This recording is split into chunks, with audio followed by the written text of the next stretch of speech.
Welcome to Fiction Audiobooks. If you enjoy the content, like and subscribing would be greatly appreciated. If you have any recommendations for novels, comment below.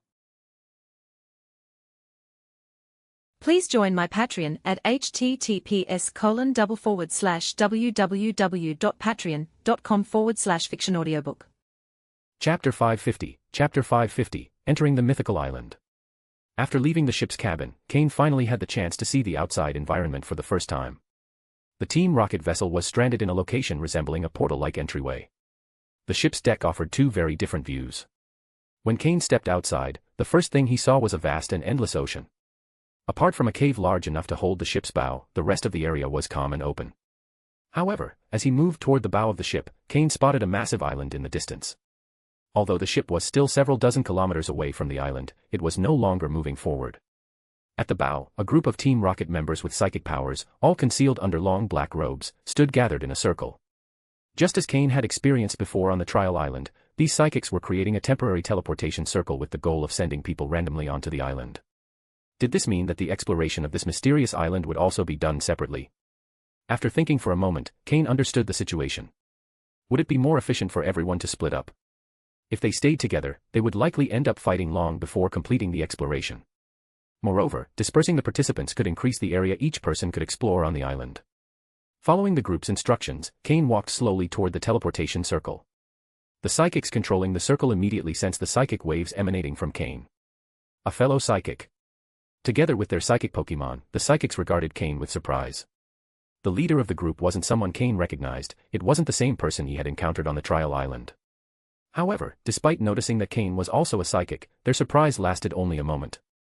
Soon, the teleportation circle activated, and under the combined power of the psychics and their Pokémon, Cain was sent to the island. Once Cain felt the teleportation had ended, he immediately released a Pokeball, summoning Honchkrow to accompany him. Fortunately, the teleportation had been favorable, and Cain didn't appear in the middle of a group of wild Pokémon. Honchkrow, alert, scanned the surroundings but detected no enemies. Only then did Cain take a moment to observe his environment. Whether it was due to the psychic sensing a connection with Cain or pure luck, the location where he landed was quite advantageous. Just 2 meters behind Cain was a cliff that dropped directly into the ocean, while in front of him stretched a dense forest of ancient, gigantic trees. The trees on this island seemed much older and sturdier than those on the trial island. This was a primeval island, untouched by development, with thick vegetation and massive trees hinting at boundless resources but also unknown dangers. After taking a moment to analyze the situation, Cain summoned Slowking from a Pokeball, instructing it to leave a psychic mark at the location. This would serve as a reference point to return to in case of danger. The specific objective of this expedition wasn't explained by Team Rocket. It was only through Regis that Cain had obtained some information, and according to what he knew, there were ancient ruins and a gigantic tree at the center of the island. Although he was still on the island's edge, Cain could see, through gaps in the tree leaves, the silhouette of the immense tree at its center. He decided to call it the Great Tree of Life. With this confirmation, Cain was now 99% sure of where he was. This was the mythical island. A place where Mew, the legendary Pokémon, had lived in ancient times. That enormous tree was likely the Tree of Life that had grown alongside Mew, and the ruins at the island's center could have been Mew's home.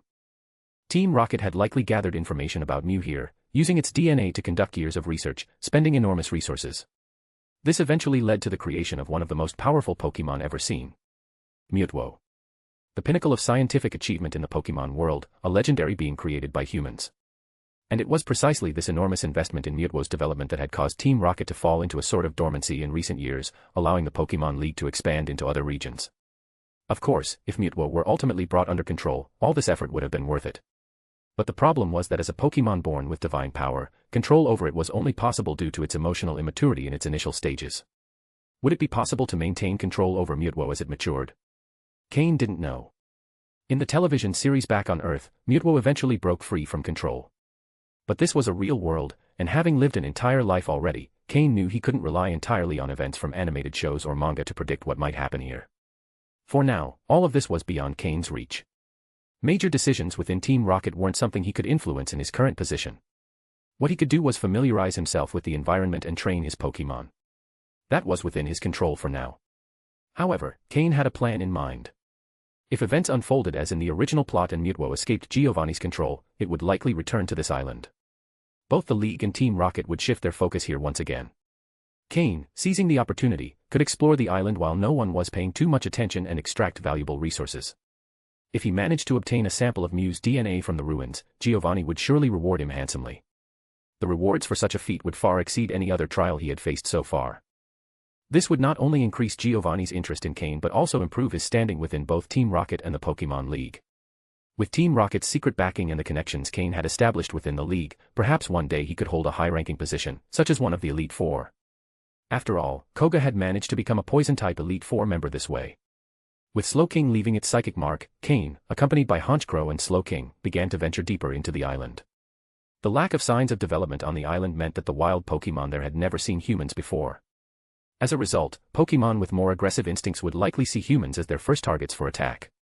This required Cain to be extremely cautious.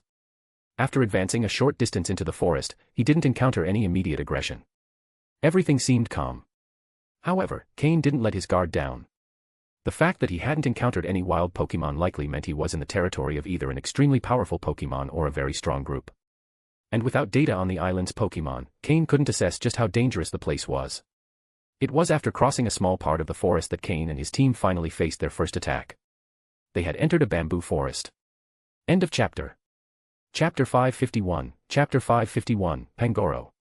The bamboo forest is vast, with the ground covered in scattered bamboo leaves. Small bamboo shoots also peek out from the earth here and there. Just after Cain entered the bamboo forest accompanied by his Honchkrow and Slowking, they were attacked. And who attacked them? A panda. A black and white panda. The first attack was blocked by Honchkrow. Is that a Pangoro?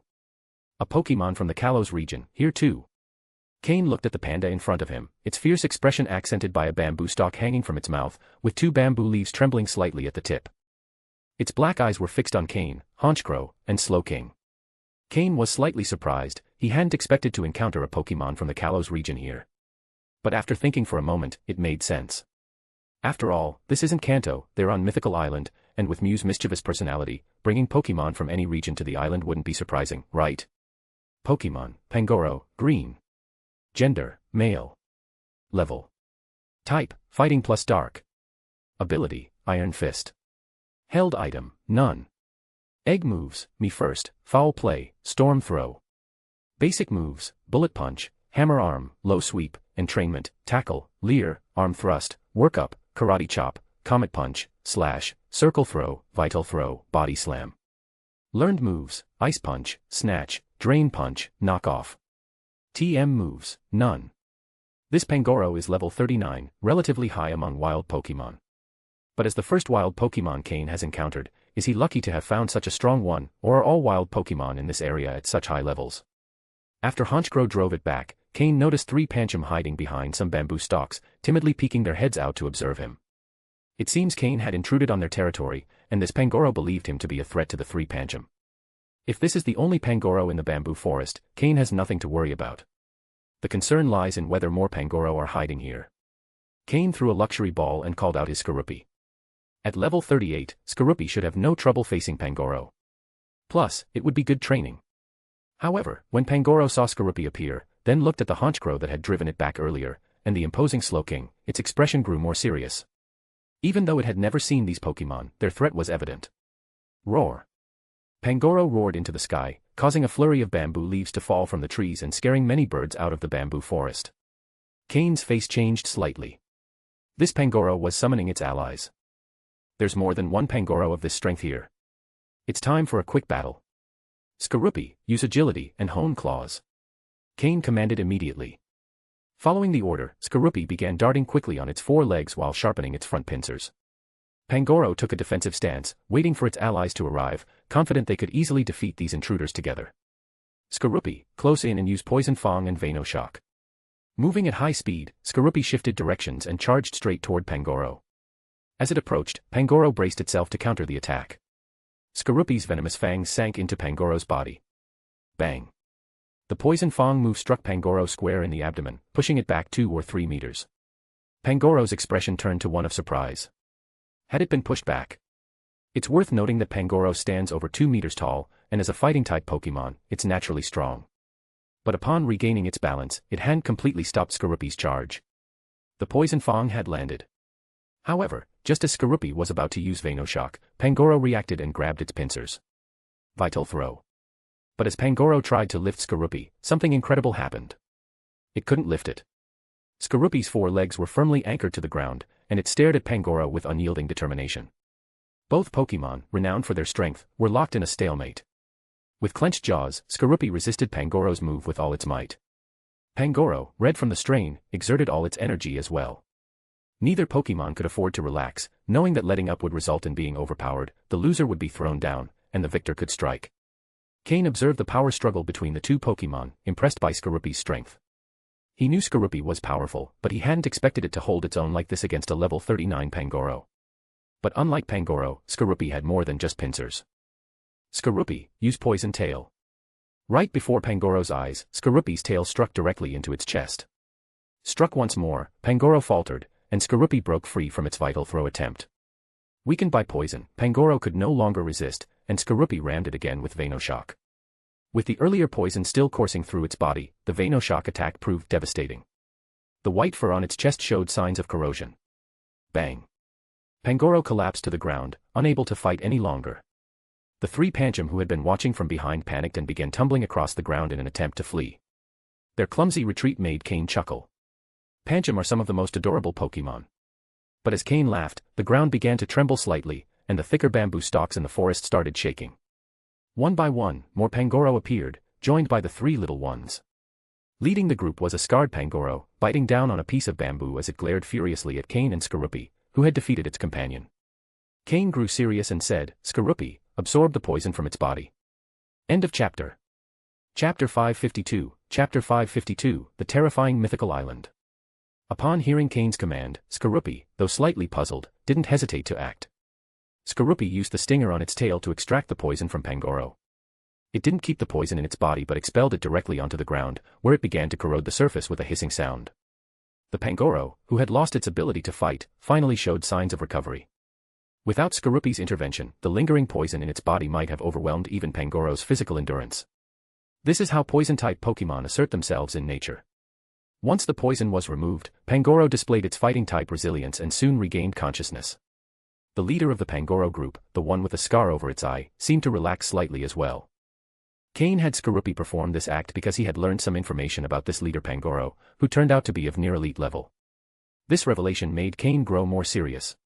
He had anticipated high levels among the wild Pokémon on this island but hadn't imagined that the very first group he encountered would include a near-elite level Pokémon. This made him wonder just how dangerous the island's deeper regions could be.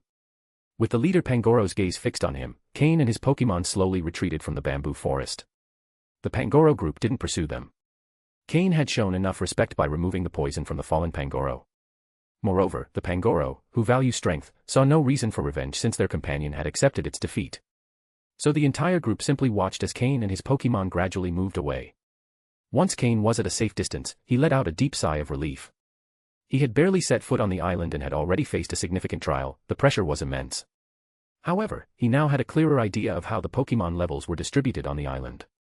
A large group might have a near-elite or high-advanced level leader, while the other members averaged around level 35 or 36. The island was teeming with incredibly powerful Pokémon.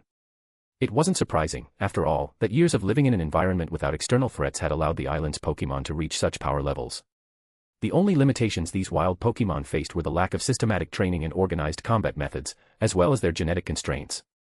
Otherwise, Cain suspected the island would be crawling with near-elite level Pokémon. Cain decided not to re-enter the Pangoro's territory and carefully circled around the bamboo forest. While the forest's outer edges were still part of their territory, the Pangoro preferred staying close to their beloved bamboo and rarely ventured out. This made the path relatively safe. During the journey, Slowking left psychic markers at several points to remember the way. In this jungle, Cain felt as cautious as when he first arrived on the Island of Trials, as there were too many Pokémon stronger than him.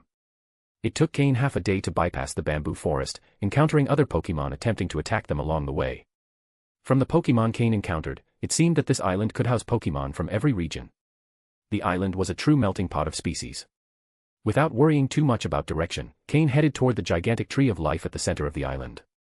After passing through a small section of forest, he found himself in a vast meadow filled with a variety of flowers, home to carefree Pokémon. Cain's arrival in this area didn't cause much disturbance among the Pokémon. He found a sparse patch of flowers, sat cross-legged, and took out medicines and Pokeblocks from his storage to heal his Pokémon and restore their energy. Even though he hadn't encountered another large group of Pokémon, those strong enough to hunt in the forest weren't weak. Cain had to call on Weevil and Gengar to join the battles as well, and as a result, all his Pokémon had suffered some damage. Slowking knew Heal Pulse but wasn't proficient enough to heal more than minor injuries. Cain felt fortunate to have purchased a large-capacity backpack and stocked up on sufficient medicines and Pokeblocks before arriving. If other Team Rocket members had landed in the middle of a large territory without proper preparation, they'd likely have been torn apart immediately. Those who didn't bring enough supplies would probably last only 2 or 3 days before their exhausted and injured Pokémon fell. Indeed, this island was fraught with danger. Fortunately, Cain and his team weren't powerful enough to attract the attention of elite-level Pokémon. If an elite-level trainer recklessly entered, the Pokémon of that level and their allies would likely destroy them. After a brief rest, Cain and his Pokémon regained some energy and were ready to move again. The island was proving far more dangerous than he had imagined, so he would need a more cautious strategy to proceed. The best option would be to find a safe place to establish a base and then use Slowking's teleport to gradually explore the surroundings and gather more information about the island before venturing deeper. As he watched the Tauros, Rhyhorn, and Skiddo grazing peacefully in the meadow, Cain noticed how perfectly balanced the island's ecosystem was. Pokémon from all regions had managed to coexist here for years. The impact of Team Rocket's invasion on this environment would undoubtedly be irreversible. While scanning the meadow, Cain's gaze fell upon a Pokémon hidden among the flowers. What he saw pleasantly surprised him. This Pokémon was so well camouflaged among the flowers that, had it not been for his system skin while surveying nearby Pokémon, Cain wouldn't have noticed it. End of chapter. Chapter 553, Chapter 553, Floette surrounded by giants. Pokémon, Floette, dark green. Gender, female. Level. Type, fairy. Ability, flower veil. Held item, none. Egg moves, copycat, captivate, camouflage, tearful look. Basic moves, tackle, vine whip, fairy wind, lucky chant, razor leaf, wish, magical leaf, grassy terrain. Learned moves, worry seed, synthesis, heal bell, after you. TM moves, none. Floette is a fairy-type Pokémon. It evolves from Flababy and, when exposed to a shiny stone, evolves into Florges, a highly useful fairy-type Pokémon, primarily as a support in battles. This support-specialized Pokémon has a significant advantage against Dragon-type Pokémon due to its fairy typing. However, since this type of Pokémon has not yet been officially introduced in certain regions, such as Kanto, finding a Floette here is quite a surprise, as they were first seen in the Kalos region. It was astonishing to encounter a Floette in such a place. These Pokémon usually live in flower fields, surrounded by blossoms and butterflies, which they love. After encountering a Pangoro and seeing a Skiddo grazing peacefully nearby, Cain began to think that stumbling upon a Floette here wasn't entirely impossible. Hidden among the flowers, Floette tried to quietly move away from Cain. However, when she turned to make sure he hadn't noticed her, she saw his eyes fixed on her with a smile that made her tremble. So startled was she that she almost dropped the flower she was holding.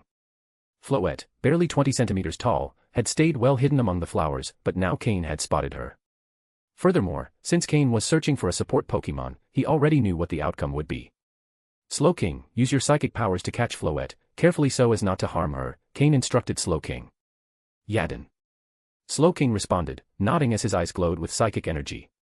Floette, though not particularly weak at level 30, was unaccustomed to battling and could barely resist as Slowking enveloped her with his powers, lifting her slowly toward Cain. Suspended before him, with tears in her eyes, her fragile, tiny appearance evoked a hint of tenderness in Cain, though he maintained his composure. Well, it seems you're quite good at using the move Tearful Look, he said with a smile. Upon hearing this, Floette's tears stopped immediately, and she stared at Cain, surprised that her trick hadn't worked on him. At that moment, Cain's other Pokémon, Honchkrow, Weevil, Skorupi, and Gengar, approached with curiosity, surrounding the tiny Floette. At just 20 centimeters, the petite Pokémon suddenly found herself encircled by a group of giants. Honchkrow and the others had never seen a fairy-type Pokémon before, and their curious gazes only heightened Floette's fear. This time, her tears were from pure terror, not a move. From Floette's perspective, even Cain seemed like a giant surrounded by these 5 Pokémon, all much larger than her. Cain extended his hand, gently holding Floette as Slowking released her from his psychic grip. Floette trembled as she felt the warmth of Cain's hand. He looked at her with a reassuring smile, though the poor Pokémon remained fearful with so many eyes on her. Floette, what do you think? Would you help me while I'm on this island? You'd be my support Pokémon, and when I leave, you can decide whether to stay here or come with me, Cain said, connecting his thoughts with Floette's through telepathy. Floette stared at him. Although Cain smiled, she sensed an intense and dangerous energy in him. She knew she had to accept his proposal because if she didn't, things could turn very bad. Though it seemed like he was giving her a choice, Floette understood she couldn't refuse. Floette, though small, wasn't naive. Since her days as a Floette, she had survived among much stronger wild Pokémon, carving out a small place to live peacefully. But just as her tranquil life seemed to begin, Cain appeared, a being who radiated a dangerous sense of menace, even as he smiled. She couldn't imagine saying no. If she did, would she be punished until she said yes? At that thought, Floette trembled once more. She didn't dare to keep thinking. What she didn't know was that Cain, through his telepathy, could effortlessly sense all her thoughts and emotions. Knowing her fears perfectly, Cain could barely suppress a chuckle.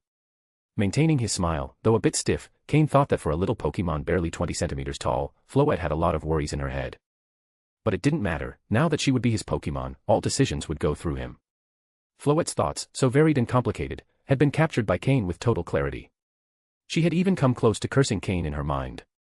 Cain, unable to hold back any longer, cleared his throat.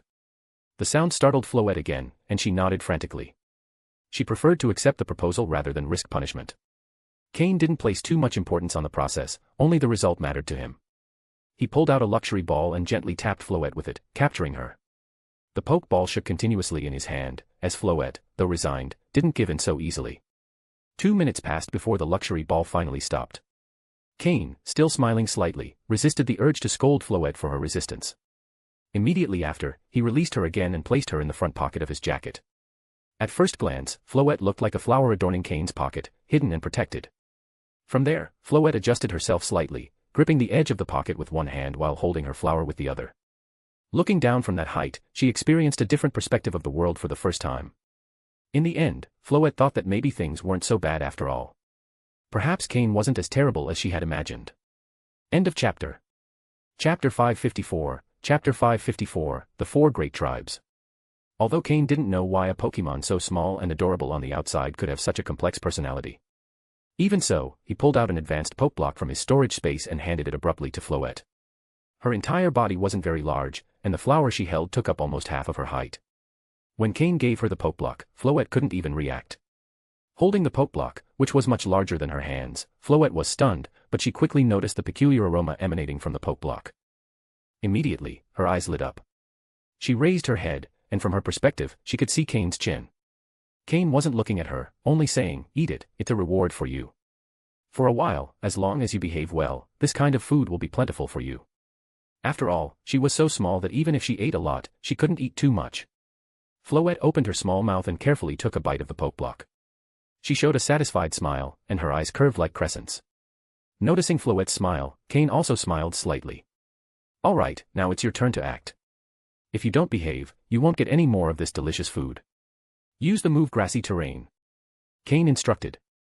Hearing this, Floette clutched the Pokeblock tightly in one hand, looked at Cain warily, and, upon realizing he had no intention of taking her food away, relaxed slightly. It was her time to shine. Grassy Terrain was one of her favorite moves. With one hand holding her flower, she waved it slightly. At Cain's feet, a small patch of grass appeared, glowing with a green light. As Floette waved her flower, the grass expanded further and further.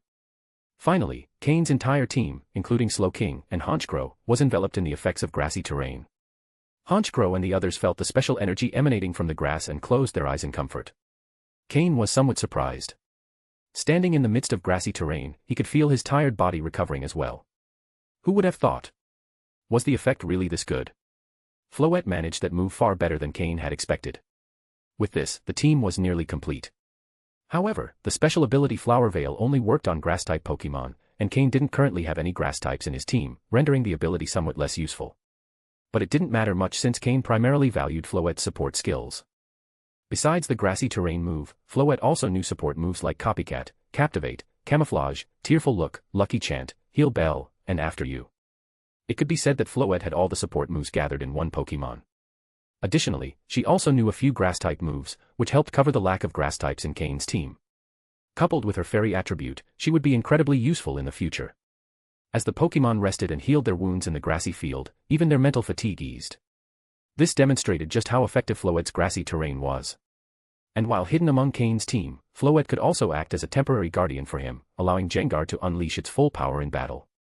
Though Floette's defensive capability wasn't as good as Gengar's, at least she wouldn't leave Cain completely vulnerable.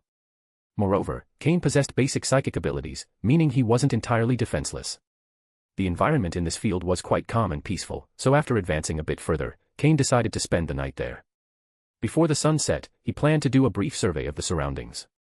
When the sun was about to set, Cain returned to the field with his Pokémon.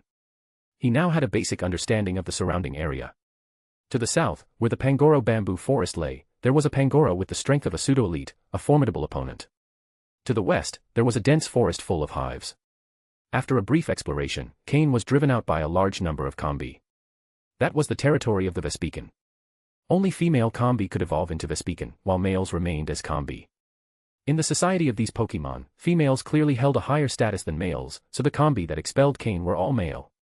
And their levels weren't low. Although these Pokémon didn't have great combat power individually, their numbers made them fearsome. They were even more terrifying than Beedrill, and when Cain saw the swarms of approaching Combi, his face turned pale. Fortunately, Slowking used teleport, and they escaped in time. Cain marked that area as strictly forbidden. At least until his team reached pseudo-elite level, he wouldn't venture there. Without sufficient power, you would be overwhelmed by their swarm strategy. To the north, in the direction of the Tree of Life, was the territory of Scolipede, Pokémon with which Cain was already familiar. As bug types, their reproductive capacity was incredible, so there was a large number of Scolipede, Whirlipede, and Vanipede. Although their numbers weren't as terrifying as the Combi, Cain had to fight hard to get out of there. Crossing the Scolipede territory wouldn't be easy. At first, Cain considered flying over the area, but upon exiting the territory, he saw a large number of flying Pokémon in the sky and abandoned the idea. These flying Pokémon hovered over the Scolipede territory, hunting Vanipede and Whirlipede as part of the food chain. If Cain tried to fly over with Tropius or Honchkrow, he would be immediately targeted. The eastern side of the field was relatively more peaceful, as a group of Heracross lived there. Compared to the Vespiquen and Scolipede, their numbers were much smaller. However, the combat ability of a single Heracross was far greater than that of the other two. It wasn't called the strongest bug-type Pokémon for nothing. But Heracross were of a calm temperament, so when Cain entered cautiously, they didn't show much hostility or attack. After some exploration, Cain slowly withdrew. However, even though it was a short trip, Cain gained a lot. There were many ancient medicinal herbs, as well as rare materials and items, all scattered on the ground without being guarded by any Pokémon. Cain, following his instinct of not letting anything go to waste, collected them all. Among them, the most valuable item was a partially grown seed, about the size of half a palm. It was one of the most important ingredients for crafting a miracle seed. Its value was incalculable. End of chapter. Chapter 555, Chapter 555, Larvitar's Steel Stomach. After a simple investigation of the surroundings, Cain discovered that apart from the high-level and complex variety of Pokémon in the area, there wasn't much difference between this place and the forest where he had trained before. After all, the ecological chain here had already stabilized. Fortunately, he found a relatively safe meadow. Although there was no shelter from the wind or rain and nowhere to hide, at least the area was secure. Cain chose an elevated spot where there weren't too many wild Pokémon and decided to spend the night there. He took out a tent from his backpack along with some basic outdoor survival equipment. Since it was the first day on Mythical Island, he decided not to light a fire, as the environment wasn't completely safe. This time, Cain had purchased a sturdier tent with a special camouflage pattern that allowed it to change colors based on its surroundings. For example, in the meadow, the tent's light green color blended well with the nighttime environment. He then scattered some powders around the tent to repel insects and ward off certain weaker Pokémon. This would help keep bugs and low-level Pokémon away, though the effect was limited to that. After distributing food and Pokeblocks to his Pokémon, he also released his 5 small companions. For this expedition, Cain had brought all his Pokémon along, not because he needed their help in battle, but so he could train them better while they stayed by his side. Sometimes, Cain thought about the possibility of finding a truly reliable Pokémon trainer to serve as his support. They wouldn't need to do much, just help Cain take care of the Pokémon he wasn't actively carrying. After all, he now had over a dozen Pokémon. If he captured some high-level wild ones, he'd have even more Pokeballs to manage. For now, Cain could handle the 5 from the veteran group and the 5 from the rookie group, making a total of 10 Pokémon. But he wouldn't always limit himself to these. For instance, he had recently captured Floette, a support Pokémon that improved his team's survival capabilities in the field. Should he train her as well? If so, to what level? Primary battle Pokémon, like Honchkrow, definitely required his direct attention. But what about secondary ones, like Tropius or Gyarados? How should he handle them? After spending so much time together, he wasn't just going to release them, right? Gyarados, after living comfortably with Cain, probably wouldn't want to leave either. So, while keeping it long-term wasn't a problem, Cain still felt he should train it a bit. Thus, the need to find someone who could take care of these minor tasks was becoming increasingly apparent. After dinner, all the Pokémon ate their usual poke blocks. Eating them once or twice didn't make much difference, but long-term consumption significantly boosted their development. However, Cain now had 2 Pokémon with enormous appetites, and poke blocks alone wouldn't suffice. Those 2 were Aaron and Larvitar. Fortunately, Cain had purchased a large quantity of valuable minerals from Steven, which should be enough to feed both for a while. He watched as Aaron and Larvitar sat together, eating rocks larger than themselves, crunching loudly with each bite.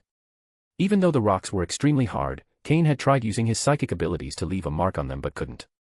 Yet Aaron and Larvitar devoured them like cookies, savoring every bite. Torchic, curious, watched them eat so happily. Cautiously, it approached and pecked at one of the rocks Larvitar was eating. The result was clear. Torchic immediately began to cry. Meanwhile, Larvitar ate even more contentedly. At first, it was worried someone might steal its food, but seeing that only Aaron and it could enjoy these rocks, it felt more at ease.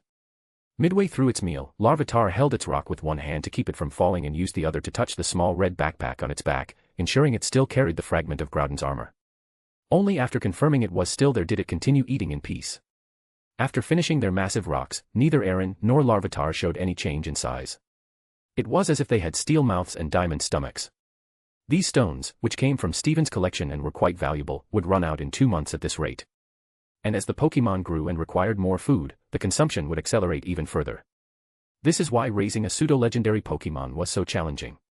Take Larvitar, for example. It already required massive amounts of energy and nutrients daily, and it wasn't something simple Pokeblocks could solve. It needed high-quality food. However, not everyone could afford to train a pseudo-legendary Pokémon. After dinner, it was time for daily training. Even Floette, who had just been captured, had to participate. During dinner, Floette had also enjoyed some delicious Pokeblocks, though due to its small size, it didn't eat much. While it didn't need as much food as Larvitar and Aaron, that didn't mean it had less energy. Floette's training involved continuously using the move Grassy Terrain. Cain had noticed that while Floette was already very skilled at using support moves, surpassing his expectations, she still hadn't reached her full potential. The move Grassy Terrain, in particular, was not yet fully mastered. If it could master this move soon, Cain would have fewer worries about his team's safety. A Pokémon that acts as a walking healer would be even better than a portable Pokémon Center. Of course, this only worked for healing superficial wounds and relieving fatigue, but Floette could handle that without issue. End of chapter. Chapter 556, Chapter 556, only a fool misses an opportunity. The next day. With a trial-based approach, Cain and his Pokémon ventured into the forest north of the meadow. This was the territory of the Scolipede. Although there weren't as many Pokémon as in the Vespiquen swarm, there was still a large number of them. With his Pokémon battle-ready, Cain and his team advanced cautiously. He had faced Scolipede before and had been chased for a long time by a large group of them back then. However, this time, the Scolipede were even stronger than the ones he had encountered in the past. Luckily, Cain's Pokémon had also improved significantly. With a simple combat test, they managed to attract a large number of Scolipede and Whirlipede. At a glance, there seemed to be more than 100 Pokémon suddenly emerging from the forest. Without the limitations of the forest's complex terrain, Cain, with his fully energized Pokémon, could attack and retreat without issue. Every time the Scolipede tried to launch a massive attack, Cain ordered his Pokémon to retreat to a safe distance. Then, when the Scolipede were exhausted, they counterattacked. It was evident that among the Scolipede, there was a leader directing them. While their intelligence wasn't very high, having a commanding figure in a Pokémon group always made a big difference in their combat capability. Cain gave precise instructions for his Pokémon to gradually eliminate the weaker Scolipede lagging on the outskirts of the group. Fortunately, he had the help of Slowking and Honchkrow, who had a significant advantage over the Scolipede. Otherwise, the battle would have been much more difficult. When Cain and his Pokémon retreated a certain distance from the meadow, the Scolipede seemed to fear something. Although they could have reached Cain in seconds, they didn't dare advance further. Watching the Scolipede now lined up before him, Cain thought they had suddenly become easy targets. Only a fool misses an opportunity, Cain thought. Slowking, use Psychic. Honchkrow, use Sky Attack. Once you hit one, fly off immediately. Jengar, keep spamming Shadow Ball. Hit them with everything. Weevil, unleash a blizzard. Skorupi, wait here. Once Slowking and the others finish their attacks, it'll be your turn to strike. Cain ordered all his Pokémon to attack without holding back. Whatever was preventing the Scolipede from advancing wasn't something Cain had time to investigate at that moment. The first to strike was Slowking, creating black spheres of psychic energy that hovered above the Scolipede. Under Slowking's control, these black spheres dropped onto the Scolipede below. There was no need to worry about missing, there were plenty of targets. Jengar, meanwhile, was hurling shadow balls like lead pellets, aiming for the densest clusters of Scolipede. Honchkrow needed more time to charge its sky attack. After several attacks from Slowking and Jengar, Honchkrow finally managed to gather its power. It targeted the strongest and largest Scolipede, the ones likely to be the leaders. In particular, it locked onto the commander directing the other Scolipede. A blue aura of energy enveloped Honchkrow, which quickly launched itself at its target. In the blink of an eye, it struck the Scolipede leader, sending it crashing to the ground. Boom. Without waiting to see the result of its attack, Honchkrow swiftly soared back into the sky. The remaining Scolipede were paralyzed with fear at the speed of Honchkrow's attack, unable to react. A fatal blow. The leader Scolipede fell to the ground, completely incapacitated. Honchkrow's ability, Moxie, activated, boosting its power. Honchkrow, pleased with its success, wasn't about to stop. It stayed high above, preparing to strike again. As a flying Pokémon, as long as it remained at a safe altitude, the Scolipede couldn't do much to harm it. In this meadow, there weren't many flying Pokémon that could threaten it. The last to attack was Weevil, using Blizzard. Though Weevil wasn't very familiar with the move, it managed to release it with some difficulty. As the snow fell, the entire group of Scolipede was caught in the storm. In terms of group attacks, Weevil's Blizzard was the most powerful move in Cain's team. The Scolipede, now leaderless, became completely disorganized and fell prey to the relentless attacks of Weevil, Jengar, and Slowking. After multiple assaults and a few more strikes from Honchkrow, another leader emerged among the Scolipede and attempted to order a retreat. But it was already too late. Panic had overtaken the Scolipede, who desperately tried to flee. Skorupi, who had been eagerly waiting on the sidelines, was ready for Cain's signal. They've completely fallen apart. Skorupi, it's your turn. Time to attack. Remember, aim for the weak points, Honchkrow and the others will back you up. Cha!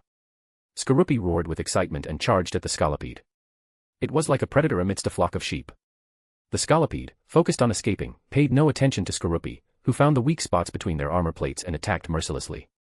With a deadly combination of pincers, jaws, and stinger, Skorupi became a destruction machine, striking the vulnerable points and taking down its foes one by one. When the battle ended, the ground was littered with fallen Scolipede, and only Cain and his Pokémon remained standing. End of chapter.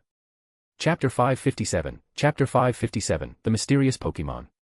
After taking advantage of the opportunity and defeating over 100 Scolipede and Whirlipede, even Cain's Pokémon were somewhat exhausted.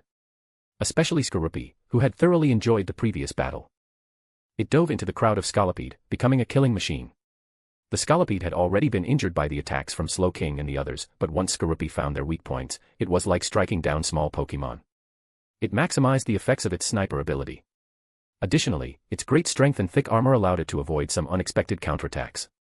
Floette, grassy terrain.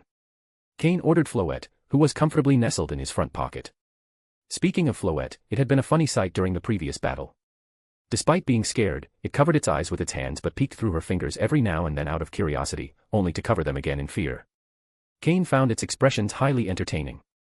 When the battle finally ended, Floette sighed in relief and waved its tiny flower, causing the grass on the ground to glow with a green radiance. The Pokémon entering this area, like Slowking and the others, immediately felt revitalized in both body and spirit. With some time to rest, Cain began pondering why the Scolipede had stopped so abruptly and refused to advance further. The only reason wild Pokémon would behave that way was if they were in the territory of a very powerful Pokémon. Wild Pokémon have a strong sense of territoriality. What appeared to Cain as a peaceful meadow might actually be so because of the presence of an extremely strong but non-aggressive Pokémon. However, for such violent Pokémon as the Scolipede, the owner of this territory had clearly forbidden their entry. After generations of painful lessons, the Scolipede instinctively felt a deep fear of this area. Even if their enemy was only a few meters away, they didn't dare violate that unspoken rule. Was this powerful Pokémon still around? Or had it vanished? Cain remained on high alert because a Pokémon capable of terrifying the Scolipede must be incredibly strong. However, after spending an entire day in this area, Cain figured that if the Pokémon in question was upset by his presence, it would have already appeared to drive him off or eliminate him. Since it hadn't shown itself, perhaps it wasn't bothered by Cain, or perhaps it hadn't been seen in a long time. Could it be that the Scolipede's fear stemmed from a bloody lesson in the past? Either way, for now, Cain was safe. This gave him more freedom to act.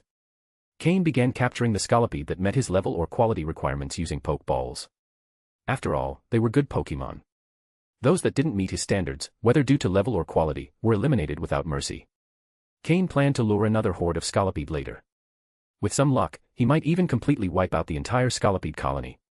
As expected, after attracting an even larger group of Scolipede, they stopped once again at the same invisible boundary. What followed was straightforward. With Floette's grassy terrain aiding them, Cain's Pokémon became nearly unstoppable, launching relentless attacks on the Scolipede. The most remarkable feat was Honchkro's Moxie ability.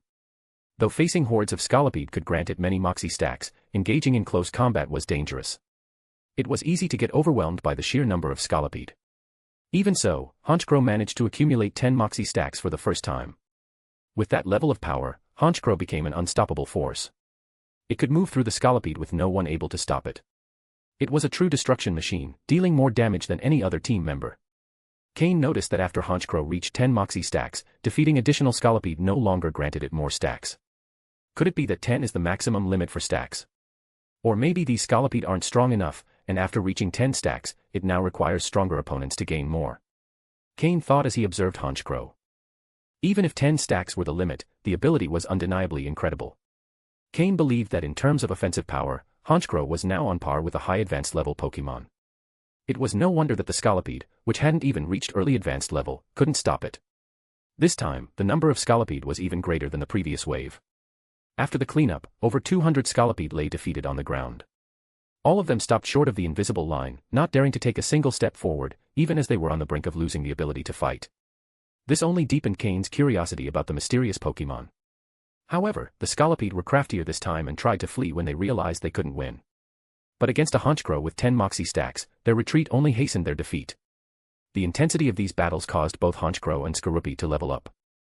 Honchkro reached level 41, while Skorupi finally hit level 39, just one level away from evolving and reaching advanced level.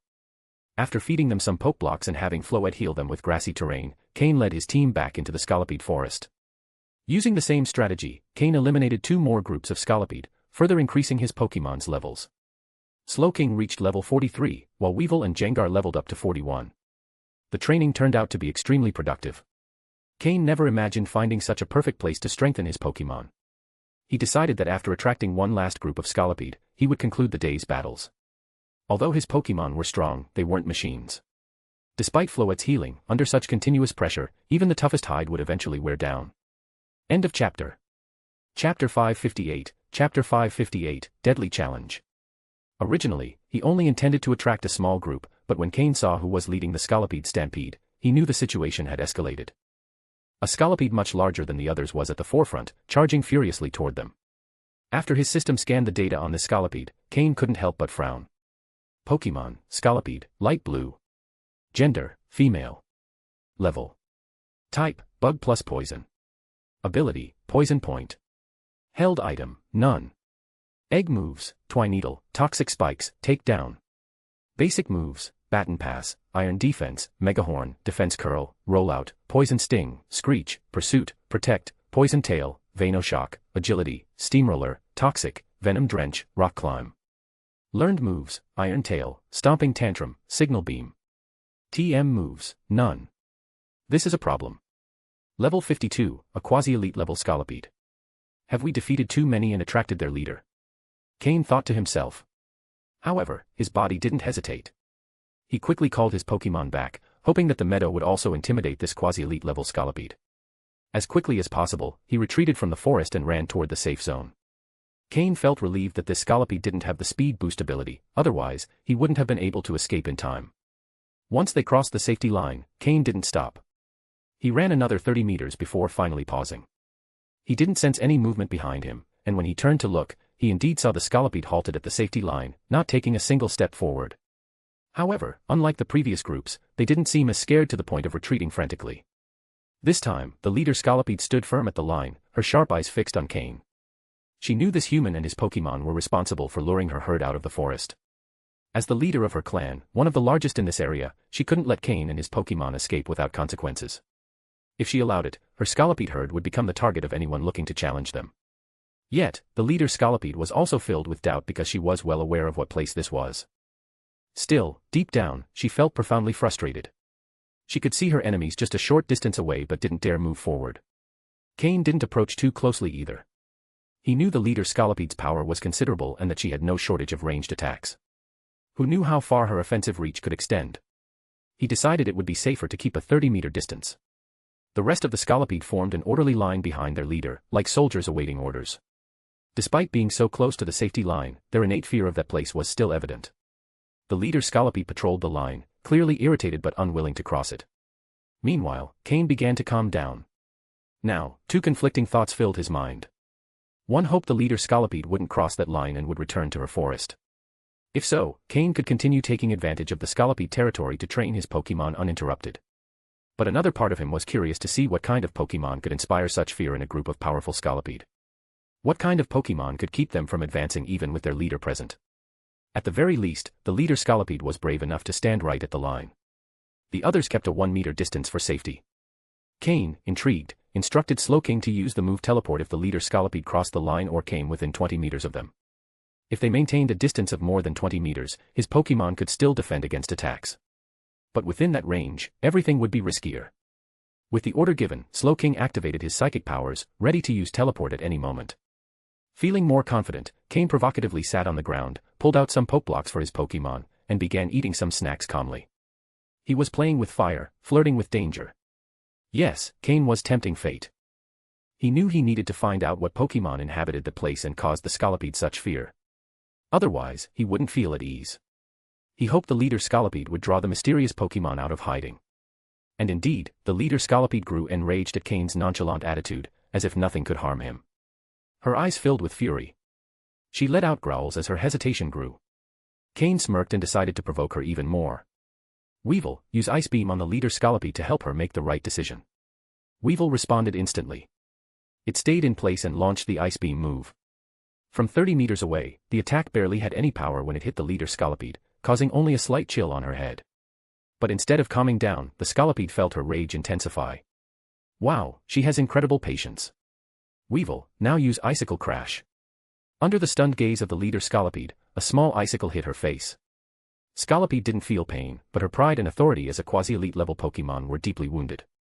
Her anger was uncontrollable. She couldn't take it anymore. Under the astonished looks of the other Scolipede, the leader stepped past that crucial line. After taking that first step, the leader Scolipede paused for a second, surprised that nothing happened. Then, her fury unleashed fully. She charged toward Cain with a cold, murderous gaze. Cain watched closely as the Scolipede crossed the line, and seeing nothing unexpected happen, his expression turned serious. Slowking. At Cain's signal, Slowking amplified its psychic power, enveloping Cain and his Pokémon in its energy.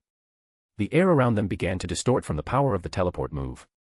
But just before Slowking could use the move, and as the Scolipede was less than 10 meters away, a dark shadow suddenly appeared on the ground of the meadow. It looked like the outline of a bird, with wings spread wide, covering both Cain and the leader Scolipede. Wait! Cain abruptly shouted. End of chapter. Chapter 559, Chapter 559, Altaria. Scolipede was less than 10 meters away from Cain, needing just a little more time to reach him. Upon hearing Cain say, "Wait a moment," Slowking did not hesitate to halt the instant move. The other Pokémon, including Honchkrow and the rest, positioned themselves in front of Cain, prepared and alert as Scolipede charged toward them. But Scolipede paid them no attention. When a shadow appeared on the ground, it panicked and quickly turned around, trying to flee. It could feel the air currents around it starting to swirl, and the shadow cast from above growing smaller. Slowly, Cain lifted his head to look at the sky, finally managing to see the Pokémon that was causing such fear in Scolipede. The once aggressive Scolipede now looked like a mouse, desperate to escape. However, the Pokémon descending rapidly from the sky would not give it the chance. As the Pokémon approached, a thin layer of light blue energy surrounded its body, and in a split second, that layer condensed into the form of a ferocious dragon. Dragon Rush. A dragon-type move. Cain watched as the wings, which once seemed soft like clouds, now radiated a powerful and imposing energy as they were enveloped by the aura. Yes, the Pokémon was Altaria, a dragon and flying-type Pokémon. The very same Altaria that, upon Mega Evolution, becomes a dragon and fairy type, betraying the Dragon Clan. As Altaria drew closer, Cain received information about it and understood why Scolipede was so terrified. Pokémon, Altaria, Dark Blue. Gender, Female. Level. Type, Dragon plus Flying. Ability, Natural Cure. Held item, None. Egg moves, Agility, Dragon Rush, Roost, Steel Wing. Basic moves, Dragon Breath, Sky Attack, Pluck, Peck, Growl, Astonish, Sing, Fury Attack, Safeguard, Disarming Voice, Mist, Round, Natural Gift, Takedown, Refresh, Dragon Dance, Cotton Guard, Dragon Pulse, Perish Song, Moonblast. Learned moves, Draco Meteor, Outrage, Heatwave, Defog. TM moves, none. With exceptional potential and level 59, it was evident that the presence of this Altaria filled even Scolipede, the leader of its group, with fear. This dark blue Altaria, at the peak of the quasi-elite level, was undoubtedly one of the most powerful Pokémon on this island. Looking at its moves, Dragon Rush, Draco Meteor, Outrage, and Dragon Dance, each was a highly powerful Dragon-type move that Altaria had learned and mastered. The speed with which it executed Dragon Rush made it clear it had reached a high level of proficiency with these moves. Upon seeing Altaria's arrival, Cain fully understood why Scolipede and its followers were so frightened. Altaria, being Dragon, and Flying-type, had a natural advantage over Bug-types like Scolipede. Dragon-type Pokémon always exude a certain majesty, with a trace of dragon blood running through their veins. The concentration of this blood determines how well a Pokémon can master Dragon-type moves, or even if they can learn them at all. For instance, the little Larvitar in Cain's second team had inherited the moves Outrage and Dragon Dance. Does this mean Larvitar is a Dragon-type Pokémon? No. But it undoubtedly possesses strong dragon blood within, likely inherited from a pure Dragon-type parent. As for Cain's Tropius, his flying mount, it was merely a Pokémon whose name contained the word dragon, with very weak dragon blood inheritance. Altaria, however, is different. This Pokémon is truly a Dragon-type. Though not a pure dragon, the dragon inheritance in its body is significant. Especially this Altaria before Cain, its dragon talent is incredibly strong. At its current level, even some Pokémon that had recently reached elite status might not stand a chance against it. On Mythical Island, Altaria is undoubtedly one of the dominant Pokémon. Cain wasn't wrong to think so. The area he had been transported to was, in fact, Altaria's territory. The Scolipede Forest was merely a small hunting ground within Altaria's domain. And the meadow where Cain had spent the past few days was the center of Altaria's territory, its resting place. Scolipede could not escape Altaria's attack. Altaria's Dragon Rush struck Scolipede perfectly as it tried to flee. Boom. The once proud Scolipede was smashed into the ground. Though much larger than Altaria, it seemed like a child in front of her. This demonstrated the vast difference in power between Pokémon of the same quasi-elite level. As they grow in level and strength, the gap between Pokémon widens with each additional level. Every level requires a considerable amount of time to master. However, the first Dragon Rush was not enough to defeat Scolipede, which tried to rise again, letting out continuous screeches. It was unclear whether it was pleading for its life from Altaria or calling its group for help. But Altaria's overwhelming power had left an indelible impression, sinking deep into their hearts.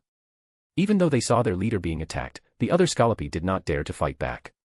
After Cain had eliminated several Scolipede groups, they wouldn't cross the line, which showed how terrified they were of Altaria.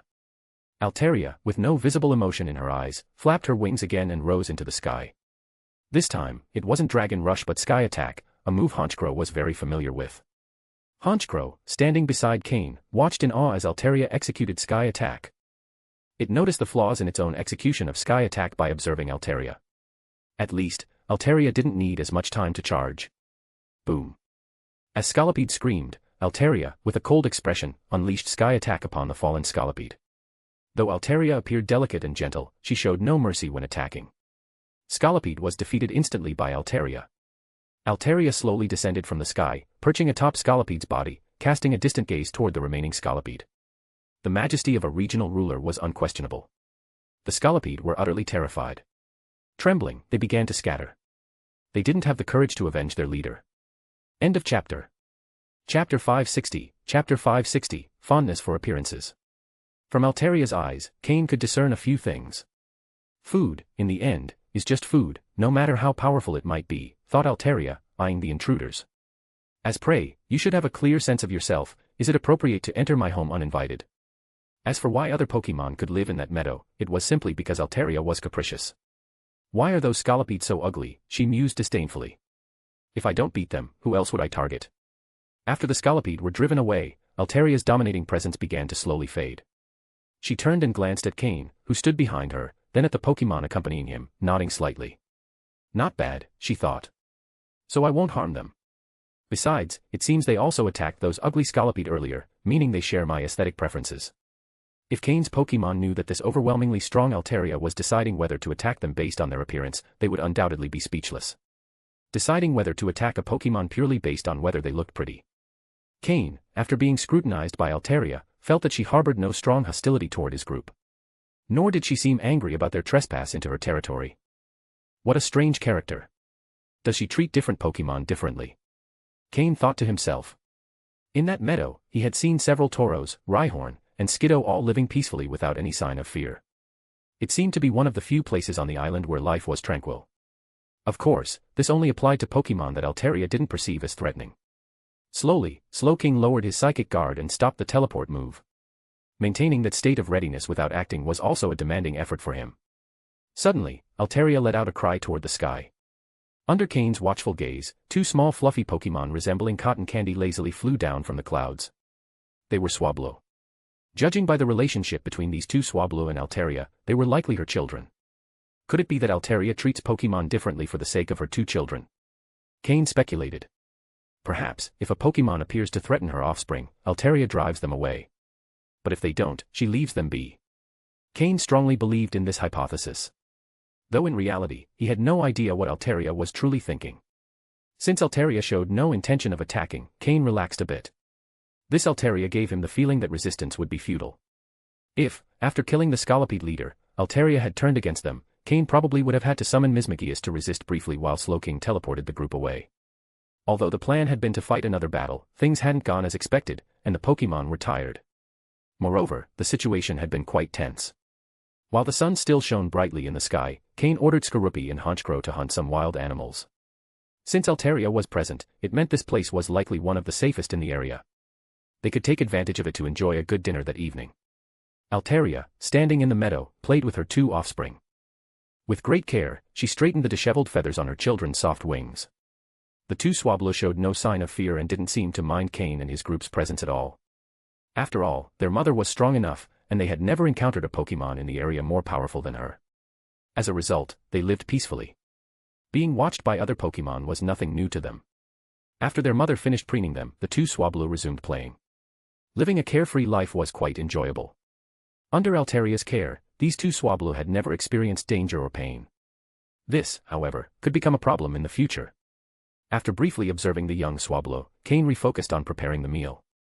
Certain that Altaria bore them no hostility, he decided to release his 5 smaller Pokémon. The environment had been dangerous lately, and only during meals could they come out to play a bit, making these moments some of the few times they could enjoy themselves. This was the downside of carrying so many Pokémon. After leaving the island, Cain had decided that he would finally address this issue. The Pokémon, skilled in handling the meat they had caught, were preparing to enjoy the meal, while Cain worked on his special sauces and seasonings. He had developed these recipes based on studied combinations for Pokémon, so the roasted meat he prepared was unrivaled. It was one of his Pokémon's favorite dishes. Even Aaron and Larvitar, who typically preferred minerals, would set aside rocks when roasted meat was available. At first, Altaria hadn't paid much attention to what Cain was doing. But as the number of Pokémon around him grew and the setup expanded, she began watching with curiosity. In her life on the island, she had never seen a creature like Cain. He was clearly not strong, yet he was surrounded by decent Pokémon who followed his every order to the letter. Altaria was merely observing Cain, but the two Swablu flew directly over to them. Though they lived carefree lives, they usually played only among themselves. Seeing Cain's 5 little Pokémon having fun in the meadow piqued the Swablu's curiosity, prompting them to join in. They were all young and not very strong, so they soon began playing together. Cain's Pokémon didn't resist, especially knowing that the Swablu's mother was watching them. However, Larvitar and the others didn't pay them any special attention, especially Aaron, whose grandfather was a true elite-level Pokémon. The Swablu weren't bothered by the others' attitudes. Instead, they found it refreshing. Having never played like this with other Pokémon before, they were thoroughly enjoying themselves. Cain noticed the two Swablu joining the group but said nothing. However, the faint smile on his face revealed his internal satisfaction.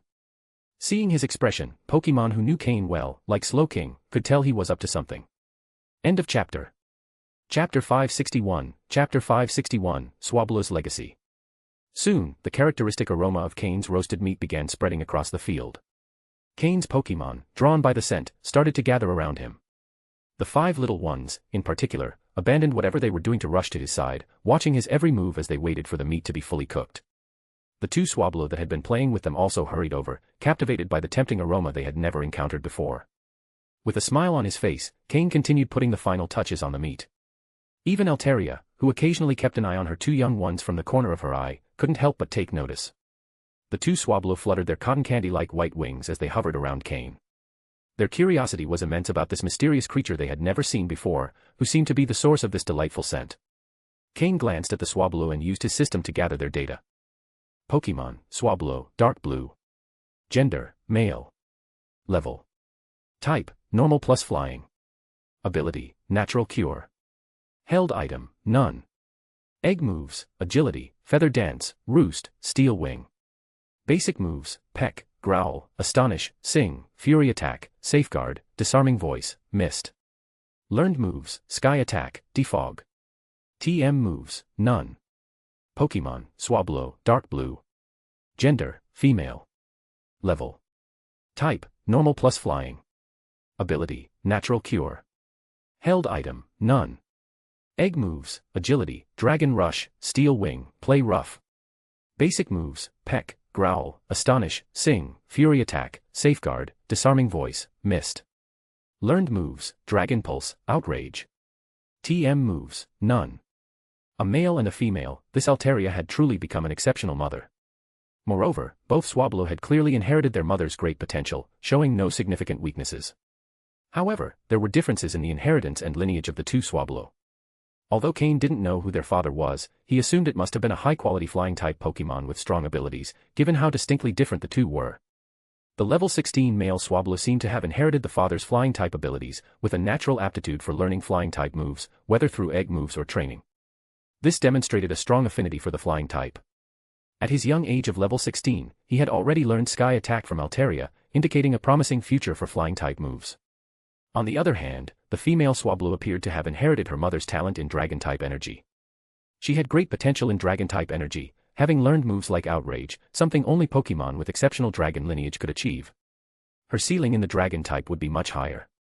The difference between the two was clear and would define their future development.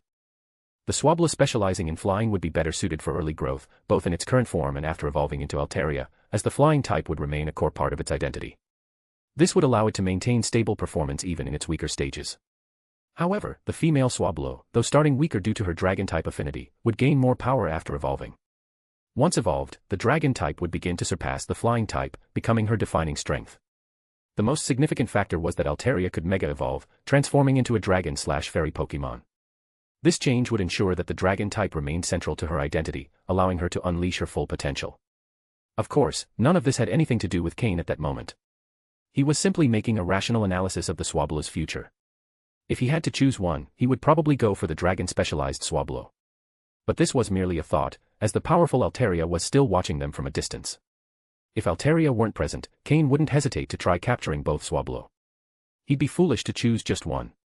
As a good trainer, he would obviously want both. He only considered it briefly since he was still under the mother's watchful gaze. If Altaria knew what he was thinking, she would probably tear him apart with outrage. Finally, under Cain's skilled hands, the meat was fully cooked. He distributed the roasted meat to each Pokémon according to their appetite. Today, he had asked Skorupi and Honchkrow to hunt several additional wild animals to have something to offer the Swablu and Altaria in case they were drawn by the food. Each Pokémon received their portion, starting with the 5 little ones.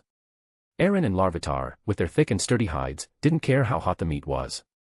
They grabbed it immediately, taking huge bites, their faces showing utter satisfaction. The two Swablu, seeing Larvitar and Aaron enjoying the food, couldn't resist taking a small peck at the giant piece of meat. Larvitar, noticing what they were doing, quickly hid his meat behind him along with his bag, eyeing the Swablu cautiously.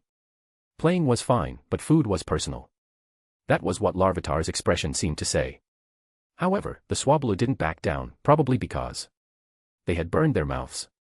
Unlike Larvitar, they couldn't handle eating such hot food. But the taste they had gotten made their eyes sparkle. Happy and excited, they looked at Cain, wanting to say something but unable to because their mouths were full of roasted meat. Seeing the excited Swablu with their mouths full, Cain chuckled softly and offered them the portion he had prepared for them. With a small gesture, he made them understand that this was their share. The Swablu closed their eyes in bliss. This time, they didn't rush to eat but carefully fanned the meat with their wings, cooling it before savoring it bit by bit. End of chapter. Chapter 562, Chapter 562, The Method to Enhance Skorupi's Quality. Altaria had originally intended to stop the two Swablu from eating what Cain had given them, but after hesitating for a moment, she decided not to. From her perspective, that aroma, yes, it did seem quite good. After Cain distributed the roasted meat to all his Pokémon, they happily enjoyed their meal. For some Pokémon, the quantity might not have been enough, as was the case with Larvitar. Even so, it made for a good appetizer. Later, Larvitar could fill up on minerals since no one else could steal his food now. On the grill, a whole roasted lamb still remained. Cain sliced off a front leg and placed it on his plate, then wrapped the rest in plastic. Under Alteria's watchful gaze, Cain took the roasted lamb and slowly approached her. Altaria, proud and aloof, kept her gaze fixed ahead, completely ignoring Cain's actions. Cain, smiling, paid no mind to Altaria's reaction. He placed the roasted lamb in front of her and said, "Altaria, thank you for your help today. Consider this a small token of my gratitude." With that, Cain smiled again. Seeing that Altaria still didn't respond, he turned and walked away. Altaria's throat moved slightly as the irresistible aroma wafted toward her. It really smells delicious, Altaria thought. Would it be disgraceful to eat food given by someone else? But then she reflected, he said it was a gift of gratitude, and I am the sovereign of this area. After all, I just saved him and provided him protection. Wouldn't it be appropriate to accept his food? No, she told herself. I must maintain my composure. I must resist. However, another thought tempted her, or just one bite. Yes. Just a small taste, to acknowledge the gesture. When she finally tasted the lamb, she couldn't help but enjoy it. Oh! How delicious! Cain had no idea what was going on in Altaria's mind, but he kept an eye on her movements. When he saw her take a bite, he no longer looked her way. Finally, it seems we've improved our relationship a little, Cain thought to himself. After returning to his spot, Cain finished his dinner. When he looked at Altaria again, he saw her with a rib in her beak, nibbling on the meat. When their eyes met, the two white patches on Altaria's cheeks turned a bit red. A little embarrassed to have been caught. Cain pretended not to have noticed and continued cleaning up the leftovers, though he couldn't suppress the smile forming on his face. It was rare for such a powerful Pokémon like Altaria to let anyone approach her. That wasn't something that happened every day. Especially with Altaria, one of the strongest Pokémon on this island. If he managed to establish a good relationship, perhaps he could gain special assistance in the future. After dinner, Cain didn't intentionally approach Altaria again. Instead, he took his Pokémon to train in the field. The 5 little Pokémon also joined in on the training, leaving the 2 Swablu watching from the sidelines. Watching them, the Swablu thought it looked quite fun. Unfortunately, they didn't know how to join in and felt too shy to ask Cain. In the end, they flew back to their mother for comfort. Usually, the 2 Swablu greatly enjoyed playing together under their mother's protection, but for some reason, this time it didn't feel as fun. After finishing the nighttime training, Cain and his Pokémon retired to the tent. This special tent was not only waterproof and insect-resistant but also much more spacious than the previous one. Though it was a bit cramped with everyone sleeping together, the Pokémon liked the warmth of being close. Only Larvitar and Aaron were placed in a specially prepared corner. It wasn't that they were excluded, but their weight was simply too much for the others to bear in such a tight space. Larvitar and Aaron felt a little resentful but understood the situation and didn't complain. Cain closed his eyes but didn't fall asleep immediately. Instead, he activated his system to review the data he had obtained from Team Rocket on improving Pokémon quality. The system had already analyzed and categorized the information. Clearly, the data Team Rocket provided had been carefully filtered, omitting anything that could improve Pokémon quality universally.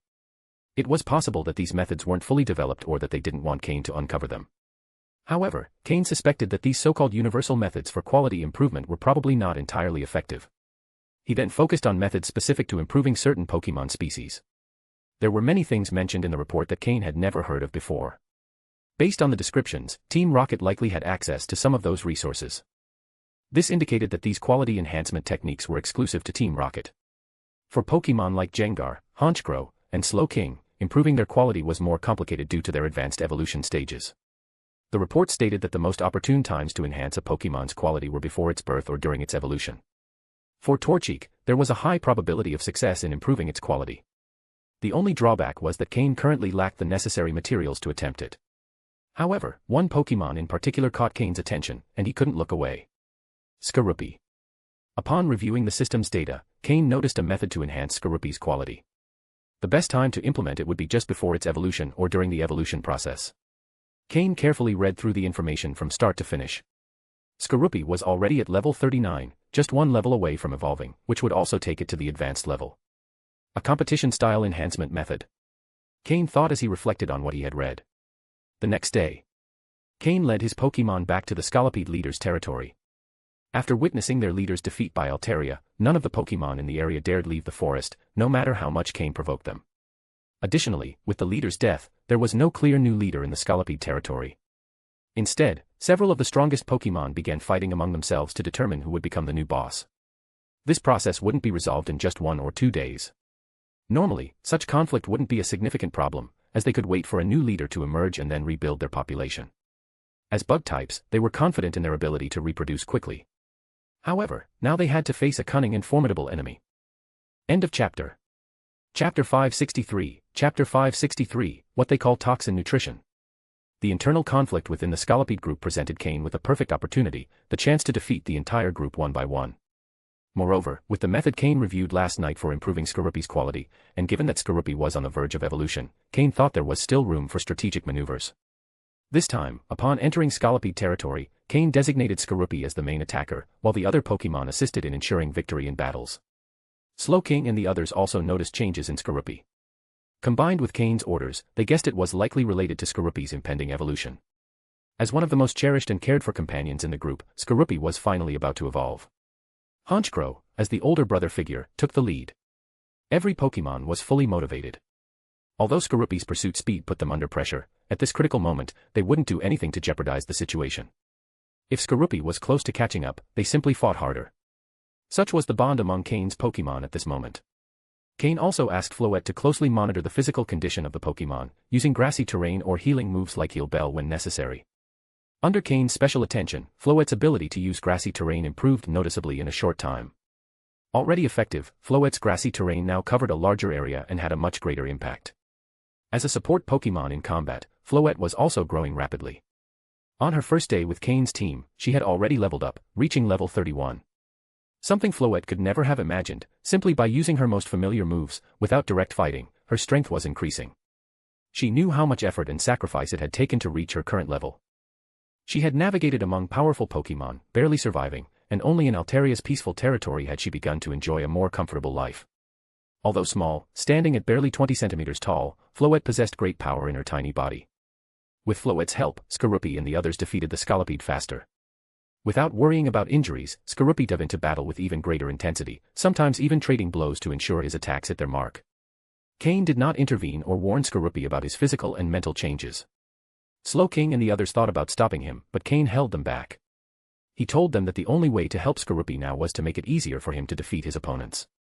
After Skorupi defeated the first Scolipede, Cain instructed him to consume the organ where the Pokémon stored its poison, whether it was liquid venom, a venom sac, or something similar. Not all Pokémon develop a venom sac, but almost all poison-type and bug-type Pokémon have a specific organ for storing venom, which Cain referred to as the venom sac. With the first Scolipede defeated, Skorupi consumed the venom sac. According to the information Cain had obtained from Team Rocket, this was the first step in improving Skorupi's potential using the toxin nutrition method. The ideal method would have been to place several poison-type Pokémon in a confined space, letting them fight to the death. The last survivor would undoubtedly be the one with the greatest potential. Additionally, the experience could enhance their quality. However, Skorupi was his companion, and Cain wouldn't force him to go through such an ordeal. Instead, there was another way to achieve a similar effect, finding poison-type Pokémon territories and allowing Skorupi to consume their venomous essences. Though not as brutal as the toxin nutrition method, if done in sufficient quantities, it could yield similar results. The more intensely his opponents fought, the more venom they had. The fiercer the battle, the better the final results. So, while Cain deliberately led Skorupi into this type of training, Skorupi naturally began to change his mindset. Fight. Destroy. Devour. Grow. Skorupi's movements became more precise, and every part of his body seemed to transform into a lethal weapon. The more Scolipede Skorupi defeated, the more he consumed. Although Slowking and the others were worried, since Cain had ordered it, they focused solely on helping Skorupi defeat his opponents faster. Skorupi felt as if his blood were boiling, with endless energy coursing through his body. A voice in his mind constantly told him, "Just a little more. Defeat a few more. And you'll gain even more benefits." As a battle fanatic, Skorupi didn't reject this feeling at all.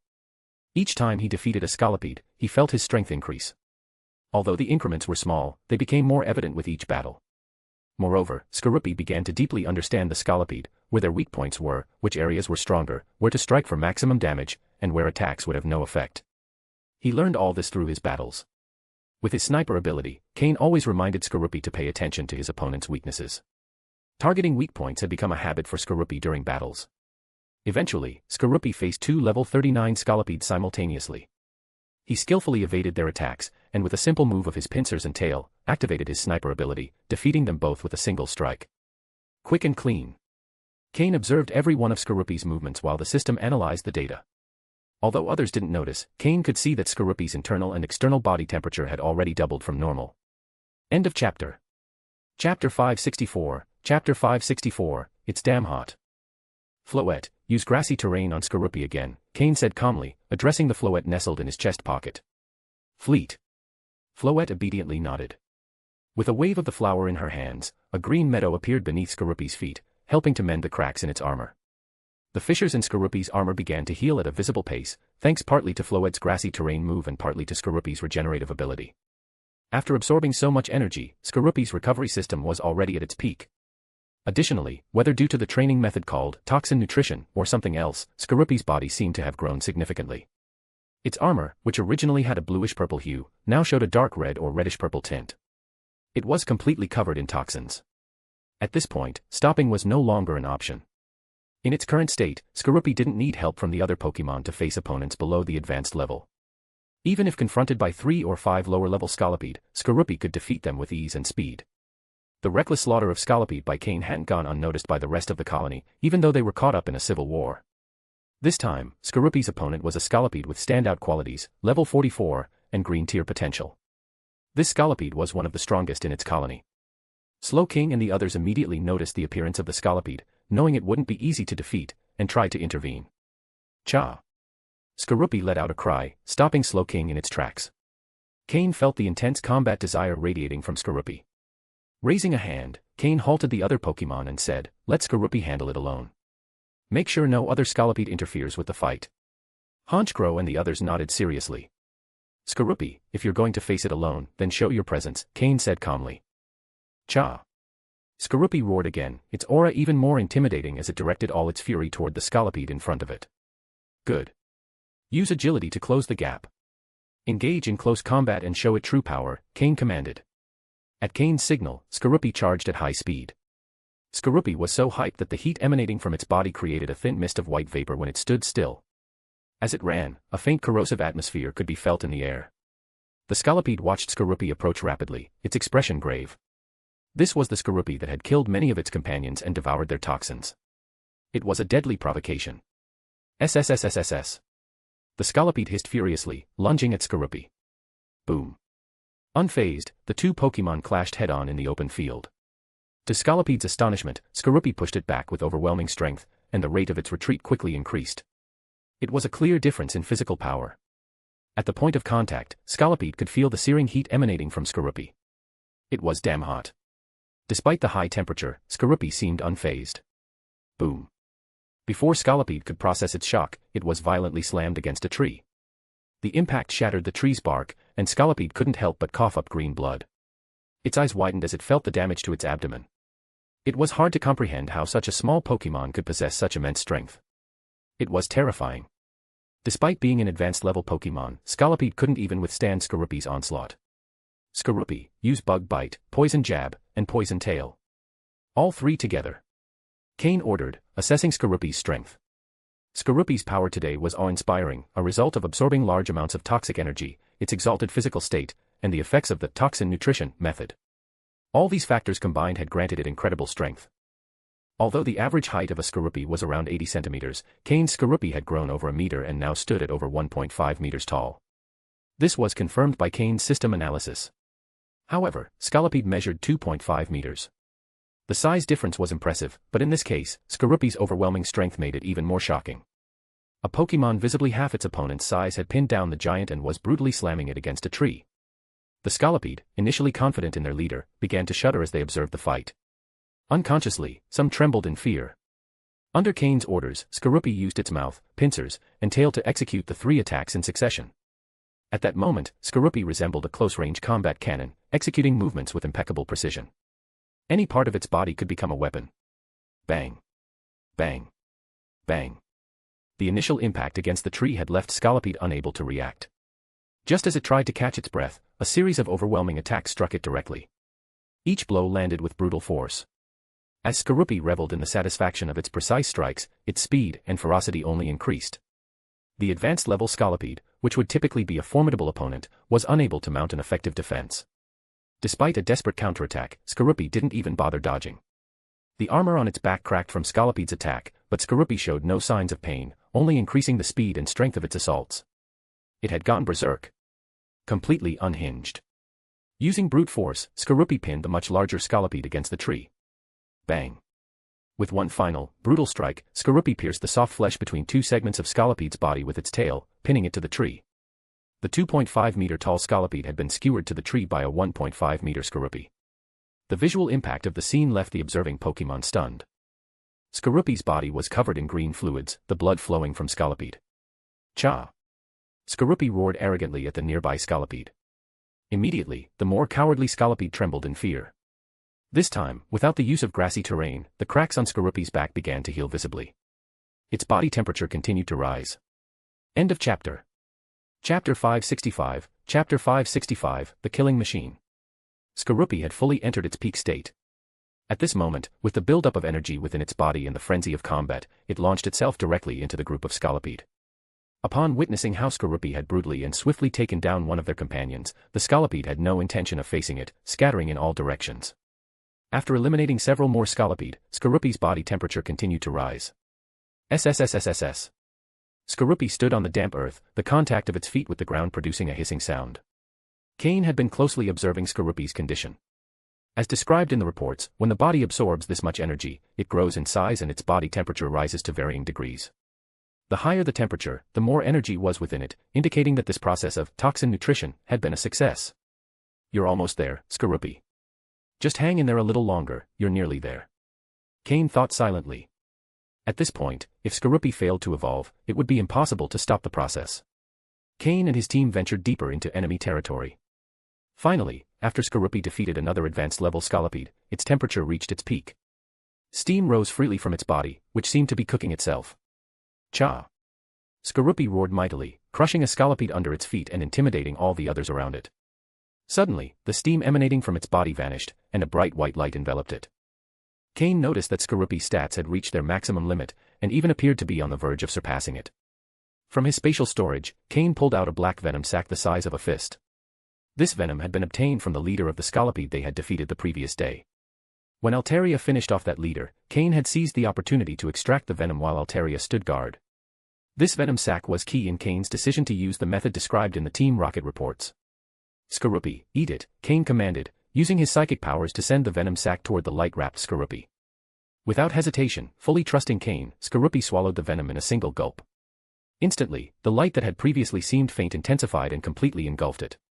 Cain's other Pokémon, familiar with this process, surrounded Skorupi and their trainer, remaining vigilant against any threats from the Scolipede. However, the Scolipede were so terrified of Skorupi that they dared not approach, let alone attack. Evolve. Skorupi. The intense white light covered Skorupi, obscuring it from view, but Cain could still monitor Skorupi's changes through his system. The most notable change was that the limits Skorupi had reached were now expanding. It was like a jar filled to the brim with water, now being enlarged to hold even more.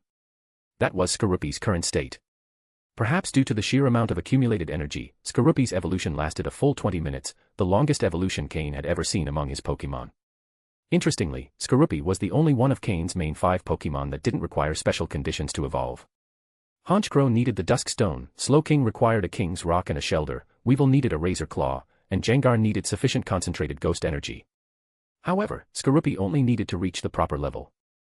Of course, Cain's process wasn't simply for Skorupi to evolve in an ordinary way.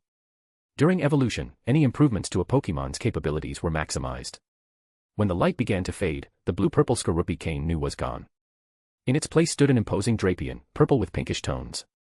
It was a fully evolved Drapion.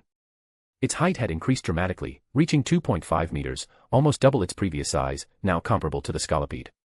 It was practically an unstoppable killing machine. Before its evolution, Drapion had already been capable of using every part of its body in battle. Now, its joints were more flexible, its armor tougher, and its pincers and stinger sharper. Cha!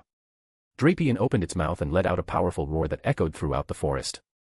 This was its cry of triumph after evolving. Now, standing at 2.5 meters tall, Drapion had become the largest Pokémon on Cain's team, capable of providing a tremendous sense of security to everyone. With such a large, strong, and combat-capable Pokémon by his side, anyone would feel safer. Cain approached Drapion, raising his hand to touch the highest joint on its chest. Drapion, seeing Cain approach, obediently knelt down so its trainer could pat its head. Cain smiled, stroking its head and feeling its sharp spikes. "You've finally evolved. Congratulations, Drapion." From the moment Drapion had hatched, Cain had invested heavily in its growth, watching it develop into a formidable fighter who relished battle and intensity. Whether facing powerful foes or playing during breaks, Drapion had always displayed relentless determination. Now, it had finally evolved. Drapion closed its eyes and smiled, feeling the warmth of Cain's hand on its head. Since birth, Drapion had seen Cain as a father figure, and Cain had fulfilled that role by guiding and training it. "From now on, I'll have even more strength to protect you," Drapion silently vowed. Cain was thoroughly satisfied with Drapion's current state. The evolution method based on toxin nutrition obtained from Team Rocket, while not followed exactly, had proven incredibly effective.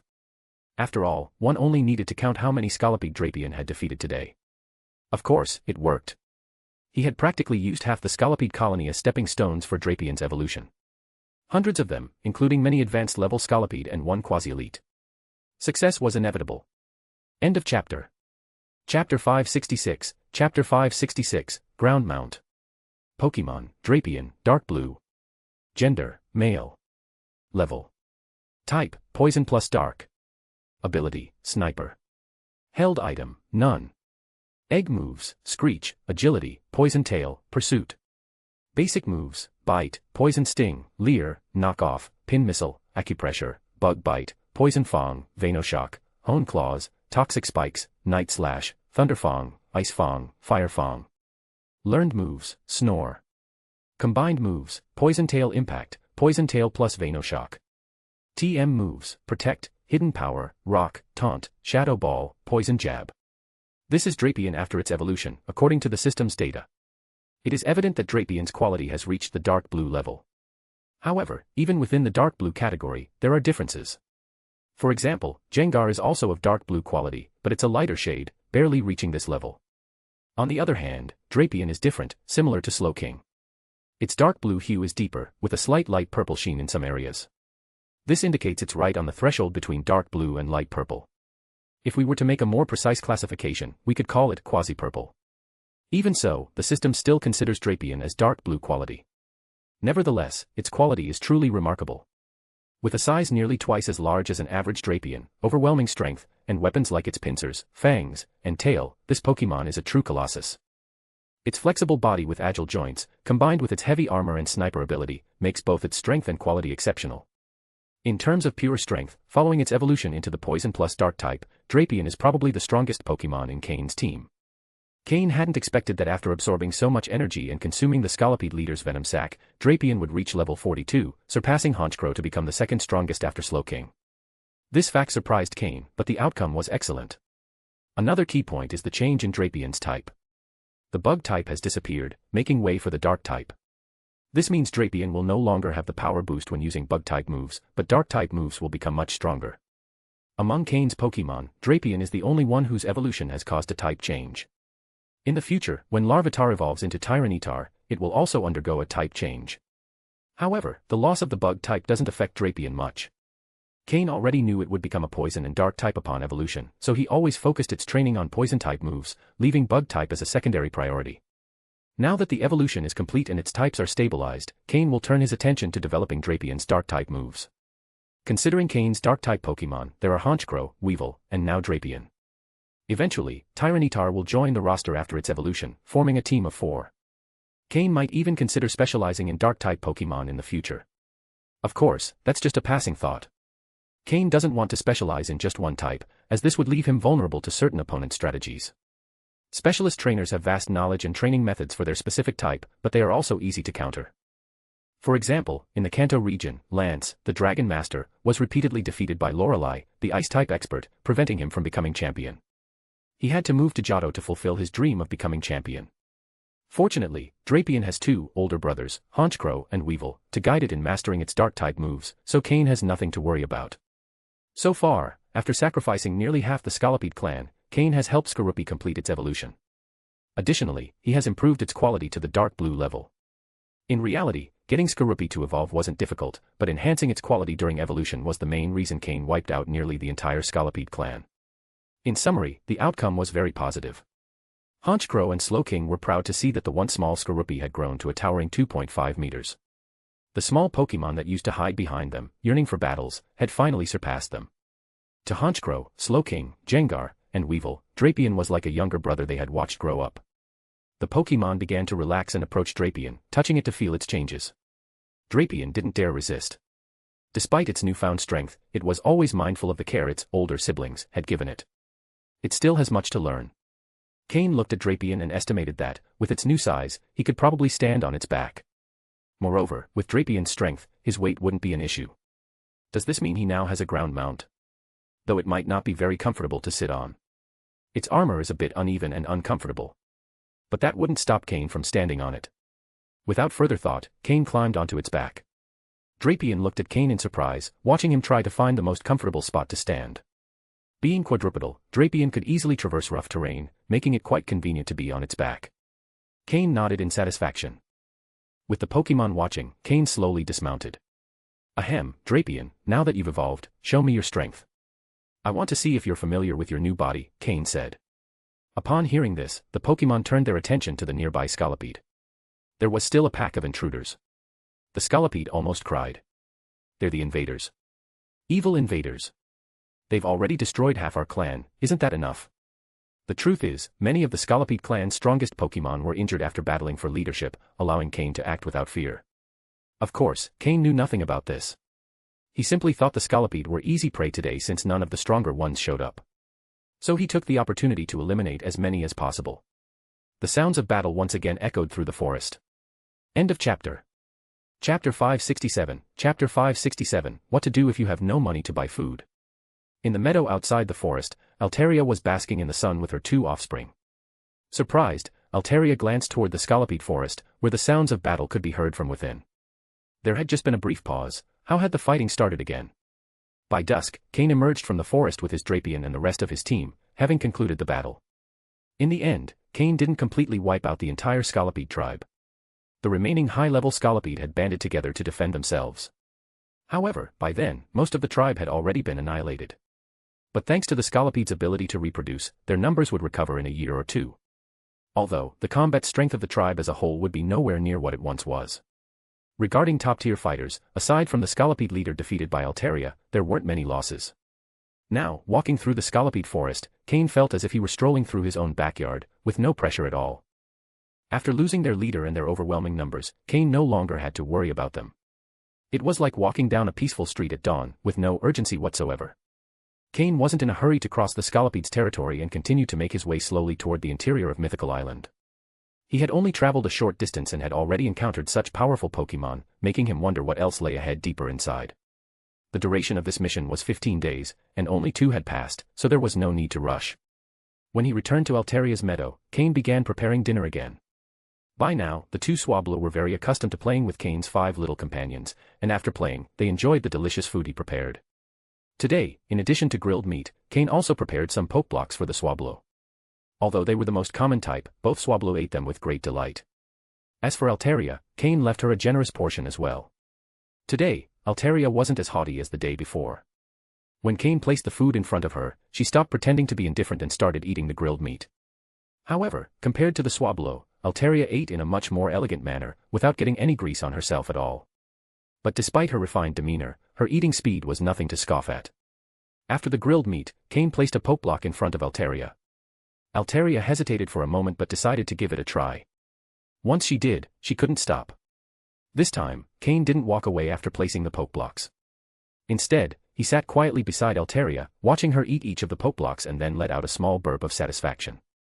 It could be said that, after living so many years on Mythical Island, since yesterday, Altaria had been trying things she had never eaten before.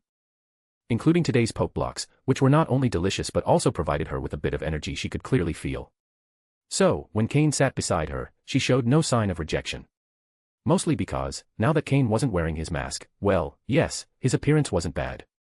It just remained to be seen if Altaria's aesthetic standards were similar to those of humans. After her little burp, Altaria felt unsatisfied and glanced at Cain. Seeing Altaria's gaze, Cain smiled softly, shook his head, and reluctantly pulled out another bag of poke blocks, pouring the entire contents into the bowl in front of Altaria. He knows how to please me, Altaria nodded in satisfaction. And she resumed enjoying the delicious meal. Originally, Altaria thought about whether she should stop, wondering what would happen if the food ran out. But as she ate, without realizing it, she had finished again. Feeling a bit frustrated, she glanced at Cain, thinking that he surely would have more next time. She stretched lazily. Today had been a good day. Aside from the noise in the forest during the day, everything else was perfect. Seeing that Altaria had finished eating, Cain didn't say much more. He brushed off the grass from his clothes and slowly returned to his shelter. Then, he began training with his Pokémon again. Drapion had completed its evolution, and its strength had increased significantly. Although the change wasn't as drastic as Jengar's, who had to familiarize himself with his new body after evolving, Drapion couldn't achieve the same level of control over his body as he had as a Skorupi. Regaining that dexterity would take a considerable amount of training. Training each joint of his body to move at will wouldn't be an easy or quick task. Today, Altaria didn't take her two offspring to play as usual. Instead, she silently observed as Cain trained Honchkrow and the others. Midway through the training, Altaria suddenly flew straight toward Honchkrow. Cain, surprised, didn't know what she intended. Altaria flew toward Honchkrow without slowing down, even accelerating. Honchkrow, seeing Altaria flying toward him as if to attack, prepared to defend himself.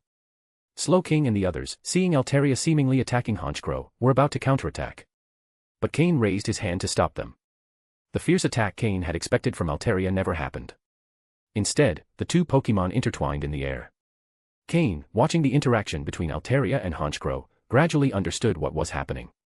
Altaria is teaching Honchkrow how to use flying-type moves and master aerial combat. Cain observed how, although it seemed like Altaria was attacking Honchkrow, she was actually correcting some of his habits and flaws. Although Cain had trained Honchkrow quite well, there were certain things that couldn't be noticed just by watching. Only an expert in flying-type energy like Altaria could point out those details. Of course, even if Altaria didn't do this, Honchkrow would eventually realize them himself. But it would take a long time and might even require losing a battle to recognize his weaknesses. Although Altaria didn't teach Honchkrow any new moves, she helped reinforce his fundamentals. These 2 meals didn't go to waste, Cain thought, nodding to himself. This kind of direct guidance was already a big gain for Cain.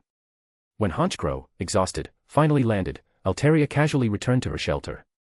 Before leaving, she glanced at Cain, as if to say, the food's paid for. Honchkrow, on the other hand, was deep in thought, clearly reflecting on the lessons from the training. End of chapter. Chapter 568, Chapter 568, the Pokémon with a steel gate on its head. Another day had passed. It was the 4th day since Cain had arrived on the island. When he woke up in the morning, he no longer saw Altaria or her 2 offspring. He didn't give it much thought. When he had arrived here, Altaria and her family were already gone, so they had likely gone out again. Cain had Slowking mark the area with a psychic coordinate, and then, along with his Pokémon, he ventured back into the Scolipede forest. By now, the number of Scolipede in the forest had decreased drastically. In the presence of Cain, the cause of their downfall, the Scolipede showed no intention of resisting and stepped aside to let him pass. They had no other choice. Although Cain and his Pokémon weren't invincible, if things got difficult, they could escape. The Scolipede had tried to stop him before but had failed. However, after retreating, Cain and his team would return with an even fiercer offensive. After several rounds of encounters, the Scolipede didn't know what else to do. It was simply unfair. In the end, the Scolipede tribe decided to avoid any conflict with Cain and his Pokémon, staying out of their way. Their group was practically depleted, so letting them through wasn't an issue. Cain had also lost interest in the Scolipede. Without a new leader emerging, the tribe was essentially finished. It was time to continue exploring the island. Cain wondered how the other trainers were faring. Could someone have been lucky enough to be teleported directly near the ruins in the center of the island? Direct teleportation to the ruins wasn't possible, as psychic waves interfered with spatial positioning. Cain had learned this from Reggie. If not for this interference, Team Rocket would have sent a large group of people directly to the ruins, without the need to explore the island. After passing through the Scolipede forest, Cain encountered a new landscape. A vast area of rocks and gravel. The area was filled with jagged rocks and small patches of scattered sand. Rock-type Pokémon were abundant here, with Geodude being the most common. However, these Pokémon weren't particularly aggressive, and due to their rocky bodies, few Pokémon dared to bother them, so they lived in peace. They spent their days basking in the sun, and when hungry, they would simply eat nearby rocks. If no rocks were available, the sand on the ground would suffice. Cain wasn't particularly interested in these Pokémon. Even if Geodude evolved into Golem, it wasn't what Cain was looking for. The transition between the forest and the rocky terrain was surprisingly seamless, without feeling out of place. There was no doubt that the mythical island was unique, a place where any type of Pokémon could appear. Besides Geodude, there were quite a few Roggenrola. Compared to Geodude, Roggenrola were even more timid. When they saw Cain and his Pokémon approaching, they would quickly flee. On the surface, there didn't appear to be any tribal divisions in this rocky and sandy area. Geodude and Roggenrola coexisted in the same habitat. However, that could have been because Cain had only encountered more peaceful Pokémon like Geodude and Roggenrola. In addition to them, there were several Boldore and Graveler. However, Golem and Gigalith were much rarer, almost non-existent. A massive Onyx slithered slowly across the rocky terrain not far from Cain, leaving behind a deep trench that was soon covered by Roggenrola. Cain also spotted Pokémon like Dwebble and Crustle, who would lift their rocks to sneak a glance before quickly retreating. Occasionally, small eyes peeked out from piles of sand. Scanning them with his system, Cain discovered they were Hippopotas hiding. It was likely that Hippowdon could also be found in this area. Cain joked with Slowking, "Look, Slowking, it seems you found your relatives. Both of you are hippos. Want to say hi?" Slowking showed some interest but ultimately didn't get the chance. That was because as soon as the Hippopotas sensed Slowking's presence, they felt threatened and quickly buried themselves in the sand. As ground-type Pokémon, they naturally avoided water types like Slowking. Both were hippos, but Slowking was a water-dwelling hippo, while Hippopotas lived in the sand, as their name implied. This place was truly a haven for rock and ground-type Pokémon. Cain had been on the mythical island for quite a while and had already encountered Pokémon from the first 6 regions discovered by the League, except for those from the 7th region, Alola. Has Mew never been to Alola? Or could it be because of the Ultra Beasts? Cain vaguely recalled that those were the correct words. However, this wasn't particularly relevant to his current situation. After walking a while longer, Cain realized that this rocky and sandy expanse seemed endless. From outside the island, it hadn't been obvious, but now that he was inside, Cain was surprised by the area's vastness. Luckily, he didn't have to worry about getting lost, as he could always orient himself by the direction of the Tree of Life at the center of the island. Whoa! Cain exclaimed upon seeing a group of Pokémon running ahead of him. It was a group of Pokémon running with something resembling a steel gate on their heads. The rhythmic pounding of their footsteps made the ground tremble slightly. Those are Shieldon and Bustiodon. Cain quickly recognized them. Shieldon and Bustiodon. Shieldon evolves into Bustiodon at level 30. Although their name includes the word dragon, they aren't dragon-type Pokémon. They are a type of pseudo-dragon Pokémon, similar to Tropius, which Cain used as a mount. Although their dragon blood is sparse, it's still present, granting them incredible physical strength. As rock and steel-type Pokémon, Bustiodon possesses extraordinarily high physical and special defense, with its physical defense being especially terrifying. That's why they are called Guardians. I wonder why they're in such a hurry. Cain observed the direction in which they were running, intrigued. Since he had nothing urgent to do, he decided to follow them out of curiosity. With Drapion looking eager, Cain climbed onto its back. In this rocky terrain, Drapion could move much faster than Cain could on foot.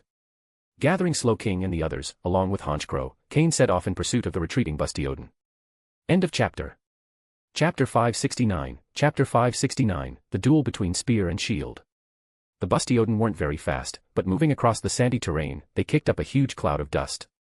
Trailing a considerable distance behind them, Cain couldn't help but put on a mask to cover himself. There was just too much dust. Observing the urgency of the Bustiodon, it was clear that something had happened. After running for about half an hour, they arrived at a depression in the terrain. Although still a rocky area, this place had much more sand than rocks, almost forming a small desert. 2 groups of Pokémon were facing off in this area.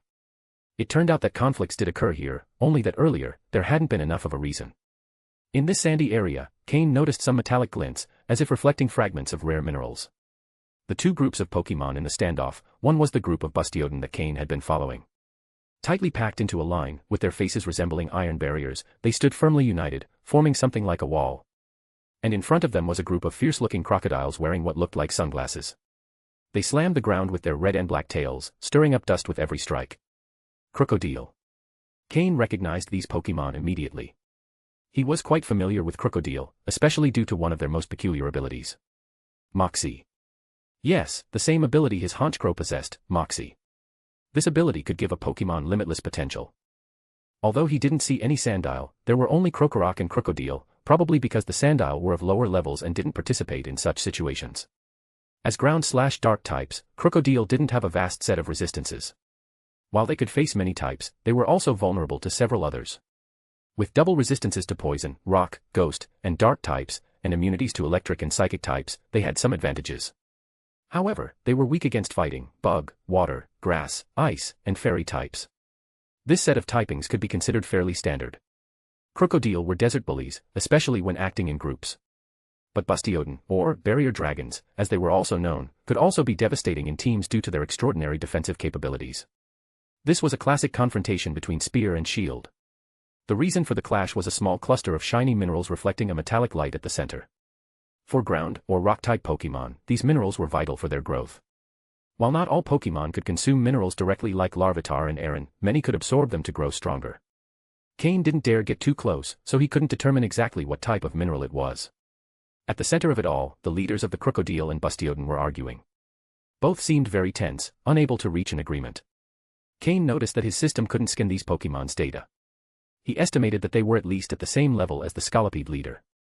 To dominate a territory on Dream Island, or lead a large group, a near-elite level seemed to be the minimum requirement. Drapion, with its excellent camouflage in sandy and rocky areas, allowed Cain to remain hidden without being detected by any Pokémon. Honchkrow continued circling above, keeping an eye from the sky, only descending if necessary. From his position, Cain watched as the Crocodile leader opened its jaws wider, adopting a threatening stance. But the Bastioden leader didn't back down an inch, moving its armored head right in front of the Crocodile, daring it to try breaking through its shield. After a few minutes of tension, the two leaders finally began to fight. The Crocodile struck first, slashing at the Bastioden with its sharp claws, but the Bastioden faced it head-on, using its armored head for defense. Seeing their leaders start fighting, the other members of both groups quickly followed suit.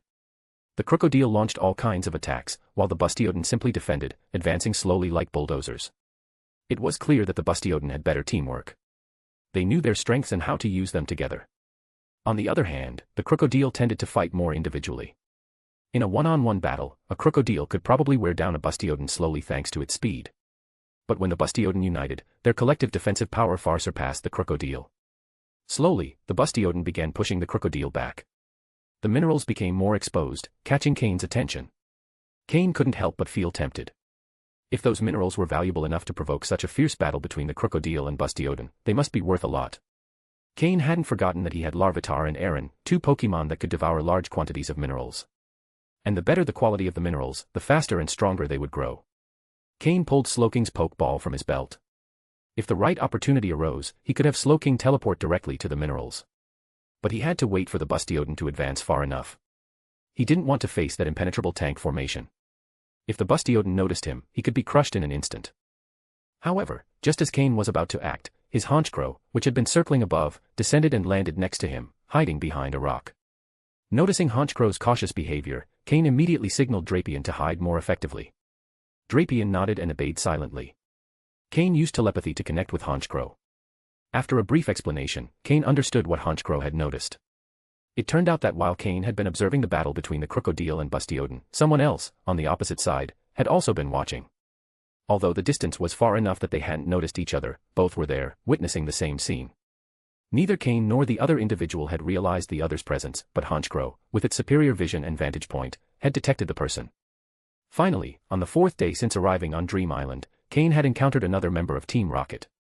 Now, it was just a matter of finding out who it was. End of chapter. Chapter 570, Chapter 570, Turning the Mantis into Bait. With this, Cain, who was about to act, slowly lowered the Pokeball in his hand. If someone else wanted to play the Mantis, he had no problem being the Sparrow to catch the prey. So, he decided to exercise patience and wait. Cain still had a list of Team Rocket members' information that he had obtained from Reggie. Although he wasn't sure if the other person also had something similar, Cain estimated they probably didn't. Even if they did, it wouldn't be as detailed as what Reggie had compiled. He decided to wait for the other person to make the first move. Once he confirmed their identity and skills, Cain would have an even greater advantage. He waited in silence for another half hour. During that time, the Crocodile had already been pushed to the edge of the sunken zone by the Bastioden. However, that was as far as the Bastioden could manage. After all, their advantage lay in their incredible defense, but they lacked offensive power. The reason the Crocodile had been pushed back was simply a strategic retreat, not fear. Now that they were at the edge, retreating further would mean leaving the sunken zone, and clearly, that wasn't what the Crocodile wanted. So, they launched a fierce counterattack, and the two sides became deadlocked once again. It was at that moment that Cain, who had been watching the Team Rocket member on the other side, noticed them start to move. Amidst the vast yellow desert, a cloth appeared, and from beneath it emerged a Team Rocket member dressed in a form-fitting black suit. The disguise they had used earlier was that yellow cloth that had covered their body. In the desert, the black suit was quite visible, but once inside the sunken zone, it became harder to detect due to the shadows created by the sunlight. Cain carefully observed their movements, frowning. This individual clearly possessed strong camouflage and survival skills in the wild, essential traits for a Team Rocket officer. Cain still didn't move. Until he confirmed the opponent's identity, he decided not to act hastily. The Team Rocket member moved swiftly across the sandy terrain, as if experienced in desert living. Those boots. Is that why they move so well on the sand? Clearly, no one on this expedition to Mythical Island is a novice, Cain thought, following their every movement. 3 minutes later, the men reached the area of exposed minerals without the Bastiodon or Crocodile noticing. It's time, Cain said calmly. Drapion, alert the Bastiodon and Crocodile. Use Shadow Ball to attack the mineral area. Following Cain's orders, Drapion extended a pincer and began forming a ball of dark energy. While Jengar was the most skilled at using Shadow Ball, Drapion had learned a few tricks from it. Although not yet at Jengar's level, attacking an immobile target like a rock was not a significant challenge. 2 dark balls were launched, one aimed at the mineral area and the other at the Team Rocket member. After firing the attacks, Drapion concealed itself again. The Team Rocket member, who had just smiled upon reaching the mineral area, sensed danger behind them. Quickly rolling to the side, they avoided Drapion's Shadow Ball. Boom. Boom. The 2 shadow balls exploded in the mineral area and on the sand, missing the Team Rocket member. However, hitting them wasn't necessary, the desired effect had been achieved. The Crocodile and Bastiodon heard the explosions. Both groups, which had been fiercely fighting, stopped their combat. After all, the entire confrontation was over those precious minerals. Someone had tried to take advantage of their distraction to steal them. That was unacceptable. The Bastiodon turned and rushed toward the mineral area, fixing their gaze on the Team Rocket member. The Crocodile, on the other hand, took advantage of their greater speed. Without the Bastiodon's barrier, they moved nimbly through the sand, outpacing the Bastiodon on their way to the minerals.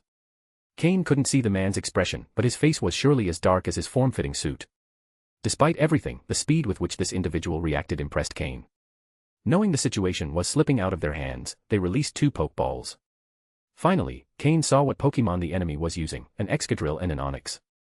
Upon seeing them, Cain confirmed the man's identity. However, now wasn't the time to dwell on that. If he wanted to be the Sparrow, he needed the Mantis to put in a bit more effort. The men jumped onto the Onix, while Excadrill quickly burrowed into the sand. Onix moved swiftly through the sunken zone, and although it was usually slow, in this sandy environment, its speed was surprising. But the Crocodile were even faster, especially their leader, who was quickly closing in on the Onix. Just when it seemed they would catch it, Excadrill emerged from the ground, launching attacks that slowed the Crocodile. Onix also sought areas filled with rocks to pass through. Due to its massive size, the rocks posed no obstacle, but the Crocodile had to go around them, increasing the distance between them. Now that the time was right, Cain also prepared to act. But first, he had something else to do. Honchkrow, follow him from the air. Stay high and avoid being attacked. Make sure the Crocodile and Bastiodon don't lose track of the men, Cain ordered. Honchkrow nodded and flew toward the Team Rocket member, occasionally launching attacks to prevent Onix from fully escaping and to guide the Crocodile and Bastiodon in their pursuit. Slowking, teleport us to the mineral area, Cain said, releasing a Pokeball. Yadin. Slowking activated its psychic power, distorting space. In an instant, they appeared in the mineral area. The Crocodile and Bastiodon had already gone after the men, leaving them alone. Drapion, Slowking, quickly.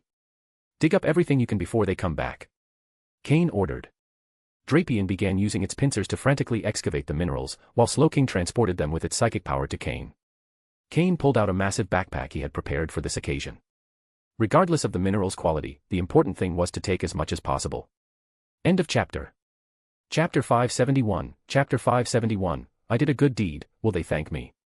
Drapion had become a full-fledged miner, while Slowking acted as a transport truck. With the perfect collaboration between the trainer and his 2 Pokémon, the gemstones in the area were dwindling at an alarming rate. Although they still didn't know the exact quality of the minerals, the fact that a fist-sized piece weighed dozens of kilograms suggested they were likely of high quality. Otherwise, they wouldn't have caused a dispute between the Crocodile and the Bastiodon. However, the more Cain dug, the more surprised he became.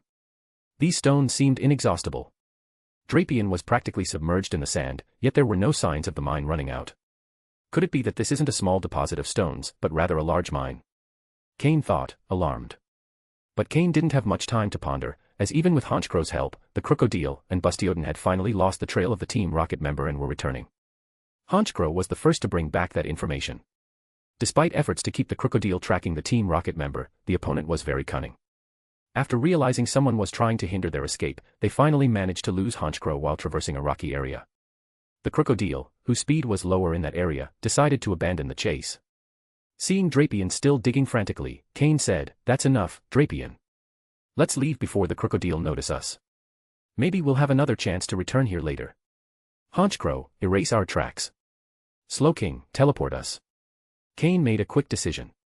He had already collected enough stones for today and hoped the quality would be decent.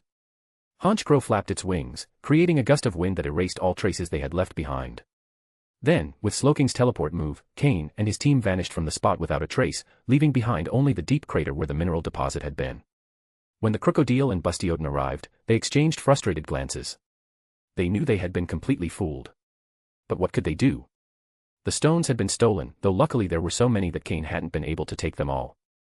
This time, the two groups didn't resume their fight. The leaders of the Crocodile and Bastioden negotiated with each other to find a way to share the resources equitably. Cain reappeared on the hill, watching with satisfaction as the Crocodile and Bastioden sat down to negotiate peacefully. "I really did a good deed," he thought with a smile. "I suppose they should be grateful. These minerals will be my reward for helping them make peace." With a satisfied smile, Cain turned and left. However, after his departure, a small spiky head emerged from the sand.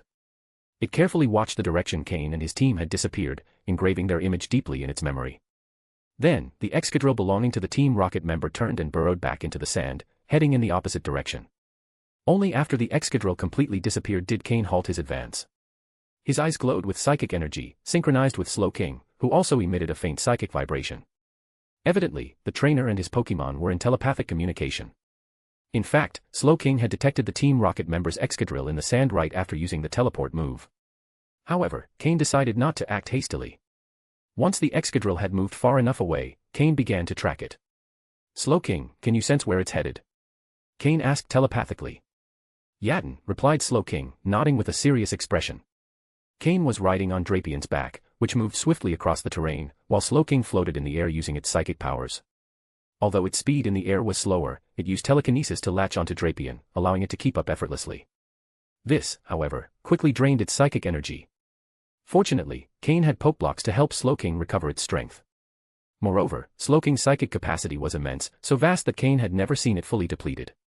Cain gazed coldly at the rocky area ahead. He knew his opponent wouldn't give up, especially after Cain had ruined their plans. But luckily, Cain wasn't willing to let things stand either. If anyone tried to mess with him, he would make sure to eliminate them. So far, Cain had managed to deal with everyone who had tried to challenge him, except those whose power surpassed his own. Excadrill and Onyx. Of the Team Rocket members who entered, only one uses those Pokémon. Kanto Region, Team Rocket Officer, Shuichi. Specialist in training rock and ground-type Pokémon. When Cain saw the Excadrill and Onyx, he quickly recalled the information he had received from Reggie about this person. He had memorized every detail in his system, and now the system had generated a detailed profile of the Shuichi. "Since you left your Excadrill to track me, I'll save you the effort. I'll come find you," Cain said coldly. The rapid movement through the rocky zone kicked up small clouds of dust. If the Excadrill emerged to take a look, it would undoubtedly detect that Cain was following it. But it was overconfident, sure that it hadn't been detected and that its speed in the sand was sufficient. Thus, it had no idea Cain was tailing it. Reaching the area where Honchcrow had lost the trail, the Excadrill changed direction, avoiding the rocky zone and taking another path. Excadrill, with its keen sense of smell, was undoubtedly following the marks left by its trainer, Shuichi, along the way. As it skirted the rocky zone, the Excadrill began to slow down. "We're close," Cain thought, signaling Drapion to also slow down to avoid alerting their prey. Slowking understood the situation and immediately enveloped Drapion's legs with psychic energy, allowing it to move silently and leave no tracks. This, however, increased Slowking's energy expenditure, though it wasn't a major problem. Everything was going according to plan. End of chapter. Chapter 572, Chapter 572, The Perfect Piece for a Sandstorm Team. After Excadrill moved forward for another 10 minutes, it suddenly stopped. Cain quickly signaled Drapion and Slowking to cease their actions.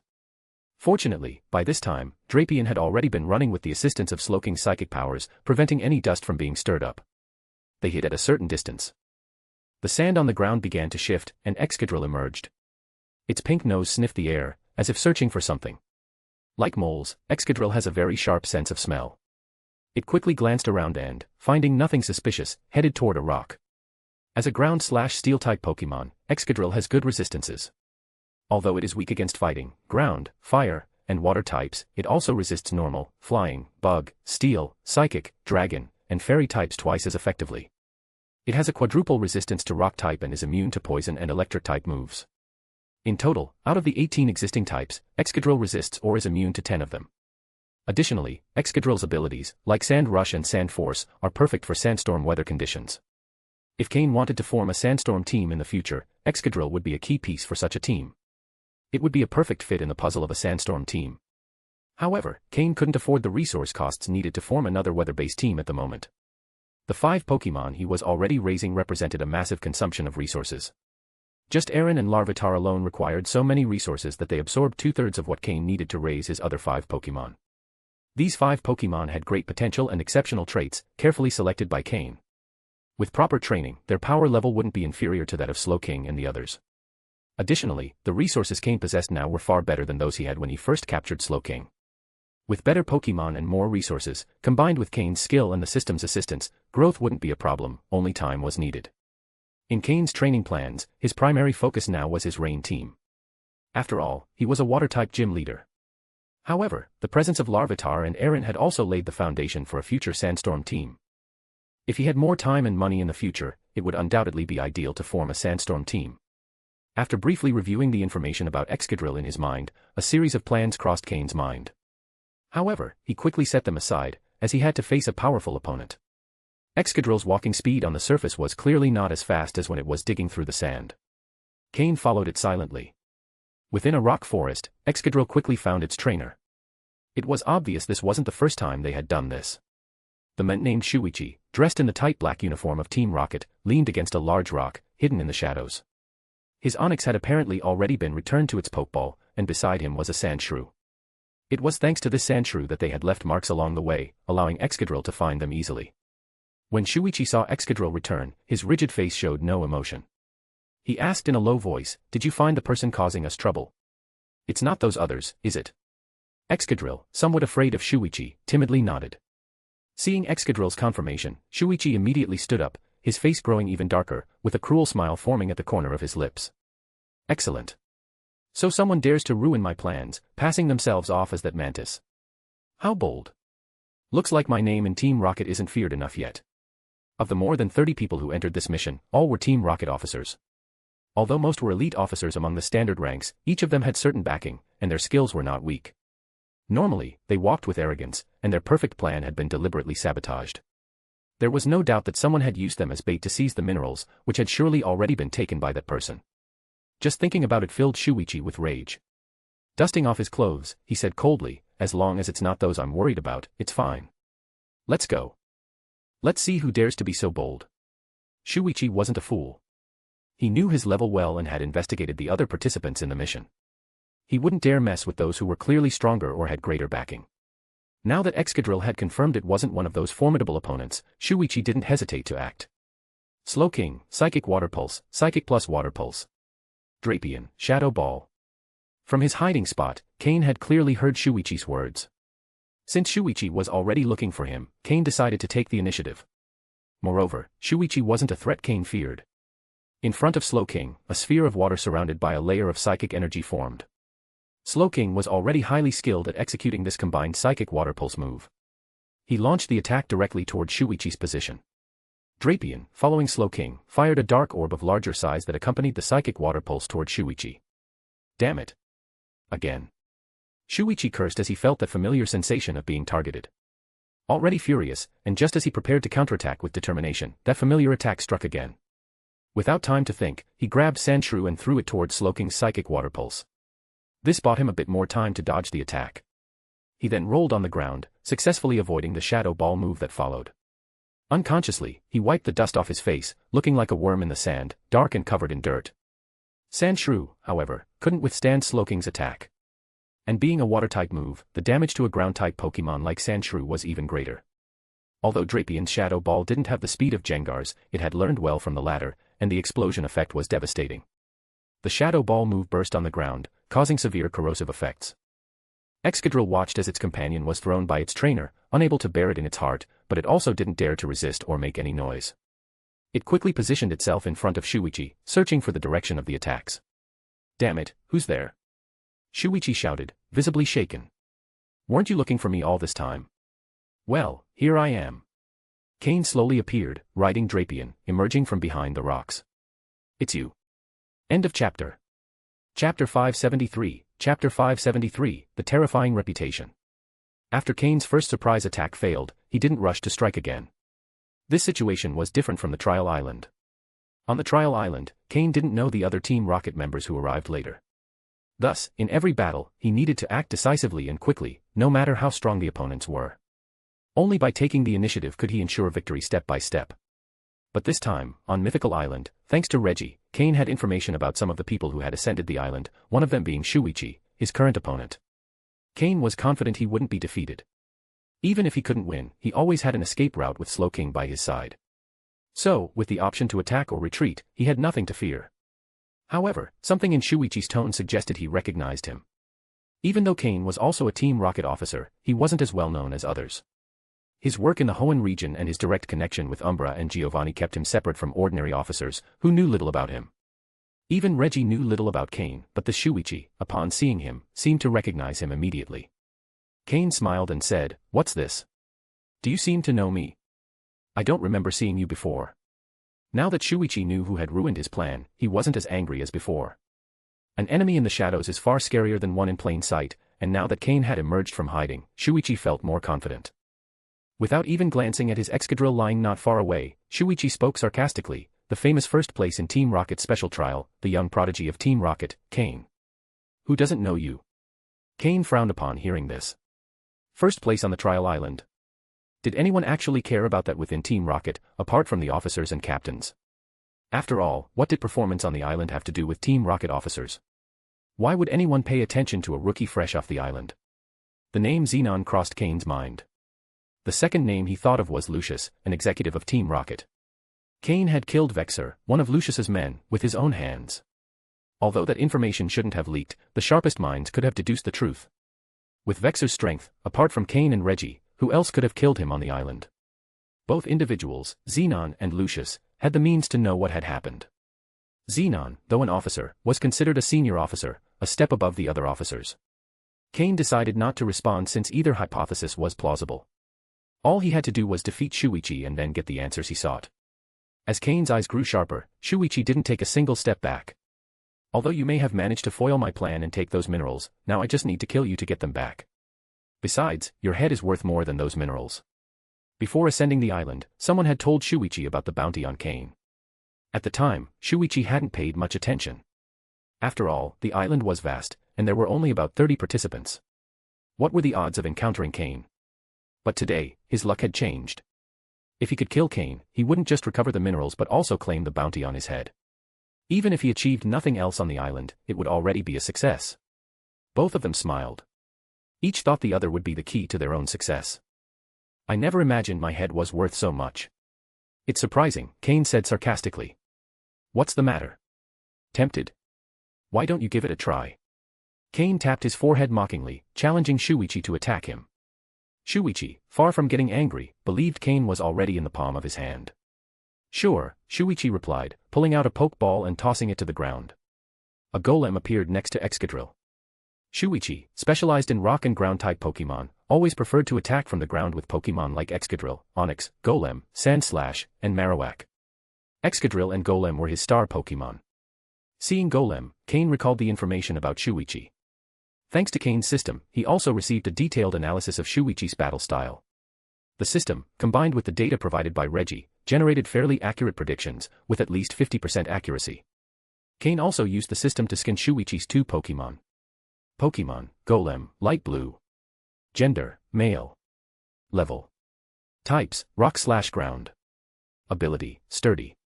Held item, None. Egg moves, Block, Rock Climb, Endure.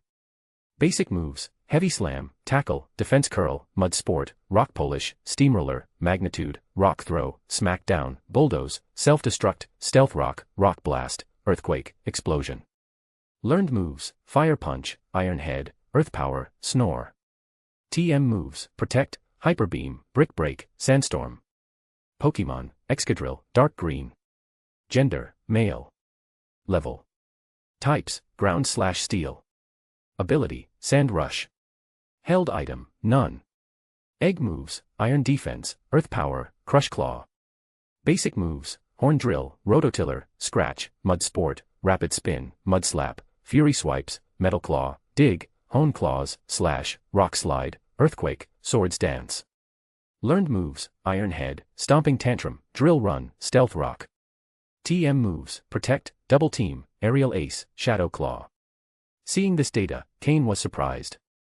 Although Reggie had described Shuichi, the assumptions about the power and level of his Pokémon were estimates. Now it was clear that both Pokémon were at mid-advanced levels, while most of Cain's Pokémon had just reached the advanced level. However, Cain had an advantage: Slowking and its water type, which completely countered Shuichi's Pokémon, especially Golem, which had a quadruple weakness to water. A good opportunity for victory lay before him. End of chapter. Chapter 574, Chapter 574, Prototype of a Sandstorm Team. Cain didn't summon any more Pokémon. Drapion and Slowking were currently among his strongest Pokémon, and facing Shuichi's Golem and Excadrill, Cain felt confident that his chances of winning remained high. Otherwise, he wouldn't have pursued the fight after identifying his opponent. However, Cain was most concerned about Golem's Explosion move and Excadrill's Swords Dance. Both moves were naturally learned as Pokémon leveled up. If Cain had to choose, he would rather face Excadrill using Swords Dance than Golem detonating with Explosion. With this in mind, Cain quickly formed a combat strategy in his head. Golem, use Sandstorm. Excadrill, Swords Dance. As the trainer of Golem and Excadrill, Shuichi knew his Pokémon's abilities perfectly. Excadrill's Sand Rush ability would increase its speed during a sandstorm, similar to how Swift Swim worked for a rain team. Shuichi had a clear grasp of his team's strategy and combat rhythm. Golem was responsible for creating the sandstorm, while Excadrill, as the main attacker, boosted its physical power with Swords Dance.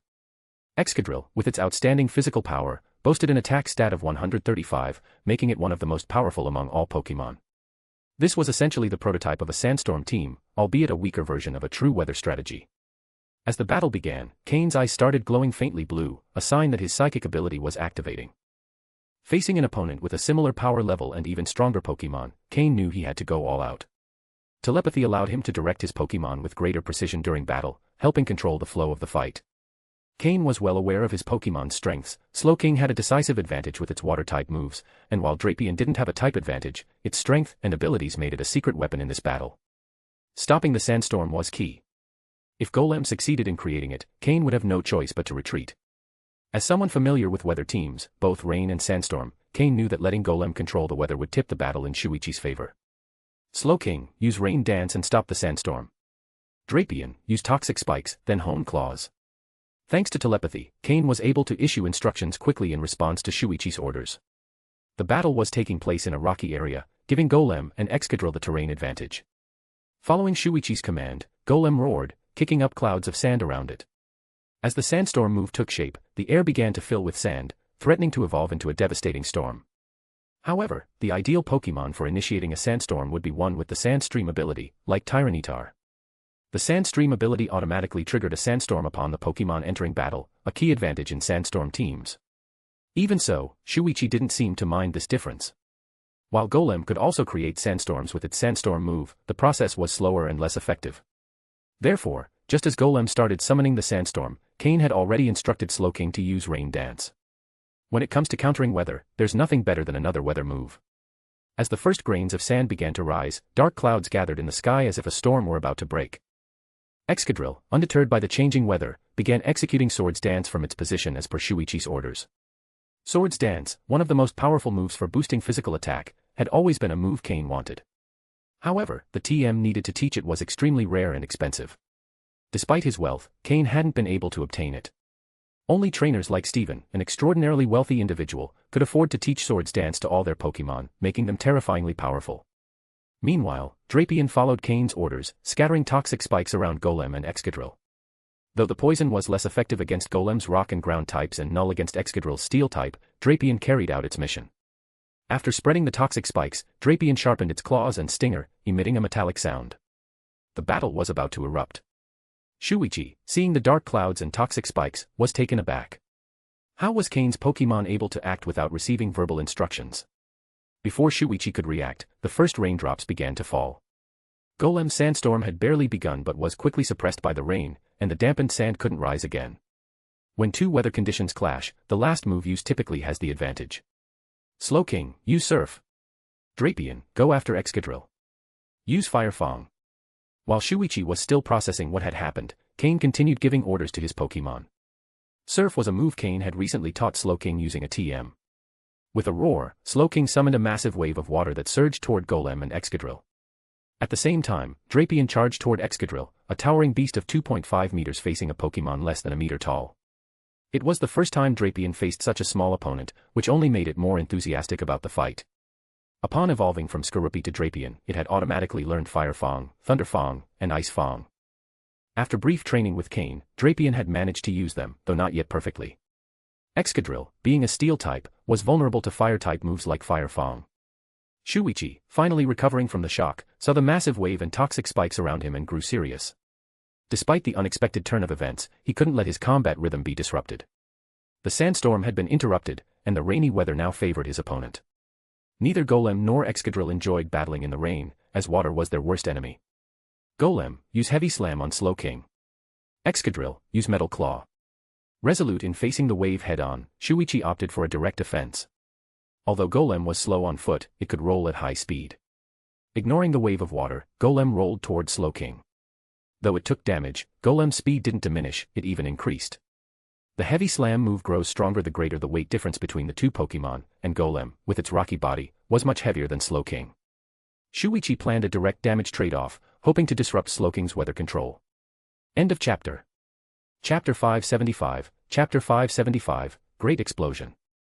Although Excadrill was small, it showed not the slightest hint of intimidation as Drapion charged toward it. The Metal Claw move, enhanced by Swords Dance, had considerable power. Boom. The first clash occurred between Drapion and Excadrill. Drapion's two pincers met Excadrill's two claws in a fierce battle. Just as Shuichi was about to smile, he noticed the corner of Cain's lips curl upward. Suddenly, something felt off. Despite resisting Drapion's pincers, Excadrill couldn't stop its advance. A 2.5-meter-tall Scallopy doesn't have much resistance against Drapion in its Skorupi stage, so Excadrill, with its small size, was at a clear disadvantage. Drapion lifted Excadrill, and under its stunned gaze, its fiery fangs bit down fiercely. Excadrill tried to free itself from the pain, but suspended off the ground, its strength was insignificant against Drapion, like a baby against a giant. Meanwhile, Golem began rolling directly towards Slowking.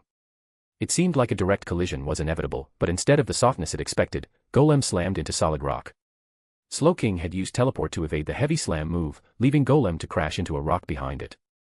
Excadrill, use Aerial Ace. Golem, abandon Slowking, and use Earthquake on Drapion. Shuichi reacted swiftly upon seeing Slowking use Teleport, realizing that Golem, with its slowness, wouldn't reach it. He decided to focus on attacking the massive Drapion first. Eliminating one threat would simplify the battle. Drapion, hang in there. Use Fire Fang again. Slowking, no one can interrupt you now. Attack with all your might, use Psychic Water Pulse on Golem. Cain also issued his commands swiftly. Golem's quadruple weakness to water was the key to victory. Boom. Boom. Boom. Excadrill used Aerial Ace and managed to free itself from Drapion's grasp. Fortunately, Drapion was no longer bug-type, so the damage it suffered was limited thanks to its tough armor. Still, the Fire Fang move had left burn marks on Excadrill, showing that the attack had inflicted significant damage. Following Cain's orders, Drapion pursued Excadrill again. Just as Drapion managed to catch Excadrill once more, Golem was already closing in. Waves of energy from Golem's Earthquake began spreading toward Drapion. At that moment, Drapion was about to use Fire Fang again on Excadrill. Slowking, using its Psychic Water Pulse move, attacked Golem with incredible speed, aided by its psychic abilities. Boom. Boom. Boom. The three attacks landed almost simultaneously.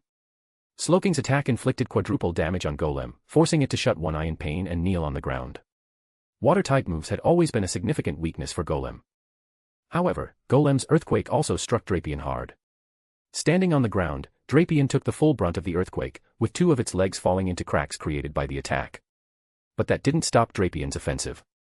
It used Fire Fang again, biting down on Excadrill. Despite the damage Drapion suffered, Cain remained calm and ordered, Slowking, attack Golem again with Psychic Water Pulse. Finish it quickly. Drapion, hold on and use Fire Fang once more. Excadrill, with its natural defensive resistances, gave the impression of being a hedgehog with no clear points of attack. Drapion had little choice but to repeat Fire Fang to inflict effective damage. Golem, charge at the trainer. Eliminate any obstacles and use Explosion. Excadrill, burrow underground and use Earthquake. Shuichi made a quick decision, seeing that Golem could no longer continue fighting. He commanded it to use Explosion, an incredibly powerful move but at the cost of the user. Cain's face darkened. What he feared most had happened. Shuichi, as a Team Rocket member, was willing to use desperate tactics, ignoring battle rules. Slowking, attack Golem and come to my side. Drapion, don't let Excadrill escape. Slowking launched its Psychic Water Pulse move at Golem again. Although it caused significant damage, it wasn't enough to stop Golem, who was determined to sacrifice itself. However, as Golem charged toward Cain, Slowking teleported in front of him, shielding its trainer. But there was no time to use teleport again. Slowking, use Protect. Jengar, strike from the shadows. Go straight for Shuichi. Cain's face was stern. He wasn't the only one whose trainer could be attacked. He had his own methods. Although Jengar had been hidden until now, it was always ready to act. Floette, use grassy terrain beneath Drapion. Cain's orders were executed rapidly. Although only Slowking and Drapion were visible, Cain had more Pokémon ready to intervene. Boom. Everything happened in mere seconds. Slowking, with its towering 2-meter figure, shielded Cain using Protect, blocking the first wave of Golem's explosion. Although some shockwaves hit Slowking directly, its psychic abilities mitigated most of the damage, leaving only minor injuries. However, the explosion left a massive crater in front of Slowking. At the bottom of it lay Golem, unconscious. The surrounding area was in chaos. Drapion also took part of the impact but still firmly held Excadrill in its pincers, which spun frantically like a small top. The sound of metal screeching filled the air as Drapion's and Excadrill's claws clashed. The grassy terrain deployed by Floette began slowly healing Drapion, giving it the energy needed to keep holding the spinning Excadrill. Seeing that Golem's explosion didn't have the devastating effect he had hoped for, Shuichi began to hesitate. Too many things had happened that he hadn't anticipated. Cain could command his Pokémon without speaking, Drapion's sheer strength far outmatched Excadrill even after using Sword's Dance, and Slowking could use Teleport to effortlessly dodge any attack. But what unsettled Shuichi the most was that Golem's first attempt to use Sandstorm had been interrupted by Slowking's Rain Dance.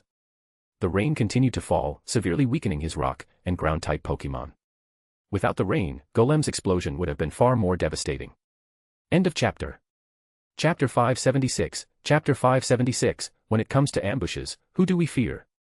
In the battle against Cain, Shuichi didn't make any major mistakes, and his combat direction was fairly standard. However, Cain's telepathy caught him off guard. That's how telepathy can make a difference in battles between trainers of a similar level. If Shuichi had known Cain possessed this ability, he might have been better prepared. But Cain had always kept his telepathy a secret, and until now, few people were aware of it. Thus, after a series of maneuvers, Shuichi was forced to make his Golem self-destruct.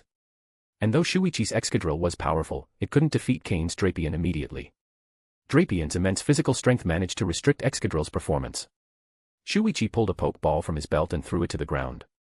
Immediately, his Onix appeared, the same one that had helped him escape before.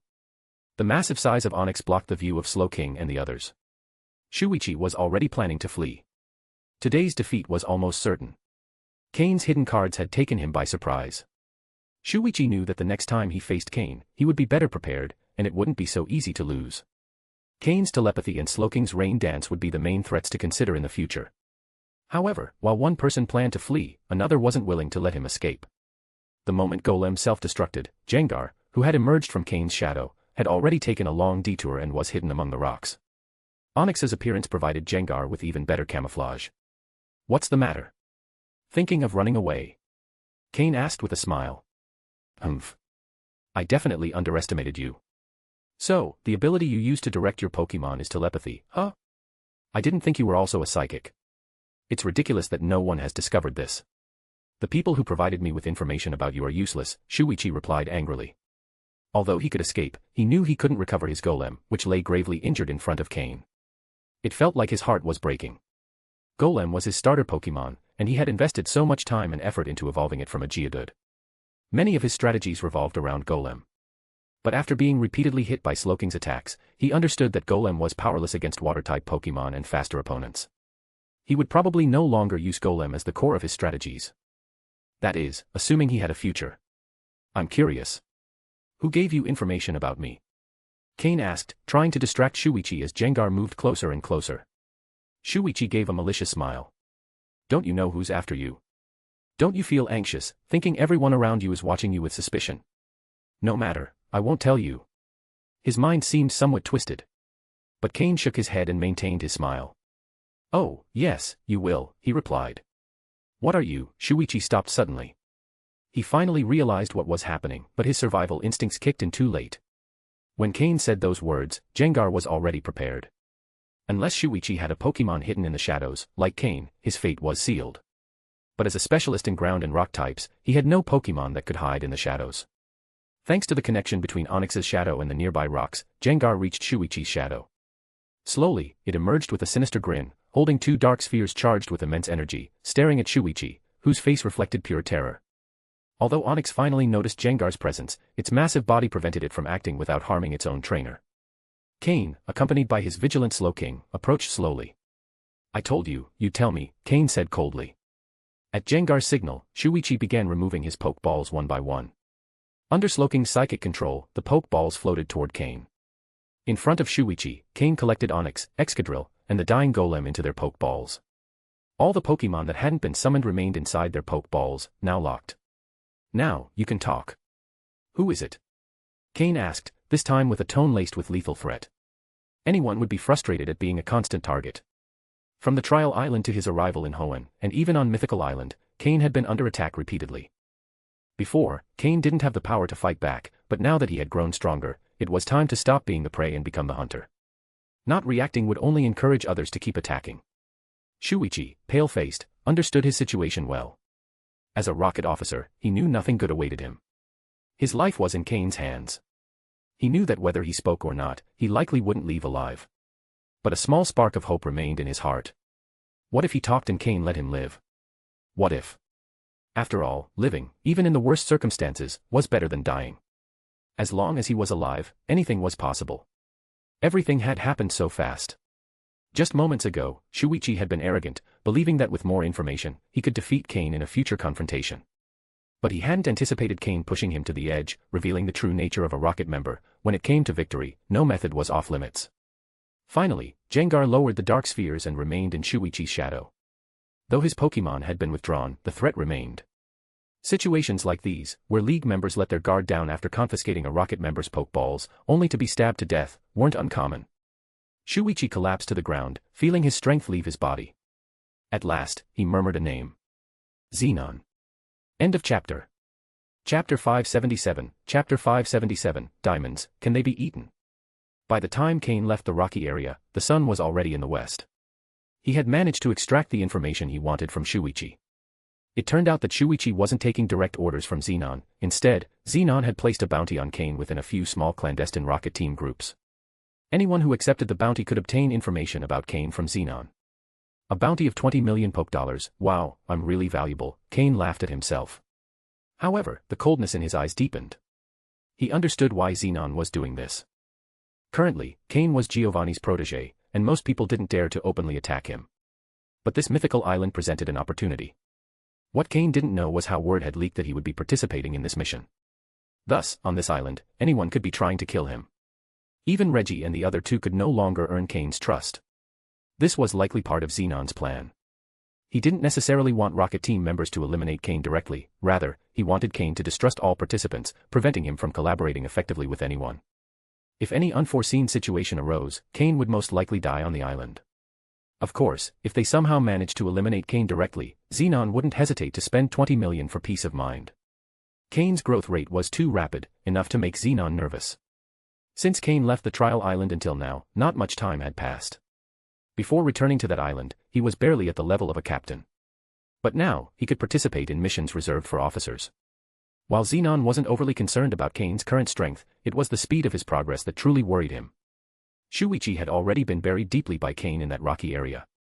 Since Shuichi liked ground and rock-type Pokémon so much, now he would rest alongside them. However, Cain had kept Shuichi's Pokémon. To Cain's surprise, Shuichi thought Cain had only used 2 Pokémon, which he believed was enough.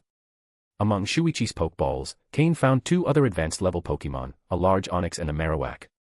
Even if Shuichi had used all his Pokémon in battle, Cain wouldn't have felt fear. Additionally, Cain discovered several Pokeballs containing Drillbur among Shuichi's belongings. It seemed Shuichi liked using Excadrill and Drillbur combinations, so he carried quite a few of the latter. Cain kept them all. These Pokémon, trained to that level, were quite valuable. Selling them would bring in a significant amount of money.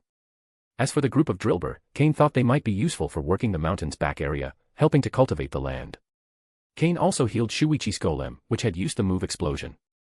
He asked Floette to use grassy terrain twice, barely managing to save its life. Shuichi had been ruthless, attempting to use Golem to take Cain down in a suicide attack.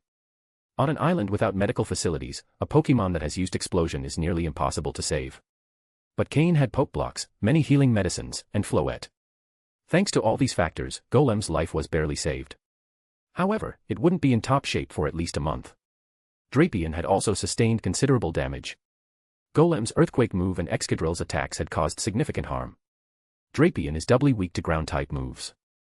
Though strong, Excadrill had used Swords Dance to power up. On the other hand, Drapion had gained new insight into the move Fire Fang. Cain also took Shuichi's storage space, though he hadn't yet examined its contents. He planned to do so later that night in a safe location. Using Slowking's teleport twice, Cain returned to the clearing where Altaria resided. He had invested quite a bit in this relationship, and a safe spot like this was hard to find on Mythical Island. Naturally, he intended to make good use of it. Although Altaria was proud, she adhered to a fair code of conduct. The previous day, it had taught Honchkrow about aerial combat as thanks for the food Cain had given it. When Cain left in the morning, Altaria and the 2 Swablu were gone. But by the time he returned in the afternoon, they were back. It was unclear where they had gone. The 2 Swablu ran toward Cain as soon as they saw him, chirping loudly. They probably wanted Cain to make dinner quickly. After tasting Cain's food, everything else seemed bland to them.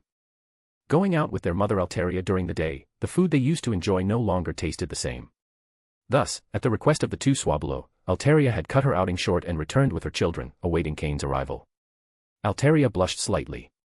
She hadn't expected that, in the end, she, too, would crave Cain's cooking. Cain smiled, released his Pokémon, and let them play with the Swablu in the clearing. Then, after quickly tending to his Pokémon's wounds, he began preparing dinner. An Altaria and 2 Swablu weren't a significant expense in terms of food for Cain. Although he hadn't originally planned to cook every day due to the time and effort it required, he had brought many canned goods. Dinner now seemed destined to be handmade. 2 hours later, the Pokémon enjoyed the meal Cain had prepared while they chatted. This time, Altaria didn't eat alone in her territory as usual. Instead, she joined Cain and his Pokémon for dinner. The 2 Swablu ate alongside the 5 little ones. Meanwhile, Cain sat to the side, reviewing the day's spoils. First, the stones he had found under the protection of Bastiodon and Crocodile. Up until then, he had been curious about their value, but after scanning them with his system, he understood their significance. The minerals within those stones contained twice as many minerals as the ones Stephen had given him. It was worth noting that the stones Stephen provided were already highly valuable, but these were even more impressive. However, Cain hadn't been able to extract much. What he had gathered would only feed Larvitar and Aaron for about 2 weeks. Though the mineral vein was large, he didn't have the strength to keep mining under Bastiodon and Crocodile's watchful eyes. But the system scan made a surprising discovery that caught Cain's attention. He had found small diamonds among the minerals. And the quantity wasn't insignificant. A thought crossed Cain's mind: could Larvitar and Aaron eat diamonds? End of chapter. Chapter 578, Chapter 578, Diamond Feeding Method. The diamonds weren't very large, only about the size of a fingernail. In this world, diamonds didn't carry the same air of eternal treasure, so while they held value, it wasn't anything excessive. They were considered a valuable adornment but not of great importance. Strictly speaking, diamonds are a type of mineral, right? In that case, Larvitar and Aaron should be able to eat them. Cain called Larvitar and Aaron over. At this point, Larvitar had excellent control over its strength, and walking on the grass barely left any visible marks, evidence of its progress. With its little red backpack strapped on, Larvitar hopped over to Cain, munching casually on a piece of mineral as if it were chocolate. Larvitar always ate faster. Cain had given it roasted meat earlier, but it had already finished it and was now filling its stomach with minerals. Aaron, on the other hand, was calmer and approached Cain slowly. Looking at his 2 companions, Cain smiled in satisfaction, patting their heads. Larvitar's head was rough, like rock, while Aaron's was smoother, with a clear metallic feel. During their time of training, both had grown considerably. First, Larvitar. Although its height and weight hadn't increased much, its skin was darker, its texture was more solid, and it seemed to be developing an armor-like layer reminiscent of Tyranitar. Perhaps this was due to the fragment of Groudon's armor that it carried on its back, subtly influencing its development. It could also be attributed to the high-quality minerals it consumed, along with the Pokeblocks and calcium supplements, which fostered its exceptional growth. Wild Tyranitar raised in nature didn't have access to the luxurious minerals Cain provided his Larvitar. Even those raised by other trainers rarely received minerals of such high quality. Cain's training method was comparable to Steven's care for his Metagross. Without substantial financial resources, such a method would be impossible. The minerals Cain had spent 10 million Pokedollars on would soon be devoured by Larvitar. And Aaron was another big eater. Since joining Cain, Aaron's diet had significantly improved. Occasionally enjoying delicious roasted meat, with an abundance of high-quality minerals daily, and supported by special Pokeblocks, it had entered an ideal growth phase. Moreover, Larvitar and Aaron's Pokeblocks contained a rare ingredient, geocentric cleansing milk. This helped them better perceive ground and rock-type energies while enhancing their physical condition, increasing their longevity, and prolonging their peak phase. Thanks to the Groudon armor that Larvitar always carried on its back, its control over ground and rock energies continued to improve, something that greatly pleased Cain. The two Pokémon waited patiently for their trainer's instructions, enjoying the head pats with their eyes closed in delight. Cain took out 2 diamonds and placed them in front of them. When Larvitar and Aaron saw the diamonds in Cain's hands, their eyes sparkled. Seeing their reactions, Cain smiled and said, "Looks like you can actually eat diamonds, huh?" Larvitar and Aaron nodded excitedly. They could sense the tremendous amount of energy contained within the gleaming diamonds before them, far more than in any other mineral they had consumed so far. Cain signaled for them to give it a try. Larvitar immediately took one of the diamonds and put it in its mouth, while Aaron grabbed the other from Cain's hand and swallowed it. This time, eating wasn't as easy as with their usual minerals. Larvitar closed its eyes and bit down hard. Watching this, Cain felt a bit of tooth pain himself. He worried that Larvitar might break a tooth. Crack! A crisp sound came from Larvitar's mouth. For a moment, Cain was concerned, had its teeth broken? But he had underestimated Larvitar's dental resilience. Crack! Now it was Aaron's turn. Cain worried less about Aaron since its steel typing gave it stronger teeth. After breaking the diamond, the rest was easy. The diamonds turned into crunchy treats, and both Pokémon enthusiastically devoured them. Once finished, they looked at Cain with hopeful eyes. Their gazes clearly said, "We want more." Cain couldn't help but be amazed that these little ones could eat diamonds like candy. With no choice, he took out all the diamonds he had found among the minerals and placed them in front of them. Larvitar and Aaron ate faster and faster, effortlessly crunching the diamonds. In no time, they had devoured all the diamonds. Although diamonds weren't extremely valuable in this world, that small pile was still worth tens of thousands of Pokedollars. Hick! Both Pokémon let out a satisfied burp, patting their full stomachs. This surprised Cain, as he had expected them to need more minerals to feel full. Had just a handful of diamonds been enough? Could it be because diamonds contain more energy and minerals than regular stones? Cain murmured. He let the little Pokémon play while he pondered an important question. What would happen if Larvitar and Aaron grew up eating diamonds? The thought sent a shiver down his spine. Could this be a new training method? Diamond feeding method? Better not, he couldn't afford it. Even Steven would wince at the sight of hundreds of thousands of Pokedollars vanishing with each meal. It was best to keep diamonds as an occasional snack. He shelved the terrifying idea for now. Then, Cain took out Shuichi's storage equipment and began examining its contents. It wasn't surprising that someone who came to Mythical Island carried so many valuable materials, many of which were hard to find elsewhere. Clearly, they had been obtained on the island. The old saying was true, killing and looting fills your pockets. End of chapter. Chapter 579, Chapter 579, The Secret of the Sandy Terrain and Training. Cain found many interesting items in Shuichi's storage space. In addition, he also uncovered a large quantity of minerals. Evidently, as Shuichi was a trainer specializing in ground and rock-type Pokémon, most of his Pokémon belonged to these types, and the minerals were their primary food. Cain noticed that Shuichi had divided the minerals into 2 piles. One pile consisted of regular quality minerals, which Shuichi had likely prepared before arriving at the island. These minerals, while considered ordinary by Cain and Steven's standards, would be deemed very high quality by most others. The other pile was clearly obtained on Mythical Island. The minerals in this pile were of similar quality to those Cain had previously acquired. As he examined Shuichi's storage space, Cain found a considerable amount of diamonds, similar to the ones his Pokémon, Larvitar and Aaron, had been eating. In fact, there were more diamonds here than Cain had obtained from mining minerals earlier. Observing the diamonds, Cain noticed they weren't just identical in quality to the ones he had acquired but were also remarkably similar in brilliance and transparency, which surprised him. Typically, diamonds from the same mine have subtle differences, but these appeared completely identical. This made Cain wonder if Shuichi had discovered a diamond mine on Mythical Island. If such a mine truly existed, then the dream of feeding Larvitar and Aaron with diamonds might become a reality. Cain mused, maybe that sandy terrain isn't as simple as it seems. It's likely Shuichi uncovered a secret there, while I only settled for the immediate benefits without discovering the place's true nature. He stored the diamonds in his backpack. Even though there were more diamonds than what he had found before, they still wouldn't last more than a couple of days as Pokémon food. With the idea of further investigating the sandy area, Cain decided he would check the location daily. Perhaps he could uncover something new. After fully organizing Shuichi's storage, Cain noticed that his Pokémon had almost finished their dinner. He set this matter aside for now, cleaned everything up, and began the specific training for his Pokémon. Honchkrow, after receiving lessons from Altaria, had already recognized its weaknesses. It had started training on its own without Cain needing to push it. Cain trusted Honchkrow's ability to train independently. Currently, Honchkrow no longer carried extra weight on its body, as its strength had increased to the point where the weight no longer posed a challenge. Now, the purpose of that weight was to increase the difficulty of its training sessions. Slowking, on the other hand, had shown some deficiencies in its recent battle. As a water and psychic-type Pokémon, although it was highly talented in using psychic powers, Cain had slightly neglected its water energy. Due to a lack of time, Cain had prioritized training Slowking's psychic abilities, which were its strength, to maximize its power. But now that Slowking had reached the advanced level, its progress had slowed. Thus, it was time to incorporate water-type training into its regimen. While its water-type moves weren't weak, there was still much room for improvement compared to its psychic abilities. At this stage, Slowking's goal would be to train exclusively in water-type moves, enhancing its mastery over water energy. Even when not using water-type moves, it should be able to control this energy effectively.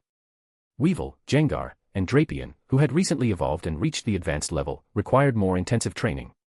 Their bodies had undergone significant changes in size, so they also needed to get accustomed to their new forms. For instance, Weevil had to continue training its Ice-type moves, as it had not yet reached its full potential.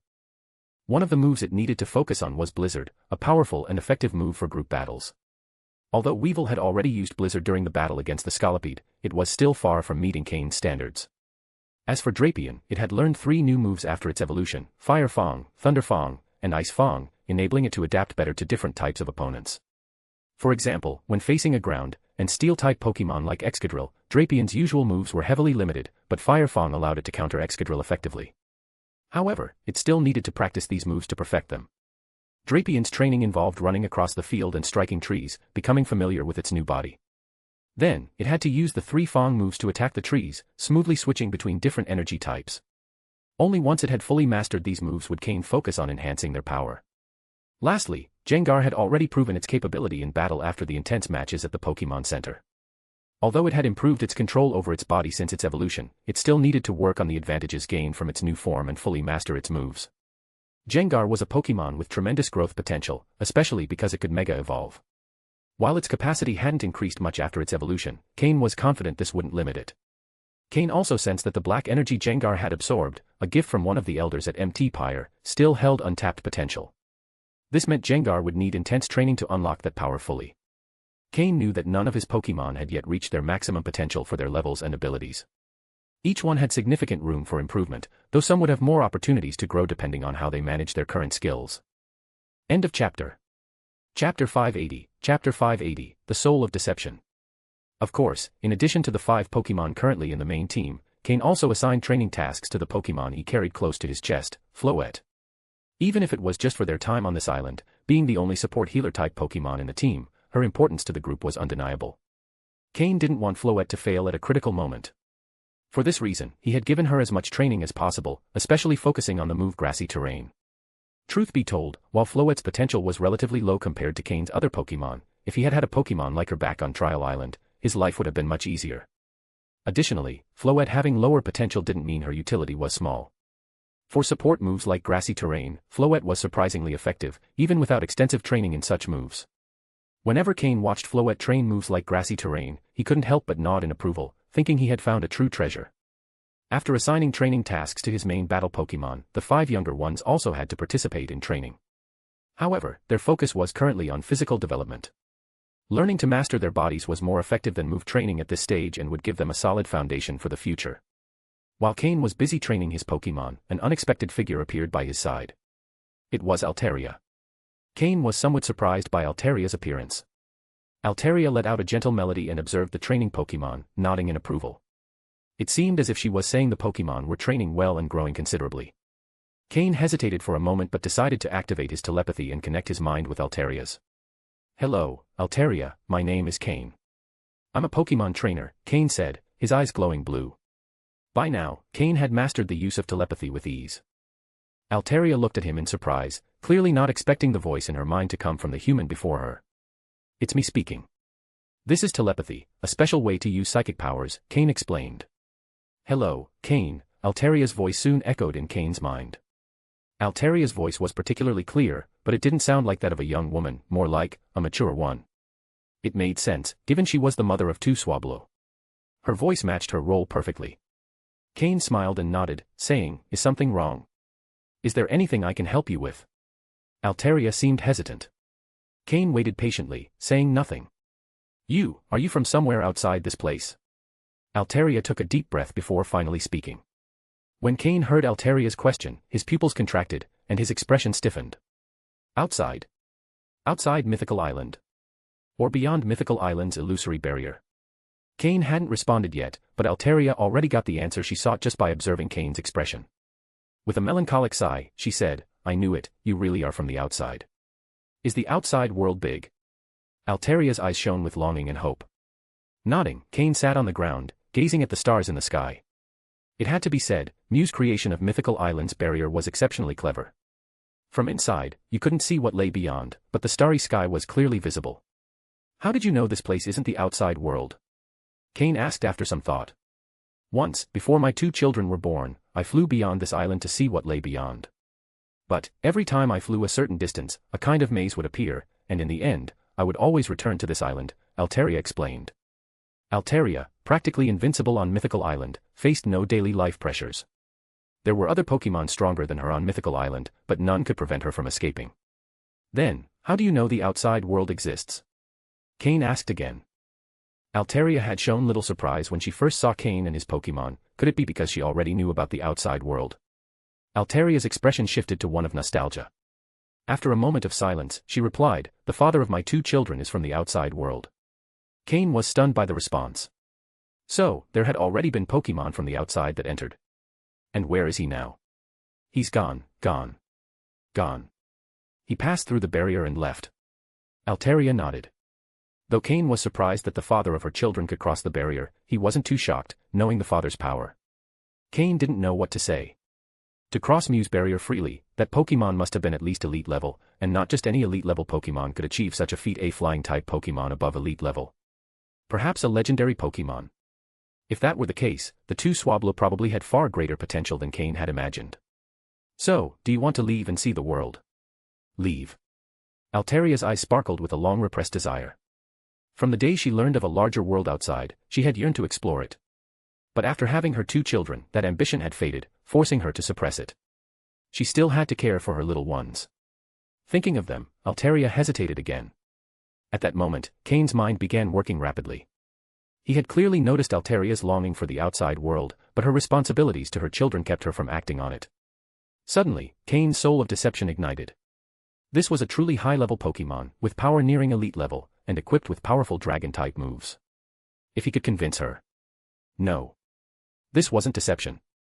Everything he was about to do was for her and her children's benefit. "You already know, we come from the outside world, but we're just an advance group. Our mission is to investigate this island. Behind us is a group of far more powerful people waiting for our signal. In fact, even without our signal, they'll eventually force their way in. When they do, the Pokémon on this island will be attacked. Especially strong Pokémon like you'll be their primary target." The more Cain spoke, the more intense the atmosphere around Altaria grew. When he mentioned that invaders would attack them, Altaria's aura, as a dragon-type Pokémon, fully erupted. End of chapter. Chapter 581, 80% success. Cain's Pokémon noticed the aura of energy surrounding Altaria. Observing Cain standing beside her, they showed signs of concern, pausing their training and approaching him. Cain signaled to them with a wave of his hand, indicating that everything was under control. After receiving their trainer's signal, the Pokémon returned to their training, though they kept an eye on the situation from the corner of their eyes. Feeling Alteria's intense energy, Cain raised his hands in resignation and said, "I also lack sufficient power and am forced to act this way. Even if we weren't here, they would come to the island. Our presence has only delayed their arrival, but at most, they'll be here in 10 days. Altaria watched Cain intently before gradually releasing her energy. Cain breathed a sigh of relief. Feeling Altaria's quasi-elite level power was overwhelming. "Who are they?" Altaria asked coldly, her tone hinting at slight rejection. Cain had anticipated this reaction but wasn't overly worried.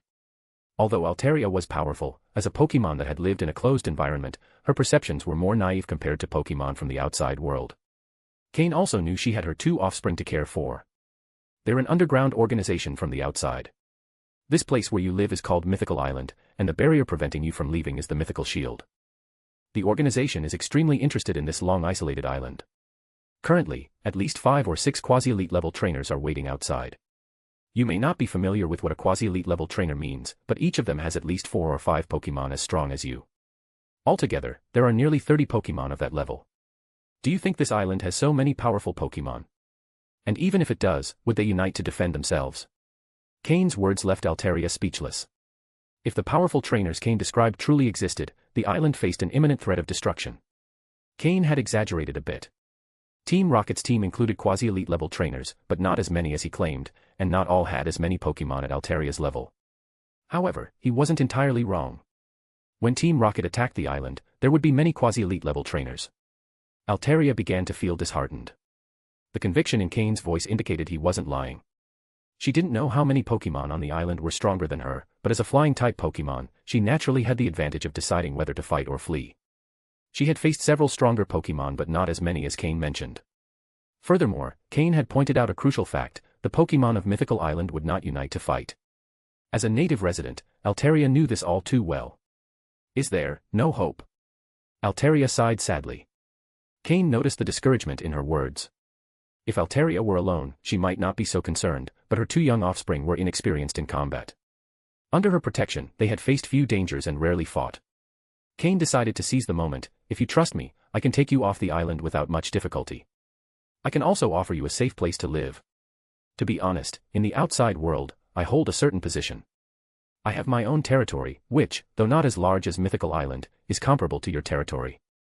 And in my territory, you won't have to worry about any danger. I guarantee that." "Your territory?" Altaria asked, looking at him with a mix of doubt and skepticism.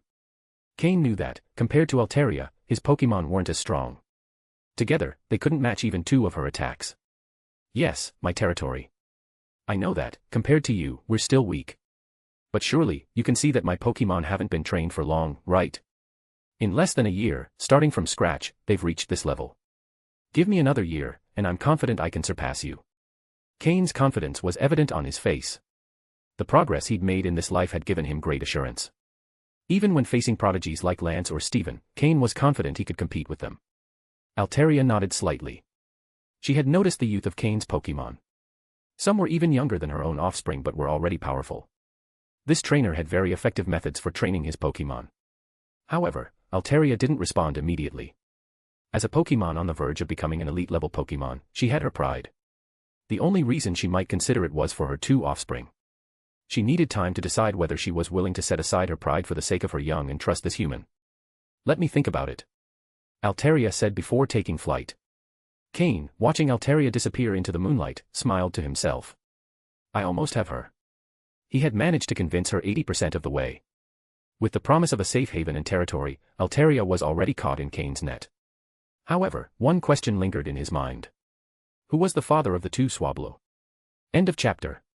Chapter 582, Chapter 582, I admit my mistake, please don't hit me. The 5th day. When Cain woke up in the morning, he discovered that Altaria had left again, taking the 2 Swablu with her. However, Cain wasn't worried. Altaria turned out to be much smarter than he had anticipated. She understood that what he had told her wasn't merely an alarming exaggeration or a deliberate deception.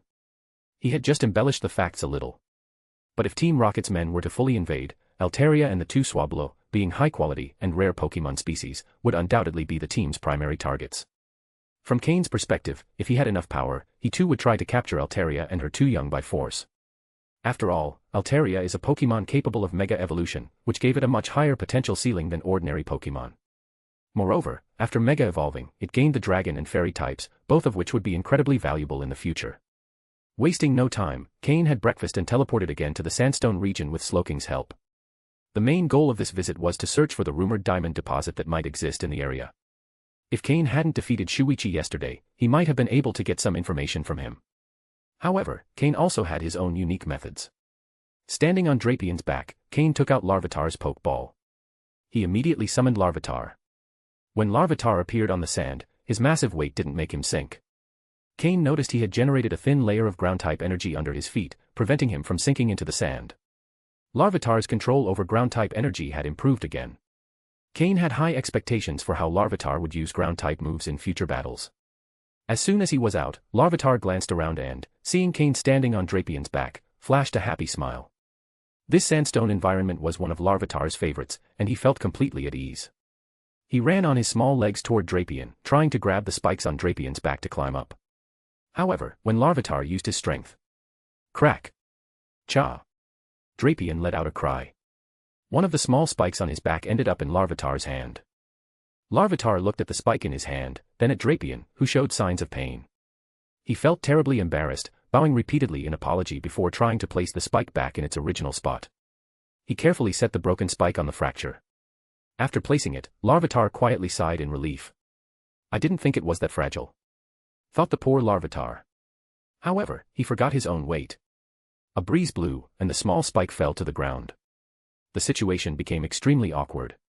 Drapien didn't feel much pain anymore but couldn't help feeling a little helpless toward his small companion.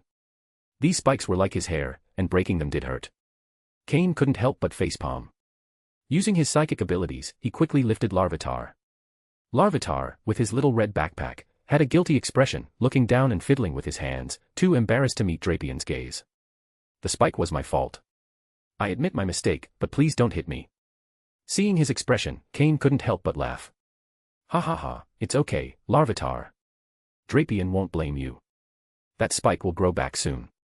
Although Drapien was no longer bug-type, he still belonged to that family, and limb regeneration was a capability he still possessed.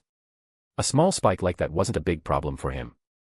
Drapien also turned around and, with one of his pincers, patted Larvitar on the head, showing a smile that, while intimidating, carried no ill intent. Larvitar, sensing that Drapien wasn't upset, sighed in relief and patted his chest repeatedly with his small hands. He was so excited that he forgot his own weight. Cain released Larvitar with his psychic ability, letting him climb onto Drapien's back. Although Larvitar was quite heavy, Drapien was extremely strong. While he felt the weight, it was manageable. Standing in front of Cain, Larvitar hugged Drapien's neck with curiosity, looking around. Cain patted Larvitar's head. He was his trump card. Larvitar, try to see if you can sense the energies around you. Where do you feel a greater concentration of ground or rock energy? Cain asked with a smile. Sometimes, it's hard to distinguish between ground and rock energy. For example, in some minerals, both types of energy are present. In fact, the two types have the ability to transform into each other. For a Pokémon like Larvitar, who is both ground and rock type, he could absorb both energies. But for a Pokémon like Aaron, he could only absorb part of them. Even so, wherever the concentration of ground or rock energy was dense, there was likely some sort of mineral deposit. Hearing Cain's request, Larvitar closed his eyes and began to sense. A minute later, he opened his eyes and shook his head, indicating that he didn't feel anything special. Cain didn't doubt him and let Drapien move forward slowly while Larvitar continued to monitor the area's energy concentration. Thanks to his extraordinary ability to control both types of energy, Larvitar had the potential to detect them. However, being so young, his detection range was limited, so Drapien had to move constantly for a thorough search. This time, Slowking didn't accompany them, so Cain had Jengar emerge from the shadows to protect them from wild Pokémon attacks. Meanwhile, Honchkrow flew high above, keeping watch for possible Team Rocket members like Shuichi. If anyone saw Larvitar, Cain wouldn't hesitate to do whatever it took to eliminate them. Larvitar's existence had to remain a secret for now. However, as a true foodie, Larvitar soon detected an area with a high energy concentration after Drapien had traveled a certain distance. He pointed repeatedly in one direction, and Drapien obediently followed. It wasn't far, as Larvitar's detection range was limited. When they arrived, Cain found it was a pile of rocks. Trusting Larvitar's detection, Cain asked Drapion and Jengar to clear the large rocks from the surface. The fact that Larvitar could sense the energy through so many rocks genuinely surprised Cain. Because this was a sandstone region filled with ground and rock-type Pokémon, Larvitar, even at his young age, already showed a perception ability far stronger than other Pokémon. Cain could only think, is this the future desert tyrant? Or perhaps, could it be possible that the fragments of Groudon's armor he carried in his backpack had subtly influenced him? Either way, everything was moving in a good direction. End of chapter. Chapter 583, Chapter 583, Growth in All Aspects.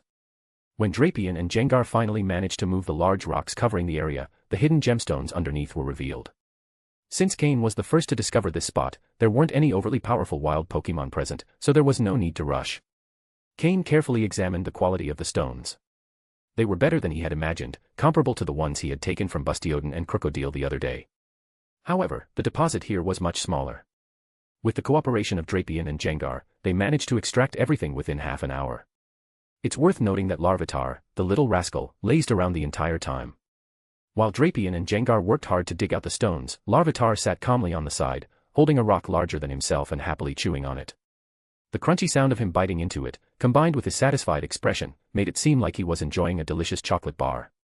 Cain didn't stop him. Larvitar had worked hard earlier today, so he decided to let him enjoy this as a reward. By the time they had finished extracting all the stones, Larvitar had also finished eating his rock and cleaned his hands in satisfaction. Although he wasn't entirely full, he felt he could eat as much as he wanted today. This essentially set the tone for the day for Cain and his team. As they explored the sandstone area, Cain, Drapion, Jengar, and Larvitar continued searching for more mineral deposits. The findings exceeded Cain's expectations. The amount of mineral resources in this place was astonishing. In just 1/4 of the sandstone region, Cain's backpack space was already filled with gemstones. If compared to the stones Steven had sold him for 10 million Pokédollars, Cain had mined stones worth 30 to 40 million in just one day. Moreover, the quality of these stones was far superior to those Steven had sold him. However, Cain hadn't found any trace of diamonds among these deposits. He wasn't sure if he simply wasn't in the right place or if his initial hypothesis had just been a coincidence. Aside from that, since they inevitably trespassed into the territory of wild Pokémon while mining, battles were unavoidable. Cain's Slowking was the main force in these fights, and by the end of the day, he had leveled up, reaching level 44 and stepping into the mid-advanced rank. Honchkrow and Jengar also released the energy they had built up during their training, both leveling up to 42.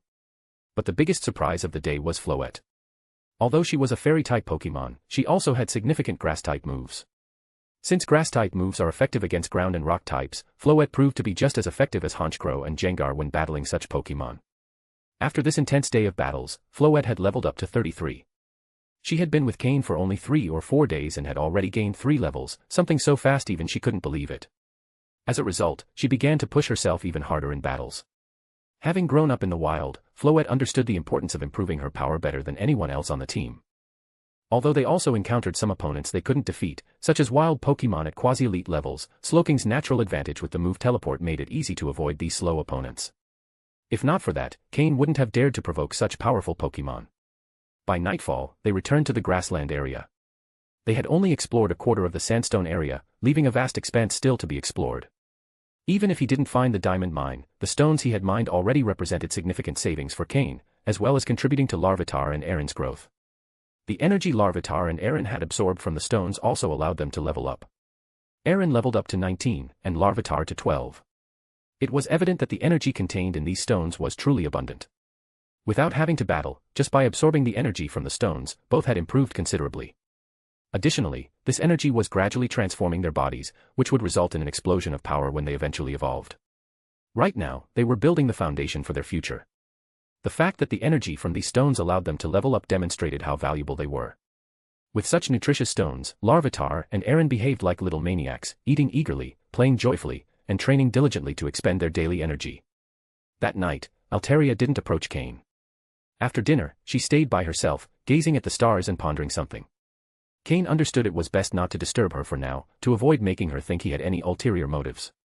Meanwhile, the two Swablu continued playing cheerfully with the rest of the team. Under their mother's constant protection, it seemed they would never grow up. Cain was certain that if Altaria continued shielding and spoiling her children this way, she would end up wasting their incredible potential. But for now, it wasn't the right time for Cain to say anything, as it would only create resistance.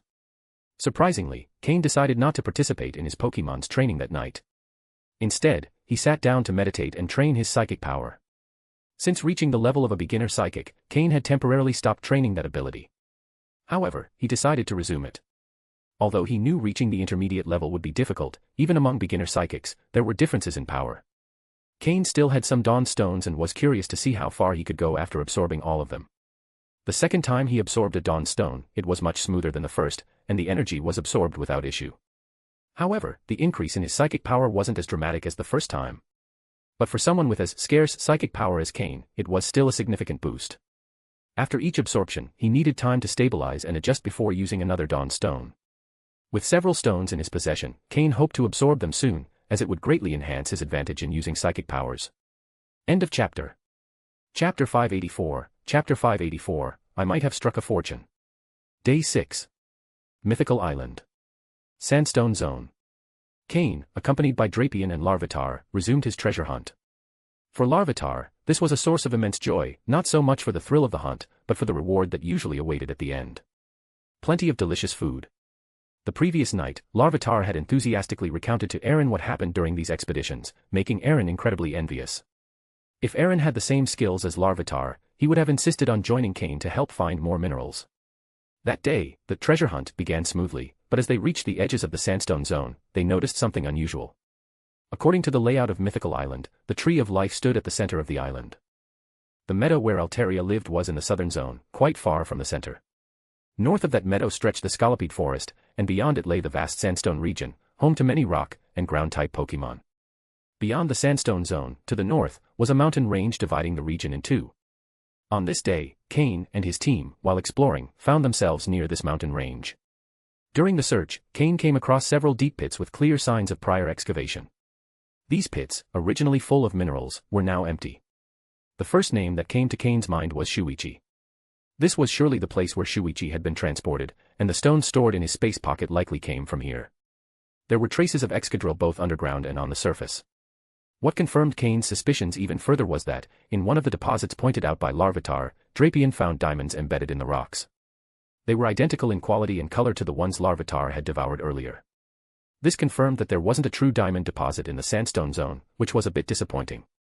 However, the abundance of other minerals they had found was still highly valuable. Curiously, the closer they got to the mountain range, the more diamonds appeared in the deposits. While finding many diamonds in the central zone might have been normal, being at the boundaries of the sandstone region made it unusual. After finishing the excavation of another deposit, Floette used her grassy terrain move to help the Pokémon recover energy. Then, after a quick lunch, they resumed their search. They hadn't gone far when Larvitar, perched on Drapion, suddenly jumped in excitement, nearly causing Drapion to trip due to the unexpected weight. Larvitar quickly patted Drapion's back in apology, wearing an expression that said, "I didn't mean to, I'm sorry." Noticing Larvitar's reaction, Cain asked, "What's wrong? Did you find something?" Larvitar nodded excitedly, pointing with his tiny hand toward a specific spot, shouting enthusiastically.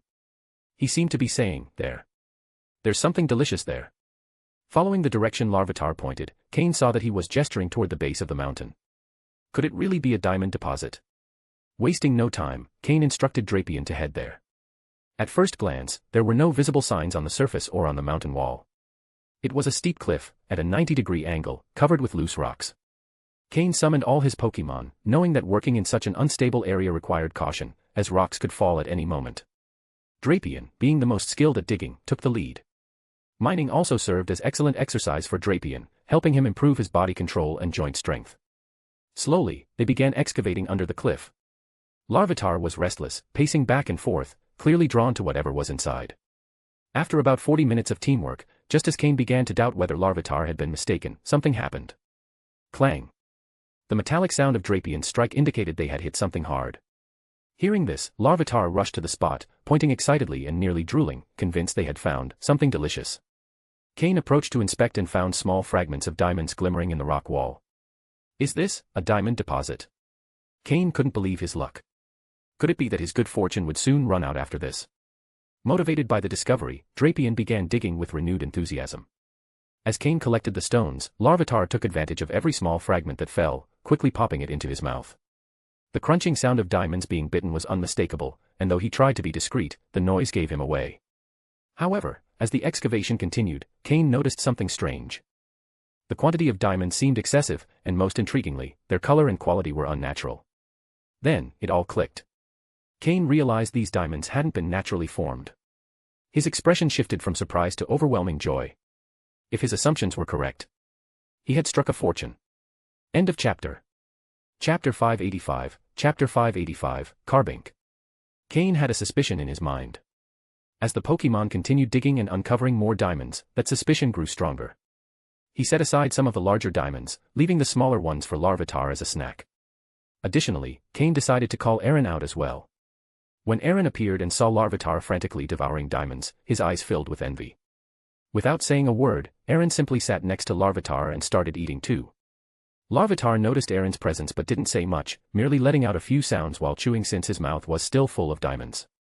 Although both Larvitar and Aaron could eat diamonds, compared to other minerals, diamonds were quite hard, so they ate them more slowly.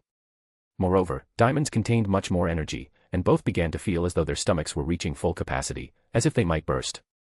However, seeing the endless stream of diamonds being unearthed, neither seemed willing to stop. Suddenly, Larvitar had a brilliant idea. He took off his small red backpack, which had a fragment of Groudon's armor in the main compartment but still had other empty compartments. Larvitar quickly filled those compartments with small diamonds and hugged the backpack tightly, adopting a possessive attitude of, "These are mine, no one touch them." Seeing Larvitar's red backpack, Aaron looked a bit puzzled.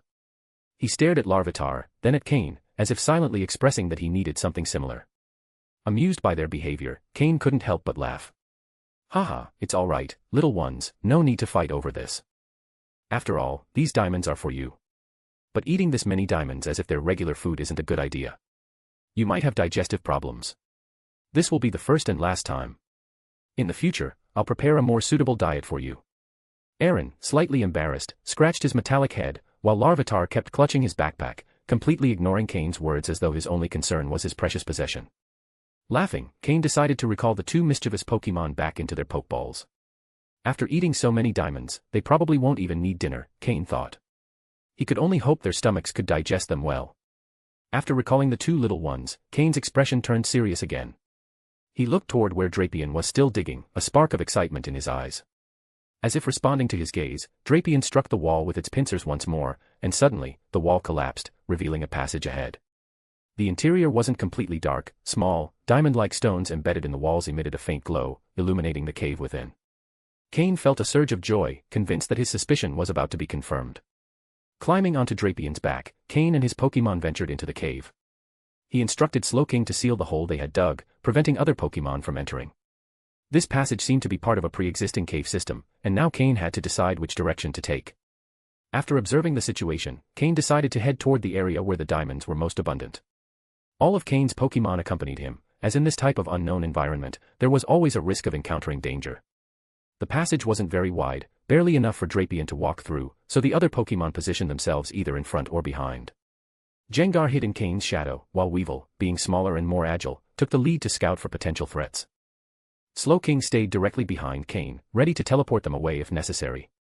Lastly, Honchkrow flew at the rear, keeping watch for any attacks from behind. This was the formation they used to advance. As they ventured deeper, the passage gradually widened, allowing the Pokémon to walk more comfortably. Drapion, with its imposing height of 2.5 meters, was finally able to stand upright as they moved. After walking for about 20 minutes, Cain estimated that they had reached the heart of the mountain. This tunnel, though it seems flat, actually slopes slightly downward. "Based on my calculations, we're right in the middle of the mountain," Cain said, relying on data provided by his system. Shortly after, they arrived at a massive underground cavern. The tunnel walls were completely covered in diamonds.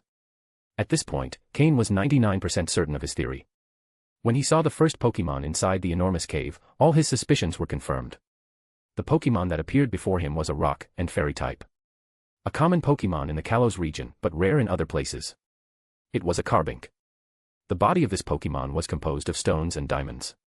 So, the stones and diamonds Cain had been unearthing were, in fact, fallen fragments from these Carbink. Carbink are born deep underground, under conditions of high pressure and temperature, and the glow of the gemstones on their bodies serves as a means of protection. One of the Carbink was manipulating something on the wall. At a glance, Cain noticed it was embedding the diamonds falling from its body into the walls to make the cave shine more brightly.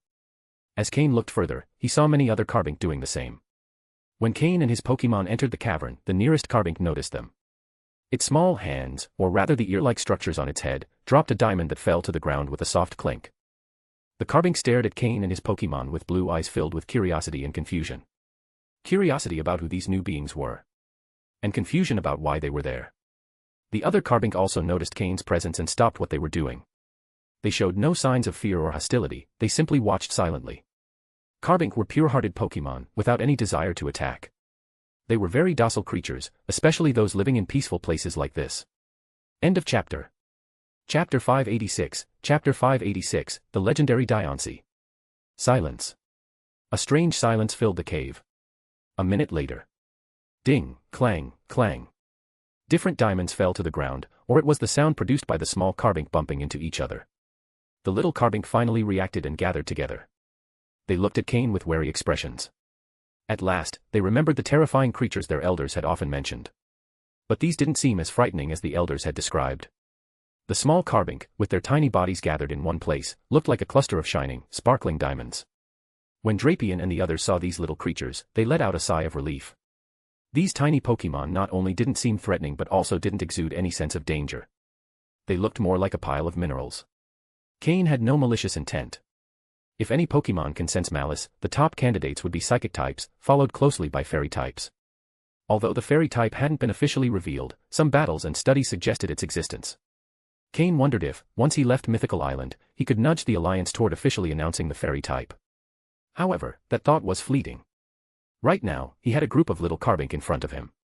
As rock and fairy types, carbink aren't very strong in battles, but their defense is exceptional.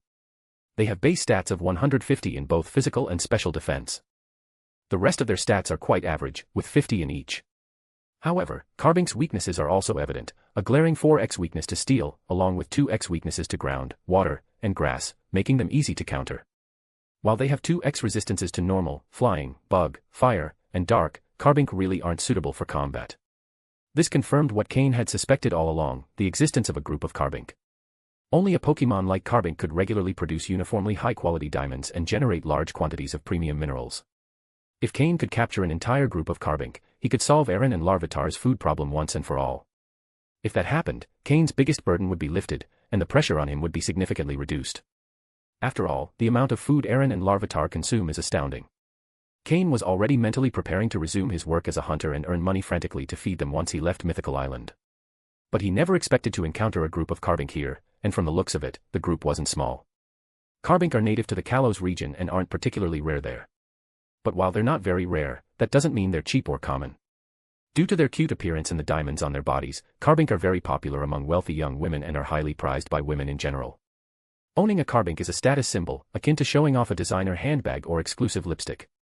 For this reason, although Carbink aren't scarce, their price on the black market is incredibly high. Initially, Cain had planned to buy a group of Carbink to produce food for Aaron and Larvitar.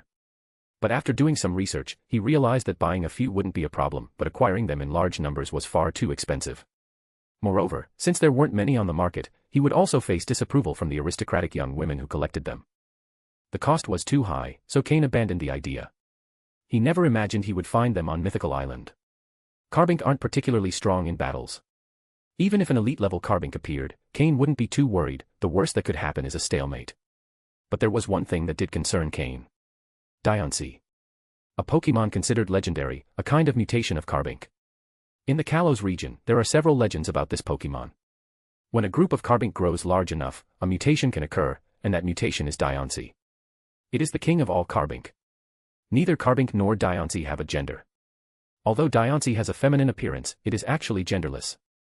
Diancie is a mutation of Carbink and shares the same typing, rock and fairy. But unlike Carbink, Diancie has significant offensive power. With 600 base stats, Diancie can hold its own against pseudo-legendary Pokémon without much trouble. Additionally, Diancie can mega-evolve, giving it far greater potential than ordinary Carbink. Although Diancie is considered a legendary Pokémon, it doesn't have a divine role. It's similar to legendary Pokémon like the legendary birds, where while there may be more than one of their species, only one holds a divine role. Diancie is quite similar. In a large group of Carbink, only one mutation can occur. And only after that king dies can another arise. If this group of Carbink isn't very large, Cain wouldn't be worried. With around 100 Carbink, the conditions for a mutation to occur still wouldn't be met. But if more Carbink were hidden deeper in the cave and a Diancie appeared, Cain would definitely retreat. In that case, he would immediately report it to Team Rocket, and someone else would handle the group. After all, Diancie is much rarer than a pseudo-legendary Pokémon. And Diancie doesn't need to be trained from scratch. Once it reaches the appropriate level, it already has formidable power. Cain could demand a portion of the Carbink in exchange for the information, which would be acceptable. Of course, that would only happen if a Diancie appeared and Cain couldn't defeat it. But if he encountered a newly transformed Diancie, Cain would likely dream of striking it rich.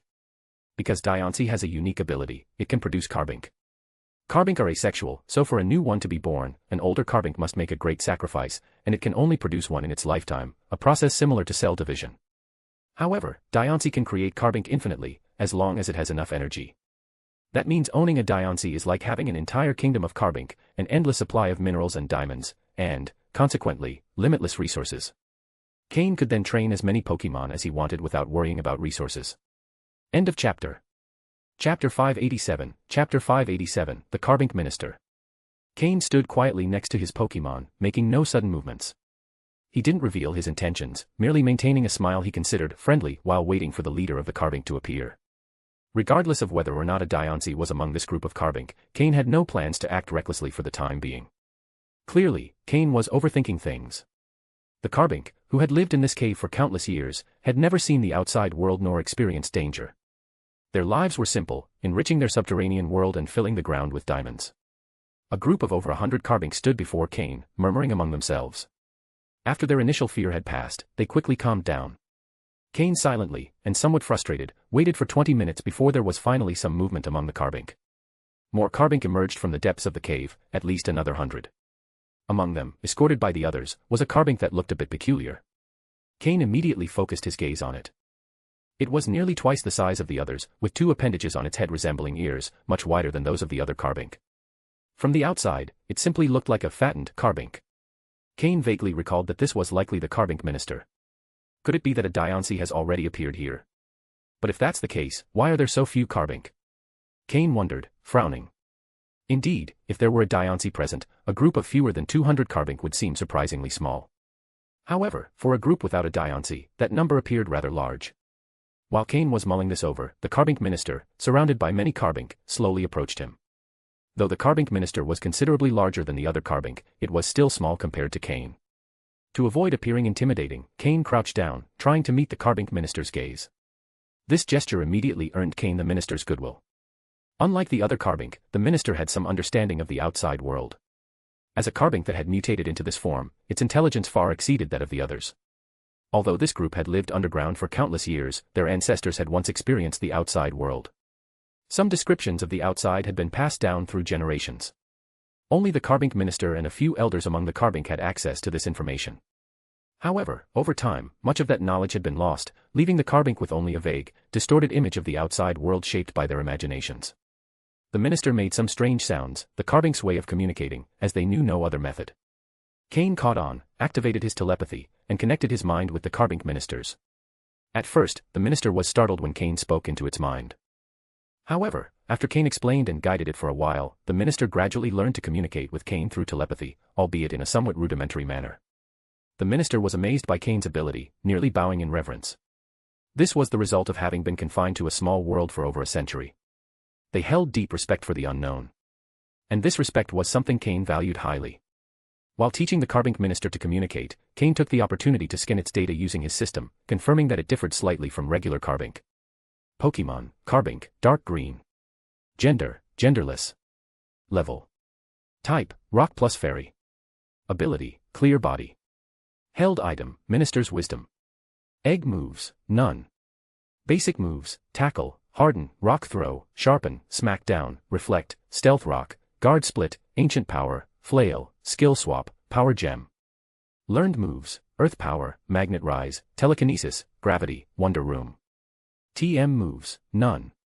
This was the first time Cain had seen an alternative form of a Pokémon, and the system had categorized it simply for distinction. He also noticed that the Carbink Minister carried an item called Minister's Wisdom. Though he didn't know its function, he had a hunch it would be quite useful.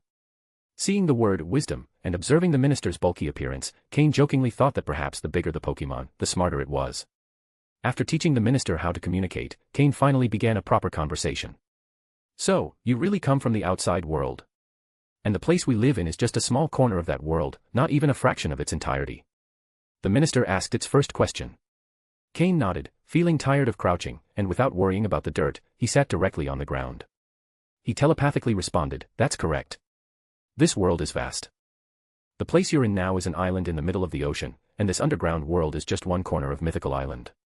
Hearing Cain's confirmation, the minister once again showed an expression of astonishment. It seemed that Carbink were overly content creatures. After living underground for so long, they hadn't even considered exploring the outside world. Their lives revolved around digging and finding a suitable place to live, rich in energy and sufficient to sustain their tribe. The mines Cain had discovered in the sandstone area were merely remnants left behind by this group during one of their migrations. This group had been living under this mountain for countless years, to the point where they considered it their entire world. After hearing Cain's explanation, the minister decided not to share the information with its tribe immediately. If it was difficult for the minister to process, it would be even harder for the others. Understood, but even if the outside world is vast, it doesn't have much to do with us. We live peacefully here, and you're the first to enter our world in so long. Ah, yes, along with your Pokémon, the minister said after digesting what Cain had told it. End of chapter. Chapter 588, Chapter 588, The Great Deceiver Makes His Move. Cain nodded as he listened to the minister's words. Indeed, if they continued living underground, they might remain undiscovered for a long time. But the problem was that Cain had already found them. Could they still remain hidden? Cain wouldn't say it outright, but the reality was that they were already under surveillance. Cain smiled and said, "It's true, I'm the first to come here in many years. But where there's a first, there's always a second.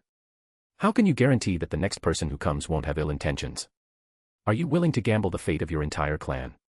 All I can say is that the diamonds you can create have extremely high value in the outside world. And furthermore, you yourselves, as Pokémon, are highly valuable commodities." When Cain referred to them as commodities, the Carbink minister's expression turned somewhat uncomfortable. However, as a fairy-type Pokémon with sharp intuition, it knew Cain wasn't lying. If what Cain said was true, then the outside world would bring them nothing but trouble. Emerging to the surface would only mean that their entire clan would become coveted by outsiders. "Why are you telling me all this? What's your goal?" asked the Carbink minister, cutting to the heart of the matter. Instead of answering directly, Cain maintained his smile and continued, "Let me give you another piece of information. Right now, I'm among the first 30 people to set foot on this island. Outside, there's a group of people far more powerful and terrifying waiting to arrive. When they do, after what I've just told you, can you imagine what will happen?" "Exactly. Your entire clan will become merchandise.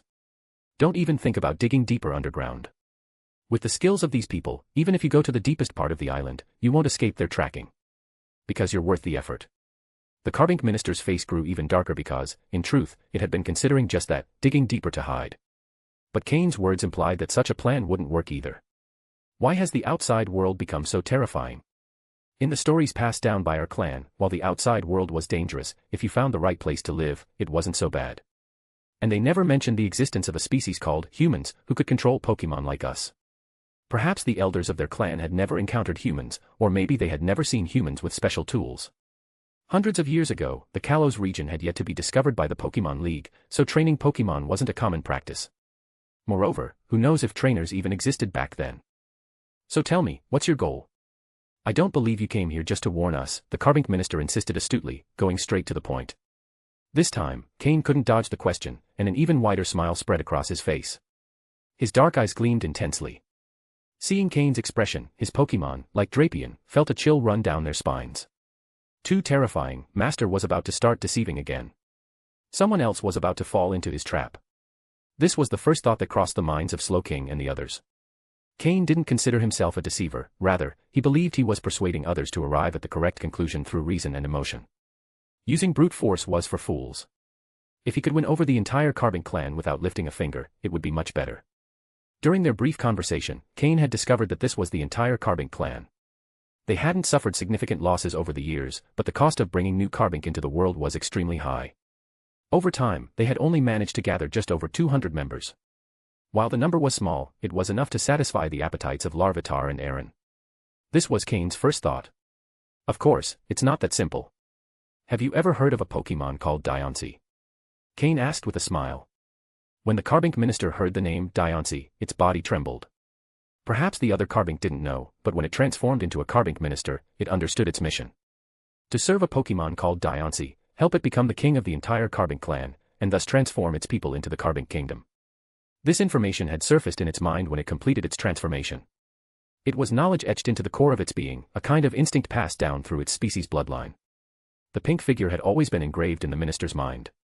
It had searched for Diancie for a long time but had never found it. The Carbink minister spoke in a trembling voice, "Why have you seen Diancie?" In the legends of the Carbink clan, there were descriptions of Diancie, but it was always considered a myth. Only the minister, after seeing the image of Diancie in its mind, believed in its existence. Over the years, it had managed to convince the rest of the clan of Diancie's existence, even though they had never seen it. "No, I haven't seen it," Cain replied firmly. "You." The Carbink minister felt it was being toyed with. "But think about this. As someone who had never seen a Carbink before, how could I know about the existence of Diancie? After all, even you haven't seen one, right? It's just a myth, isn't it?" Cain explained. The minister considered Cain's words. If they themselves hadn't seen Diancie, how could an outsider have seen it? "But how do you know so much?" asked the minister, speechless at Cain's logic. Cain smiled, pleased with the minister's cunning. "I know how to help you find Diancie. Within 5 years, I can help you locate your king. When that happens, the entire Carbink clan will become the Carbink kingdom, and you, Carbink minister, will be a true minister. With Diancie's abilities, you'll no longer be easy prey. You'll become one of the most powerful Pokémon of all." 5 years. Who knew what would happen in 5 years? By then, Tyranitar would have fully evolved, and Cain would have the power of an elite-level trainer or even beyond. While finding Diancie would be difficult, it wasn't impossible. The great deceiver, Cain, had officially made his move. End of chapter. Chapter 589, Chapter 589, A Red Dot in a Sea of Flowers. Really? Minister Carbink couldn't help but ask, its voice full of emotion upon hearing Cain's words. After all, this was about Diancie, the Pokémon it had always hoped would appear. Cain nodded firmly. "Yes, I just need 5 years, and I will undoubtedly find it for you. And there's something even more important. You're no longer safe here. If you follow me, I can ensure 5 years of safety. If you choose to continue cooperating after that, I can offer you even more protection and a private territory far larger than this one." Cain spoke cautiously, never suggesting capturing the entire Carbink tribe but rather proposing cooperation, a mutually beneficial arrangement. Hearing Cain, Minister Carbink's expression softened considerably. At least it felt more reassured. After that, Cain and Minister Carbink had a lengthy conversation, during which several Carbink elders also participated. Fortunately, Slow King assisted Cain, allowing him to maintain prolonged mental communication with them. Finally, an agreement was reached. Cain would take responsibility for relocating the entire Carbink tribe from Mythical Island, finding them a safe and private place to live, and providing the necessary protection. In return, the Carbink tribe would supply Cain with a certain amount of diamonds and minerals as a protection fee. This was, in essence, a win-win situation. In the mountains behind Leafy Town, there were numerous locations where they could live and where Cain could guarantee their safety to some extent. For the Carbink, the diamonds and minerals they shed from their bodies had little practical use beyond illuminating their caves, so fulfilling the agreement wasn't difficult. Thus, both parties quickly came to terms. Additionally, the Carbink tribe demanded that Cain find their queen, Diancie, within 5 years. Cain accepted without hesitation. In 5 years, the value that this Carbink tribe could generate would likely be unimaginable, even to them. In summary, Cain would stand to gain much more, as all of his promises were little more than blank checks. Although Minister Carbink was very wise, it had spent too much time isolated, making it vulnerable, unlike Altaria, who were much more difficult to convince. This was why Cain's persuasion had been so successful this time. However, taking more than 200 Carbink would not be an easy task. If there was no other option, Cain would have to capture them one by one in Pokeballs to transport them. Fortunately, before entering Mythical Island, Cain had made thorough preparations and still had hundreds of Pokeballs left. Initially, he had planned to capture some rare and valuable Pokémon on Mythical Island, but he hadn't expected his first big capture to be an entire Carbink tribe. Nevertheless, Cain had no complaints and could barely contain his inner laughter.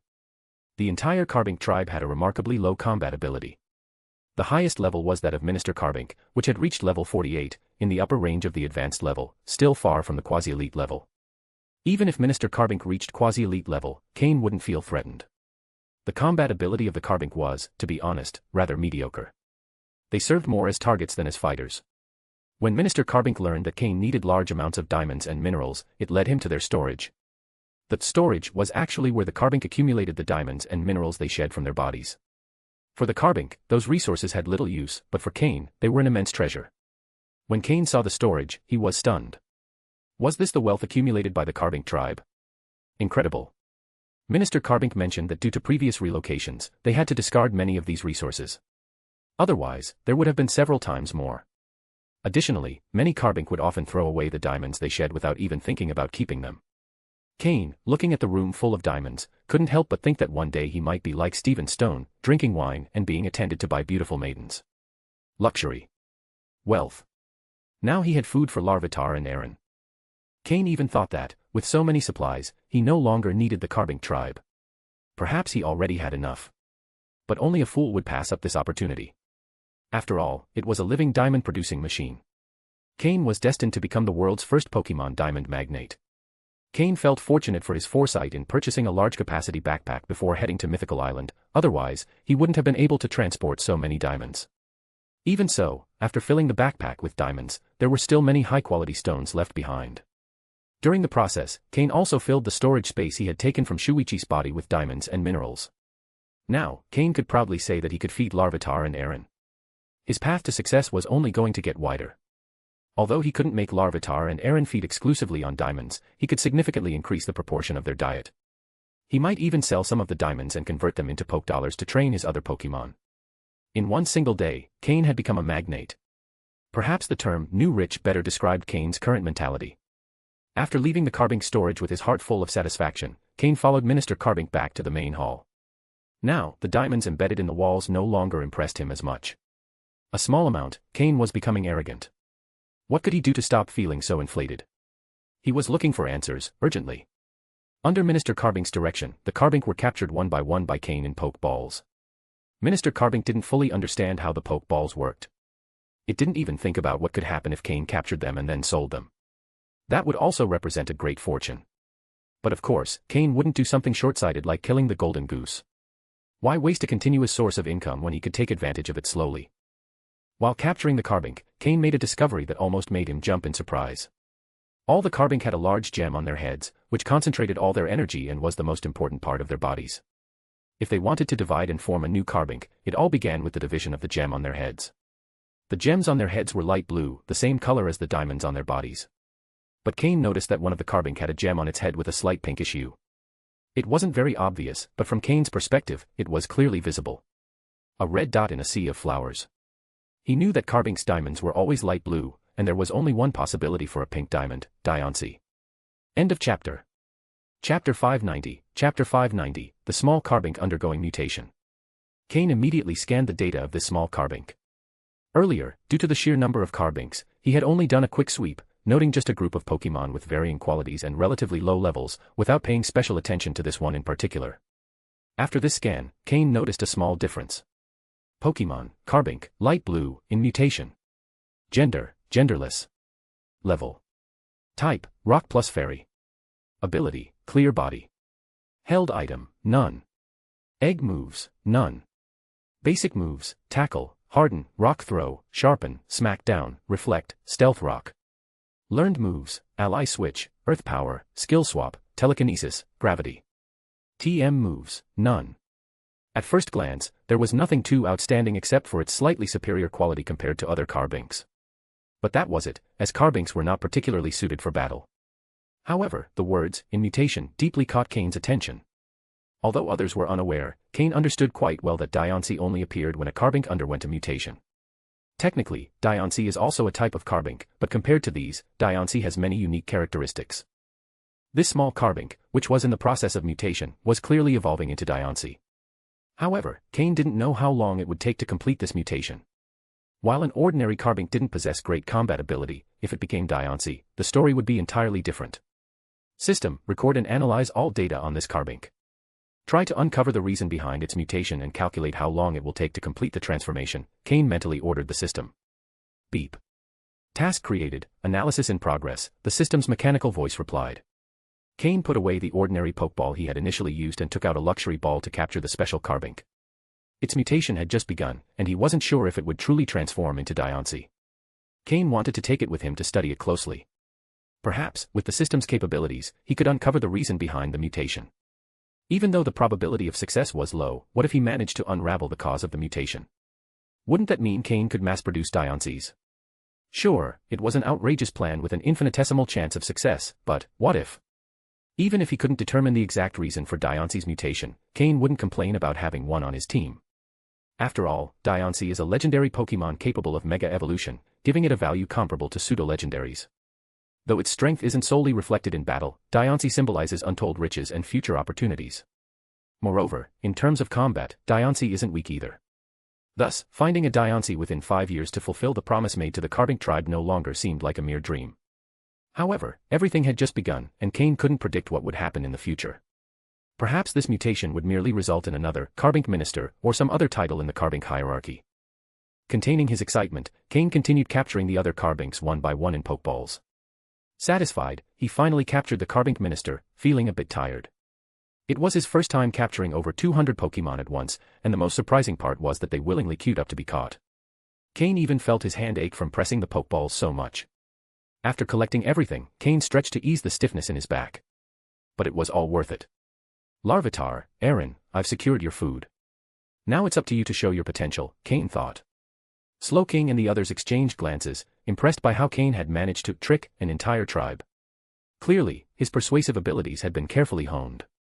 In fact, some of his Pokemon even began to wonder if, when they were captured by Cain, they too had been persuaded in some way. Except for Drapion, of course, who had been personally hatched by Cain and didn't share those doubts. Upon leaving the cave, Cain took a deep breath, feeling a great sense of relief.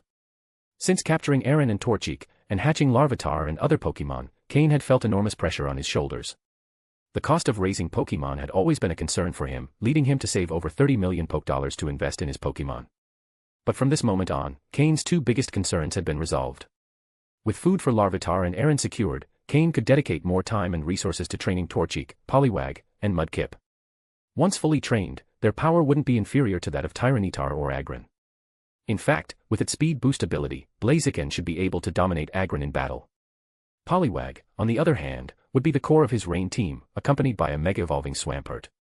Together, their synergy in a Rain team would be incredibly powerful. If Cain planned to become one of the Hoenn Elite Four, the Rain team would be his main strategy. As for his other Pokemon, they would likely remain as his hidden aces. After capturing the entire Carbink tribe, Cain decided not to continue digging in the rocky region. He would leave that task to the local Pokemon, it would run out eventually.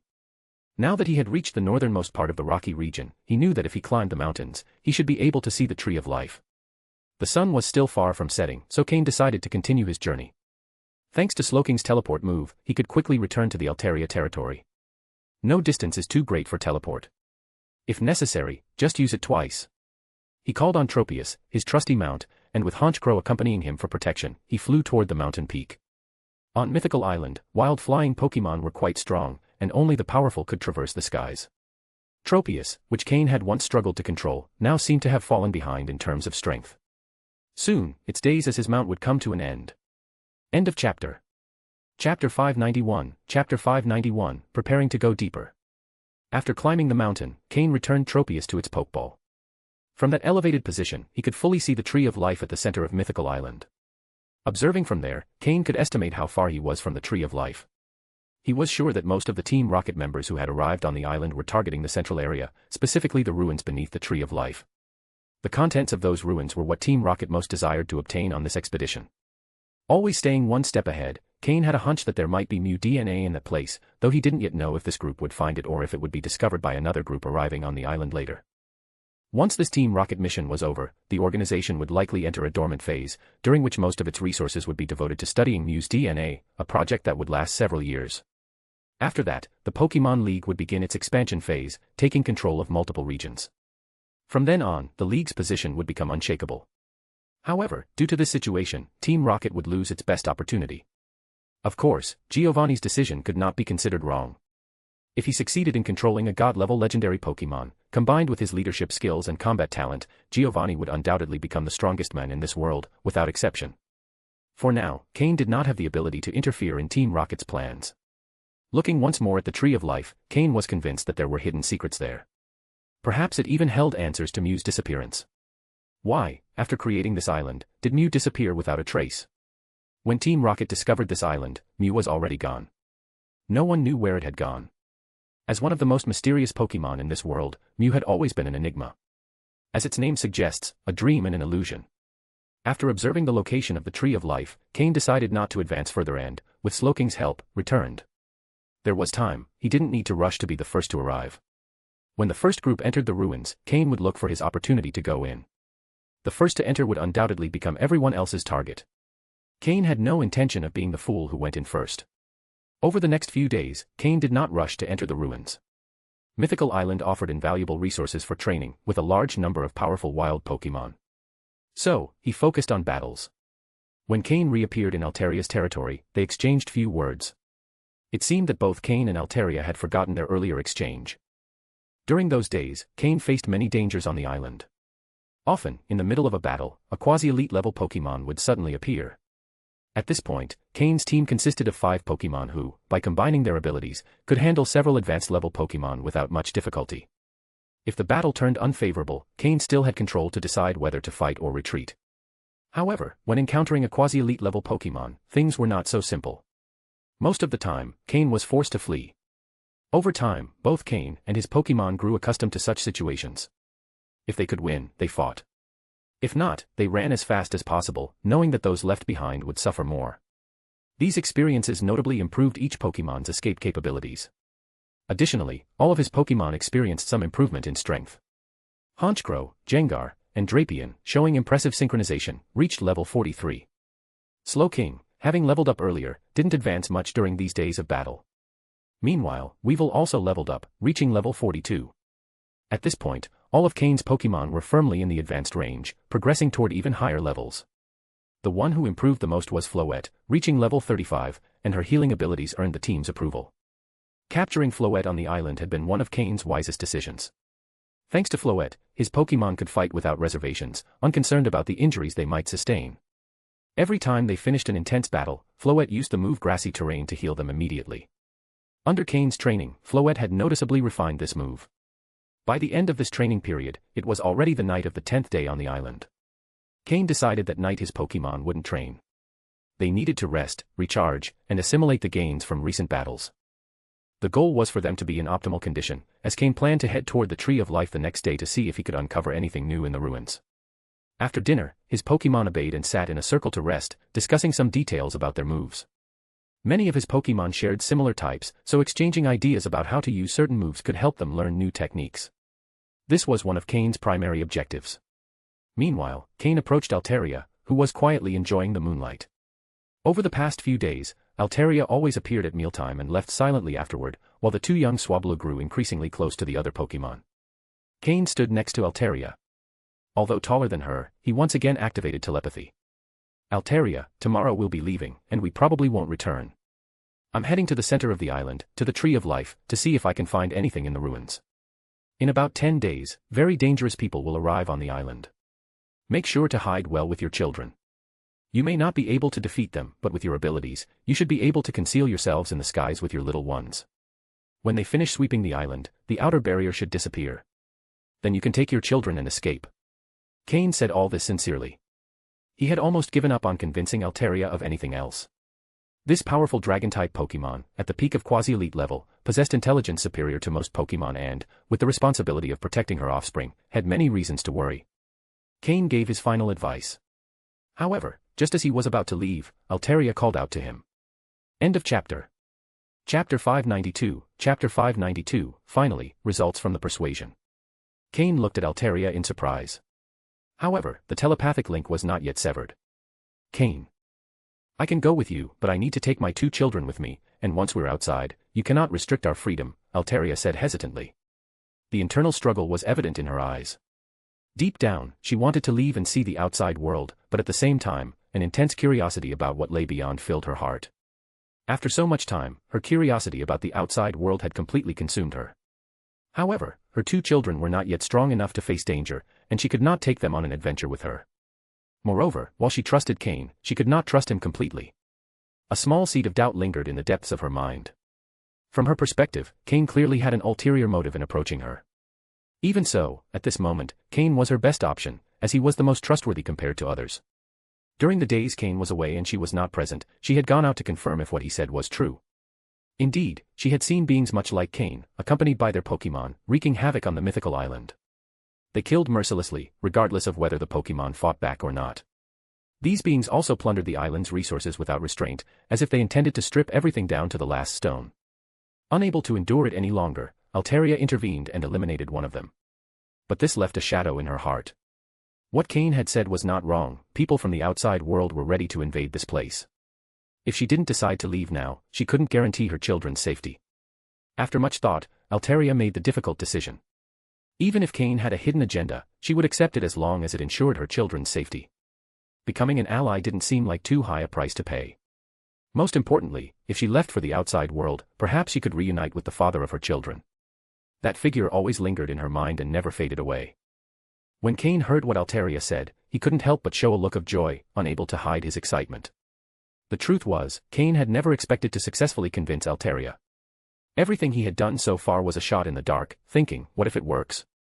Preparing dinner over and over again was just a way to gain favor with Altaria. Are you sure about this? Cain asked to confirm. Although Altaria seemed to have made the decision in the heat of the moment, Cain didn't want any problems to arise later. A quasi-elite level Pokemon like Altaria wasn't something he could control at the moment.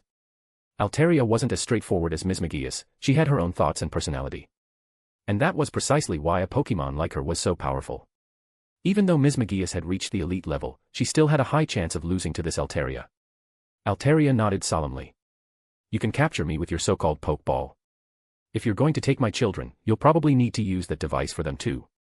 But you must promise that once your mission is over and we're out of the mythical island, you won't restrict our freedom. We'll decide whether to stay or leave. Agreed. Cain didn't hesitate at all. Whether Altaria decided to stay or leave in the end, the relationship would already be established. Perhaps in the future, he could earn her trust to the point where she would allow him to care for her children.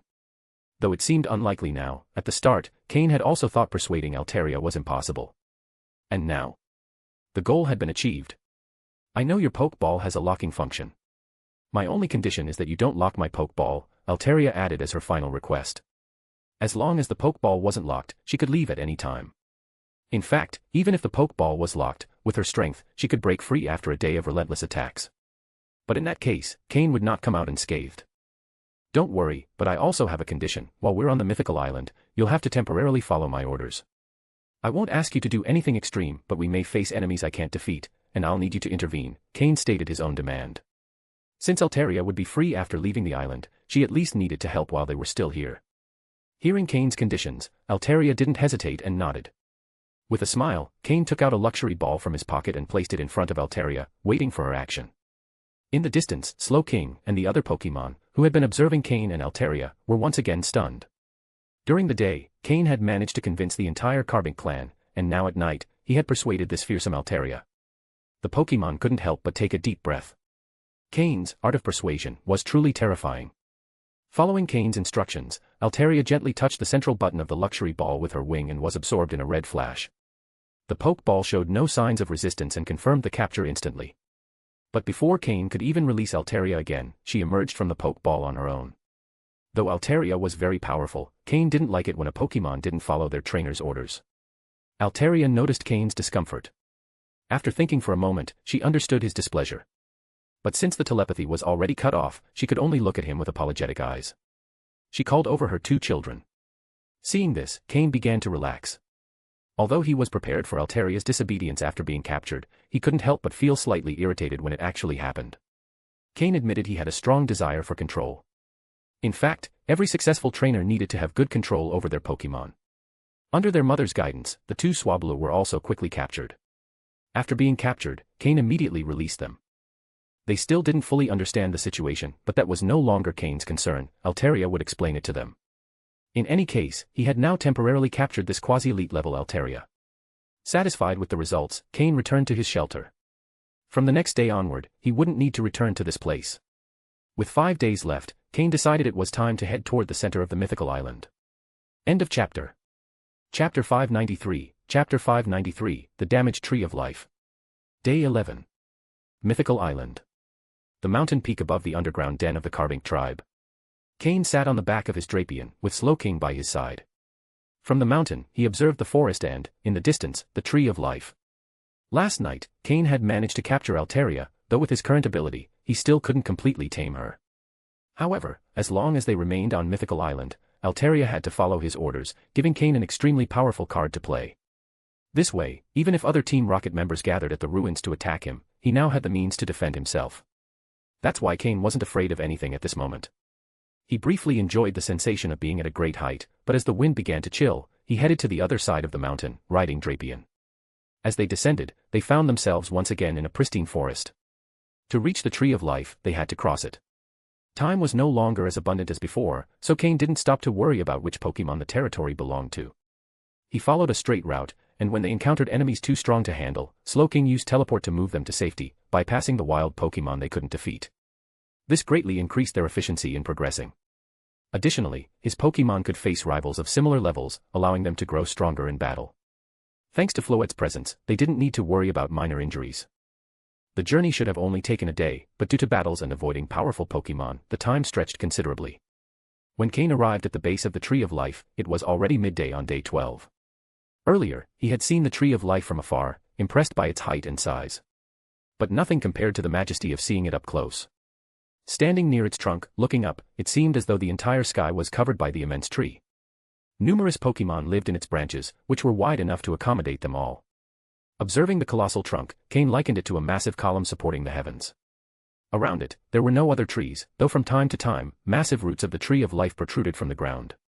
Based on the extent of its underground roots, Cain estimated they might reach every corner of Mythical Island. There were fewer aggressive Pokémon here, so Cain slowly approached the trunk. The Pokémon in the tree, seeing Cain as an outsider, quickly hid themselves. However, as he approached the trunk, Cain frowned. It wasn't due to the environment or the Pokémon, but because of the dry, peeling bark on the Tree of Life. Has it reached the end of its life? Cain murmured as he observed the blackened parts of the tree. According to legend, once the Tree of Life grows, it never withers naturally. He extended a hand, touching the dry area. Despite its state, Cain felt warmth on the tree's surface. More surprisingly, where his palm touched, he felt a stinging pain. This was clearly not a natural phenomenon but caused by something external. But who could have caused this damage to the Tree of Life? Cain mentally reviewed the data on the Team Rocket members. Although some specialized in poison-type Pokémon, this didn't seem like the result of a common toxin. At first glance, it might appear to be natural death, but upon closer examination, there were signs of something more. And not just any Pokémon could have caused this. According to the information he had received from Reggie, advanced-level Pokémon wouldn't be capable of something like this. Cain owned both Drapion and Gengar and was well-versed in poison-type Pokémon. He knew their limits. Even after sacrificing an entire Scolipede tribe to evolve Drapion, Cain was certain his Pokémon couldn't inflict such damage. So, is someone hiding their true strength? Or did someone bring an external Pokémon as a trump card? But what would be the purpose of exposing it so openly? What do they gain from attacking the Tree of Life? Cain wondered, filled with doubts. Just as he was about to withdraw his hand, he felt the stinging pain intensify. It had been quite some time, yet the corrosive effect remained strong. He couldn't imagine the state of the tree's interior. If the internal roots were corroded, then no matter how resilient the Tree of Life was, it would soon die, and the Pokémon living in it would lose their home. How many of them would survive? Of course, this wasn't really Cain's problem. He only wanted to understand the purpose behind all this. Just as he was about to pull his hand away, he felt a sense of danger above him. His psychic sixth sense, rarely wrong, alerted him. His Pokémon felt it too and acted immediately. Slowking placed a hand on his shoulder and used teleport. As for the attack, that wasn't his concern. His job was to ensure Cain escaped danger, the other Pokémon would handle the rest. The quickest to react was Gengar, who emerged from Cain's shadow, creating a light green shield above his head. Boom. The attack shattered Gengar's shield, but Slowking managed to teleport Cain away from the Tree of Life. Drapion, Weevil, and Honchkrow also retreated, keeping a safe distance for combat. After being struck, Gengar sank into the shadows. A cloud of dust rose from the attack, obscuring the Pokémon that had launched it. However, from the force of the blow and the powerful presence that could be felt, it was clear this Pokémon was incredibly strong. So strong that Cain thought even all his Pokémon together couldn't defeat it. Cain believed he had been misunderstood, that they had mistaken him for the one responsible for damaging the Tree of Life. This was truly a problem. The dust slowly cleared, revealing a figure walking upright. When Cain finally saw it, his pupils contracted. That's end of chapter. Chapter 594, Chapter 594, Lucario. Observing the figure emerging slowly from the dust, its eyes were filled with intense hostility. Its expression was somewhat fierce. Its head was blue and black, with red eyes, and it walked upright like a wolf with powerful legs. The previous attack had been launched with those very legs. Lucario. The Pokémon that appeared before Cain was Lucario, and not just any Lucario, it had an aggressive aura. Pokémon, Lucario, Blue. Gender, Male. Level. Type, Fighting plus Steel. Ability, Steadfast. Held item, None. Egg moves, Mind Reader, High Jump Kick, Blaze Kick, Circle Throw. Basic moves, Aura Sphere, Laser Focus, Quick Attack, Foresight, Detect, Metal Claw, Counter, Feint, Jet Punch, Swords Dance, Metal Sound, Bone Rush, Quick Guard, Me First, Work Up, Calm Mind, Heal Pulse, Close Combat. Learned moves, Thunder Punch, Focus Punch, Ice Punch, Drain Punch, Role Play. TM moves, None. The more Cain examined this Lucario's stats, the more serious his expression became. Too strong. Not only had it reached the maximum quasi-elite level, but it also possessed an impressive range of moves. With its ability to manipulate aura energy, the power boost from Swords Dance, and a lineup of devastating physical attacks, it even had Heal Pulse, a move that allowed it to heal itself, which was a significant problem. In summary, if they didn't defeat Lucario quickly, they would face an unstoppable and terrifying onslaught. Although this Lucario's level was similar to Altaria's, both being at the maximum quasi-elite level, Lucario's sheer skill made battling it as difficult as fighting an elite-level Pokémon. Lucario's offensive power had already reached elite-level standards, and with the combination of aura and moves like Swords Dance, it was even more formidable than some initial elite-level Pokémon. Moreover, Lucario had learned the move Role Play, which meant that if a skilled and knowledgeable trainer directed it, its combat capacity could double. It's no exaggeration. Just consider its final move, Role Play. If Lucario mimicked Drapian's sniper ability, it would become an attacker with explosive power. It could easily take down opponents with a single blow. If it mimicked Honchkro's Moxie ability, after gaining a few levels of power, it could defeat opponents above its level, not just by 1 or 2 levels, but far beyond. Cain knew this Lucario was a genuine threat. Lucario not only had natural advantages over many types, such as Normal, Steel, Grass, Ice, Dragon, and Dark, but it also had a quadruple advantage over Rock and Bug types, and it was immune to poison. Although it had weaknesses to Fighting, Ground, and Fire types, these weaknesses were minimal compared to its overwhelming strengths. Cain also knew Lucario had the ability to Mega Evolve, making it even more fearsome. Lucario's versatility in both physical and special attacks, along with its great speed, became even more powerful and deadly through Mega Evolution. Cain was familiar with Lucario, as it had always been one of his favorite Pokémon from his time on Earth. He would always catch a Lucario in any Pokémon game because of its usefulness. In his previous life, when his power was on the rise, Cain had tried to find a Lucario but never succeeded. This was because Lucario possessed the power of aura, allowing it to sense other creatures and their emotions from miles away. If someone approached with ill intent, Lucario would reject them. Lucario was a rare Pokémon, and only trainers who possessed the power of aura could earn its trust. In the world of Pokémon, there were 3 great powers: the power of the Viridian Forest, Psychic Power, and Aura Power. Aura Power was one of them. The Lucario now standing before Cain, at the peak of its power before reaching elite level, radiated an impressive aura. The bluish layer of energy surrounding it indicated the incredible strength of its aura. Cain realized that even if all his Pokémon fought together, they wouldn't be able to defeat this Lucario. And clearly, Lucario had misunderstood something, leaving no way to avoid a fight. But if he couldn't intimidate it, Lucario wouldn't listen to any explanation. Fortunately, Cain had a card up his sleeve. He pulled out a special Pokeball and summoned Altaria. Both Lucario and Altaria were at the maximum quasi-elite level, so Altaria should be able to face Lucario on equal footing. However, when Cain summoned Altaria, the scene before him left him stunned. He had expected a fierce battle, but when Altaria saw Lucario, her aggression vanished instantly. Lucario, too, showed a surprised expression upon seeing Altaria, not expecting her to appear in this place. Both Pokémon stared at each other, bewildered, not knowing what to do. Do they know each other? Cain finally asked. Judging by their expressions, it was clear something was going on. Altaria nodded obediently. Although Cain couldn't fully control Altaria yet, she had agreed to follow his orders temporarily on Mythical Island. Additionally, after several pleasant dinners together, Cain's relationship with Altaria had improved significantly. Lucario began communicating with Altaria, and Altaria's expression grew more serious. She looked at Cain and then at the withered area of the Tree of Life. Cain knew it was his moment to explain. Connecting telepathically with Altaria, Cain said, "I wasn't the one who caused that damage to the tree. I just discovered it, and it seems Lucario has misunderstood something." Altaria nodded and replied, "Lucario says that wound appeared a few days ago. He saw someone resembling you with a Pokémon causing the damage. By the time he arrived, they were gone. Today, when he saw you, he thought you were their accomplice." Hearing this, Cain couldn't help but feel his eye twitch. This had been a massive misunderstanding. It seemed that the earlier attack had been in vain. Fortunately, with Alteria's presence, he could clear things up. End of chapter. Chapter 595, Chapter 595, Lucario's Energy Orb. After an explanation from Alteria, with Cain's telepathic help, Lucario finally realized his mistake.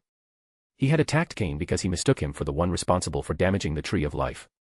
If Lucario had used his aura power, he could have sensed that Cain had no ill intentions. Standing before him, Lucario bowed deeply, a full 90-degree angle, trying to apologize. Cain, with an awkward smile, waved his hands to dismiss it. It was undeniable that Pokémon living on Mythical Island, being so peaceful, often turned out to be rather naive.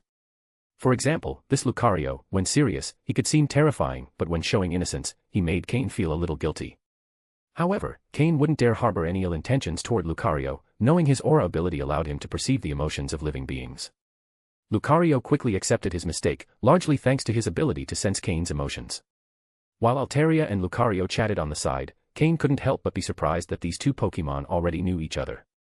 In truth, Mythical Island wasn't very large, and powerful Pokémon inevitably knew one another. Especially for Alteria, a flying-type Pokémon, traveling across the island was easy. Lucario had an important duty, protecting the Tree of Life. His role on the island was highly respected. No Pokémon dared act recklessly in his presence. Mythical Island was created by Mew, and the Tree of Life was one of Mew's dwelling places. Over generations, Lucarios had passed down the responsibility of protecting it, earning the respect of all the island's Pokémon. However, even after resolving the misunderstanding with Lucario, Cain's expression didn't show relief. Based on Lucario's description, the one who damaged the Tree of Life was a member of Team Rocket who had also arrived on the island. Additionally, the culprit had a quasi-elite level Pokémon, representing a considerable threat. It was clear that some members of the organization weren't satisfied with the current situation and wanted to get ahead to gain benefits. After some time, Alteria and Lucario finished their conversation. Alteria, with a frustrated expression, looked at Lucario, but he maintained his obstinate stance. Cain, intrigued, contacted Alteria telepathically to find out what was going on, and the response left him speechless. Alteria had told Lucario what Cain had explained earlier, that a group of powerful humans was about to arrive on the island with even stronger Pokémon, and the damage Lucario had seen on the Tree of Life was only the work of an advanced group. The worst was yet to come. Alteria wanted Lucario to join her in facing the threat. With their combined abilities, they could protect each other outside the island. But Lucario, clinging to his ancestral duty to protect the Tree of Life to the end, flatly refused. Alteria repeatedly tried to explain what death meant, but Lucario remained steadfast in his decision. In the end, Alteria, unable to change his mind, gave up. She warned him that if he faced enemies too strong, he should flee. Given his position on the island, he would have no problem finding a strong flying-type Pokémon to help him escape once the barrier disappeared. But Lucario was determined to die alongside the Tree of Life if necessary. If someone tried to destroy it, they would have to defeat him first. The tree had suffered significant damage, but it wasn't completely destroyed. Over time, it could recover, and Lucario could sense this thanks to his aura power. Cain felt it was time to demonstrate his skills.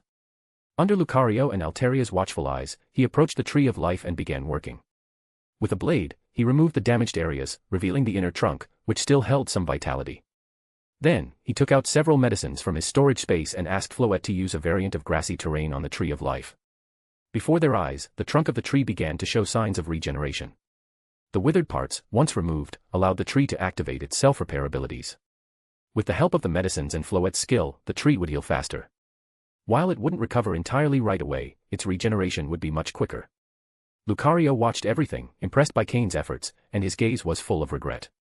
However, instead of apologizing directly, Lucario gave something to Cain through Alteria. It was a fragment of wood from the Tree of Life, about the size of a hand, which, according to Alteria, served as a key to a door in the ruins beneath the Tree of Life. Cain, surprised, accepted the item, not expecting Lucario to have access to a key to the ruins.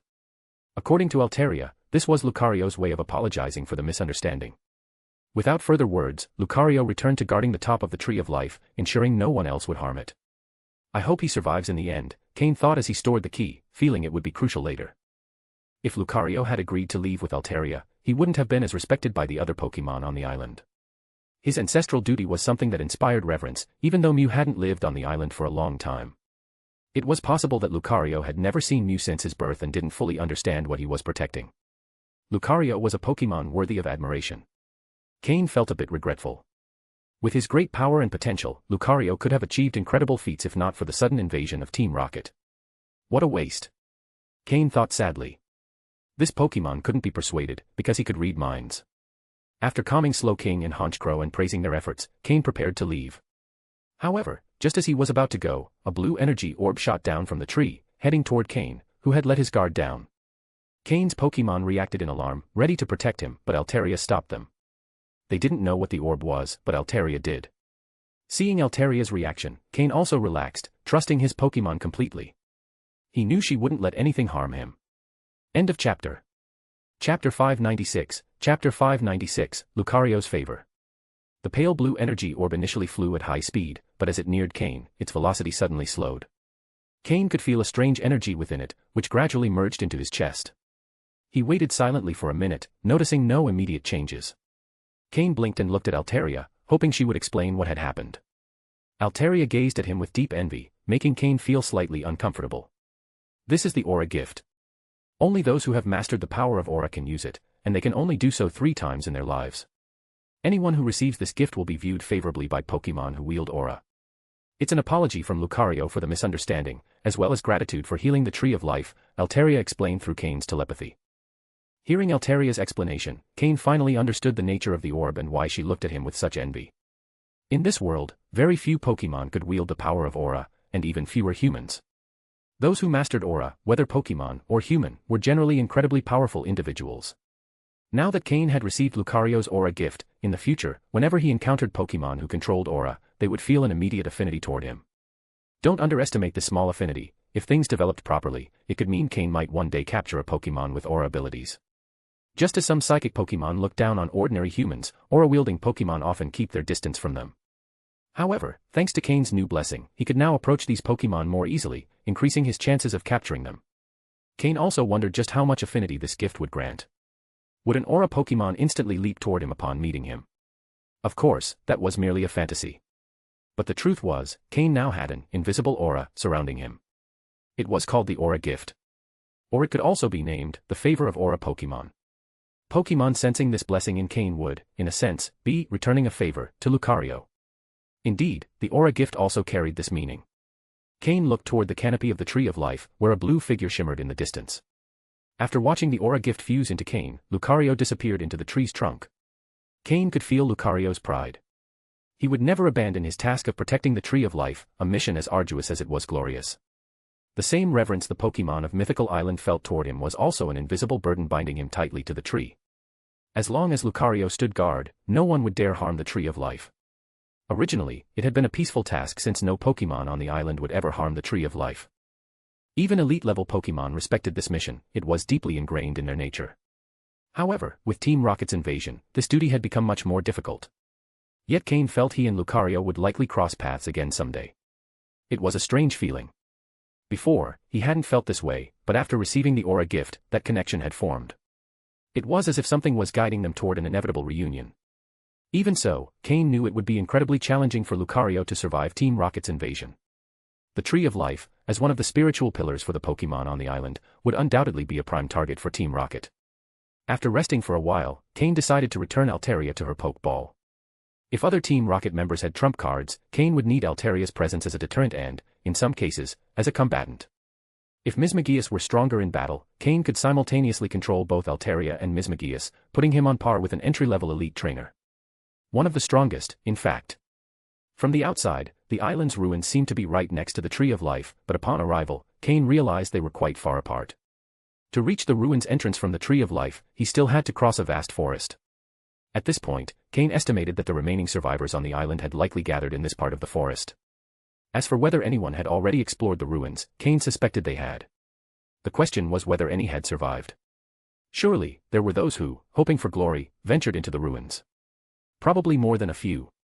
From the moment Cain stepped into the forest, he knew he had to remain vigilant. In addition to wild Pokémon that might attack at any moment, the Team Rocket members posed the real danger. Even more terrifying than some elite-level Pokémon. Cain instructed Gengar to return to his shadow, serving as his last line of defense. Though Gengar wasn't the most prominent among Cain's Pokémon, he was the most reliable. He spent 90% of his time with Cain, closely guarding him. As Cain's personal protector, Jengar had his full trust, ensuring he never felt neglected or unappreciated. Additionally, Jengar had been improving rapidly, participating more frequently in direct battles. Cain planned to utilize him more in direct combat, where his true strength would shine. Cain rode Drapion. Drapion had effectively become Cain's land vehicle.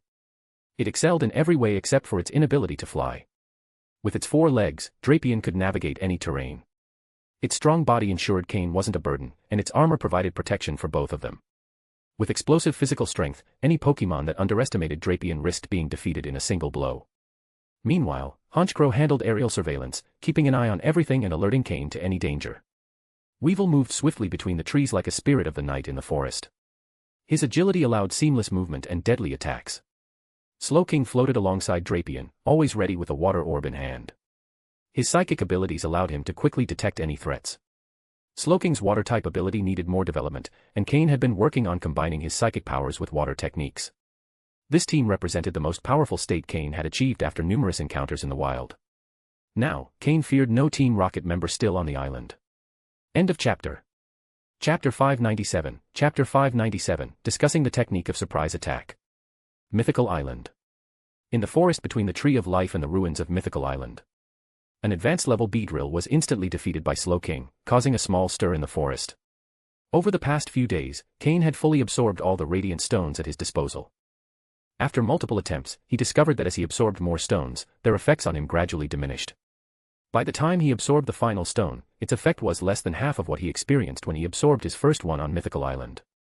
Even so, after absorbing them all, Cain experienced a continuous increase in his psychic power. Now, his level of psychic power was in the mid to high range of beginner psychics. But this was his limit. With his current talent, it was evident that he couldn't progress further. Still, Cain was satisfied. This had exceeded his expectations, and his psychic power was now more than sufficient for his needs. In terms of telepathy, he could maintain connections for longer durations, and while complete communication wasn't possible, he could transmit simple signals over long distances to his Pokémon. Compared to Slowking, Cain's psychic power was insignificant. Thus, what Slowking could perceive, Cain couldn't necessarily detect. Using telepathy, Cain received information from Slowking. With a faint smile and a touch of irony in his dark eyes, he turned to Slowking and said, "Slowking, pull him out of there." Slowking nodded seriously, and his psychic power surged. A nearby tree branch snapped instantly, and the figure standing on it fell to the ground without resistance. However, it was clear the intruder was skilled, showing no panic as they performed a mid-air somersault and landed gracefully. Having been discovered, the intruder didn't attempt to hide further, slowly emerging from the forest to face Cain. Cain quickly recognized the figure before him based on the information he had. "Kellogg, specialist in poison-type Pokémon," Cain said directly. The Team Rocket member named Kellogg wore the standard outdoor survival uniform of Team Rocket, with a spinnerack perched on his shoulder. Hearing Cain say his name, Kellogg didn't look surprised and responded indifferently, "Cain, the top ranker on the trial island. Rumor has it you eliminated Vexor, a direct subordinate of Lord Lucius, and you've already reached advanced level." Compared to Shuichi, whom Cain had encountered earlier, Kellogg was clearly much calmer. Perhaps due to his expertise in poison types, he behaved like a snake, stalking his prey and striking only at the perfect moment for a lethal blow. "Seems like Xenon has distributed my information quite thoroughly. Does everyone have a copy?" Cain joked. "You're a high-value target, so naturally, many are interested. Besides, your Pokémon aren't bad either, they're worth the risk," Kellogg replied with the same calmness, as if stating a fact. Cain knew that 20 million Pokédollars was no small amount, even for an advanced-level Team Rocket trainer. And since his reputation within Team Rocket wasn't particularly high, it was normal for someone to attempt to target him. But after this experience on Mythical Island, his reputation within Team Rocket was bound to rise significantly. Smiling faintly, Cain didn't want to say much more. Since Kellogg was interested in his head, Cain had no intention of holding back. "Well then, you'll have to give it a try and see if you can earn that money," Cain said. "Don't rush. The remaining survivors on this island have probably already gathered in this forest. There'll be many more interested in taking you down. What do you think? Care to form an alliance?" Kellogg suggested calmly. Cain frowned slightly before smiling. "How do I know you won't turn on me? After all, who trusts whom in Team Rocket?" This was clearly a refusal. After all, Kellogg had been secretly observing him. He only revealed himself after being discovered by Cain and immediately suggested forming an alliance. How could that inspire trust? "You're right. In that case, there's no other way. To enter the ruins, you need at least 4 people for safety. Since you don't want to cooperate, then die. Kellogg's voice turned cold suddenly. Cain knew Kellogg's profile. His strength was comparable to Shuichi's, but as an advanced-level trainer and poison-type specialist, he had to be approached with caution. An Ariados dropped from the tree behind Cain, descending on its web and attacking directly.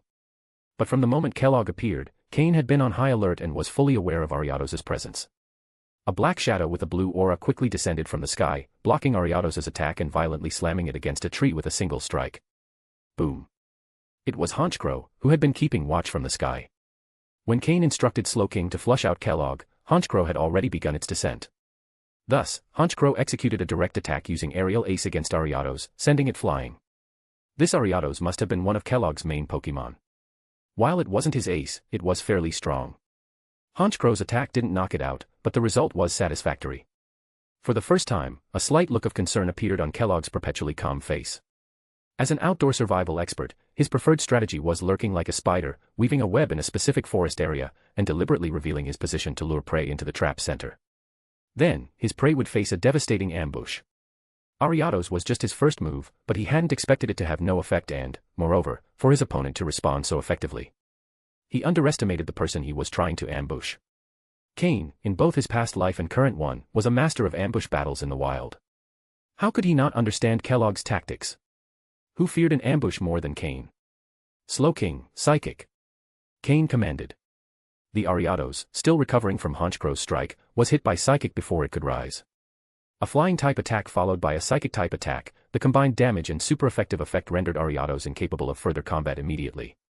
However, Ariados' attack was only the first wave. Next, 3 more Pokémon emerged from the treetops and bushes, diving straight into the fray. End of chapter. Chapter 598, Chapter 598, Flygon. A Golbat, an Arbok, and a Dustox, all at advanced levels. The standard Pokémon of Team Rocket. As Cain watched these Pokémon attack him, a growing smile spread across his face. Poison-type Pokémon. They were undoubtedly his favorite opponents. In many situations, Poison-type Pokémon were often paired with Bug or Grass types, or were simply pure Poison types. Such Pokémon were always vulnerable to Slowking's psychic moves and Honchkrow's flying-type moves. Moreover, after spending so much time battling Drapion, who trained against Scolipede, it had developed a significant resistance to Poison-type Pokémon. With the Fire Fang move Drapion had learned, it boasted impressive offensive power against Bug or Grass types with Poison attributes. Half an hour later, Kellogg's 4 Pokémon lay on the ground, while the ever-calm expression on Kellogg's face turned into one of astonishment. This isn't how it was supposed to go. Kellogg thought, confused. He was an expert in ambushes and traps. He had used this strategy against several opponents, and on Mythical Island, he had already managed to defeat someone slowly using these tactics. The poison from his Pokémon was particularly effective in the wild. Without the right antidote, victims would succumb to poisoning. Many opponents stronger than him would fall exhausted after prolonged combat, but this time, against Cain, none of it seemed to work. Cain was a peculiar adversary, one who relished battling poison-type Pokémon. Furthermore, with Slowking detecting attacks through psychic powers, it could quickly alert Cain of any threats. Additionally, Cain had psychic abilities of his own, allowing him to give orders to his Pokémon instantly through telepathy. Victory for Cain was inevitable. Without giving Kellogg time to react, he fell under Weevil's claws. Cain glanced at him sideways. That's what you get for trying to show off, he thought, recalling Kellogg's arrogance during the fight. The battle ended without complications. Cain instructed Floette to provide basic medical attention to his Pokémon. But then, Cain frowned again. Slowking, you psychic. Boom. Well, Cain, is this how you treat old friends? Asked a figure emerging from the trees, brushing dust off his black jacket. From the flashy style, Cain didn't need much to identify Reggie. It's not very friendly to be hiding behind trees, don't you think? Cain replied with an ironic tone. I just wanted to enjoy your show. Watching you take down this Team Rocket officer in a few moves was entertaining. I didn't expect your strength to improve so quickly. It seems I'm no longer a match for you, Reggie joked as he approached Cain without concern for the Pokémon around. Liar, Cain thought to himself. Among the participants in this mission, the 2 individuals who concerned Cain the most were Ren, the Dragon-type specialist, and Reggie, the man in front of him. Although Reggie always had a carefree attitude, Cain deeply mistrusted him. He was an enigma, someone Cain hadn't directly encountered even in his past life. Everything Reggie showed seemed perfectly in order, and that perfection unsettled Cain. They had barely exchanged a few words when a strong gust of wind swept through the forest. Before Cain could react, Reggie's face darkened. The playful expression vanished as he looked toward the sky. A Flygon was descending toward them. No one else on this island had a Flygon except Ren, the Dragon-type specialist. The relationship between Reggie and Ren was clearly strained, and they had likely clashed before. Pokémon, Flygon, Blue. Gender, Male. Level. Type, Ground plus Dragon. Ability, Levitate. Held item, None. Egg moves, Gust, Mud Shot, Earth Power, Signal Beam. Basic moves, Dragon Claw, Dragon Breath, Dragon Dance, Sonic Boom, Sand Attack, Feint Attack, Bide, Mud Slap, Bulldoze, Sand Tomb, Rock Slide, Supersonic, Screech, Earth Power, Dragon Tail, Earthquake, Sandstorm, Uproar, Hyper Beam, Dragon Rush. Learned moves, Outrage, Heat Wave, Dragon Pulse, Bug Bite. TM moves, Protect, Hidden Power, Water, Roost, Flamethrower, Aerial Ace, Steel Wing, Substitute. As Cain examined Flygon's details, his expression grew serious. Without using any hidden cards, this Flygon was undoubtedly one of the strongest Pokémon among the trainers on the island. It wasn't surprising that Reggie ranked Ren high on his list of threats. Moreover, as a Dragon-type specialist, Ren likely had more dragons under his command. Dragon-type Pokémon, besides being powerful, required significant resources to train, something not accessible to just anyone. Ren must have substantial backing within Team Rocket to achieve this. Cain glanced at Reggie, wondering what hidden cards he might possess. This mission, originally intended for advanced-level trainers, had now turned into a conflict between trainers with pseudo-elite-level Pokémon. Mythical Island undoubtedly had a massive draw. Flygon landed slowly. In front of Cain and Reggie stood Ren, dressed in sand-colored explorer gear, a blue scarf around his neck, and protective goggles on his head. Reggie acknowledged the newcomer. Ren glanced at Kellogg, who lay unconscious on the ground, then at Cain, and finally focused on Reggie. With a mocking smile, Ren remarked, "Reggie, I didn't expect to see you here so soon. Seems like you've improved your speed lately. Thanks for the compliment. Though with a Flygon, you've been rather slow. Is your skill declining?" Reggie retorted sarcastically. From the very beginning, the rivalry between the two was evident. Neither Cain nor the defeated Kellogg seemed to matter to them in the slightest. With Ren's arrival, more figures began to emerge from the forest, as if summoned by a signal. Some joined Ren, others moved toward Reggie. Among them were familiar faces to Cain, like Glacius and Aurelia. Of course, there were also those who preferred to remain neutral, observing the situation from a distance. Cain frowned, sensing that something about all this didn't add up. End of chapter. Chapter 599, Chapter 599, Entrance to the Ruins. Naturally, the others considered Cain part of Reggie's group. Half an hour later, nearly 15 people had gathered at the spot. Each of these individuals was listed in the information booklet Reggie had given Cain. Standing by Ren's side were 5 people. Including him, there were 6 in total. On Reggie's side, besides Cain, Glacius, and Aurelia, there were 2 individuals Cain didn't recognize, also totaling 6. There were 3 other individuals who had not joined any group. It wasn't because they were particularly strong, but like Cain, they had just arrived in the forest and hadn't decided which side to join. Kellogg, whom Cain had defeated earlier, was in a similar situation to these 3. Just in time, thanks to all this commotion, everyone has gathered here, Reggie commented after surveying the area. Ren didn't argue with Reggie this time. Nodding, he said, "There isn't much time left. Those who haven't arrived by now are probably no longer alive. Then let's discuss how we'll enter the ruins," Reggie suggested. Reggie paused briefly and then addressed the 3 remaining individuals. "Hey, you 3, interested in joining my team? You won't be sent to die. Just follow orders." Ren also addressed them, "My offer is the same." Moreover, the Flygon beside him flapped its wings, making its presence known. Faced with this display, the 3 hesitant individuals quickly positioned themselves behind Ren. TCH. It's just a Flygon. What's so special about it that he's flaunting it like that? Reggie thought darkly. Although the addition of those 3 people strengthened Ren's team, it also posed a risk, as it was hard to trust strangers who suddenly joined. Under the guidance of Reggie and Ren, the group began their march toward the ruins. Cain, however, remained silent at the back of the group, observing his surroundings as if he were invisible. When Reggie appeared, Cain had already returned Slowking and the others to their Pokeballs, leaving only Jengar hidden in the shadows and Honchkrow, who followed closely. They were now quite close to the entrance of the ruins. Just as they were about to reach the entrance, Aurelia approached Cain. The two had interacted briefly during the trial island, but Cain wasn't sure if she was sent by Reggie or acting on her own initiative by informing him about the ruins. Apparently, some people had entered before, but none had come out. No one knew what lay inside. For this reason, Reggie and Ren had decided to gather more people before venturing in, increasing their chances of success. This led to the current situation. The commotion caused by Cain and Kellogg's battle had been the catalyst for all of this. Cain hadn't prepared for this at all, he had suddenly become part of a team to explore the ruins. In front of the ruins entrance. Although referred to as ruins, it was actually just a severely deteriorated ancient structure, an example of classic Pokémon World architecture. However, that structure was merely a facade. The true entrance to the ruins led underground. Given Cain's personality, he would prefer to investigate before entering, but Reggie and Ren clearly didn't want to waste time. Perhaps they had been here before and conducted preliminary research, as they led their team straight to the entrance. Initially, the entrance was just an ordinary rocky cave with no light source. But everyone in the group was skilled in survival and had lighting devices. Cain, from the back of the group, held a professional exploration torch, observing Reggie and Ren as they led the way. Something felt too easy to him. So easy that, upon entering the ruins, they encountered no guardian Pokémon. Even the Tree of Life, which had already been explored, had a maximum quasi-elite level Lucario guarding it. But here, supposedly the home of Mew, there wasn't a single guardian.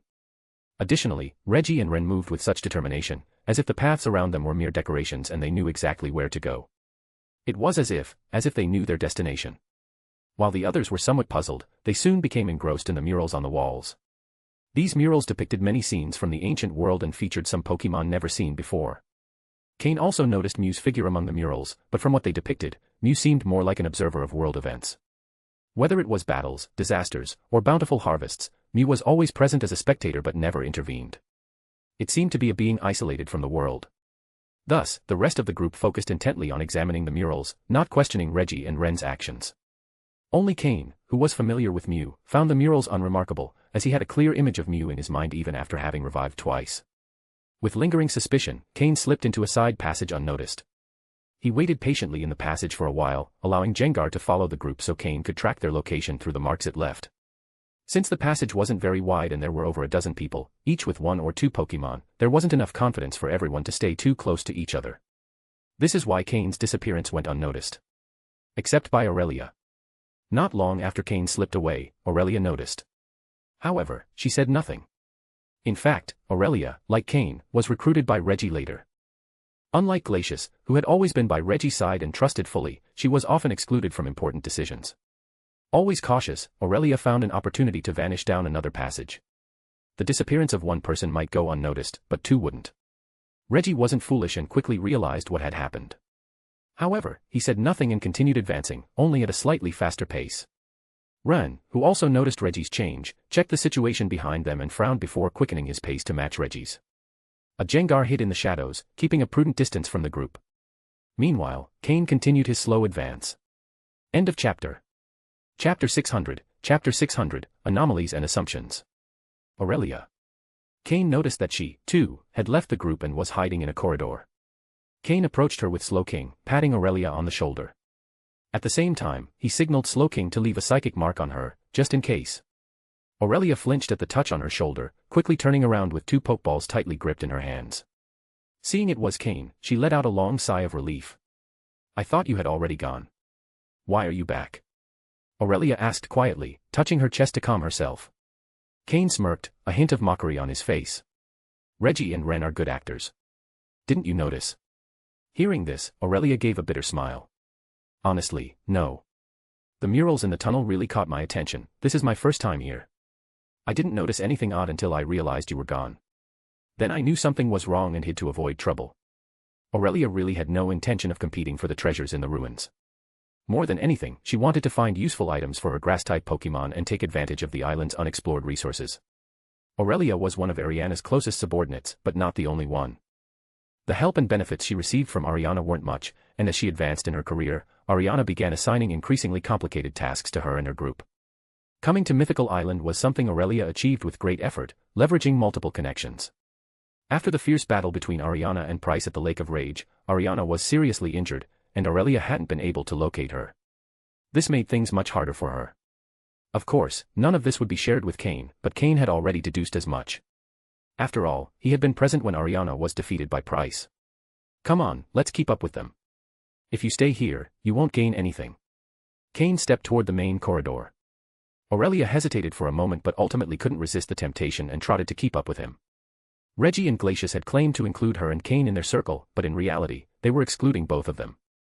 This made Aurelia feel a certain camaraderie with Cain. Moreover, although Cain was somewhat solitary, she found him more reliable than Reggie. Following Cain, Aurelia advanced cautiously and silently. There was something else, something she hadn't even realized herself, a subconscious reaction, an instinctive decision. Deep down, Aurelia considered Cain much weaker than Reggie. Therefore, by cooperating with Cain, she believed she would have more autonomy. At the very least, she would have more decision-making power. Cain, maintaining his distance, followed the marks Jengar had left, advancing gradually. If only Cain had disappeared, perhaps they wouldn't have cared much. But with Aurelia also gone, it was certain that Reggie had noticed. The two continued down the corridor, and Cain gradually began to notice a faint smell of blood. It was very subtle. If one wasn't extremely sensitive to the scent of blood, they wouldn't detect it, like Aurelia, who hadn't noticed it yet. But Cain had. He was highly sensitive to such things. At a corner in a side passage, he saw a small blood stain that was almost dry. Judging by its state, it must have been from today, and they had only arrived at the ruins today. Soon, Cain began connecting the dots. Reggie and Ren were putting on a show to deceive everyone who wasn't close to them. But why? Cain still didn't know. However, it was clear that they had been to these ruins before, and not just recently. They had cleared out the wild Pokémon from these corridors. As for the rumors that no one had returned after entering the ruins, those people had likely been killed by Reggie and Ren or defeated by wild Pokémon while trying to advance. Cain leaned more toward the first option. The two had arrived at the island first and, upon finding the ruins entrance, teamed up to explore them with others. They discovered many wild Pokémon, but they weren't strong enough. However, for security reasons, they decided to eliminate anyone who wasn't entirely trustworthy. Before encountering Cain, Reggie had arrived first, with Ren following just minutes later. It was evident the two had planned this and wanted to gather Cain and everyone else drawn by the commotion. No wonder Ren said that few people remained on the island. The group had started with over 30 people, but now, with only 15, Ren stated this so confidently. While Mythical Island was dangerous, for a group accustomed to survival in the wild, even if they couldn't defeat wild Pokémon, they had enough resources to survive. Some might have fallen to wild Pokémon, but not this many. So there was only one answer: the deaths of these people were related to Ren and Reggie. Upon finding the bloodstain, Aurelia's expression darkened slightly, and she continued following Cain. She wanted to see what Reggie and the others were planning. It seemed they had reached the end of the corridor. Jengar, hidden in the shadows, returned and appeared before Cain. Turning his back to Aurelia, Cain established a telepathic connection with Jengar to understand the situation. At the end of the underground tunnel was a wall, a large, sturdy wall blocking everyone's path. Reggie and Ren had proposed that everyone summon their Pokémon and attack the wall. They hoped that by working together, they could break through the barrier. After everyone had summoned their Pokémon, Jengar feared being discovered and chose to return rather than continue observing. Hearing Jengar's description, Cain's face darkened. The bloodstain and the disappearance of people upon entering the ruins gave Cain enough material to theorize. Slowing his pace, Cain crept toward the door Jengar had mentioned. As if confirming Cain's suspicions, the scent of blood in the air grew stronger. Now, the concentration was such that both Aurelia and Cain noticed it simultaneously. They exchanged glances, seeing the gravity of the situation in each other's eyes. Aurelia thought Cain wasn't very strong and that if they collaborated, she would have more influence in decisions. But Cain also had his own plans to use her. Although both had been recruited by Reggie, Cain had noticed that, like him, Aurelia was merely being used. And the fact that she had detected the anomalies early showed she wasn't foolish. Hopefully, she wouldn't become a burden later. Cain and Aurelia quickened their pace. They began to hear the sounds of a battle in the distance. End of chapter. Chapter 601, Chapter 601, Doubts Resolved. As expected, as they got closer, the sounds of an intense battle began to reach them. Cain's expression changed. Had Reggie and Ren already begun their plan, right after Jengar left? Hesitating slightly, Cain summoned Slowking. With Slowking's psychic barrier concealing their presence, the chances of being discovered decreased considerably. Aurelia watched as Cain deftly executed this series of moves, her mouth agape in astonishment. What are you standing there for? If you want to take something, you'll have to take risks. Do you have a psychic-type Pokémon? If you do, join in. If not, stay here or leave already, Cain snapped irritably, seeing Aurelia lost in thought. He remembered clearly that Aurelia owned a Jinx, although he wasn't sure of its current level. If Jinx's power wasn't up to par, Cain had no intention of bringing her along. He didn't want to deal with a liability, especially since the situation could become very dangerous, and he wouldn't be able to look out for her. Cain's words snapped Aurelia out of her reverie.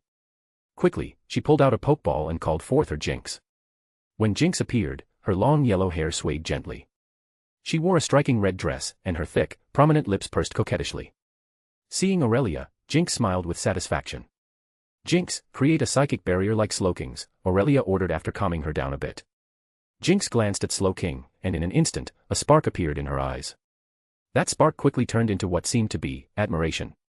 Slowking, standing beside Cain, immediately sensed Jinx's gaze and trembled. He felt as if a dangerous beast was eyeing him. Jinx, forgetting her trainer's instructions, lifted her red dress and prepared to run towards Slowking. Slowking, frightened, instinctively took a step back. Fortunately, Aurelia stopped Jinx in time. Jinx! Focus on what we're doing. This is important. Aurelia shouted desperately, trying to bring Jinx back to reality. Only then did Jinx seem to snap out of it, putting her feelings aside. However, she couldn't help but cast furtive glances at Slowking now and then. Then, mimicking Slowking's movements, she managed to create a similar psychic barrier. Aurelia apologized to Cain, "I'm so sorry." Jinx, well, she likes Slowking. She likes him a lot, but she can be a bit overenthusiastic.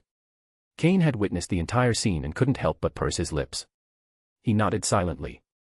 Jinx was, indeed, very passionate. Slowking had been so scared that he had moved to the other side of Cain, as far away from Jinx as possible. But all this was just a minor episode. What mattered was the battle unfolding ahead. Cain quickly assessed Jinx's power level and was satisfied. She was at the advanced level. With great talent and advanced psychic abilities, it was no surprise she had learned to create a psychic barrier so quickly. As for Jinx's infatuation with Slowking, Cain thought it was due to the natural attraction between psychic types. Well, in this case, it was a one-sided attraction. Slowking's immense talent had caught Jinx's attention. "I hope you don't make mistakes. If something goes wrong, I won't be worrying about you. If an unexpected situation arises, we each go our own way," Cain warned Aurelia coldly. Aurelia knew exactly what Cain meant. There wasn't much trust between them, so her best option was to focus on protecting herself. Their cooperation was based more on the idea that being together made them feel a bit safer, nothing more. When they arrived at the hall Jengar had mentioned, the sounds of the fight had reached their peak. They saw that the 10+ people who had originally followed Reggie and Ren had now joined forces, forming a single group. They were up against Reggie, Ren, and their two subordinates, Glacius and another trainer aligned with Ren. 4 people against around 10, all with advanced level Pokémon, but the battle was entirely one-sided. Several Pokémon lay on the floor of the hall, as well as 2 Team Rocket members, gravely injured, likely the result of a surprise attack from someone close. They had fallen before they could react, their fates uncertain, alive or dead. Only 7 people were left, desperately resisting the combined attacks of Reggie, Ren, and their subordinates. With the help of the psychic barriers, Cain and Aurelia concealed themselves in a shadowed corner, staying unnoticed. The reason the battle was so one-sided was due to one Pokémon in particular. It was a dark purple Pokémon, a Nidoking. Cain was stunned upon seeing this Pokémon, as it hadn't been mentioned in any of the information he had received. Only then did he realize that all the data he had obtained had come from Reggie. This made him question how much truth there was to that information. Reggie. Ren. I never thought you'd end up collaborating. What are you planning with all this? Even with so much power, our presence shouldn't be an obstacle for you, shouted one of the 7 men still resisting. He had been the first to decide to follow Reggie, thinking that even if he couldn't reap the greatest rewards, he would at least gain something. But he never imagined Reggie would lead them here. They were being exterminated. Reggie said nothing, his typical carefree expression gone, replaced by a cold gaze. Ren, beside him, laughed maniacally. Ha, ha, ha, ha. Weakness is your sin. Neither Reggie nor I wanted this, but that door cannot be opened. We have no choice but to sacrifice you all. Cain wasn't surprised. From the moment he saw the scene in the hall, he understood what Reggie and Ren were planning. Moreover, connecting earlier events, like the destruction of the Great Tree of Life and Nidoking's rampage, Cain figured everything out. In his past life, when he reached the quasi-elite level, Cain had learned some of Team Rocket's darkest secrets. He knew exactly the purpose behind what Reggie was doing now. In the Pokémon world, ancient ruins were not uncommon, but most of the time, the keys to access them were lost. So Team Rocket scientists had developed a terrifying method. After gathering enough blood energy, they could trigger a massive explosion. Since the technique involved blood, most of the time, the doors to those ruins became contaminated. Then, by combining the accumulated energy with the explosion, there was a high probability the door would be destroyed. However, this method required a strong catalyst, preferably a wooden object, as it was excellent at storing energy. That was why Reggie had used Nidoking to tear off a part of the Great Tree of Life on Mythical Island. To avoid detection, he used Nidoking's toxins to cause the damage. And the Nidoking wreaking havoc in the hall was a powerful quasi-elite Pokémon. That was why the 7 men couldn't stand against Nidoking and Reggie's other Pokémon. What Reggie truly sought wasn't the people but their Pokémon. Cain had pieced it all together. All doubts were cleared. End of chapter. Chapter 602, Chapter 602, The Crimson Bomb. Cain stood to the side, coldly watching as Reggie and Ren worked together to eliminate their opponents one by one, leaving them no chance to resist. All of this was due to the overwhelming power of that Nidoking. Pokémon, Nidoking, light blue. Gender, male. Level. Type, poison plus ground. Ability, poison point. Held item, none. Egg moves, take down, sucker punch, poison tail, venom drench. Basic moves, leer, peck, focus energy, double kick, poison sting, fury attack, horn attack, helping hand, toxic spikes, flatter, poison jab, captivate, megahorn, chip away, thrash, earth power.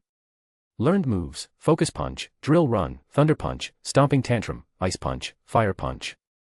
TM moves, protect, toxic, venoshock, ice beam, thunderbolt, earthquake, flamethrower. Under Reggie's command, Nidoking, with its incredible power and vast array of moves, could choose the perfect attack for each opponent. However, it was clear that this Nidoking didn't originally belong to Reggie. While it followed Reggie's orders, its responses were a bit slow, and it didn't show genuine respect for him. This quasi-elite Nidoking wasn't part of Reggie's personal team. Even so, Nidoking was immensely powerful. Cain had extensive knowledge about Nidoking. Although its defenses weren't the best, Nidoking possessed a rare ability that, combined with its capacity to learn many moves, could make its offensive power explosive. That ability was Sheer Force, which eliminates the secondary effects of some moves but boosts their power. If combined with a Life Orb, a Nidoking with Sheer Force would have truly devastating attack potential. This Nidoking was just an ordinary quasi-elite level Nidoking, powerful, but not as impressive when compared to the might of Altaria. Cain had once considered seeking out a Nidoking or Nidoqueen with the Sheer Force ability. With proper training and investment in learning moves, it could become the star of his team and adapt to any lineup. In one-on-one battles, its power would be even greater. Unfortunately, Cain had only ever come across one Nidoran with the Hustle ability, but its quality was mediocre and didn't meet Cain's standards. As he observed the unstoppable Nidoking and other Pokémon like Ren's Flygon, it was evident that their opponents felt powerless against them. Their fate had been sealed from the start. In just half an hour, everyone lay on the ground, alongside their Pokémon. At the center of the room was a blood-red piece of wood, carved with strange symbols and covered with peculiar adhesives. Thin red veins slowly converged on its surface. It was undeniable that Team Rocket's scientists were truly remarkable in their unconventional research. The Pokémon League's researchers were far more upright, and their studies always followed traditional paths.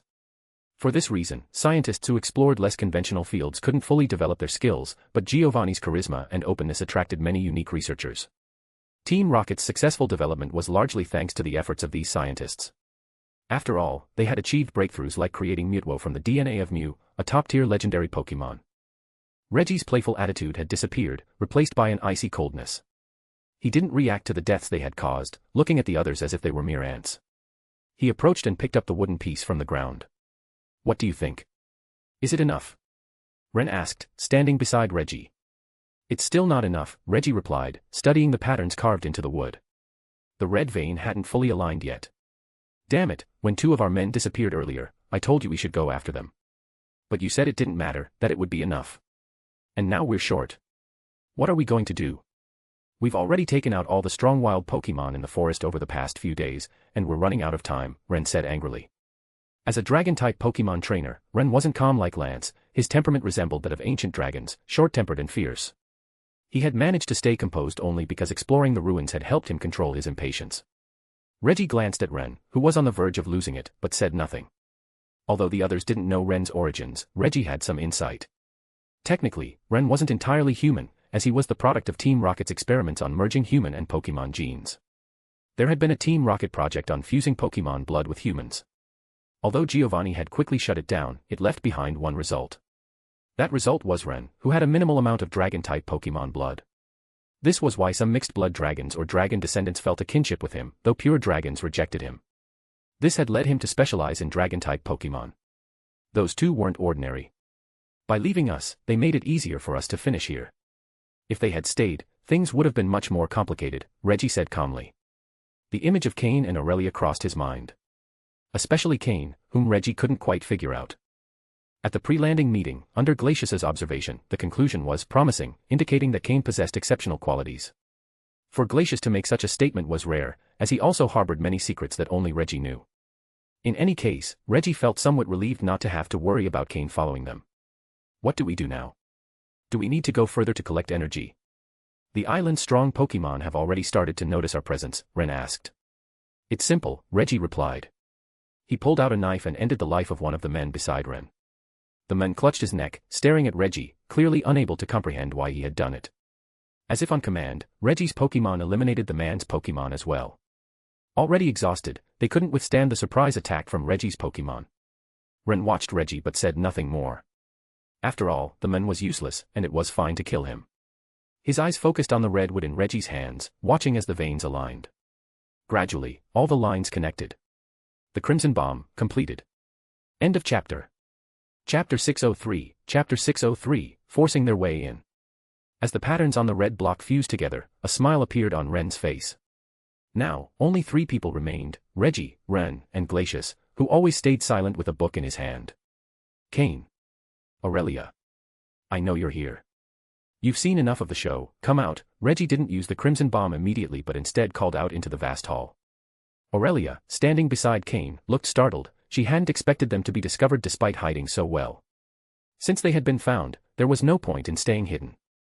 They needed to find an opportunity to escape quickly, she thought, noting the imposing Nidoking in the hall, which they clearly couldn't face. Just as she was about to move, Cain stopped her with his hand, frowning as he observed Reggie. The 2 who disappeared didn't escape, they followed us. Ren, standing next to Reggie, looked around warily, staying alert. What's wrong, Cain? Aren't you going to come out and greet an old friend? We've been waiting for you for quite some time, Reggie's voice grew louder. But Cain, still hidden, relaxed his frown and showed a wry smile. Reggie hadn't actually found them, he was just trying to provoke them. If they were really there and hadn't thought things through, they might have fallen for the provocation and revealed themselves. However, Cain saw through Reggie's behavior, especially after the sudden action of killing the man next to Ren. If Reggie had truly discovered them, he would have attacked immediately, taking the initiative rather than calling out their names. The hall fell silent. After waiting 3 minutes without a response, Reggie's expression turned serious. He hadn't found any trace of Cain and Aurelia, he was merely trying to provoke them into coming out. They're not here. Let's move on, Reggie said, growing increasingly uneasy. Clearly, Ren and Glacius followed Reggie's lead. As for Cain and Aurelia, they were more like useful tools than true allies. Unable to locate Cain, Reggie couldn't afford to wait any longer. The crimson block he held was beginning to heat up. These bombs, once completed, activated automatically, which was why Reggie and Ren had massacred so many wild Pokémon near the hall. After placing the bomb, Reggie and the others retreated to the edge of the hall, while their Pokémon took defensive positions. The strongest among them, Nidoking, stood at the front like a wall. The red block grew hotter and brighter, emitting small trails of smoke. It didn't take long for the bomb to finish charging. Boom. An explosion shook the area, filling the doorway with fine red cracks that expanded until it shattered into pieces. The violent blast sent a shockwave through the hall. Cain and Aurelia were affected too, but Slowking and Jinx managed to protect them. If Reggie had been more attentive, he might have noticed them, but he was too preoccupied giving defensive orders to his Pokémon. 10 seconds after the explosion, the sound of falling stones finally ceased. The hall was left in chaos. But the door, now destroyed, revealed the scene inside. Ren's expression immediately lit up with joy. Reggie was also pleased, though not as overtly. Even Glacius, usually serious, showed a hint of emotion. This demonstrated just how much effort they had poured into this operation. Initially, 30 people had set foot on the island. Now only 5 remained, Reggie, Ren, Glacius, Cain, and Aurelia. A survival rate of just 10%. Though the mission wasn't over yet, and they didn't know how many would make it out alive in the end. The space behind the door didn't seem particularly special, though it was brighter. The walls were covered in visible inscriptions. Ensuring there were no Pokémon inside, Reggie led his companions in. Beside him was Nidoking, his greatest assurance and trump card. Even though it was no longer a secret, Nidoking was still intimidating. It wasn't just meant to intimidate Cain and Aurelia, but also Ren, whom Reggie still distrusted. Ren didn't have Reggie's full confidence, and his unpredictable temperament was a potential threat. Once Reggie, Ren, and Glacius disappeared from sight, Cain and Aurelia emerged from their hiding spot. Thanks to Jengar, who had found a good place to conceal itself in the hall, and the psychic shielding of Slowking and Jinx, they had managed to stay undetected. Aurelia couldn't help but feel a growing admiration for Cain. If it had been up to her, she would have bolted at Reggie's provocation. Thanks to Cain, they had avoided a confrontation with Nidoking and Flygon. Unconsciously, she asked, "What do we do now?" Cain, thinking about the key Lucario had given him, responded after a moment, "We follow them." With that, he moved toward the door. Aurelia hesitated for a moment before following him with determination. End of chapter. Chapter 604, Chapter 604, The Rock Pillar, Regirock. They hadn't ventured far inside when Cain and Aurelia suddenly came sprinting back out. They were running even faster than when they had entered. Even their faces bore expressions of astonishment. Although Cain had seen many things in the world, he was genuinely frightened. Standing in the vestibule, both Cain and Aurelia still felt a shiver down their spines. 2 minutes later, Reggie and his 2 companions also came running out, the same astonishment mirrored on their faces as with Cain and Aurelia. However, compared to Cain and Aurelia, they were in worse shape, with some minor injuries, and far fewer Pokémon left by their side. Even Reggie's mighty Nidoking was gravely wounded. Not to mention Ren's Flygon, which was nearly destroyed. Why did this happen? To understand, we must go back to when Cain and Aurelia decided to move further inside. They hadn't gone far when they saw Reggie and his team running desperately, pursued by an incredibly powerful Pokémon. A very special Pokémon. Upon seeing it, Cain didn't hesitate for a second. He didn't try to hide, he simply turned around and started running. Why flee so quickly? Because the name of that Pokémon was Regirock. One of the 3 legendary pillars, the Rock Pillar, Regirock. Cain had always wondered why there were no powerful Pokémon guarding the ruins where Mew had once lived. It all seemed too easy. It's important to note that the Tree of Life, which Mew used as a playground, was guarded by a near-elite level Lucario. Yet at Mew's home, there was no strong Pokémon on guard, just a seemingly solid door. However, with Team Rocket's advanced technology, that door was no match for Reggie and his companions. But once they entered, they realized the initial challenge had merely been an appetizer. Suddenly, the difficulty skyrocketed to hell level, a challenge almost impossible to endure. The appearance of Regirock caused massive losses for Reggie and his team. Cain and Aurelia didn't even have time to hide, leaving the 5 of them standing together in the vestibule, staring at each other. Regirock, the legendary Pokémon, like the legendary birds, is not unique in the Pokémon world, there are several of its kind. Only a Regirock with a divine role can be considered a true legendary Pokémon. The Regirock Reggie and the others encountered wasn't a true legendary Pokémon but an extremely rare pseudo-legendary. Such pseudo-legendaries can be defeated, and if you're strong enough, you might even attempt to capture them. But all of that depends on being able to defeat this Regirock. At this moment, neither Reggie nor Cain had the slightest chance against it. No doubt about it. When Cain saw Regirock's stats scanned by the system, he knew there was no way to win. Pokémon, Regirock, Light Purple. Gender, genderless. Level. Type, Rock. Ability, Clear Body. Held item, none. Egg moves, none. Basic moves, Explosion, Stomp, Rock Throw, Charge Beam, Bulldoze, Curse, Ancient Power, Iron Defense, Stone Edge, Hammer Arm, Lock On, Zap Cannon, Superpower, Hyper Beam. Learned moves, Focus Punch, Stealth Rock, Snore, Iron Head, Block, Thunder Punch, Earth Power, Ice Punch, Drain Punch, Superpower, Stomping Tantrum, Fire Punch, Gravity. TM moves, none.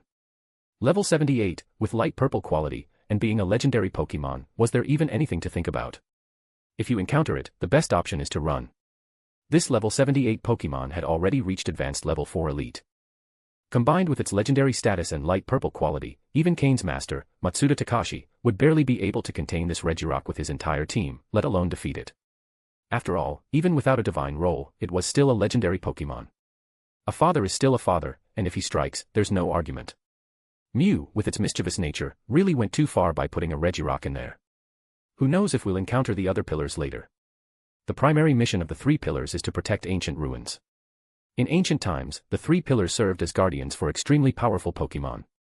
Though those Pokémon have since disappeared, the 3 pillars remain.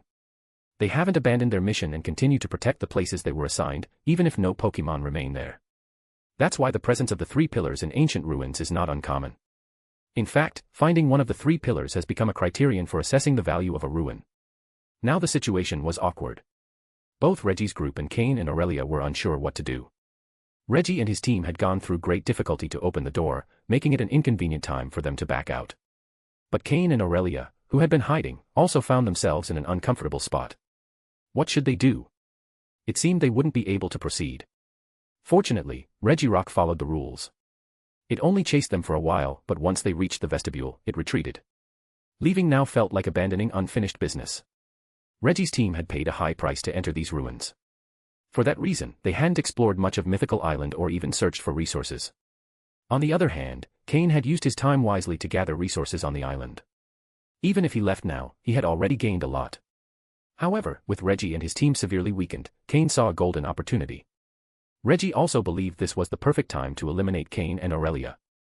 Although they had sacrificed many Pokémon to escape from Regirock, Reggie's strongest, Nidoking, was still standing. A near-elite level Pokémon, no matter how strong Cain was, he wouldn't be able to defeat it. Reggie quickly pulled Pokeblocks and several potions from his storage space and began feeding Nidoking, spraying it with healing items. He wanted to restore Nidoking as much as possible before Cain made his move. Meanwhile, Ran and Glacia stood behind Reggie with somber expressions. Regirock's attack had wiped out 3 of their Pokémon, even after using Protect. While Protect can block an attack, its effectiveness depends on whether the attack exceeds the limit it can withstand. Regirock's power was simply overwhelming, and Reggie's Pokémon couldn't endure it. If Nidoking hadn't taken the final blow and if Regirock weren't slow, they would likely have been defeated. Now, Reggie only had his Nidoking left for battle. The other Pokémon were either dead or gravely injured. If not treated in time, they might suffer irreparable damage. Meanwhile, Cain and Aurelia were in much better condition, with their Pokémon in perfect shape. End of chapter. Chapter 605, Chapter 605, Altaria and the Move Draco Meteor. Cain observed Reggie's movements without interrupting him. Beside him, Aurelia grew increasingly anxious. At that moment, Nidoking was injured. If they joined forces, they might still have a chance to defeat him, but if Nidoking recovered, Aurelia feared that even united, they wouldn't stand a chance. Reggie, with all your meticulous plans, doesn't it seem like a waste that, in the end, nothing worked out? Cain said. Waste? What waste?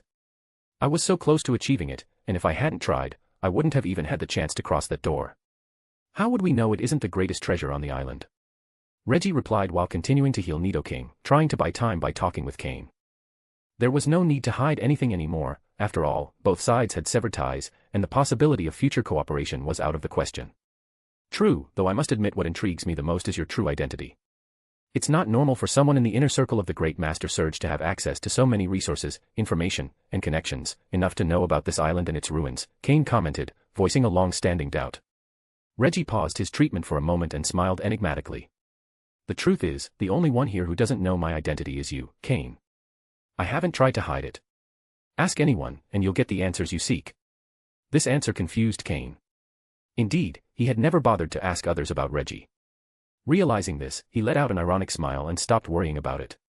At this point, Reggie's origin didn't matter. So, is Nidoking ready? Cain asked. Almost. Do you have a trick up your sleeve, Cain? You seem very confident, Reggie replied, having taken full advantage of the time Cain had given him to heal Nidoking as much as possible. For Reggie, once Nidoking recovered, the battle was as good as won. Though they had lost many Pokémon, Nidoking, his strongest combatant, was still ready to fight and could defeat Cain. Aurelia, standing behind Cain, displayed an expression of great unease. She hesitated about whether she should continue fighting alongside Cain. Unlike Cain, she knew Reggie's true identity and understood that they couldn't let him die. At most, the best course was to stop Nidoking, not kill him.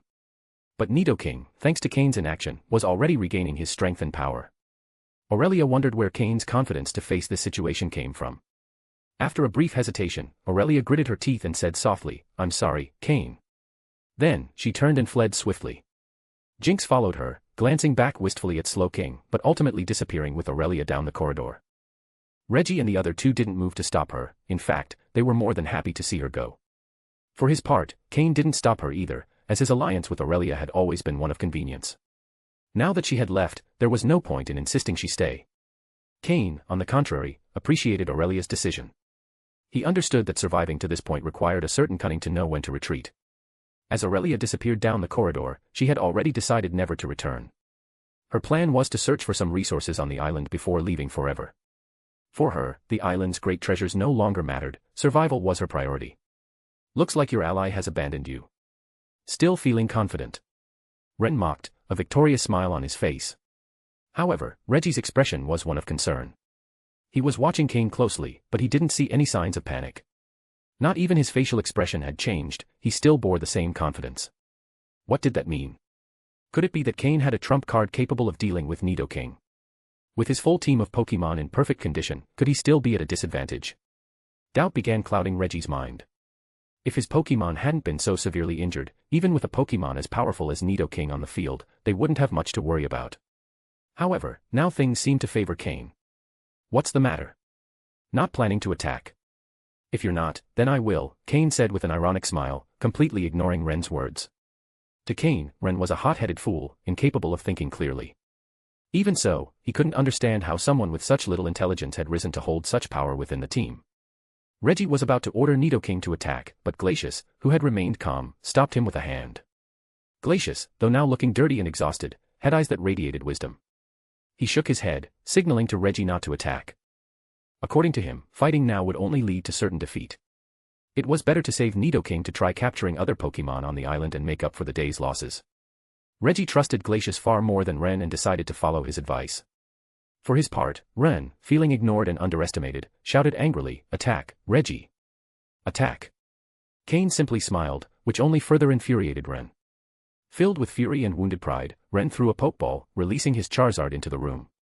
Charizard was, alongside Flygon, Ren's strongest Pokémon and now his last hope in this battle. Though Charizard wasn't a true dragon, it carried some draconic blood in its veins, much like Ren. "Charizard, use Flamethrower," Ren commanded. "Fool." Reggie and Glacius muttered simultaneously, feeling frustrated. It seemed Ren had just made the decision for them. With no other choice, Reggie and Glacius turned and began to leave, with Nidoking by their side. Seeing them leave, Cain wasn't about to let them go so easily. With an enigmatic smile, he tossed a luxury ball toward the area they were trying to escape through. "Altaria, use Draco Meteor." End of chapter. Chapter 606, Chapter 606, Collecting Interest First. With a red flash from the luxury ball, a light blue Pokémon appeared, its wings resembling two puffs of white cotton clouds. It was the Altaria Cain had captured, or rather, persuaded to join him. She had agreed to follow Cain's orders on Mythical Island. Inside her Pokeball, Altaria had heard Cain's command, so the moment she emerged, she unleashed her powerful Dragon-type move. Draco Meteor. In the Grand Hall, flaming meteors suddenly appeared, raining down from above. Some blocked Reggie and Glacius's escape route, others targeted the Charizard flying toward Cain, while the rest headed directly for Nidoking. Altaria, upon appearing, sensed Nidoking's presence. Despite the notable power gap, Nidoking still posed a threat to her. Seeing Altaria's unexpected appearance, Reggie and Glacius's expressions shifted drastically. "How is this possible?" Reggie exclaimed. They hadn't expected Cain to actually have a Pokémon capable of standing up to Nidoking, or rather, a Pokémon even stronger than Nidoking. Because the moment Altaria appeared, Nidoking assumed a defensive posture. Throughout all his time using Nidoking, Reggie had never seen it react that way. This meant Altaria was incredibly powerful. Moreover, the Draco Meteor move wasn't something every Dragon-type Pokémon could learn. At the very least, those without sufficient dragon blood couldn't master it. As a Dragon-type specialist, Ren immediately recognized Altaria and knew exactly which move she was using. His expression changed drastically, his gaze toward Altaria filled with greed. This was an incredibly powerful Dragon-type Pokémon. If Ren could capture it, his status would skyrocket. Charizard, who had been charging toward Cain, was intercepted by Altaria's Draco Meteor but didn't give up, engaging in battle with Slowking, who stood by Cain's side. Being a fire and flying type, Charizard had no advantage against Slowking, a water and psychic-type Pokémon. In fact, due to Slowking's ease in wielding psychic abilities, Charizard was quickly overwhelmed.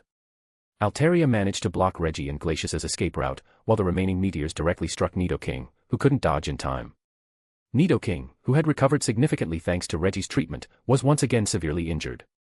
Nidoking's eyes showed fear as it looked at Altaria. With just one attack, it had been gravely wounded. Both Pokémon were at the pseudo-elite level, but the power gap was massive. Altaria could compete with Pokémon at the initial elite level, while Nidoking was merely a pseudo-elite. Reggie and Glacius watched in disbelief. Initially, they thought Cain's Altaria could merely hold its own against Nidoking. Now they realized it wasn't just holding its own, it was dominating. With just 2 more attacks, Nidoking would lose its ability to fight entirely. Glacius was the first to react. Normally calm and composed, he now looked a bit disheveled. The book he always carried was slightly scorched by Altaria's attack. At that moment, Glacius grabbed Reggie, forcing him to retreat. Reggie was stunned, but after being pulled by Glacius for a moment, he gritted his teeth, cast one last look at Nidoking, and ran toward the exit. He had planned everything so carefully, even borrowing a pseudo-elite level Nidoking at a high cost. That Nidoking had been meticulously raised with great care, and though it was pseudo-elite, it had the potential to reach the elite level if properly nurtured. Now, having fallen to Altaria, Reggie would have to bear full responsibility. Furthermore, most of Reggie's Pokémon were severely injured. Even if he managed to escape Mythical Island, it would take a long time to recover. Nidoking. Stop Altaria. Use Thunderbolt. Reggie ordered in a last-ditch effort before fleeing. Nidoking hesitated. It knew it was no match for Altaria and that confronting her was a death sentence. However, it had been instructed by its former trainer to obey Reggie as though he were its own trainer. Finally, Nidoking used Thunderbolt against Altaria. The electric-type attack would be highly damaging to a flying-type Pokémon like Altaria. Seeing Reggie and Glacius about to disappear into the corridor, Cain frowned. Gengar, follow them. Try to finish them off. Had it not been for Ren's Charizard keeping Slowking occupied, Cain would have immediately ordered Slowking to use Teleport to pursue them. But with Slowking engaged, Cain could only rely on Gengar to handle them. Those two were a significant risk, and Cain truly didn't want them to survive. However, based on Aurelia's parting words before fleeing, Cain suspected Reggie had an important identity. If he wanted to kill him, it would have to be swift and clean. No witnesses could be left. Aurelia had already fled, but if Gengar managed to eliminate Reggie, Cain would deal with Aurelia as well. If that meant he would be the only survivor on Mythical Island, so be it. Without witnesses, no one could blame him for Reggie's death.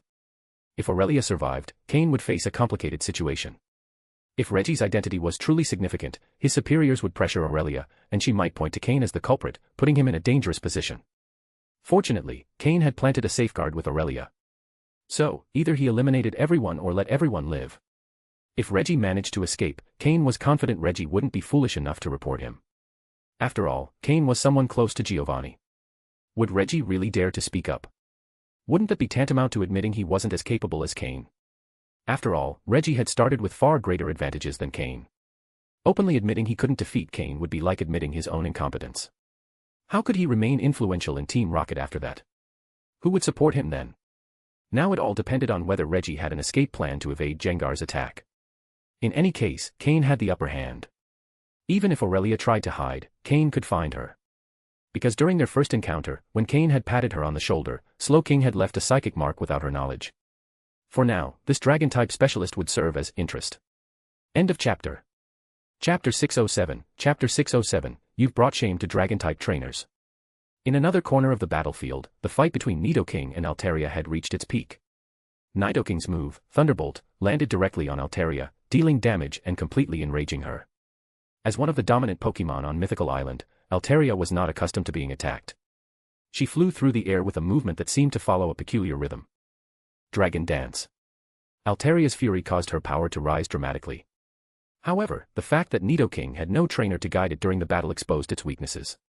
Having never faced a Pokémon like Altaria before, it didn't know what moves to anticipate and, therefore, couldn't formulate an effective strategy. Nidoking, relying on what it knew, used Thunderbolt again, knowing it was effective against flying-type Pokémon. However, Altaria, already empowered by Dragon Dance, easily dodged the attack without needing any direction from Cain. Altaria then soared to the highest point of the hall, looking down at Nidoking from above with a cold, calculating gaze. There was no trace of mercy in Altaria's eyes. Nidoking felt a primal fear, as though its body recognized the threat before its mind could. It was a natural sensation for a Pokémon facing one far more powerful. Altaria, not giving Nidoking a chance to recover, executed her most devastating move, Dragon Rush. Transforming into a massive blue dragon, Altaria dove from the heights, aiming directly at Nidoking. From Nidoking's perspective, the dragon's figure grew larger and larger until it finally struck with a deafening crash. A third attack wasn't necessary. Under the power of Altaria's Dragon Rush, Nidoking was completely knocked out, collapsing to the ground and unable to continue fighting. Meanwhile, in another corner of the battlefield, Cain's Slowking, under his precise command, had Charizard entirely dominated.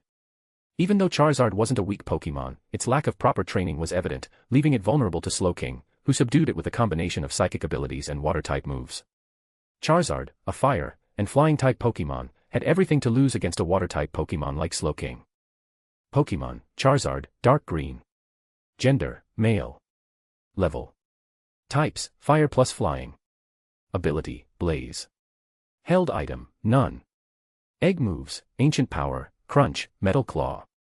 Basic moves, Wing Attack, Flare Blitz, Dragon Claw, Shadow Claw, Air Slash, Scratch, Growl, Ember, Smoke Screen, Dragon Rage, Scary Face, Fire Fang, Flame Burst, Slash, Flamethrower. Learned moves, Fire Pledge, Snore, Defog, Heat Wave, Fire Punch.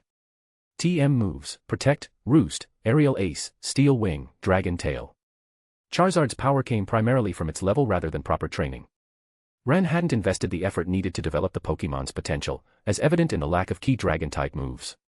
Moreover, Charizard seemed to have been obtained irregularly, perhaps through Pokémon hunters or some low-profile purchase.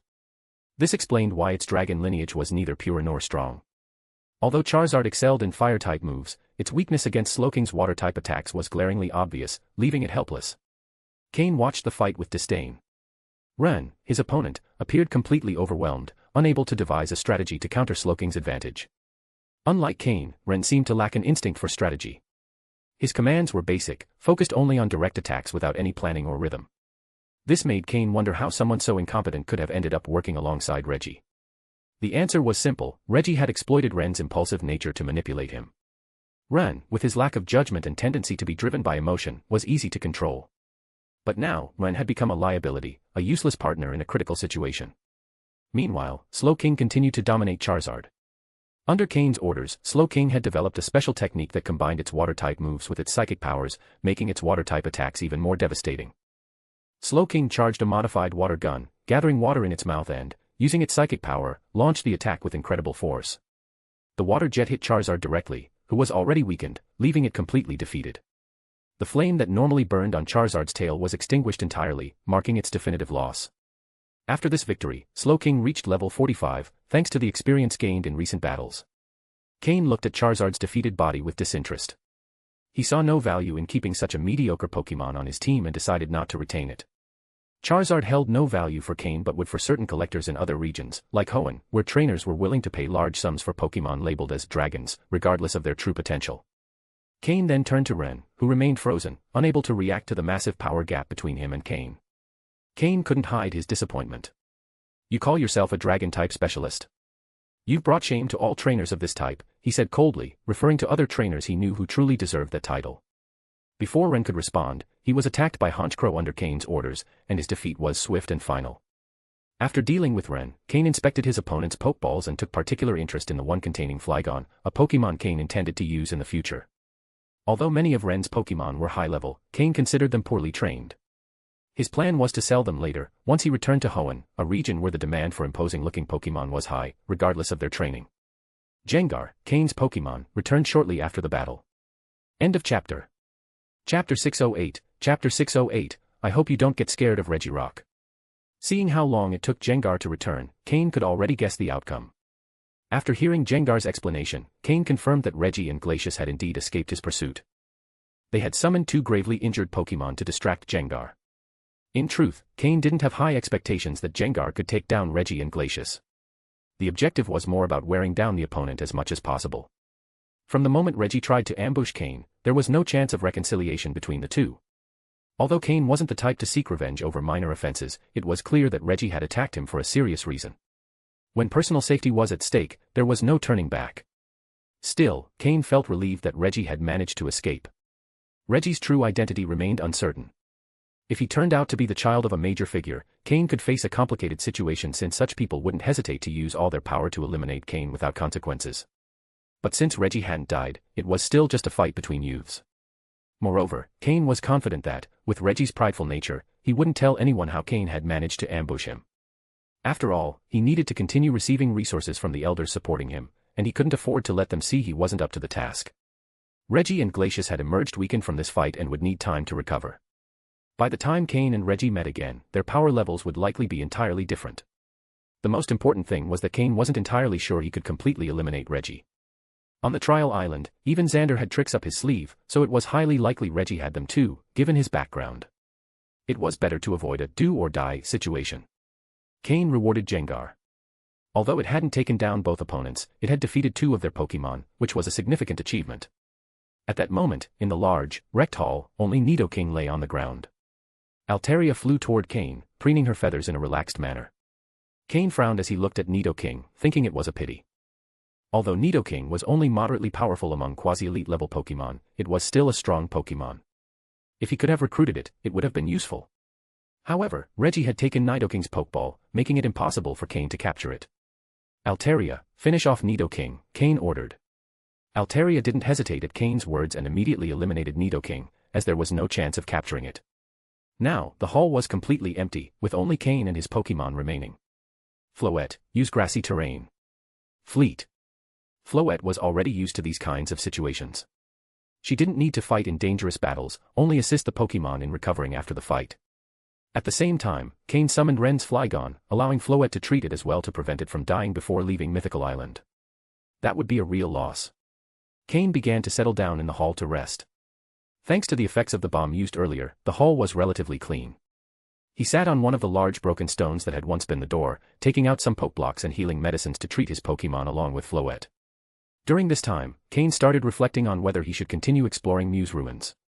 Inside, there was an advanced Elite Level 4 Regirock, and he wasn't sure if the other two legendary pillars might also be present. Entering seemed excessively dangerous. But leaving now felt like a waste, considering how far he'd come. According to stories about the legendary pillars, generally, after overcoming the challenges they represent, there should no longer be any danger, making it possible to reach areas where Mew had lived. Perhaps something valuable could be found there. Great rewards always come with great risks. It was a difficult decision. After reflecting, Cain hadn't reached a clear conclusion. He took out the key he had received from Lucario, made from the Tree of Life, and examined it. At first glance, it seemed like an ordinary object, even somewhat old, with a light layer of mold and a dark color.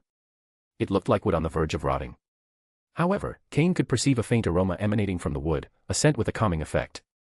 I don't know if this key will work with Regirock, Cain thought. Cain had assumed the key would be for the hall's door, but after searching for a long time, he hadn't found any place where it might fit. Additionally, Regirock had appeared after passing through the door, indicating that door wasn't the true entrance. Since legendary pillars are typically gatekeepers, if Regirock was inside, then the true entrance had to be elsewhere. Cain wondered if Regirock would stop its attack upon seeing the key, but he couldn't be sure. In theory, whoever held the key shouldn't be an enemy. But was he certain Lucario's key was truly for that door? Cain remained hesitant. While his Pokémon gradually regained their strength, Cain observed Slowking, who seemed to be in excellent condition after its recent level up. He decided he might give it a try. Slowking had the ability to use teleport, giving Cain a great deal of flexibility. The only weakness was that his Pokémon's protect moves didn't seem effective against Regirock. Cain had seen it with his own eyes. Reggie's Pokémon had used protect together, yet they were still struck down in one hit by Regirock. Only Nidoking had managed to hold out briefly. This meant Cain's Pokémon's defenses wouldn't be sufficient against Regirock either. Fortunately for Cain, Regirock's greatest strength lay in its physical defense. By comparison, its attack and speed were much lower. That was something Cain could exploit. Slowking, sense Aurelia's distance, Cain ordered. Slowking activated its psychic abilities, and having left a mental mark on Aurelia's shoulder, it could locate her within a certain range. 5 seconds later, Slowking gave him a response. The mark on Aurelia was moving away rapidly and would soon be out of Slowking's perceptual range. Certain there were no more hunters nearby, Cain gathered his Pokémon, except for Altaria and Slowking, and ventured deeper into the ruins. Altaria flew low alongside Cain, curiously exploring the new areas. I hope that when she sees Regirock, she doesn't get scared, Cain thought. End of chapter. Chapter 609, Chapter 609, Are You an Idiot? Contrary to what Cain imagined, Altaria walked as if she were casually strolling through her own garden. As for the potential dangers, she completely ignored them. Cain, on the other hand, was somewhat nervous, tense, even. Beside him, Slowking kept his psychic waves at maximum, ready to use teleport at any moment to escape. This duo, human and Pokémon, stood in stark contrast to Altaria's relaxed attitude. Before long, the relatively short path came to an end. Cain could already vaguely make out the figure of Regirock.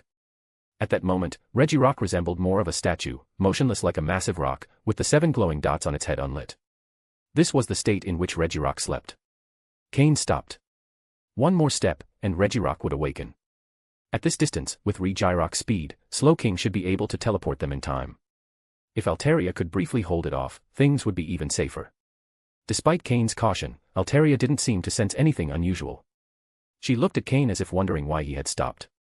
Cain thought for a moment and pulled the key Lucario had given him out of his storage space, gripping it tightly in his hand. If Regirock awakened, Cain would immediately show the key, hoping it would have some effect. Let's hope this works, Cain thought as he took a tentative step forward. Seeing that Regirock didn't react, Cain let out a small sigh of relief and stepped forward more confidently. He was trying to figure out the range of Regirock's perception, ensuring Slowking had enough time to activate teleport. But Altaria looked at him as if he were an idiot. Paying him no further mind, Altaria flew directly toward Regirock. Cain tried to stop her, but to no avail. What he saw next left him dumbfounded. Altaria flew up to the statue-like Regirock's head and began preening her feathers. She didn't seem afraid at all. Cain exchanged a look with Slowking, both feeling a bit out of place. They had been so cautious because they had seen Regirock's true power earlier, yet now Altaria simply flew around nonchalantly, and nothing happened. With more confidence, Cain and Slowking also began to approach Regirock. When they arrived before it, Regirock still hadn't moved, leaving Cain even more perplexed. He couldn't figure out what was going on. Uncertain, he decided to ask. Altaria, what's going on here? Cain asked through telepathy. Altaria glanced at him sideways, recalling his earlier cautious behavior, and showed a faint mocking smile. Lucario gave you the key, right? If you have the key, you can enter the relic.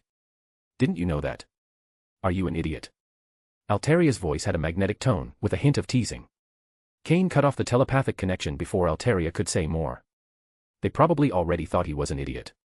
How embarrassing. If he had known this earlier, he should have asked Altaria about the key and its use. Now Cain understood. Although it was called a key, it was more like a form of identification. Only those who possessed this kind of wood could enter the relic without being attacked. In ancient times, when Mew lived, it surely wasn't the only Pokémon in that place.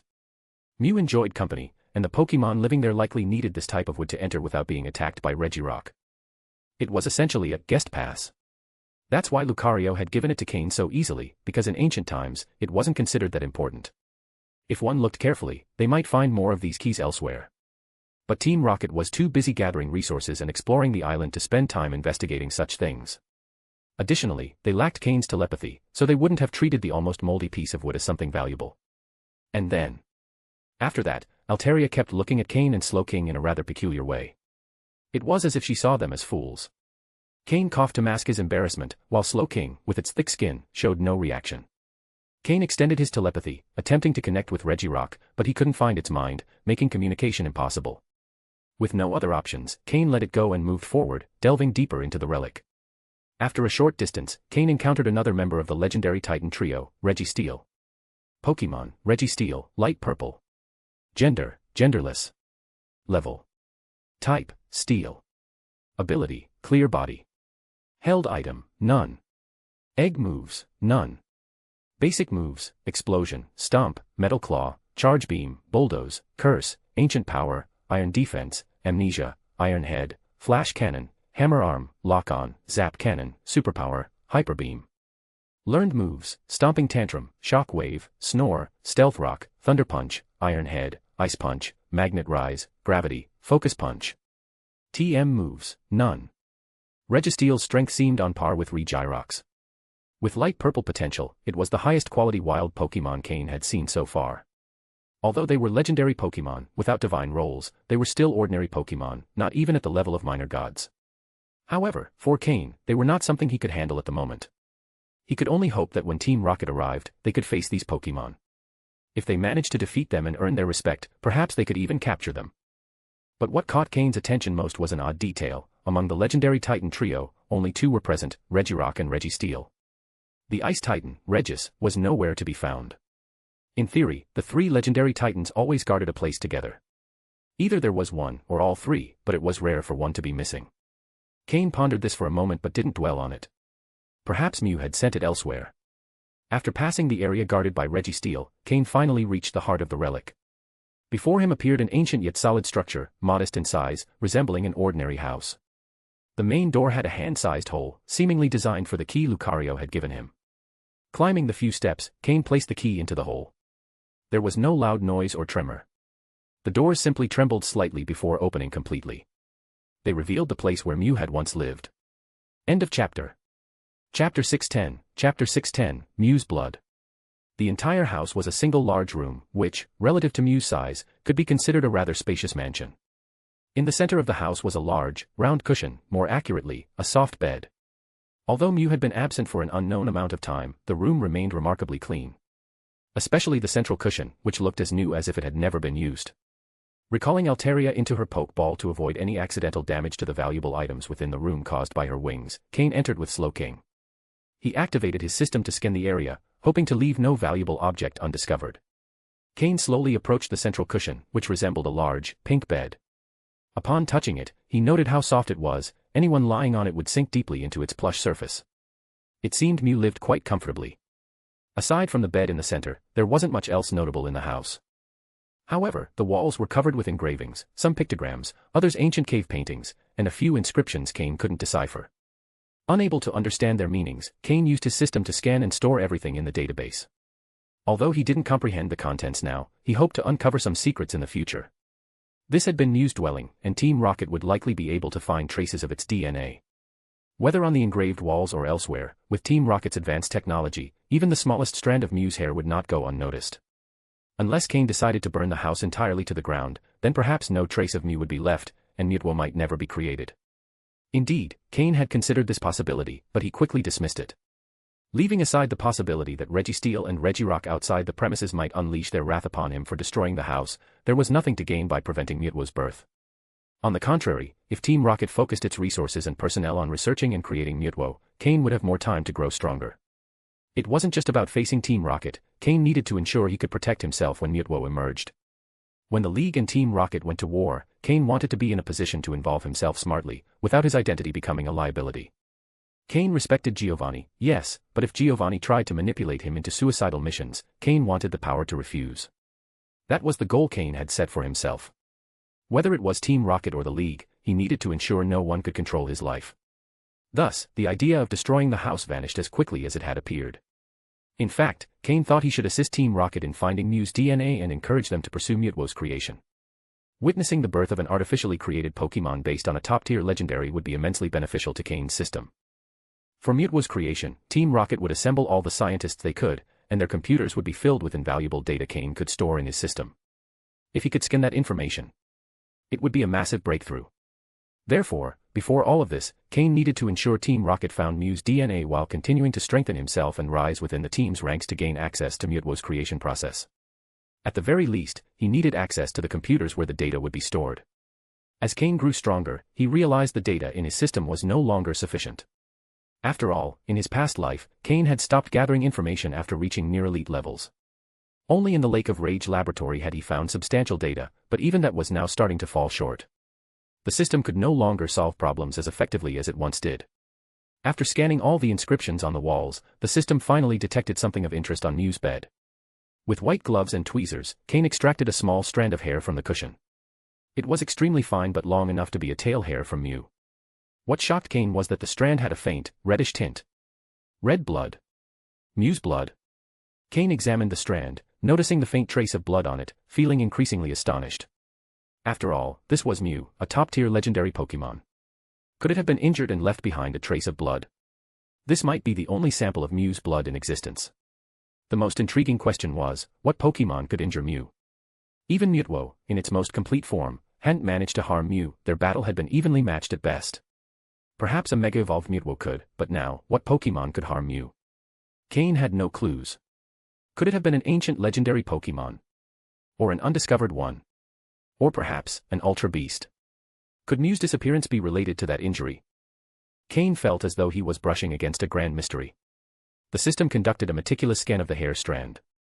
Item name, strand of a mysterious Pokémon, unidentified. Description, contains traces of blood from a mysterious Pokémon. Despite the passage of years, the energy in the blood has not dissipated. Function, the energy in the blood seems to possess psychic properties and could greatly enhance the strength of a Pokémon's psychic abilities. Warning, do not consume it without certainty of its effects, it may cause unpredictable results. This was the information provided by the system. It was evident that the system was beginning to struggle to keep up with Cain. Failing to identify the blood as Mew's was understandable. After all, very few had seen Mew in person. What frustrated Cain was the system's inability to determine how to use this hair strand. Holding a treasure in hand but not knowing how to use it was a rather awkward situation. Even so, the fact that the hair's energy had remained intact after so many years was astounding. After all, while Mew wasn't a battle-focused Pokémon, as a top-tier psychic-type legendary, it possessed unparalleled mental capabilities. If Cain could harness this energy, it could significantly enhance Slowking's psychic powers, even his own psychic abilities. End of chapter. Chapter 611. Chapter 611, Am I Just a Hare? With a touch of curiosity, Cain slowly extended his psychic powers. He attempted to use telepathy. And then, he simply passed out. He collapsed directly onto Mew's bed. Slowking, who was watching Cain lying unconscious on the bed, looked slightly puzzled. However, thanks to its psychic perception, it knew Cain wasn't in danger. His mind had just received too much information, causing some mental confusion. So, Slowking sat beside Cain, waiting patiently. At that moment, Cain felt as if he had entered a strange place, where everything was very blurry. However, he could sense the presence of a small pink Pokémon next to him. It was probably Mew. Surely it was Mew. Cain tried his best to see his surroundings clearly, but the more he tried, the blurrier everything became. The only thing he could see somewhat clearly was Mew, standing before him. Mew was small, with a long tail, like a tiny, adorable pink kitten. Cain attempted to move but discovered he couldn't control his body. In fact, he didn't even have a body. He didn't know how much time had passed. Cain had completely lost track of time. He only knew he was accompanying Mew, wandering through that strange place. Sometimes they changed locations, but Cain couldn't distinguish where they were because his vision remained unclear. One day, Cain sensed that Mew suddenly became very restless, and it seemed as if a huge rift had appeared in the sky. Cain couldn't see clearly, maybe it was a black hole or something else. A Pokémon, seemingly black, emerged from the rift. Although its body had other colors, Cain couldn't distinguish them clearly, but he vaguely felt it had a pair of wings. Mew and that Pokémon began to battle. Compared to the size of that Pokémon, Mew seemed tiny. However, despite not being very skilled in combat, Mew decided to face that Pokémon. The end result was that Mew ended up injured, while the other Pokémon returned to the rift. The rift closed, and Mew returned to its den. It lay down on its bed and carefully licked its wounds, as a thread of golden blood slowly flowed from the injury. Mew licked away all the blood, except for a tiny thread that fell onto Cain's body. For reasons unknown, Cain slowly fell onto the bed without Mew noticing. It turned out, Cain had lived all that time from the perspective of a single hair of Mew. The thread of golden and red blood that had touched his body now showed only red, the golden hue, representing the sacred, had disappeared. A moment later, Cain slowly opened his eyes and saw Slowking sitting beside him, clearly seeing his surroundings. His head hurt a lot, as if an inexplicable pressure was enveloping it, like a massive amount of things had been shoved into his mind. 5 minutes later, Cain, with a slightly pale face, finally recovered. He had lived an entire life as one of Mew's hares. It had definitely been a very strange experience. He felt a little odd. In fact, using his psychic powers to try to communicate with that hare imbued with Mew's blood had been very reckless. However, Cain hadn't anticipated what would happen. Fortunately, he was a psychic, which allowed him to endure it somehow. Though his head still hurt, it was much better than before. He still held a pair of tweezers, which he used to grasp the hare. Now, for some reason, he felt a strange sense of familiarity with it. System, name this object Mew's blood. Cain ordered the system. Beep. Name successfully assigned. Registered in the database. After having the system perform another scan, Cain could see that the description was no longer as vague as before. System, log all the additional memory I've acquired into my mind. Analyze everything revealed in those memories and create a special file named Mew. Cain instructed the system again. Beep. Task created. Initiating scan. How the system would extract that additional memory from his mind was not something Cain worried about. He rubbed his temples and slowly stood up. Truth be told, Mew's bed was really comfortable, both when he was a hare and now after regaining his body. Cain took a small sealed glass box from his storage space, placed the hare inside, closed it, and carefully stored it in a corner of the storage space. It was probably the most valuable treasure Cain had obtained during his visit to Mew Island. While Cain slept, the system had already scanned the entire room. Apart from the hare, it found nothing else useful. Cain decided to leave. As for how Team Rocket would find Mew's DNA, they surely had their own methods. Even if they had to dig to the bottom, Giovanni would ensure he got what he wanted. With Slowking's teleport, Cain and the Pokémon vanished from the room. Cain now had an idea of how to use that hare. Having experienced the life of one, he had gained a deeper understanding of its workings. However, this place was clearly not the right one. After Cain left, the room's door closed again, and faint spatial fluctuations appeared within. Neither Cain nor Slowking noticed. When Cain opened his eyes again, they were near the Tree of Life. There were no longer many wild Pokémon around. Most had been hunted by Reggie and the others, making it relatively safe to stay there temporarily. Cain summoned his Honchkrow and the rest of his Pokémon. Then, he sat under a large tree to rest. His head still ached, and he needed to resolve it.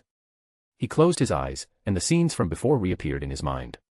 Only now, unlike before, everything was like a memory. Gradually, Cain began to process those memories. Under his perception, he felt his psychic powers seemed to have reached a new limit. As he processed more memories, his psychic powers began to increase. This pleasantly surprised Cain. Given his innate ability, increasing his psychic powers was only possible with certain treasures. There was no other way. He didn't expect that the memory of that hair could have such an effect. Of course, it could also be due to Mew's blood imbued in the hair.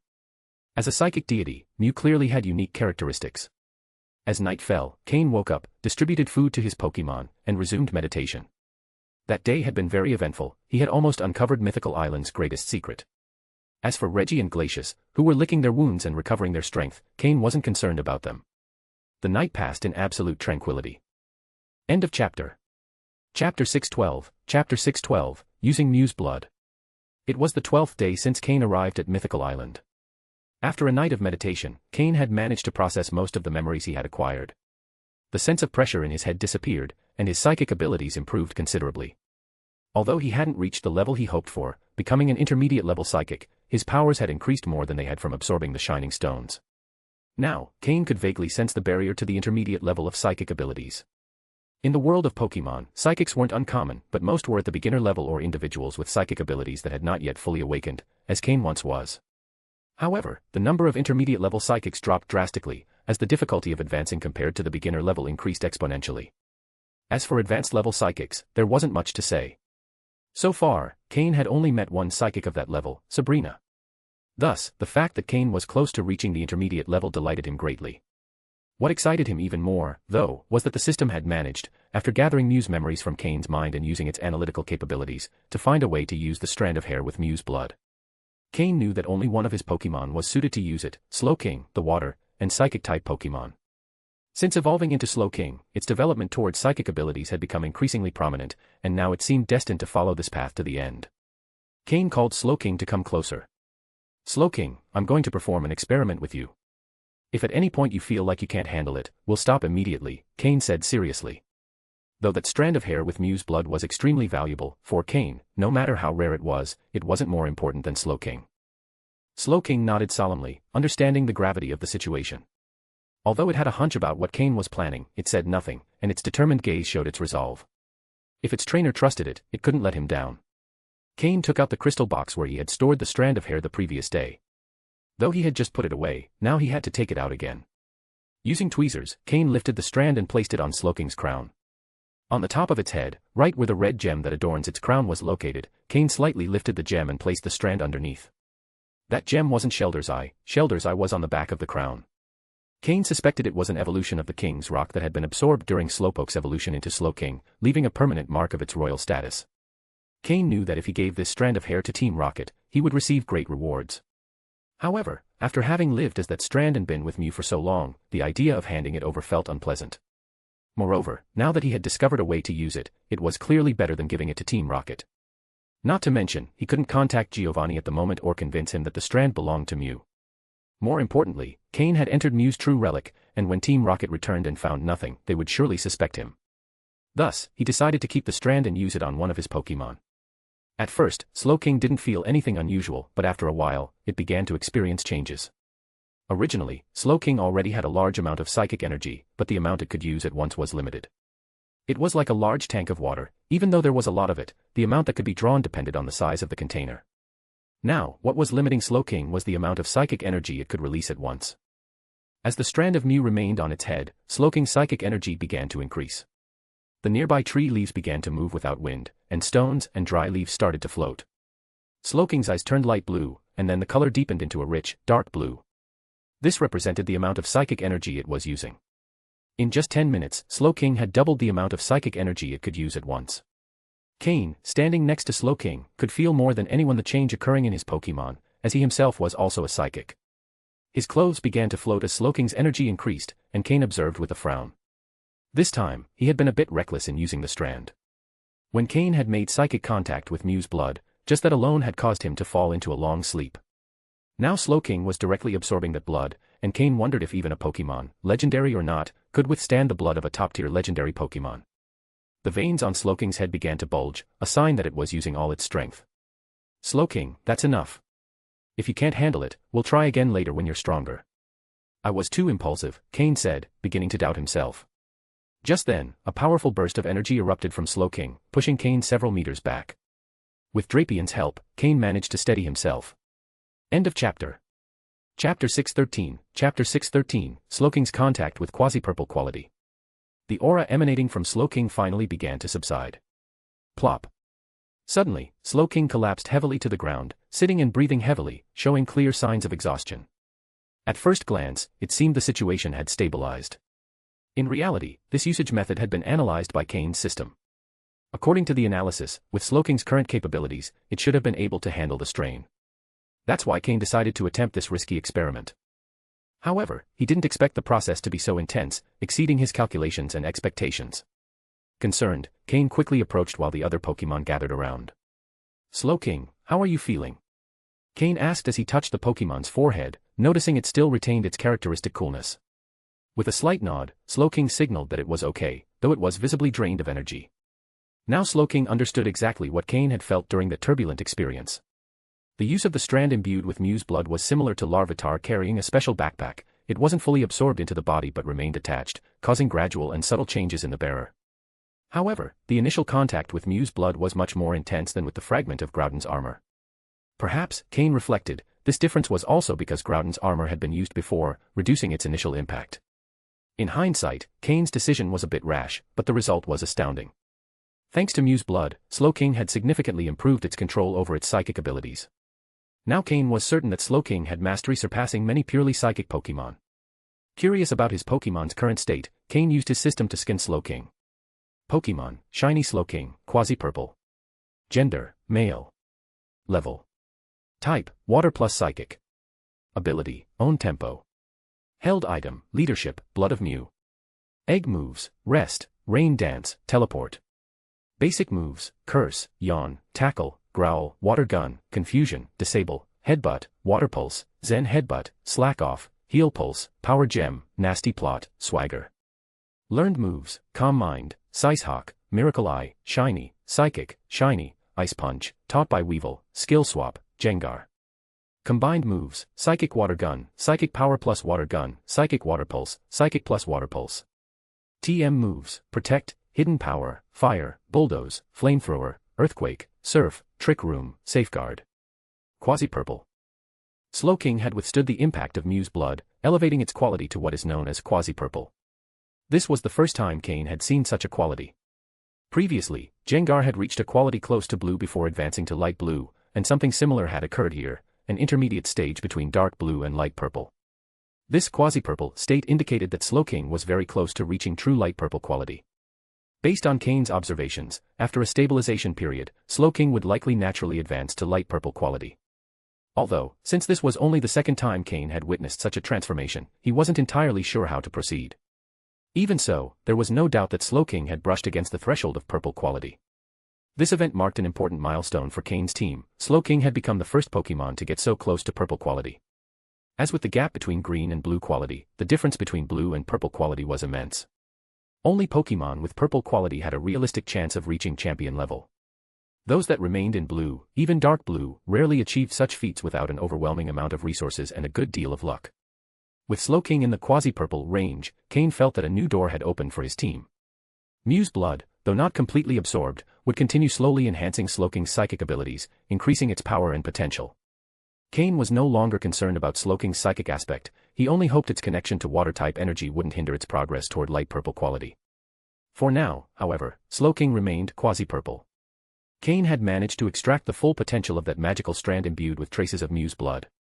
Additionally, Slowking's level had increased, albeit modestly. The true breakthrough wasn't its level but the qualitative change in its quality. After some rest, Slowking finally began recovering fully from its exhaustion. When it stood, Cain noticed something curious. Was it possible that Slowking had gained weight? Or rather, more muscle? Laughing, Cain patted Slowking on the shoulder, feeling satisfied and proud. Despite the risks, Slowking had overcome the challenge. Yadin! Slowking exclaimed excitedly, raising its arm and flexing its bicep as a sign of victory. Its expression was one of pure happiness. The gesture was so unexpected that Cain and the rest of the Pokémon couldn't help but burst into laughter. Slowking's improvement was a great benefit for the entire team. Drapion, watching closely, began to think that with his big brother's growing power, perhaps he would have more opportunities to enter combat in the future. He wasted no time and dragged Slowking to a corner to discuss strategies. Cain, watching the scene, couldn't help but smile. With this matter resolved, Cain began preparing breakfast for everyone. There were still 3 days left before Team Rocket picked them up to leave Mythical Island, and the place was still a source of valuable resources. Some extremely powerful Pokémon lived on the island, such as a Venusaur of elite level that ruled the forest in the southwest of the island. That Pokémon was a true force of nature, much stronger than the Altaria Cain had encountered earlier. Venusaur was one of the high-ranking Pokémon that Cain preferred to avoid, as facing them would be far too dangerous. These powerful Pokémon were the true guardians of the island's most precious resources. Although Cain and his team had gathered some treasures, they had only taken what the guardians allowed. The truly valuable resources were still out of reach, in lands dominated by these colossi. But that didn't worry him.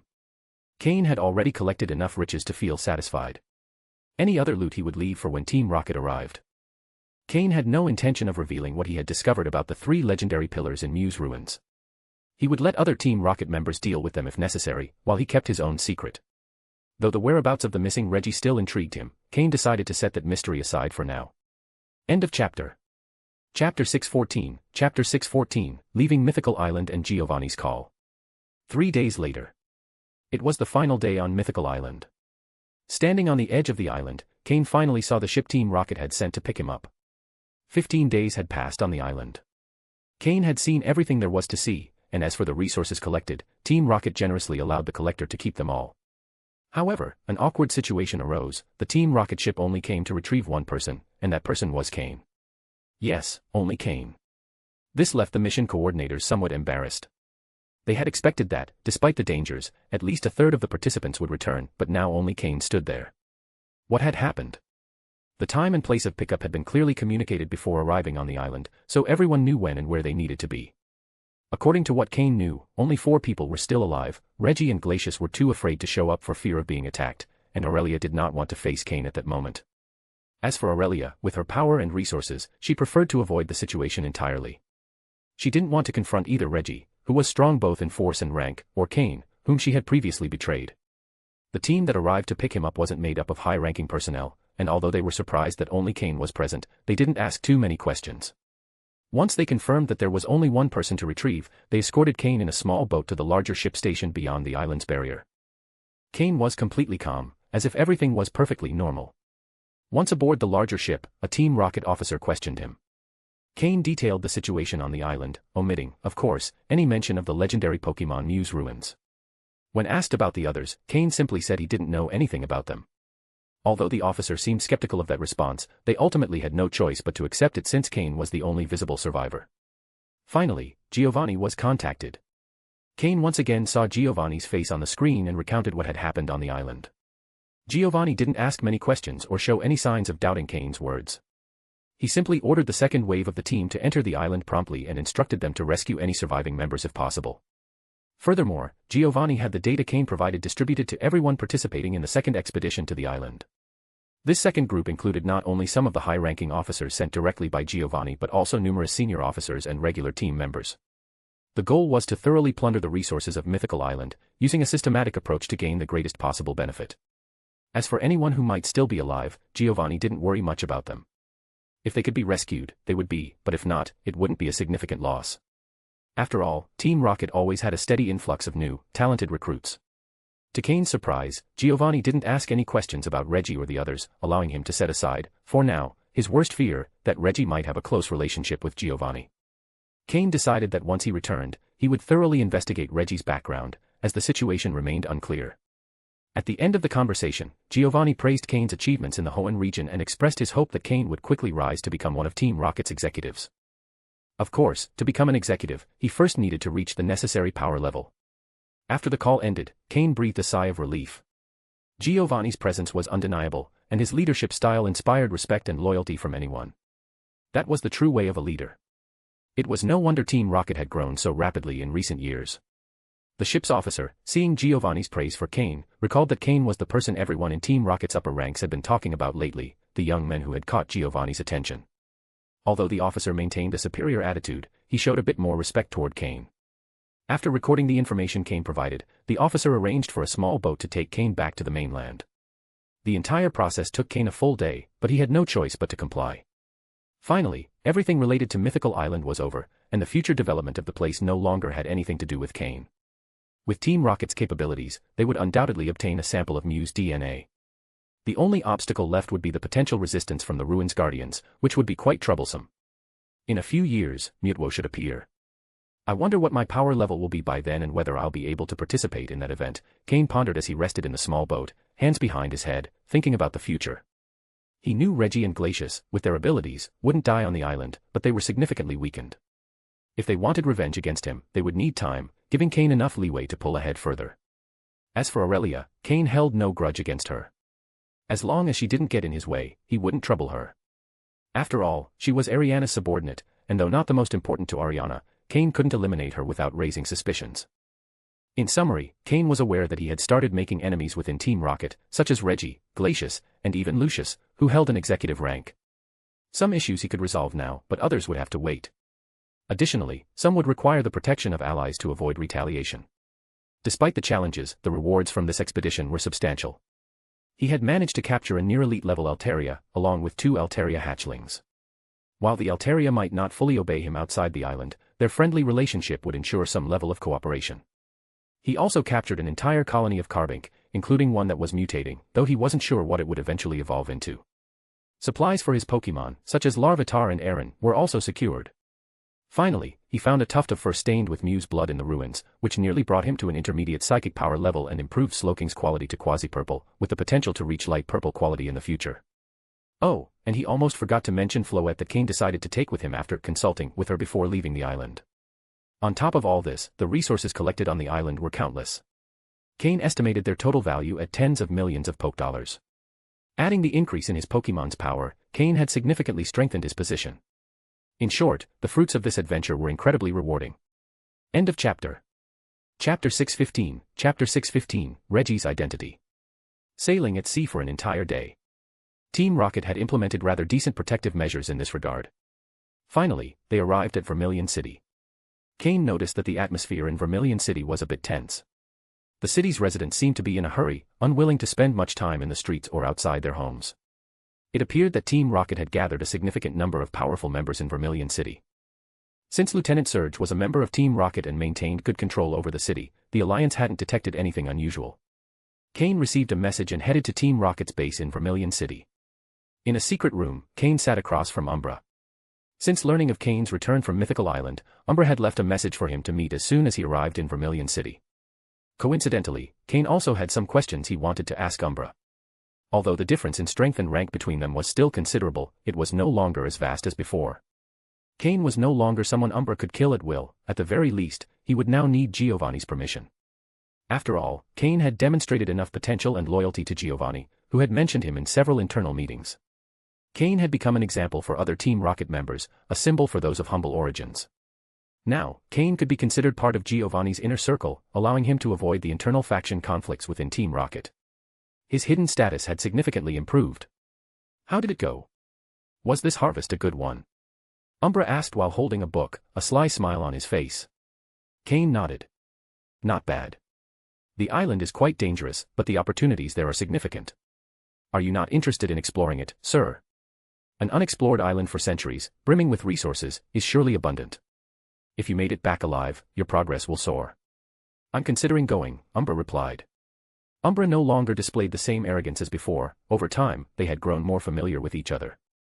If you decide to go, I can suggest some valuable spots. The Pokémon in those areas were too strong for me, but with your strength, it wouldn't be difficult to obtain resources, Cain said. Though Cain had risen in Giovanni's trust, he still had no intention of distancing himself from Umbra's faction within Team Rocket. Oh. Umbra raised an eyebrow, intrigued. If Cain's suggestions were good, it could save Umbra a lot of time and increase his gains. But first, what about your departure? I heard you were the only one who boarded the ship. Anything you want to say? Umbra asked seriously. Cain's heart tightened a bit, but he maintained his composure. That day, I was the only one who boarded the ship, but I'm sure there were others alive on the island. Some chose not to leave for special reasons. That's true. Shortly after you left, the island sent signals, and gradually others began leaving the island. In the end, 7 survived. 7. Cain was slightly surprised. Besides himself, Reggie, Glacius, and Aurelia, there were 3 others hiding on the island. He wasn't sure if they had hidden due to weakness or simply weren't interested in the island's ancient ruins. Yes, 7. Does that seem like a lot? Umbra asked, eyeing Cain curiously. No, I thought fewer would survive, Cain replied coolly, lying outright. Umbra chuckled at Cain's response and continued. I heard that Reggie and his companion were seriously injured. They lost a lot of strength, and several of their Pokémon were left without potential. They were even given a quasi-elite level Pokémon as a trump card, but it died on the island. When asked what happened, Reggie didn't want to share many details, likely to avoid humiliation. Do you know anything about this? Umbra asked. No, I don't know much about him, Cain replied indifferently. Although Umbra had his suspicions about Cain's involvement, no one mentioned it openly to avoid stirring up trouble. Few, like Umbra, believed Cain was involved. The other high-ranking members of Team Rocket, no matter how capable they thought Cain was, didn't believe he could take on a quasi-elite level Pokémon. By the way, who is Reggie really? According to official records, he's a close subordinate of Lieutenant Surge, but I feel there's more to it, Cain asked. Oh. Well, it's no secret within Team Rocket. Reggie is indeed a subordinate of Lieutenant Surge, but not one of his trusted men, he's just there in name. His true identity is tied to Team Rocket's former leader. You know that Giovanni's mother was the previous leader, but do you know who his father was? You probably haven't heard of him. Giovanni's father was a member of a small family, and Reggie is the current heir of that family. Although that family grew alongside Team Rocket, it's now one of the most powerful in the Kanto region. That's why Reggie holds a special position in Team Rocket. Even Giovanni prefers to overlook him in many cases, leaving him to his own devices. So Reggie is taking advantage of his special position? Cain asked. Hearing Umbra's explanation, Cain understood everything. Giovanni's father wasn't famous, but he was said to have been a brilliant researcher who contributed significantly to Team Rocket's growth before dying young. His family had benefited from Team Rocket's rise, becoming a powerful house in Kanto. Reggie, with his special status, had a certain amount of leeway within Team Rocket. After hearing this, Cain also remembered that in the manga, Giovanni had a son. However, in neither his past life nor the current one had he seen any signs of him. Perhaps Giovanni was keeping him hidden, or maybe he had sent him away for training. Or, it was possible that Giovanni's son was just a fictional element of the manga and didn't exist in this world. End of chapter. Chapter 616, Chapter 616, The Shadows Unit Takes Action. When Cain left, he continued pondering Reggie's identity. As the heir of that family and someone with the right to become Team Rocket's leader, killing Reggie would bring many complications. However, Cain believed Giovanni likely didn't pay much attention to that family or to Reggie. Yesterday, during Cain's conversation with Giovanni, there was no mention of Reggie, as though his life or death didn't matter at all. In truth, there wasn't much of a blood connection between Giovanni and Reggie. Maybe Giovanni truly doesn't want to see Reggie. It's just that, as the leader, he doesn't care to deal with someone so insignificant, and some lower-ranking members misunderstand this, leading to the current situation, Cain thought, smiling. This possibility wasn't low. If it were confirmed that Giovanni had children, Cain could be 80% certain. But for now, the likelihood remained at 50%. Cain didn't want to take the risk either, as he could lose more than he would gain. Reggie, it's better to let him live, because as long as Giovanni is around, no matter how much Reggie grows, he won't cause major problems. I suppose many others have realized this too, but like me, they don't want to take the risk. Cain smiled slightly and left Team Rocket's base. Then, he changed his appearance to resemble a League member, exited Vermilion City, and headed toward Saffron City, riding on his Pokémon, Tropius. After Cain left, a ripple resembling a spatial distortion appeared in a corner of Umbra's room, revealing a figure. What do you think, Tenebris? Umbra asked without looking up, calmly focusing on the book in his hands. The boy hid some things, perhaps related to that Pokémon, but it's not important. What he shared about the island does hold some value, replied Tenebris, clad in a sleek black suit that only revealed his eyes.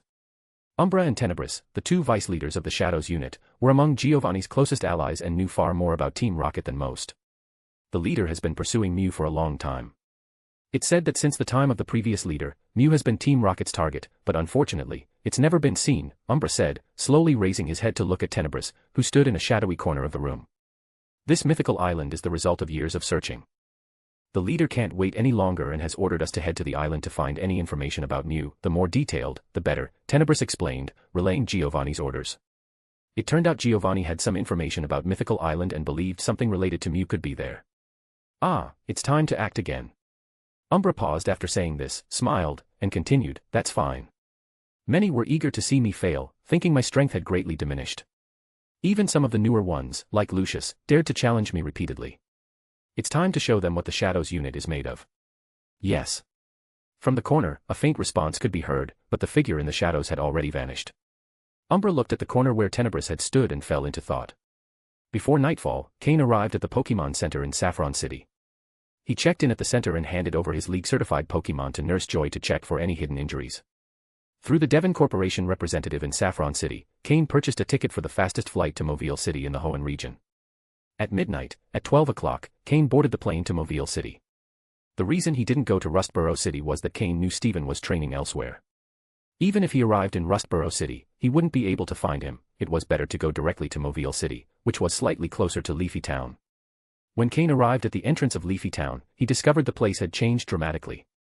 The tallest building was still Cain's water-type gym, followed by the Pokémon Center, the Breeders' Guild, and the League Police Station. But in addition to those, there was now a new commercial district, which Cain had discussed with Steven before leaving, Leafy Town's shopping street. To develop commerce in the town, the Devon Corporation had made a great effort to build a wide road connecting Mobile City to Leafy Town, facilitating transportation. There was no denying that construction teams in the Pokémon World were truly impressive. Cain had only been gone for 15 days, yet all the buildings in Leafy Town were already completed, with many in use. The shops on the shopping street were already open. Although it wasn't crowded, compared to the old Leafy Town, it was much livelier. Smiles could also be seen on the faces of Leafy Town's residents. Cain had developed the town and provided employment opportunities for its residents, increasing their economic income and stimulating the town's growth. Now, there were many new faces, people who had come from different places, drawn by Devon Corporation's advertising for the shopping street. Additionally, the establishment of Leafy Town's gym made it a must-visit stop for many trainers on their journeys. The surrounding unexplored mountains also attracted many trainers eager to explore. However, following Cain's orders, a large portion of the mountains behind the gym was designated as gym territory, and no one could enter without authorization. Next to the gym, there was a large pit where workers were excavating earth. This was the artificial lake Cain had planned before leaving, and it now had a considerable scale. It was still in the process of expansion, with surrounding facilities being improved as well. Once completed, the lake would become one of Leafy Town's main attractions.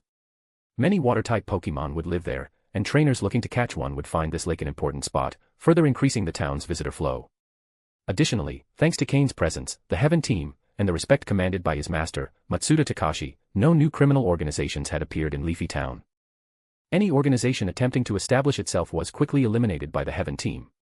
Today, both overtly and covertly, Cain had absolute control over Leafy Town. End of chapter. Chapter 617, Chapter 617, The Collapsed System and Cain's Imposing Name. After quietly touring Leafy Town, Cain was quite satisfied with the current development. From this moment on, the town's economy would grow increasingly, allowing him to obtain a large amount of resources. Additionally, with the group of small Carbink he had obtained on Mythical Island, he no longer had to worry about resources for training Larvitar and the others. After finishing his walk, Cain went directly to the Breeders' Guild branch building. His master, Matsuda Takashi, was currently the president of the Leafy Town branch and also the president of the Breeders' Guild for the entire Hoenn region. Since there was only this branch in Hoenn, old Matsuda was assuming both roles. When Cain entered the building, he noticed that there were already many people, some breeders from different regions and trainers looking for Pokeblocks. With the vice president badge, Cain went straight to the top floor, where old Matsuda's laboratory was located. However, his master was at a critical moment in his experiment, so he didn't have time to pay attention to him. After a few quick questions, old Matsuda dismissed him, urging him not to bother him further. Cain mentioned that he wanted to use his master's computer to investigate something, and without hesitation, old Matsuda allowed him to do so with a broad gesture of his hand. And then, the system collapsed. It wasn't surprising, considering that old Matsuda was one of the oldest breeders in the league. The amount of information stored on his computer exceeded all of Cain's expectations, surpassing even what he had previously obtained from the Team Rocket research base at the Lake of Rage. Although much of the information wasn't particularly useful, a large amount was invaluable to Cain. The system, by frantically copying and downloading all the information, collapsed from overload and entered a state of self-protection. It would probably take several days to fully recover. Even after recovering, the system would need a lot of time to process all the information, organizing what was relevant to Cain and storing the rest in its waste area. Among the collected data were not only old Matsuda's research but also confidential information from the Breeders' Guild, with some fairly common documents and others more secretive. Cain estimated that, in addition to information on Pokémon breeding, there were data that could be methods to improve the quality of Pokémon.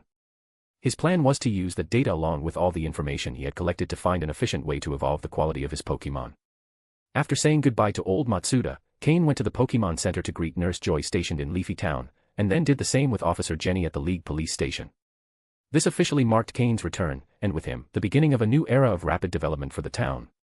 When Cain arrived at the gym, he was impressed with the current state of the place. All the facilities were already fully equipped, and the staff diligently attended to their tasks. Some were cleaning while others were receiving visitors. There were no challenges at the gym at that time, so Cain was able to meet Sky, who was acting as the substitute leader. Sky, dressed in the interim leader uniform, was training the 3 water-type Pokémon that Cain had left him.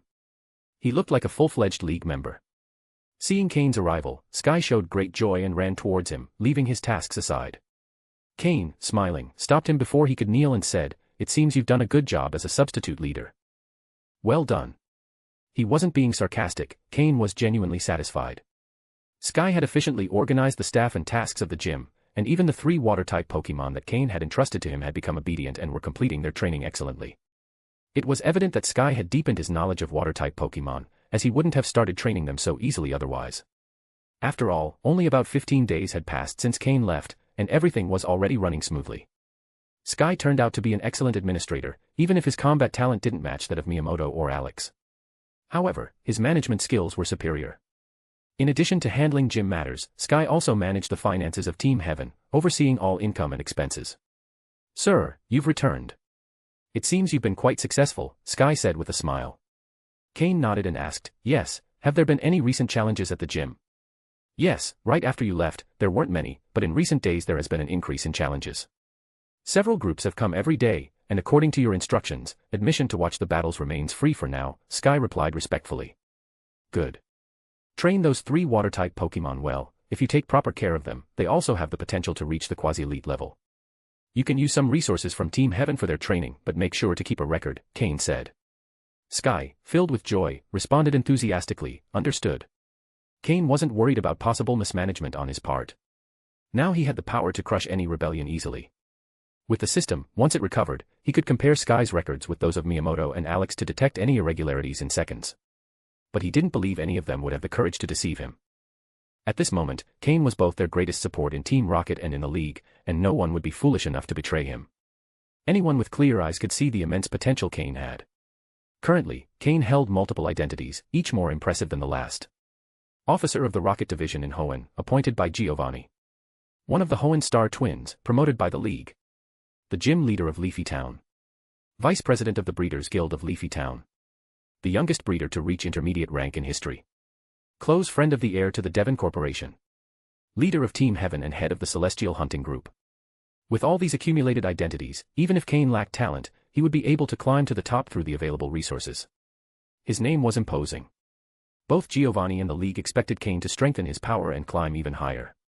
Therefore, Sky and the others weren't fools.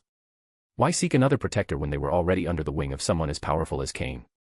Being his loyal followers was the most beneficial for them. End of chapter. Chapter 618, Chapter 618, Organization. Sky briefly explained to Cain what had happened during his absence, both in the gym and within Team Heaven. Although Cain had only been away for about 15 days, the changes were significant.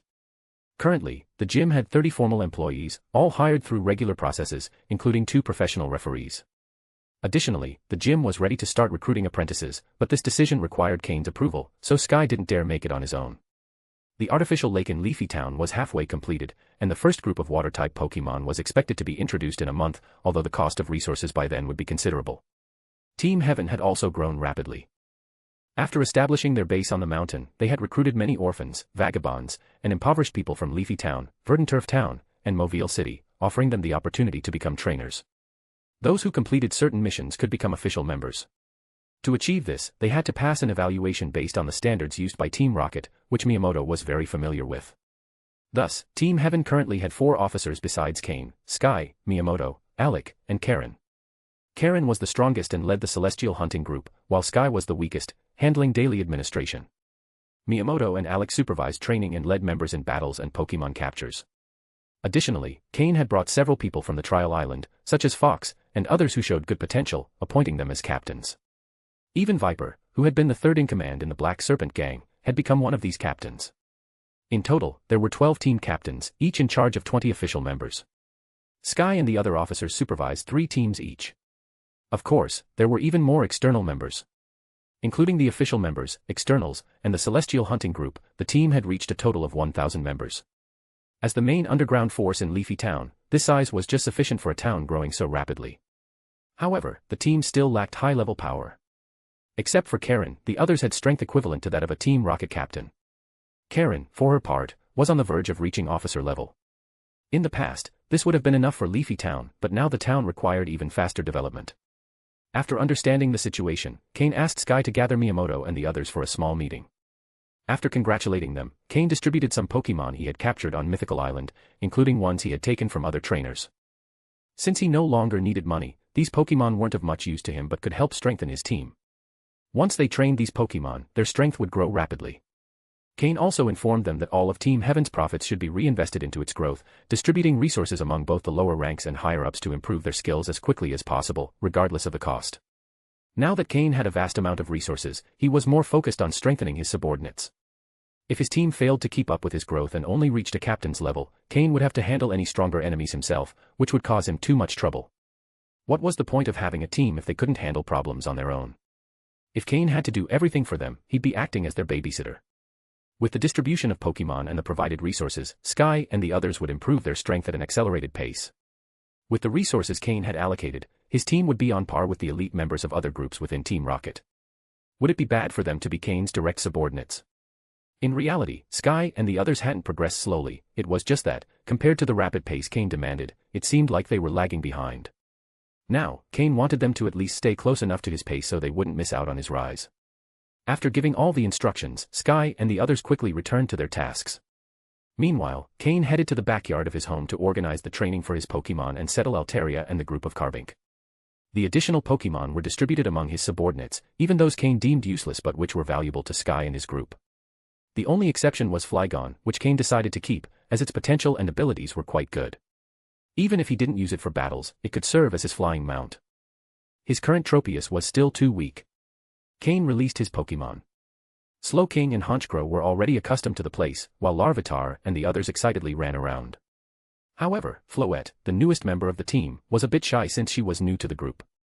Cain didn't give them a training plan immediately, as after surviving in the wild for 15 days, it was best to relax a bit to relieve physical and mental exhaustion. Once his Pokémon felt more relaxed, they would quickly fall asleep, and today Cain gave them the day off.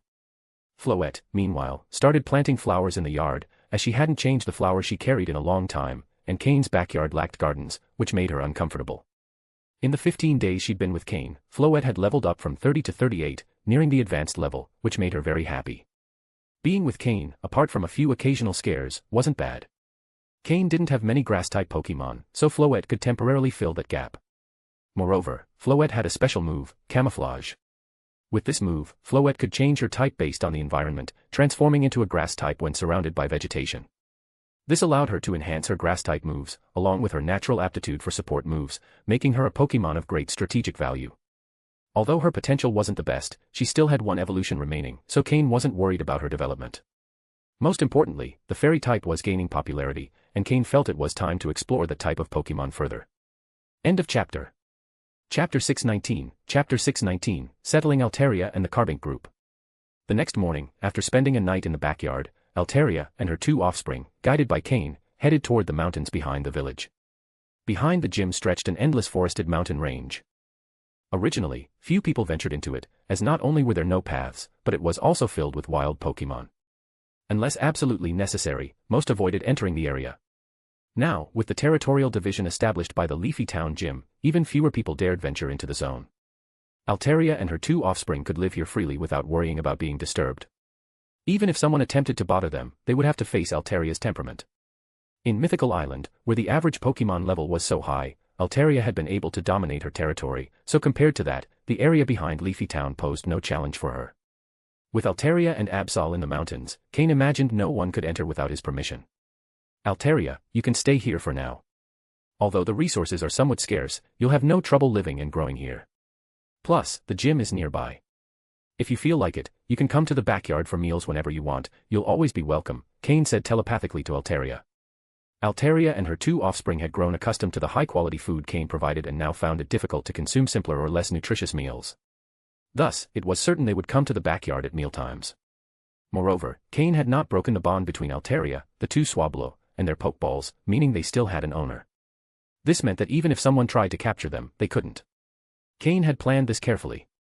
That Altaria and her offspring would regularly come to eat was evidence of Cain's hidden intentions. Clearly, his goal was to bind them to his cause, leaving them little room to resist. After all, there didn't seem to be any downside to this arrangement. It was true that Altaria was powerful, but she had long been stuck at the peak of the quasi-elite level, even before having her offspring. So far, she hadn't managed to surpass that limit. With Cain's help, breaking through this barrier might become easier. As for the two Swablu, although they had hatched before Drapion, they were still like children under Altaria's protection. Both their maturity and strength left much to be desired. On Mythical Island, this wasn't an issue under their mother's care.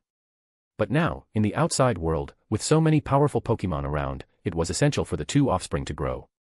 At that moment, Altaria, who wasn't particularly skilled at educating her children, would likely delegate the difficult task to Cain, leaving him no choice but to accept it. Altaria nodded after hearing Cain and began arranging her new home with her offspring, making it as comfortable as possible. The Swablu wanted to reunite with Larvitar and Cain's other Pokémon, with whom they had formed a great friendship, but under their mother's stern gaze, they quickly gave up. They would have to wait until mealtime to play with them again. Afterward, Cain went alone to the base of the mountain, connected to the backyard. He took out more than 200 Pokeballs, an unusual sight. He released all the Carbink, with the first to emerge being the Minister Carbink. The Minister began inspecting the area to ensure it was safe and free of dangers, demonstrating its role as a very responsible caretaker. While Cain communicated with the Minister Carbink, he continued releasing the other Carbink, who understood that this place would be their new home for a while. The entire mountain. The mountain's interior would be their territory. Although it had not yet been developed, they would need to excavate and arrange the area themselves. This wasn't an issue for the Carbink.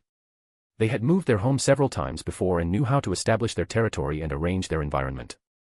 With Cain's approval, the Minister Carbink began leading the Carbink in excavating their new dwelling.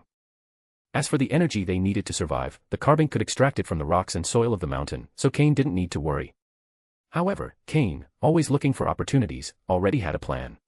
He would provide them with low-level poke blocks, which would allow them to absorb energy much faster than from the rocks and soil, accelerating the process.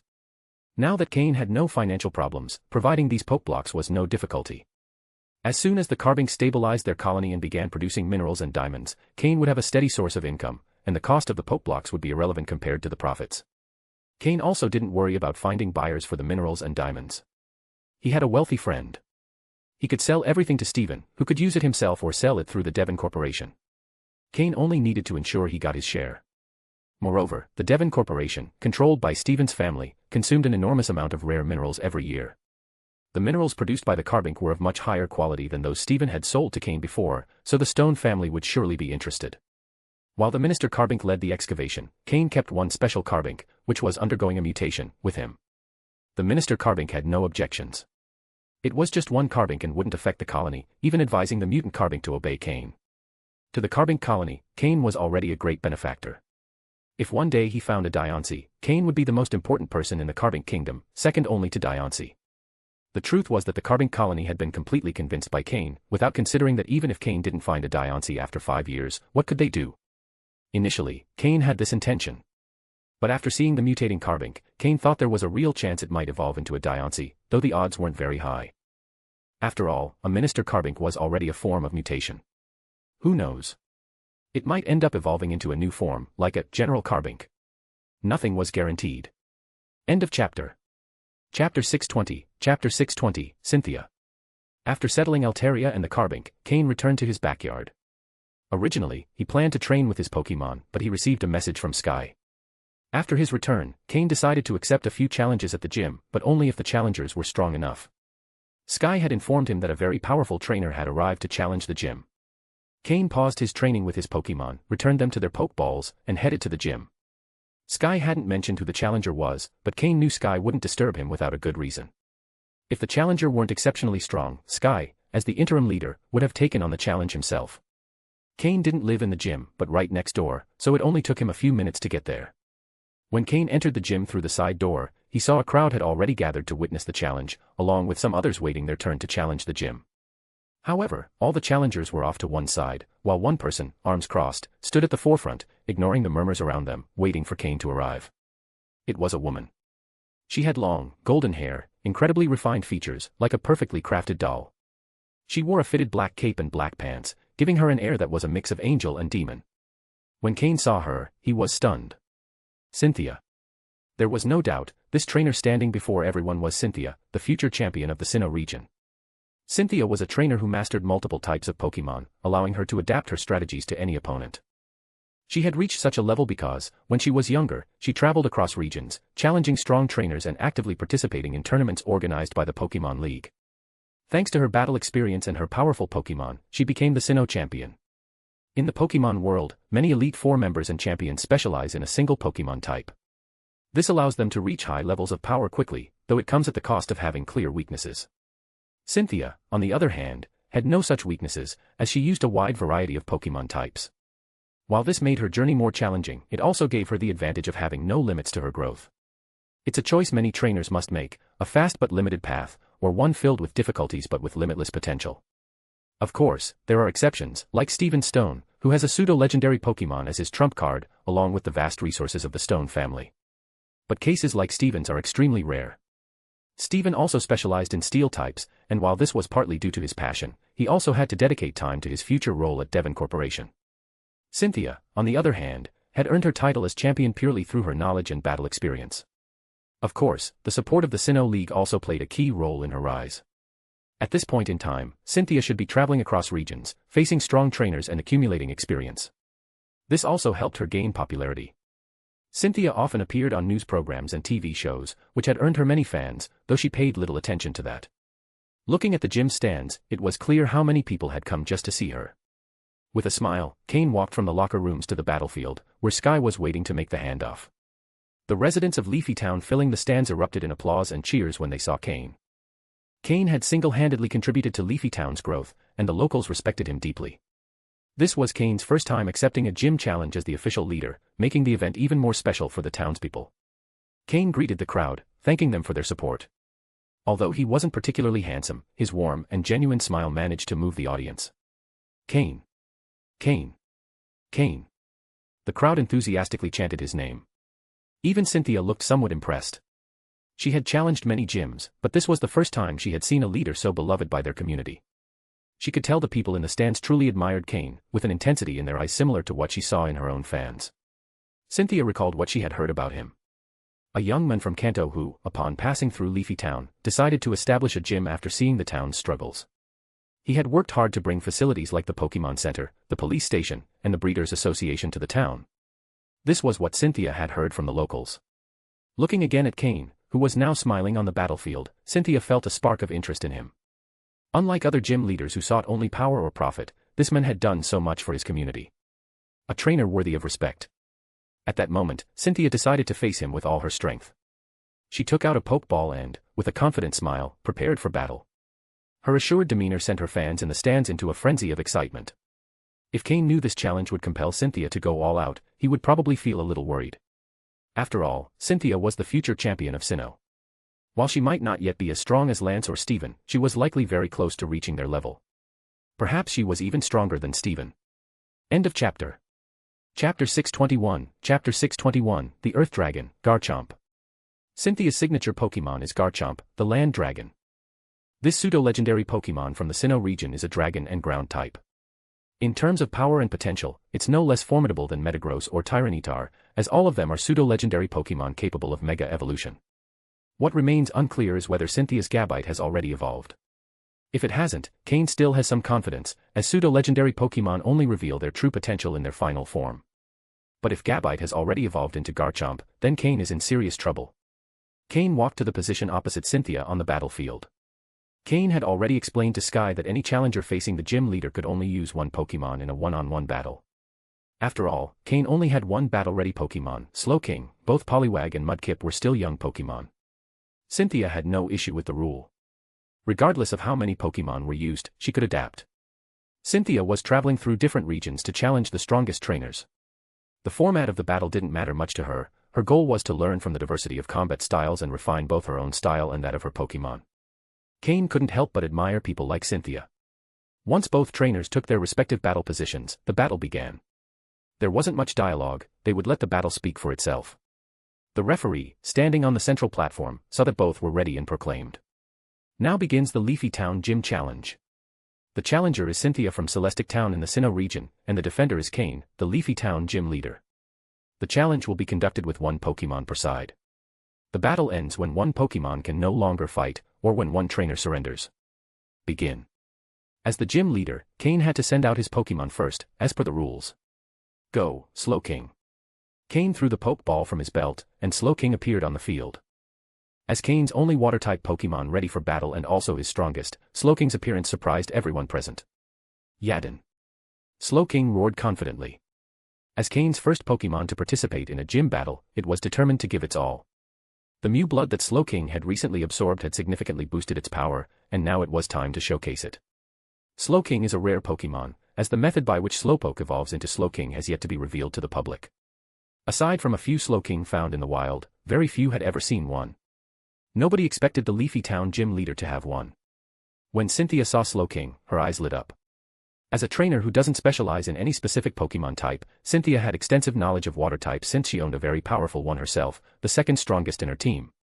She knew how rare a Slowking was. In terms of rarity, Slowking was even rarer than pseudo-legendary Pokémon. However, in terms of combat ability and potential, Slowking wasn't as strong as the pseudo-legendaries. Still, Cynthia felt a surge of excitement. A battle. Her opponent wasn't weak. And it was a Pokémon she'd never faced before. She was going to learn a lot from this experience. Originally, when Cynthia arrived in Leafy Town, she intended to use her Water-type Pokémon for this battle and learn something new. But upon seeing Slowking, she decided to change her plans and bring out her best ace. With a confident smile, Cynthia threw her Pokeball onto the field. Go, Garchomp. Roar. Garchomp. As Garchomp appeared, a dominant roar echoed throughout the gym, leaving everyone in awe. The audience fell silent for 3 seconds. What followed was an explosion of excited cheers. The roaring crowd felt like a torrent that filled the ears of Cain, Cynthia, and their Pokémon. This was a gym battle. Cain felt a special thrill. He had lived 2 lives in this world and had never experienced a battle like this. In Team Rocket, fights were more about ambushes or dirty tactics, with the sole goal of defeating the opponent. But a gym battle like this was completely new to him. The crowd was ecstatic. They felt lucky to witness this battle. A Pokémon as rare as Slowking facing the fully evolved pseudo-legendary from the Sinnoh region, it was bound to be an exciting battle. Some spectators were already messaging their friends to come and watch, while others pulled out recording devices to film the battle. They knew that no matter when they shared it, this match would become iconic. Despite the recent system failure, which hadn't fully recovered yet, some basic functions were operational, albeit slow. Cain attempted to skin Garchomp as soon as it appeared. He had to wait a few seconds before receiving the results. Pokémon, Garchomp, purple. Gender, female. Level. Type, Dragon plus ground. Ability, Sand Veil. Held item, none. Egg moves, Dragon Breath, Outrage, Double Edge, Metal Claw, Iron Tail. Basic moves, Crunch, Dual Chop, Fire Fang, Tackle, Sand Attack, Dragon Rage, Sandstorm, Takedown, Sand Tomb, Slash, Dragon Claw, Dig. Learned moves, Draco Meteor, Stomping Tantrum, Earth Power, Dragon Pulse. TM moves, Protect, Hidden Power, Fire, Earthquake, Flamethrower, Stone Edge, Rock Slide. Seeing Garchomp's details, Cain couldn't help but feel overwhelmed. There was no comparison. In terms of potential, Cynthia's Garchomp was on par with Steven's Metagross. Steven only had the edge due to his infinite resources. The fact that Garchomp was at level 48 indicated it had recently evolved and might not yet fully control its power, giving Cain a slight chance. Garchomp, known as the Earth Dragon, had a major weakness. With its Dragon plus ground typing, it was 4 times weak to ice and also took double damage from Dragon and Fairy moves, though exploiting these weaknesses wasn't easy. At the same time, Garchomp had double resistance to types like Poison, Rock, and Fire and was immune to electric types, meaning it had a natural advantage against most Pokémon. Cain's expression grew serious. Someone help me, this is unfair.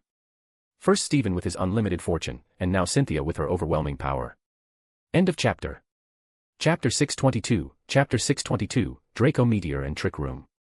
As the gym leader, Cain would not attack first. Only the challenger, Cynthia, could make the first move, according to the predetermined rules for gym challenges. Garchomp, use Sandstorm. Cynthia ordered, signaling the start of the battle. Cynthia's Garchomp possesses the Sand Veil ability, which increases its evasion in a sandstorm, indirectly boosting its mobility. Starting with Sandstorm was a strategy perfectly aligned with Garchomp's strengths. From the very beginning, Cynthia was giving it her all. Slowking, use Rain Dance. Cain responded to Cynthia's command. He had already battled Shuichi's Sandstorm team on Mythical Island, so Slowking knew how to act. Upon receiving Cain's order, it immediately began summoning rain. To counteract the weather, you need to change it. Sandstorm not only enhanced Garchomp's combat abilities but also dealt continuous damage to any Pokémon that wasn't rock, ground, or steel type. Just as Garchomp started raising sand, small clouds appeared in the gym, brought forth by Slowking's Rain Dance. But unlike Shuichi's Graveler, which was easily countered by Slowking, Cynthia's Garchomp was in a completely different league. Due to the abundant moisture in the gym, Slowking's Rain Dance and Garchomp's Sandstorm cancelled each other out. Neither weather move prevailed.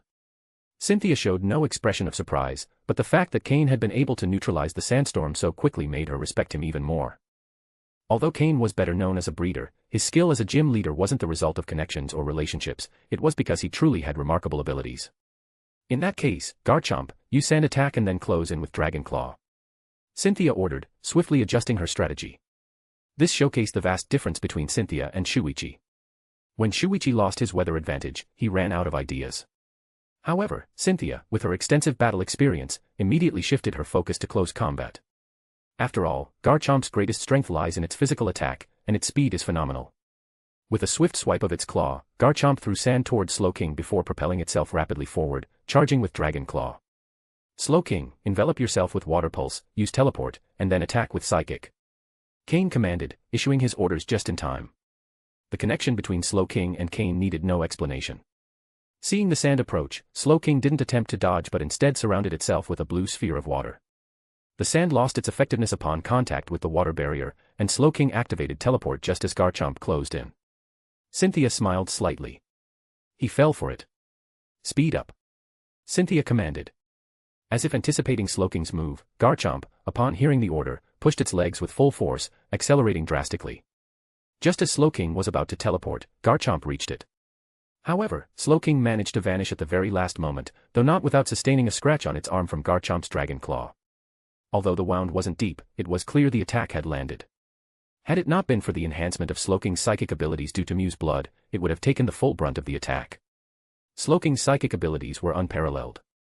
A direct hit from Garchomp would have been devastating for Slowking. Against such a high-level physical attacker, Slowking had to fight evasively. After teleporting and gaining some distance from Garchomp, Slowking quickly conjured black psychic energy spheres. Controlled by Slowking, 6 black spheres aligned in an arrow formation and were fired toward Garchomp at high speed. Cynthia hadn't expected her tried-and-true strategy to be less effective against Slowking.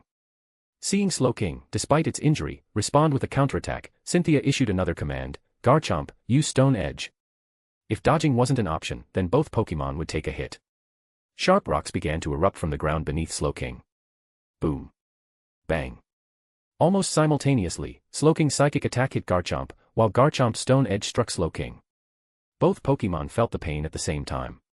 Although Slowking's psychic attack was effective, Garchomp didn't seem too injured. On the other hand, Slowking had sustained another wound and was beginning to look more fatigued. Seeing the distance between Slowking and Garchomp grow too wide, Cynthia changed tactics once more, Garchomp, Draco Meteor. She was using one of the most powerful Dragon-type moves. Cynthia had decided to face Slowking head-on. But Cain didn't want a direct confrontation with Garchomp, whose physical strength was clearly superior. Cain already had a strategy in mind, one he had devised long ago but hadn't had the chance to use due to his previous battles being either team-based or survival-oriented. Now, with Garchomp as his opponent, it was the perfect time to test it. Slowking, use Trick Room. Cain had taught Slowking the move Trick Room a long time ago, but the right opportunity to use it had never arisen. Though it had never been used in battle, Slowking had practiced it extensively. Following Cain's command, a transparent dark pink box appeared, quickly expanding to envelop both Garchomp and Slowking. The effect of Trick Room was to reverse the speeds within that psychic dimension. This meant that in this space, the slower Pokémon would become the fastest, while the fastest would see their speed drastically reduced. Given the speed difference between Slowking and Garchomp, thanks to Trick Room's effect, Slowking would now be much faster than Garchomp. Just as Garchomp was about to unleash Draco Meteor, it felt its body become heavier. However, without receiving new orders from Cynthia, it continued charging its move. Garchomp launched a compressed energy ball toward the gym's ceiling. Draco Meteor was ready. End of chapter. Chapter 623, Chapter 623, Blow After Blow. Several fireballs, resembling meteors, appeared in the air and scattered in different directions, though some, under Garchomp's control, concentrated towards Slowking. After using Trick Room, Slowking felt its normally heavy body become as light as a piece of paper. A robust piece of paper. With just a small effort in its steps, Slowking accelerated to its maximum speed, moving swiftly within the Trick Room's effect zone to dodge the Draco Meteor attack. Garchomp, Rock Slide. Block its path, Cynthia commanded quickly. She had seen Trick Room used in other battles and knew how to respond. Since Garchomp's speed had decreased, it was best to stay put and face attacks from a distance. Garchomp wasn't afraid of such confrontations.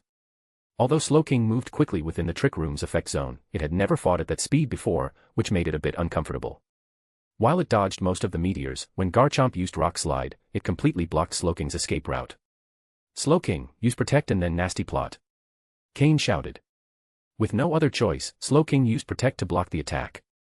Cain started to realize that facing a Garchomp, a Pokémon with such significant physical advantages, required more than simple attacks from Slowking. If Slowking knew Ice Beam, Cain thought they could slowly wear Garchomp down by keeping their distance. But since neither Psychic nor Water attacks offered a significant advantage, it was difficult to win in a direct confrontation. Given Garchomp's physical strength, a duel of moves would likely result in Slowking's defeat. Instead of exchanging ranged moves, Cain decided it was better to fight an intense and direct battle. Garchomp, Earthquake. Just as Slowking finished using Protect and was about to perform Nasty Plot, Cynthia seized the opportunity and ordered Garchomp to use Earthquake. There was no denying that Cynthia, a future champion, already displayed exceptional battlefield control. However, Cain, with more experience in life and death situations, reacted quickly. Slowking, Levitate and move toward it. Use Ice Punch. This was the only Ice-type move Slowking knew at the time. Although it wasn't as powerful as when used by Weevil, Slowking had learned it after extensive training under Weevil's guidance. Slowking dodged the Earthquake, but it couldn't execute Nasty Plot. Cynthia watched as Slowking charged toward Garchomp and smiled. Garchomp had never been afraid of close combat. Garchomp, Dragon Breath. As Slowking approached, Garchomp released dark blue energy from its mouth, resembling flames. The Dragon Breath hit Slowking successfully, causing it considerable pain. With one eye closed, enduring the pain, Slowking didn't stop its attack. Boom. Boom. It wasn't just one Ice Punch but two, one with each hand. As with Drapion, Cain had taught his Pokémon that if they could attack with both hands, they shouldn't limit themselves to one. And if they could use their feet too, they shouldn't hesitate. No matter how strong the opponent, they should always attack with everything they had. Both Ice Punches landed on Garchomp. Although Slowking wasn't an Ice-type Pokémon, Garchomp's quadruple weakness to Ice-type energy made these attacks very effective. Even so, Garchomp's tough body endured the blows. Garchomp, Dragon Claw. Slowking, Ice Punch. Thanks to the speed advantage provided by Trick Room, Slowking always managed to strike Garchomp first, weakening its attacks. At the same time, Slowking's psychic energy surrounded its body, hindering Garchomp's movements and reducing the power of its attacks. What happened next was Garchomp, Dragon Breath. Slowking, Ice Punch. Garchomp, Dragon Pulse. Slowking, Ice Punch. Garchomp, Dragon Rage. Slowking, Ice Punch. In summary, Ice Punch for everything. The crowd in the stands was thrilled to watch the battle. Cynthia couldn't believe it. Was it possible that Slowking was obsessed with Ice Punch?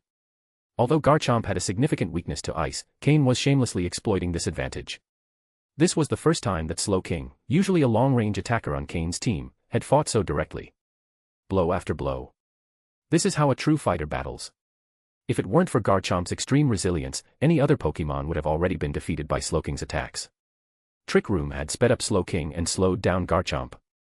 Additionally, Slowking was using its psychic power to disrupt Garchomp, reducing the damage it received and enhancing the effectiveness of its attacks. Although Slowking wasn't directly using psychic-type attacks, its psychic energy was always supporting it.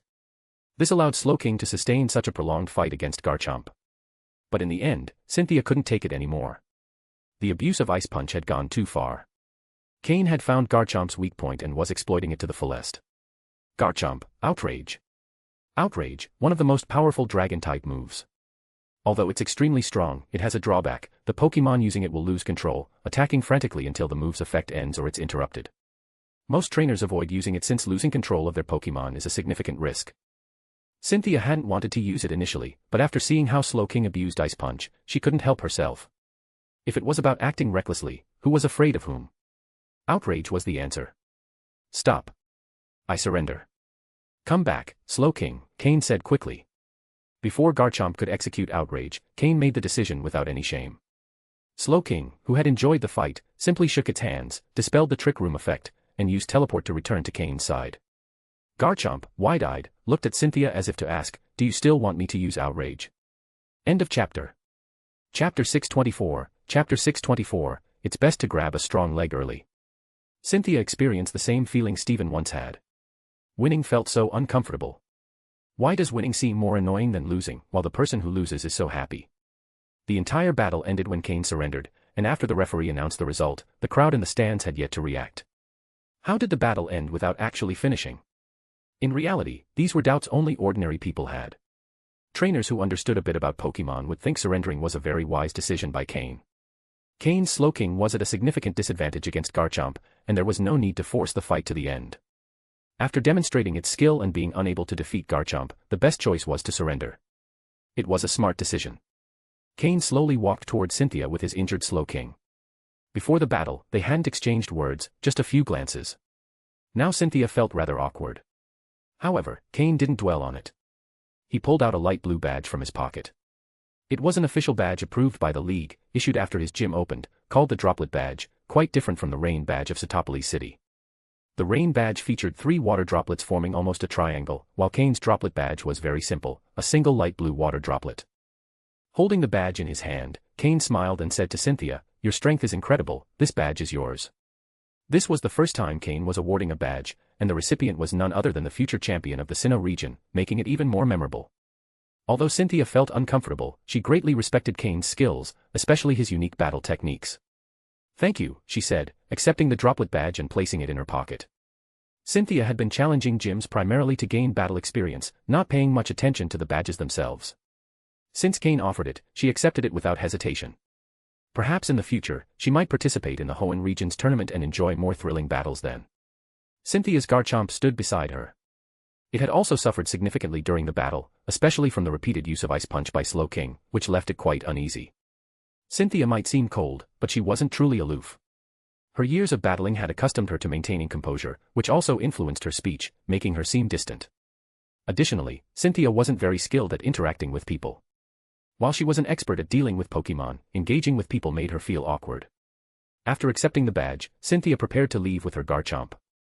But Cain stopped her. Cynthia, your Garchomp has also taken considerable damage.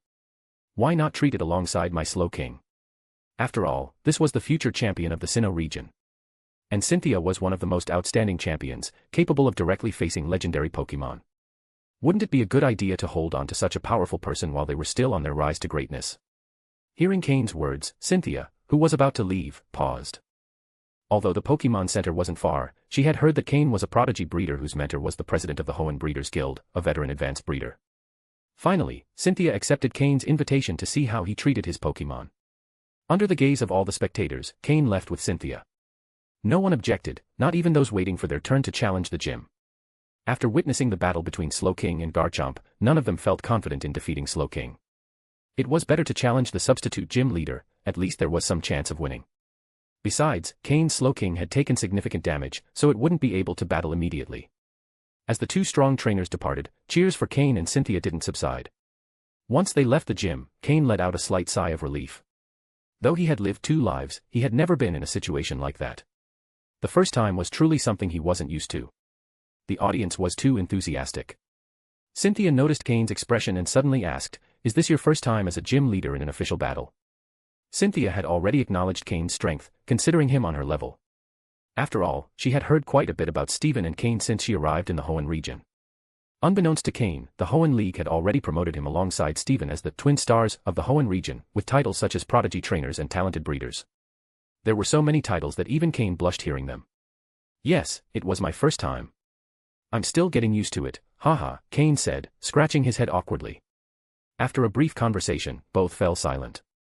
Cain led Cynthia to his backyard, now home to several Pokémon. The entire Slowpoke group resided there. Nowadays, the pond developed by the Slowpoke was quite large, and several water-type Pokémon also lived there. Some had even evolved. At some point, Cain planned to select the Pokémon in the pond, transferring those with more common aptitudes to an artificial lake outside and leaving only those with higher potential in the private pond. Then, using his breeding skills, he would gradually optimize the Pokémon's quality in the pond, aiming to turn it into a sanctuary for water-type Pokémon, similar to the Stone family's mine. He hadn't released the other Pokémon, not even with Steven, and certainly not now, given it was his first time meeting Cynthia. Cain called out to his Floette, which was planting flowers, and said, "Floette, use grassy terrain." Floette was thoroughly enjoying life, planting flowers every day, training her moves, free from worry about danger or food. "Is it a Pokémon from the Kalos region?" Cynthia was surprised to see Floette. It was her first time seeing such a Pokémon. Moreover, no matter how tough a trainer might be, any woman would feel charmed by such an adorable Pokémon. Even the Battle Queen was still a woman. Cain smiled and nodded. "Yes, let Slowking and your Garchomp stay in the grassy terrain." Cynthia nodded and released her Garchomp from its Pokeball. Garchomp and Slowking stood in the area Floette had created with grassy terrain, and their wounds began to heal rapidly. "Your Floette's grassy terrain is truly impressive," Cynthia remarked, impressed by the move's healing effect. End of chapter. Chapter 625, Chapter 625, The Great Con Artist returns to the scene. Since his time on Mythical Island, Cain had been consciously training Floette's grassy terrain move. However, upon returning, Cain began training Floette's camouflage move. In grass, Floette's attributes would change to the grass type. Cain wondered if, with exceptional control, Floette could choose which attribute to change to using the camouflage move. If Floette managed to maintain a type change in any battle arena, it could effectively be considered a grass-type Pokémon. And if he went a step further, what if Floette could change to any type at will? Would that mean Cain would have a Pokémon capable of adapting to any battle and countering any type? A Pokémon with all attributes. With the right moves, Floette could become a defender and supporter in any of Cain's teams, seamlessly integrating into any formation. Even in single battles, Floette could change her type to counter opponents, giving her a significant advantage. Of course, this was still just a plan in Cain's mind. Whether it would work or not depended on Floette mastering the key to type changes with the camouflage move. For now, Cain wanted Floette to get familiar with the grass type and control switching to it. His minimum requirement was for Floette to transform into a grass-type Pokémon at will. This way, under the amplification of the grass type, the grassy terrain move would become much more effective. That's why Cynthia couldn't help but praise the effects of grassy terrain when she saw it. By transforming into a grass-type Pokémon at will, Floette could also fill the gap of not having a grass-type Pokémon in the team. "Floette really has amazing talent," Cain remarked with a smile, complimenting his Pokémon. The praise from both made Floette blush slightly, bowing her head shyly. Of course, Cain didn't rely solely on Floette's grassy terrain move to heal Pokémon. That would insult his title as a breeder. He pulled out a special Pokeblock for Slowking, allowing it to eat slowly. With Garchomp, the treatment was a bit more complicated since Cain didn't have a suitable Pokeblock for it. However, as a ground and dragon-type Pokémon, Cain had no trouble preparing a simple treatment formula. It wasn't a Pokeblock but a medicine. Based on Garchomp's attributes and current condition, Cain crafted a healing potion. Cynthia stood by, watching as Cain, seated on the ground, pulled out a considerable amount of materials from his storage space. With a series of seemingly magical manipulations, within 3 or 4 minutes, he had created a fragrant potion. After getting Cynthia's approval, he gave the potion to Garchomp, who drank it. Combined with the treatment from the grassy terrain move, Garchomp showed an expression of relief. However, Cain's treatment didn't stop there. He pulled out a healing spray and applied it to Garchomp's body, accompanying it with special massage techniques that made the dragon let out small groans of pleasure. Grr, it emitted softly. Imagine a fierce Pokémon like Garchomp making a sound similar to a cat's. Cynthia's eyes widened, watching how Cain's actions transformed her powerful Garchomp into a docile Pokémon. Garchomp's skin and muscles were quite tough. Despite Cain's trained and strong hands, they still felt sore after the massage. Nonetheless, the effect was outstanding, as Garchomp closed its eyes and fell asleep in the area affected by grassy terrain. Only then did Cain start helping Slowking recover. Compared to Garchomp, Slowking was much calmer. Cain regularly gave massages to his Pokémon, helping them recover physically. This was effective in removing internal injuries they might have. Phew. Almost done, Cain said, wiping the sweat from his forehead. Both Garchomp and Slowking were quite large Pokémon. Garchomp stood at 1.9 meters tall, and Slowking, with its crown, reached 2 meters. Slowking didn't fall asleep but found a comfortable position to lie down in the area affected by grassy terrain. You could imagine it, 2 Pokémon that had been fiercely battling moments ago now resting peacefully next to each other. Cynthia looked at Cain with eyes full of gratitude.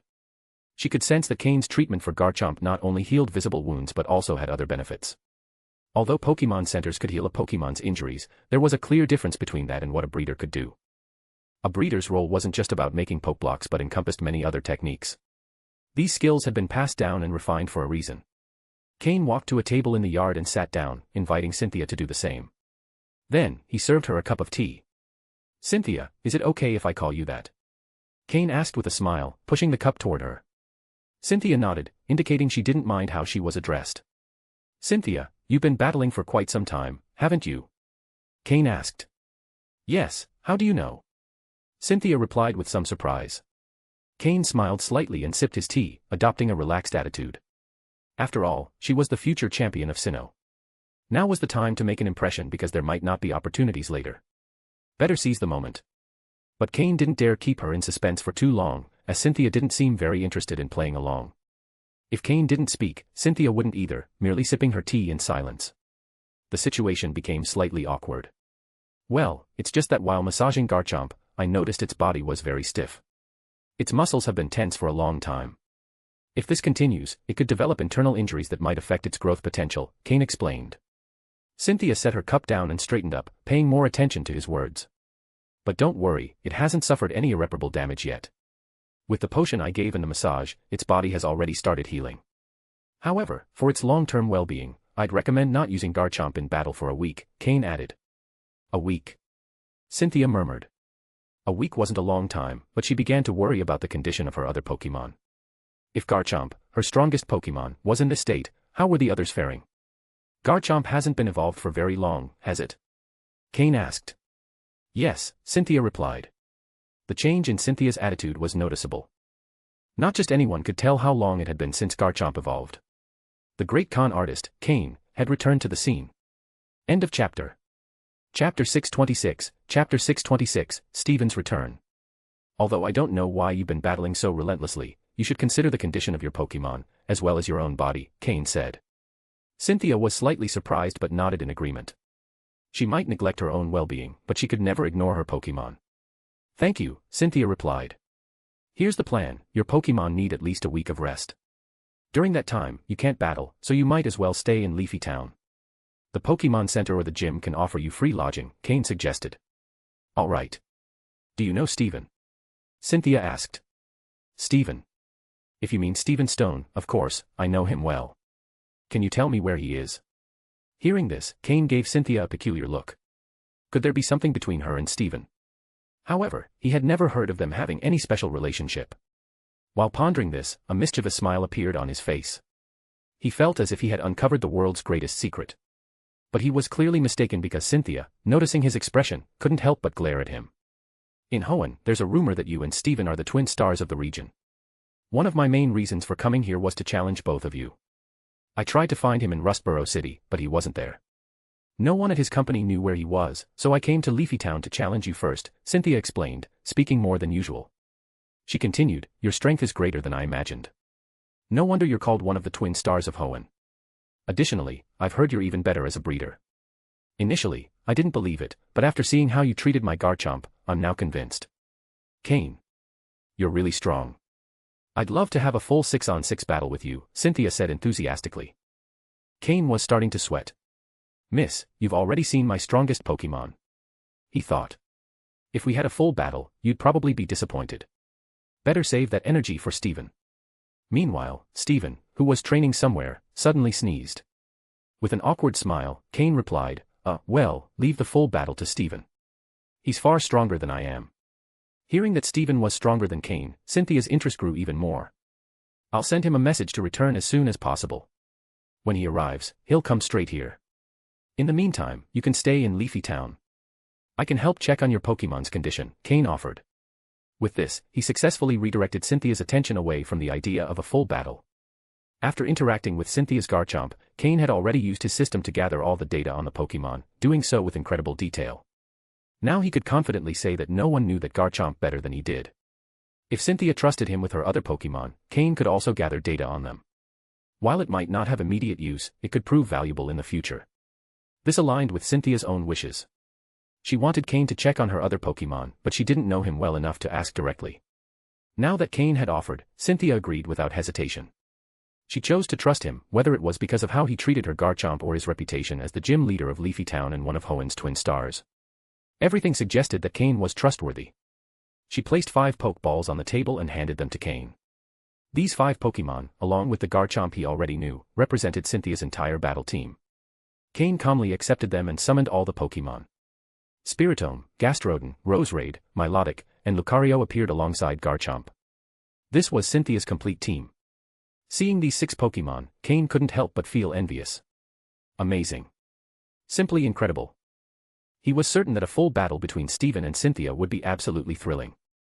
After giving some instructions to her Pokémon, Cynthia said goodbye and left. She planned to stay at the Pokémon Center in Leafy Town, visiting her Pokémon daily while waiting for Steven to arrive.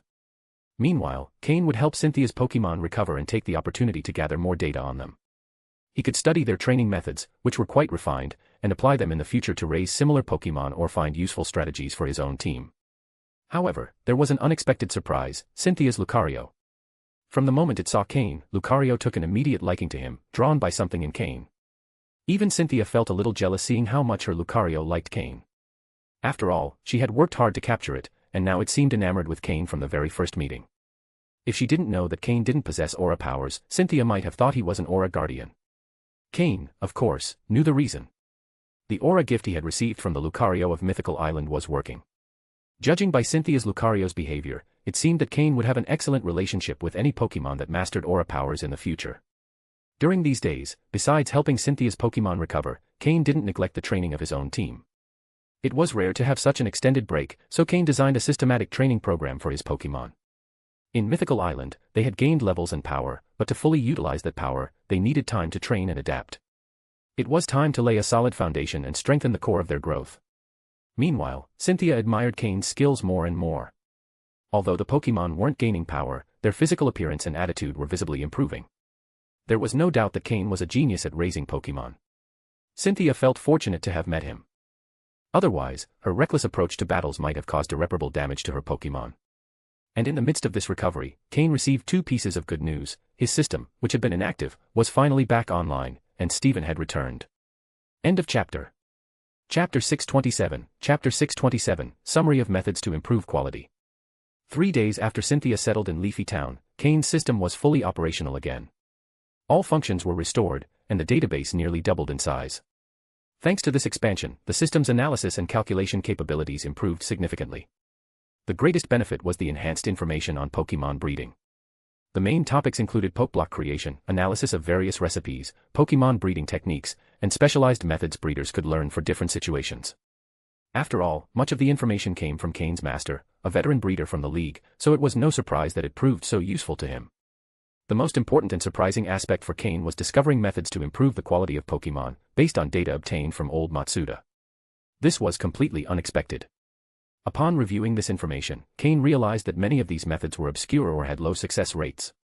Most of them involved what trainers could do during the evolution of certain Pokémon to enhance their quality at that critical moment. In reality, the League already knew about the methods Cain had obtained from Team Rocket to improve the quality of Bug-type Pokémon. The problem was that these methods were so cruel that the League, as a representative of justice, couldn't condone them, so they were stored as classified files deep within their databases. Without a special password, no one could access them. Old Matsuda knew his computer contained this information, but he had it well protected. Without his permission, no one could access those files. But Cain had an exceptional system. He was able to decrypt old Matsuda's computer and copy all the information, even the most hidden data. After a period of inactivity and classification, that information was now available to Cain. The quality improvement methods obtained from Team Rocket were nearly identical to the dark methods found in the recent data. One of these was the toxin nutrition method used to enhance Drapion. Some methods were even crueler.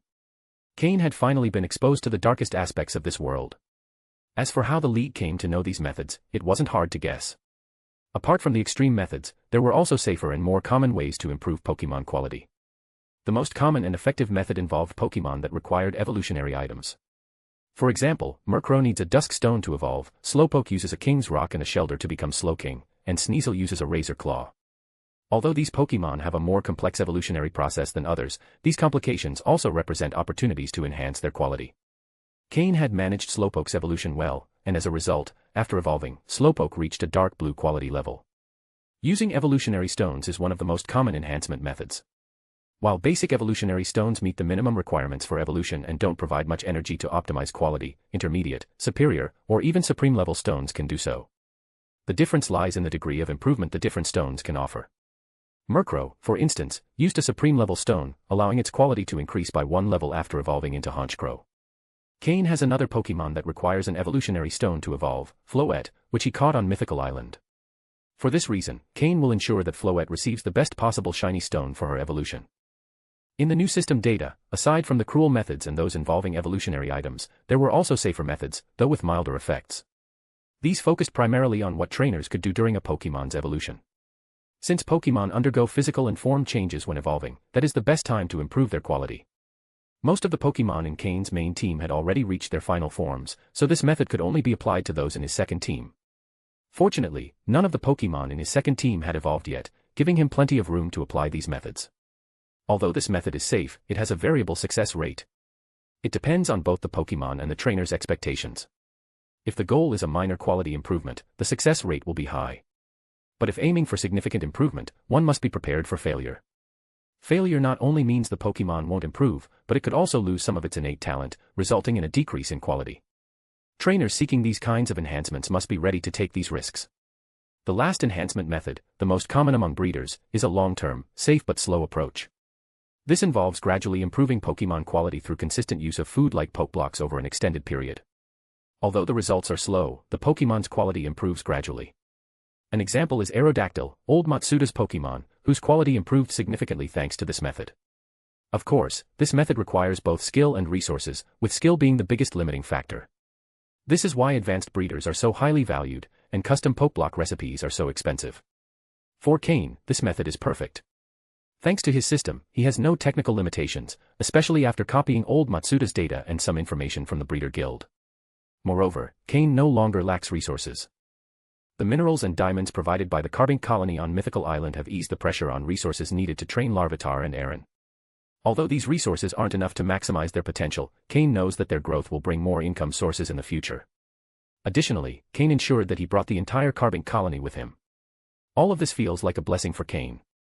Both his first and second teams will greatly benefit from the system's database enhancements. End of chapter. Chapter 628, Chapter 628, Mutual Commercial Flattery. Cynthia truly spent 7 peaceful days in Leafy Town. During these 7 days, she left all her Pokémon with Cain, maintaining a daily routine of 1 hour to interact with them. The rest of her time was spent at the Pokémon Center, reading data on Pokémon and expanding her knowledge. Noticing Cynthia's dedication, Cain couldn't help but admire her. It was no wonder she would become the champion of the Sinnoh region in the future. Her discipline made Cain feel a bit ashamed. It wasn't that Cain in this life hadn't reached his full potential, but in his past life, once he reached the quasi-elite level, he became prideful and then stagnated. While taking care of Cynthia's Pokémon, Cain gathered information about them. He couldn't deny it, Cynthia's Pokémon were exceptionally impressive, both in aptitude and combat ability. Aside from Lucario, with whom Cain had formed a good bond, the Pokémon that caught his attention the most was Milotic. Cynthia had a Milotic, just like Wallace, who would later succeed Steven as the champion of Hoenn. Pokémon, Milotic, light purple. Gender, female. Level. Type, water. Ability, Marvel Scale. Held item, none. Egg moves, Dragon Breath, Mist, Brine, Iron Tail. Basic moves, Water Pulse, Wrap, Water Gun, Water Sport, Refresh, Disarming Voice, Twister, Aqua Ring, Captivate, Recover, Aqua Tail, Attract, Safeguard, Coil, Hydro Pump, Rain Dance. Learned moves, Dragon Pulse, Icy Wind, Bind. TM moves, Protect, Hidden Power, Grass, Ice Beam, Scald, Dragon Tail, Surf. This Milotic was even higher in level than Cynthia's Garchomp, and its quality had already reached light purple. Cain felt fortunate not to have faced Cynthia in a full battle. Although Cain's strength was quite respectable, going up against someone like Cynthia, one of the elites from different regions, was still a significant challenge. Whether it was Cynthia from Sinnoh, Lance from Kanto, or Steven from Hoenn, the differences between them were no small matter. However, while Cain had not yet surpassed them in fame, he wasn't far behind, especially due to the talent he had demonstrated in Pokémon breeding, which had impressed the league's top officials. Although Cain had potential as a trainer, his starting point was lower compared to theirs, forcing him to work harder to close the gap. But they didn't know that in his previous life, the gap between Cain and them had been like an ocean, and now he had managed to get much closer. Cain was confident that, with time, he would catch up. Just as the 7 days were coming to an end and Cynthia's Pokémon had completed their treatment with Cain, Steven finally arrived in Leafy Town. Steven went straight to the gym. Observing the newly renovated and functioning gym, along with the bustling commercial street around it, he knew the Devon Corporation had made an excellent investment. When Cain learned Stephen was about to arrive, he stepped outside the gym to wait for him. The two, being good friends, greeted each other with a smile. Stephen hadn't changed since the last time Cain saw him, still dressed in his elegant suit, with his usual confident smile. Since his metagross had evolved, Stephen's confidence had only grown more evident. It was easy to notice the powerful aura emanating from Stephen, who had undoubtedly become the Prince Charming in the hearts of many girls, meeting all the criteria: young, wealthy, attractive, charismatic, and, most importantly, extremely strong. But what truly set him apart was his incredible fortune, something few could resist. "You look refreshed after being away for so long. Your energy has changed," Cain said with a laugh as he led him into the gym. At that moment, the gym was closed, but when enough challengers gathered, it would reopen, and they would line up one by one to face the gym leader, as had happened with Cynthia. However, ever since the video of Cain and Cynthia's battle was published online, no one had dared loudly challenge the real gym leader. Cain's reputation had grown considerably after that battle. Before, while he was known, he didn't have any notable battles to prove his worth, and many had only heard about him. But now, after battling Cynthia, he had gained widespread recognition. A small online fan base had even emerged, admiring him, particularly for his slow king and his achievements. Compared to Cain, Cynthia's fame was much greater. After all, there were many videos of her battles available online. In fact, people had given her a powerful nickname, the Battle Queen, representing both her passion for battles and her incredible strength. And considering that Cain's slow king had gone head-to-head with Cynthia's Garchomp, it was clear he wasn't an easy opponent. "Yes, I feel more energized, especially since I've improved my skills a lot," Stephen said, smiling as he looked around the gym. "You've done a great job with this gym, and the commercial street is thriving. I'm sure the Devon Corporation is generating stable revenue from this project. As Leafy Town continues to grow, the benefits for the Devon Corporation will only increase in the long term. I must thank you. Without your help, Leafy Town wouldn't have grown this quickly. The Devon Corporation deserves the profits, but I've also benefited from this. Resources for breeding Pokémon are no longer an issue for me," Cain said. "There's no need to thank me, this is a mutually beneficial agreement." "If the Devon Corporation hadn't taken this opportunity, plenty of other companies would have," Stephen replied. What followed was a series of mutual compliments no one else would want to hear. In short, Cain praised Stephen for being amazing, for his wealth, and for his money power. Meanwhile, Stephen responded that Cain had unlimited potential, was an excellent trainer, and a great cook, though that last part seemed a bit out of place. In summary, both were impressive, and together they would dominate the Hoenn region with no rivals. "Oh, by the way, there's something I didn't mention. There's someone else waiting to see you," Cain said, suddenly remembering Cynthia. "Huh?" Stephen responded with a look of surprise. End of chapter. Chapter 629, Chapter 629, Stephen vs. Cynthia. Stephen was somewhat puzzled by Cain's words. Someone else was waiting for him. He remembered that, apart from Cain and a few close friends, there weren't many people in his life. If someone were waiting for him in Leafy Town, they would have surely sent him a message to let him know. At that moment, the person they were talking about appeared. Cain looked past Stephen and saw Cynthia standing at the gym entrance, dressed in her signature black cloak. Before Stephen arrived, Cain had already returned all of Cynthia's Pokémon. "There she is, right behind you. Do what you think is best," said Cain nonchalantly, as though he had done all he could. Stephen was momentarily taken aback. He turned around and, seeing Cynthia, tall and majestic at the entrance, was briefly surprised before realizing who she was. "Cynthia?" Stephen asked. "Stephen Stone, I challenge you to a battle," Cynthia replied with her usual composed expression. "All right," Stephen answered, surprisingly quickly and enthusiastically. Then, turning to Cain, he whispered, "Is Cynthia the person you mentioned?" Now it was Cain's turn to look confused.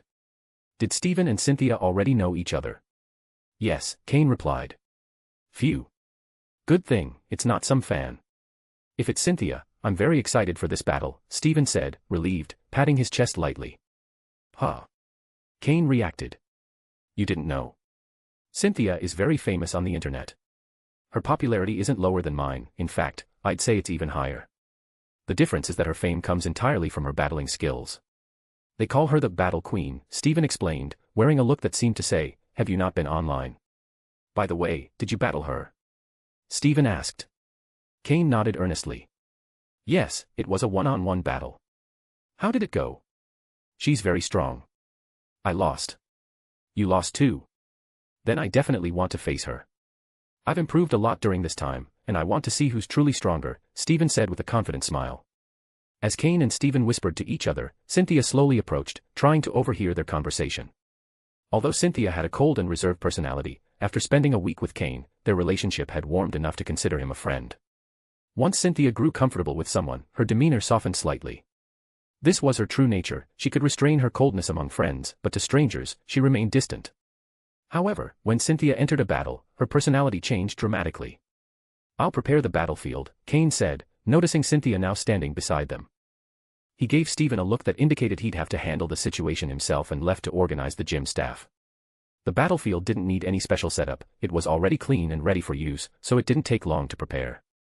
After Cain left, Steven and Cynthia seemed unsure of what to say, making the atmosphere slightly awkward. But soon, Cain returned to announce that the battlefield was ready. All that remained was to let the battle speak for itself.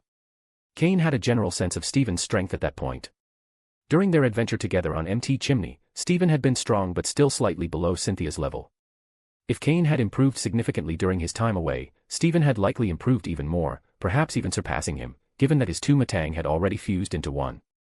That fusion wasn't just a simple combination of strength, it merged two complete sets of experiences and growth. The new Metagross possessed more abilities and accumulated experience than any other Pokémon, undoubtedly reaching a new level of power. Cain decided to act as the referee as the two began their battle. After a brief discussion, they agreed it would be a one-on-one match, each trainer using 3 Pokémon. When all 3 Pokémon from one trainer were defeated, the other would be declared the winner. Today, there were no spectators. Only 3 people were present in the entire arena. As a gentleman, Steven courteously revealed his first Pokémon. When he threw his Pokeball, a gleaming shiny Metagross appeared. He started with his strongest card, showing that Steven was taking the battle with Cynthia very seriously. Seeing Steven's Pokémon, Cynthia's expression became more serious. She knew Steven had a pseudo-legendary Pokémon from Hoenn, so she wouldn't have the upper hand in terms of Pokémon choice. Now, everything depended on how their Pokémon had been trained and their strategic abilities as trainers. When Metagross appeared, Cain activated his system to scan the Pokémon's details. Pokémon, Shiny Metagross, Purple. Gender, Genderless. Level. Type, Steel plus Psychic. Ability, Clear Body. Held items, Metal Coat, Occa Berry. Egg moves, none. Basic moves, Confusion, Metal Claw, Takedown, Pursuit, Bullet Punch, Miracle Eye, Scary Face, Agility, Meteor Mash, Hammer Arm. Learned moves, Gravity, Thunder Punch, Ice Punch, Zen Headbutt, Magnet Rise, Icy Wind, Signal Beam, Ally Switch. TM moves, Protect, Sizehawk, Hidden Power, Flying, Hyper Beam, Earthquake, Psychic, Shadow Ball, Brick Break, Rock Slide, Substitute, Flash Cannon, Grass Knot, Rain Dance, Rock Polish, Confide. Steven's Metagross had reached the peak of the advanced level, just shy of becoming a quasi-elite Pokémon. Its excellent ability and higher level gave it an edge over Cynthia's Garchomp, whose move Sandstorm wouldn't be very effective against Metagross. Moreover, Steven had taught Metagross several moves, including Rain Dance, which countered Garchomp's Sandstorm. Although Metagross had a double weakness to ground-type attacks, it could use Magnet Rise and its psychic capabilities to evade some of those moves. To top it off, Metagross also resisted Dragon-type moves twice over. In terms of type advantages, Metagross had a slight upper hand. The battle would hinge on the skills of each Pokémon and the trainer's ability to adapt on the battlefield. From Cain's perspective, either could win. Steven's shiny Metagross was slightly better trained than Cynthia's Garchomp, partly thanks to the support Cain had provided Steven over time.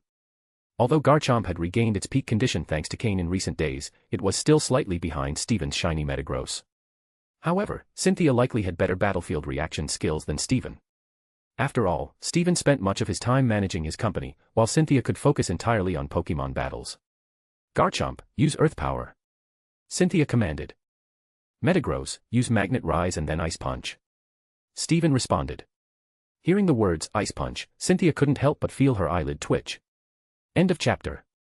Chapter 630, and what do you think? Steven and Cynthia battled for an entire hour.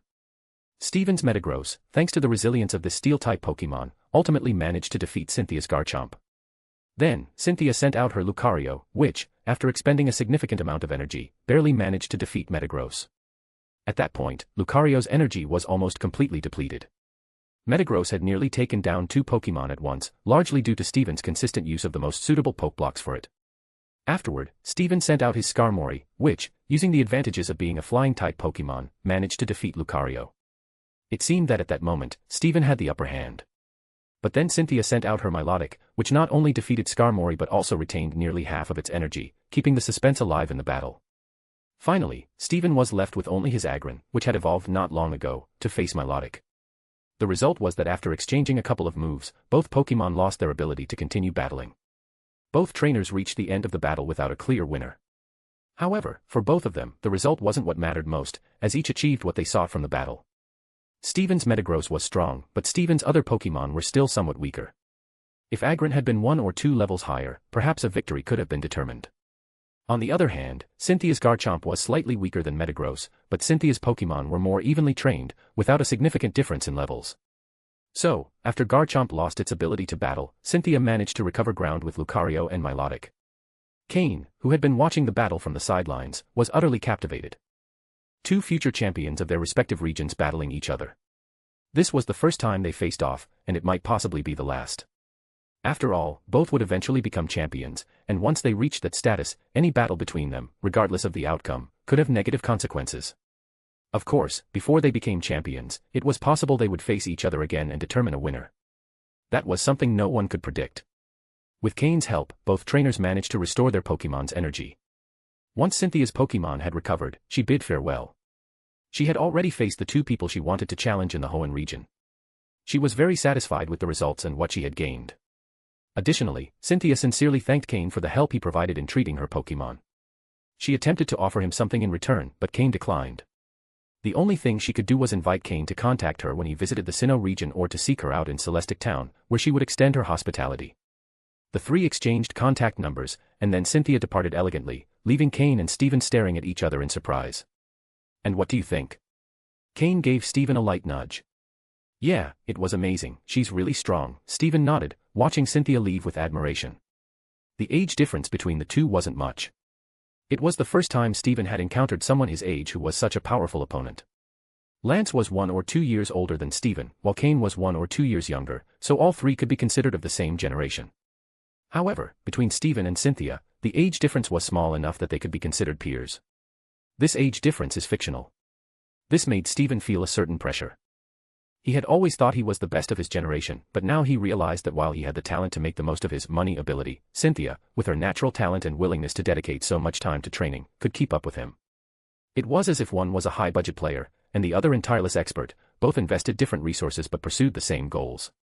As for Cain, he was like a cheater in the game, so he didn't count for comparison. A high-budget player, a tireless expert, and a cheater. Obviously she's strong, but that's not what I was asking about. Cain shot Steven a frustrated look. You weren't asking about her strength. Then what were you asking about? Steven asked, confused, as he looked at Cain. There was a brief silence. Forget it, it doesn't matter. Cain waved his hand and headed toward the gym. Since the gym had officially opened, Cain hadn't had the chance to fully explore it. Everything had been managed by Sky, who took care of furnishing and stocking the upper areas of the gym with various items. Fortunately, Sky did a great job and already had everything in order. Cain led Steven to the reception area on the gym's upper floor. As the host, Cain didn't even know where the tea was, which was a bit embarrassing. Did you get anything out of this last trip? Cain, unable to find tea, pulled out a bottle of mineral water from his storage space and tossed it to Steven. Steven didn't mind in the slightest, opened the bottle, and took a big gulp. The previous battle had left him parched from shouting so much. I learned a lot. My Pokémon's levels have improved quite a bit, and I think Metagross is about to reach the quasi-elite level, so I thought I'd return to settle down a bit. Cain nodded in agreement. Indeed, Metagross had already reached level 49 and would soon enter the quasi-elite Pokémon category. Once it surpassed that threshold, its power would grow significantly. That's great, but now you've got a pretty noticeable power gap. Don't neglect training your other Pokémon, Cain reminded him. At that moment, Metagross was Steven's strongest Pokémon, carrying the weight of his team, while the other Pokémon were a bit weaker. Luckily, Aggron had already managed to evolve. Yeah, I want to improve my other Pokémon, but you know, Metagross is at its peak development stage right now, so I need to focus most of my time on it, Steven replied with resignation. Cain understood completely. By the way, what happened with the 2 fossils you mentioned last time? Hearing this, Steven showed an expression of joy. Thanks to your help, after talking to some friends, I finally managed to revive both fossils. Although I'm not sure how to train these 2 ancient Pokémon species, one reason I returned was to have you take a look at them. Anorith and Lileep. Cain was also intrigued by them. Oh, I also have something else to tell you. Last time, you asked me to look for some rare stones. Well, during my training, I got lucky and found one that might be what you're looking for. Saying this, Stephen pulled out a small box, and upon opening it, revealed a small stone inside. Seeing it, Cain's expression showed surprise. End of chapter. Chapter 631, Chapter 631, The Keystone. Keystone. Although the Keystone is relatively less rare compared to the Mega Stone, it remains quite valuable to Cain. For a Pokémon to achieve Mega Evolution, both the Keystone and the Mega Stone are essential. Of course, cases like Ash and his Greninja are an exception, purely the result of protagonist's aura. Cain extended his hand and took the Keystone from the small box. Its colorful surface bore a sort of black pattern that resembled a dark eye or perhaps a strange symbol. At this point in time, Mega Evolution has yet to be discovered, so the true value of the Keystone remains unknown. Thank you, Stephen. Although I don't know exactly what this stone does, I feel like it holds a power that will allow me to achieve something unexpected, Cain said as he returned the stone to the box. Lying without batting an eye was already a skill Cain had completely mastered. Stephen waved his hand and replied, "There's no need to thank me. Even though I've never seen a stone like this before, compared to the 2 ancient Pokémon fossils you gave me last time, this stone seems insignificant." While the Keystone looked rather peculiar, without a Mega Stone to activate it, it was just a brightly colored marble. In terms of real value, it's true that the 2 ancient Pokémon fossils are worth more than a Keystone, though the difference isn't as vast as Stephen believes. Of course, if it were a Mega Stone, then their values would be roughly equal. After all, not everyone has the capability to revive an ancient Pokémon. Alright, you can leave those 2 Pokémon to me. I'll give you a satisfactory answer, Cain said, easily agreeing to Stephen's request after obtaining the Keystone. They were just 2 Pokémon, and though they were ancient Pokémon, with the system in his possession and all the training information he had obtained from old Matsuda, there was nothing to worry about. All it took was analyzing them and calculating the best training method and the appropriate Pokeblock recipe for them. With that, Stephen took out 2 luxury balls and placed them in front of Cain. Inside were the newly revived Anorith and Lileep. Cain activated the system and briefly scanned their data. Pokémon, Anorith, dark blue. Gender, male. Level. Type, rock plus bug. Ability, battle armor. Held item, none. Egg moves, sand attack, cross poison, water pulse, aqua jet. Basic moves, scratch, harden, mud sport, water gun, fury cutter, smack down. Learned moves, bug bite, earth power. TM moves, none. Pokémon, Lileep, blue. Gender, female. Level. Type, rock plus grass. Ability, suction cups. Held item, none. Egg moves, recover, curse, mega drain, endure. Basic moves, astonish, constrict, acid, ingrain, confuse ray, ancient power. Learned moves, seed bomb, giga drain, synthesis, earth power. TM moves, none. The qualities of these 2 Pokémon surprised Cain, as both achieved blue level quality. Anorith had a dark blue tone, while Lileep was blue. It makes sense that these Pokémon managed to survive since ancient times. They were probably the most outstanding of their species. Perhaps, due to their high quality, the strongest Pokémon in their tribes protected them to preserve a minimal chance of survival for the species. Therefore, it wasn't entirely surprising that these 2 Pokémon had such qualities. Cain couldn't help but admire Stephen's luck. Reviving ancient Pokémon carries certain risks, and the fact that Stephen managed to bring them back was pure good fortune. Anorith evolves into Armaldo, and Lileep into Cradily. Both are excellent Pokémon. Armaldo, being rock plus bug type, has weaknesses like rock, steel, and water types.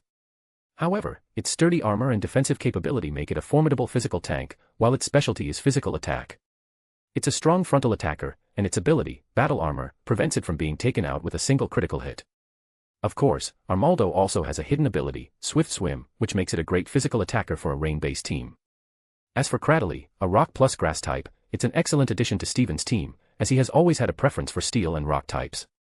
Having a grass-type Pokémon compensates for his weakness in that area, much like Cain managed to do with his Floette. In truth, these 2 Pokémon don't perfectly fit into Stephen's current team, but that's not a problem since he values them. Although both Pokémon can become very powerful, Cain knows that in the future, he'll need to advise Stephen to catch other Pokémon better suited for his team to avoid disadvantages in battles. For example, a ground plus steel Pokémon like Excadrill would be a perfect addition to Stephen's team. It has only one small flaw. It's not imposing enough. Stephen's current team, with Metagross, Agron, and Skarmory, is composed of truly impressive Pokémon. The contrast between Stephen and his Pokémon results in a combination that intimidates opponents. In the future, Armaldo will also be quite an imposing Pokémon. If possible, Steven could also catch a Scizor or a Steelix. Not only do they fit his style, but both can Mega Evolve, further strengthening Steven's team. A Steven modified by Cain, specializing in Steel types, would probably be the most powerful champion of all. At that point, facing legendary Pokémon would no longer be a dream. While these thoughts ran through Cain's mind, he concluded that having Steven as a champion would only bring benefits, as long as his true identity remained hidden. Leave them with me for a few days. I'll give you a satisfactory answer, Cain said, putting away the Pokeballs with a smile. Of course, I trust you completely, Steven responded without hesitation. When do you plan to return to the Devon Corporation? You've been avoiding several tasks. They've even called me asking about you, Cain said, taking out his phone and waving it in front of Steven. Over the past week since Cain had returned, the Devon Corporation had called multiple times asking about Steven. Now, everyone at the Devon Corporation knew Cain was friends with their future president. When they couldn't find Steven, they preferred to ask Cain. Steven rubbed his forehead in resignation. They're always the same. Look, I'll stay a few more days in Leafy Town, but don't tell anyone. When you finish researching these little ones, I'll go back, but don't rush, take your time. Hey. That's taking advantage of me. Are you using me as your shield? Cain looked at Steven, who had already settled comfortably on the couch, and couldn't help feeling frustrated. Don't worry, the elders in the family love that I spend time with you. With the Breeders' Guild coming to Hoenn thanks to you, they just want to seize the opportunity. They're a bunch of cunning old folks, Steven said as he made himself comfortable on the couch. End of chapter. Chapter 632, Chapter 632, A month's time. Hoenn region. Leafy Town. A month later. It had been exactly 1 month since the battle between Steven and Cynthia. And it had been exactly 3 weeks since Steven left Leafy Town. During the first week, Steven found several excuses to stay in the town until Cain finished thoroughly analyzing his 2 fossil Pokémon and calculating the most suitable training method for them. After that, Steven left. To train those 2 Pokémon, Steven needed a lot of resources and rare materials that Cain did not possess. Only the Stone family could provide what was necessary to execute the plan Cain had devised. Thus, Steven returned home. It was then that Cain was finally able to enjoy a relatively peaceful life. During this month, Cain immersed himself entirely in his training. He spent his days training alongside his Pokémon in the backyard or studying breeding documents in his room. On the few occasions he went out, he visited Verdanturf Town or the black market in Mobile City to purchase the materials he needed. Thanks to his system, Cain acquired a vast amount of information about Pokémon breeding, correcting all the deficiencies in the Pokeblock formulas he had used previously. The system also provided new Pokeblock formulas that were better suited to the current growth state of his Pokémon, including a formula that stabilized and enhanced their potential. This potential enhancement method, analyzed by the system, was the most stable, though also the slowest. All the Pokeblocks consumed by his Pokémon were reformulated. Additionally, Cain prepared potions in advance that would enhance the potential of his second team of Pokémon during their evolution.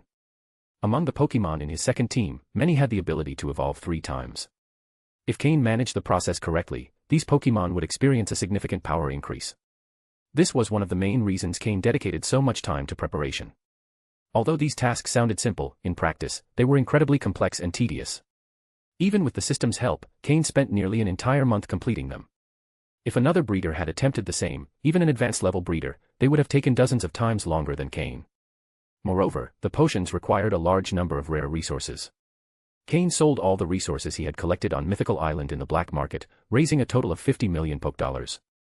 Along with the 30 million Pokedollars he already had before going to Mythical Island, he used everything to buy the rare materials required. Many of these materials were extremely hard to find, and Cain had to put in significant effort to gather everything he needed. Finally, he succeeded in creating an enhancement potion for Mudkip, another for Poliwag, and others for Torchic, Aron, and even Larvitar. The greater a Pokémon's natural potential, the higher the quality of materials required and the lower the probability of obtaining enhancements during evolution. These improved potions, developed after extensive system analysis, were modified versions with a much higher success rate than the original formulas.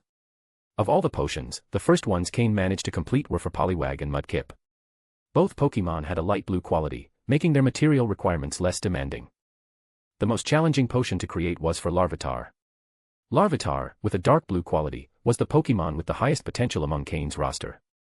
Additionally, after being equipped with the fragment of Groudon's armor, its potential increased even further. Because of this, Cain spent more than 2 weeks analyzing the materials needed for Larvitar's potion, followed by another 2 weeks searching for materials, producing the potion, and testing it until it was finally completed today. Of course, besides Larvitar's potion, the ones for Aron and Torchic also cost Cain a significant amount of resources. However, compared to the rare materials required for Larvitar, those for Torchic and Aaron were much easier to find. Thus, the month passed quickly. Cain's Pokémon diligently completed the daily tasks he assigned them. Once they achieved Cain's goals, they were not allowed to do additional training. This was because the assigned tasks had been calculated by the system as the ideal training load for them. Any more or less would decrease the effectiveness of the training. Therefore, during this month, the Pokémon's levels increased much more slowly than in the past. However, in the long run, this was the best approach for them. Cain could confidently say that, thanks to this month of foundational training, his Pokémon's bases were now more solid than ever. In the near future, they could reach the quasi-elite level without compromising their foundations, allowing them to unleash their full power in battles.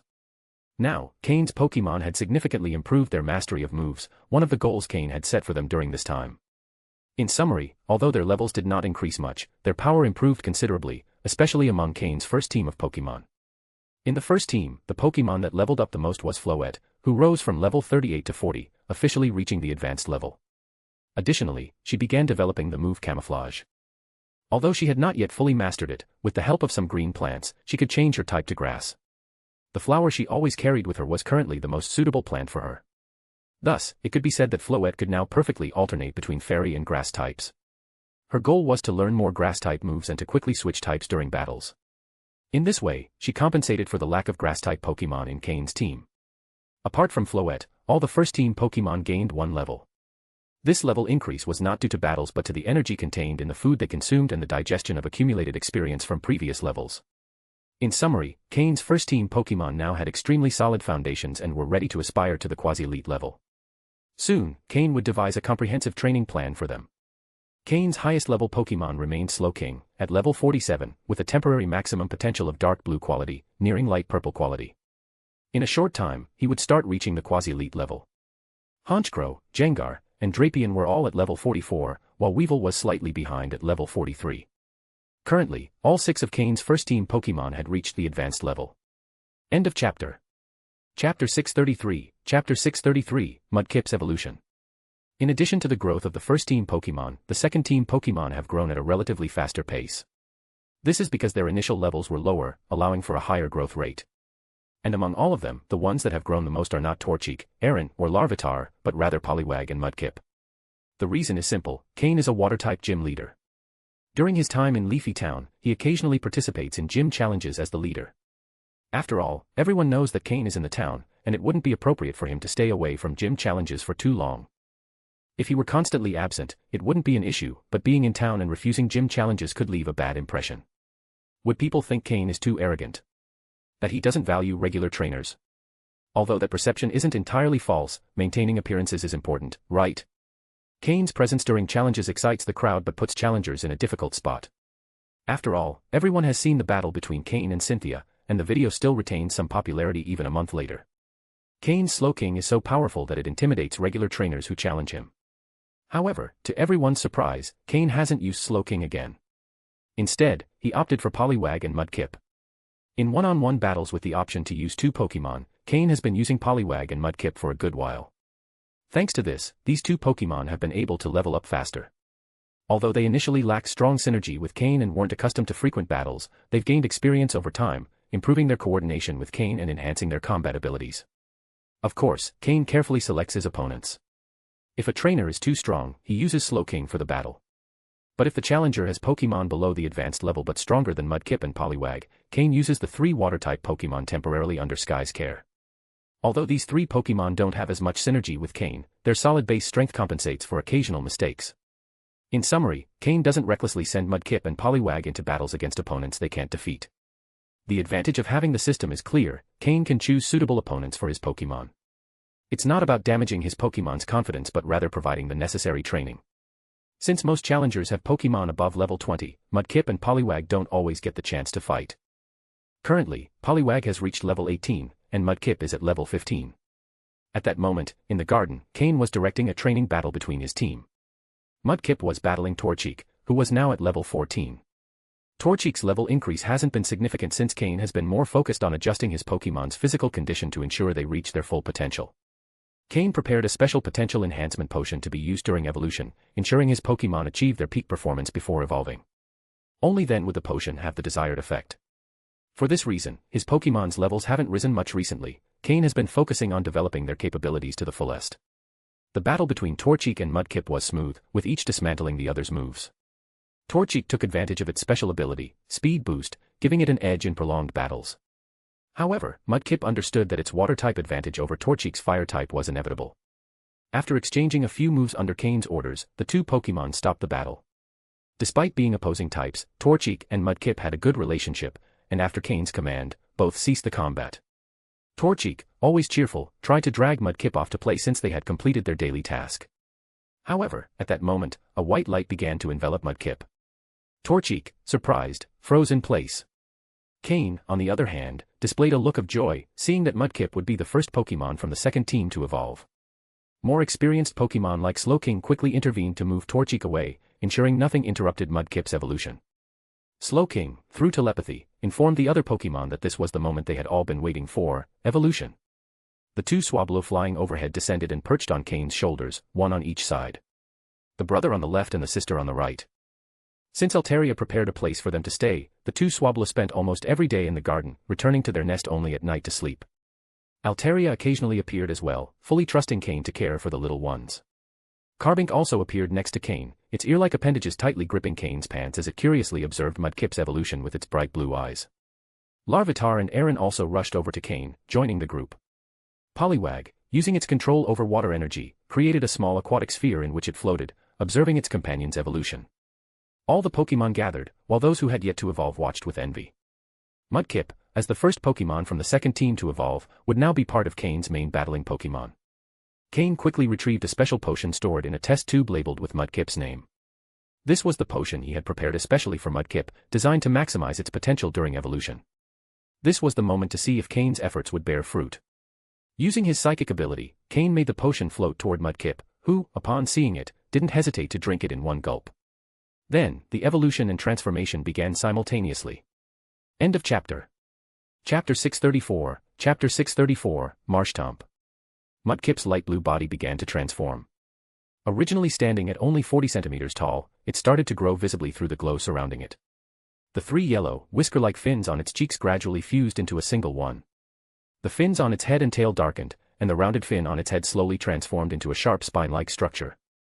Mudkip, which used to walk on all fours, began lifting its front legs, adopting a bipedal stance.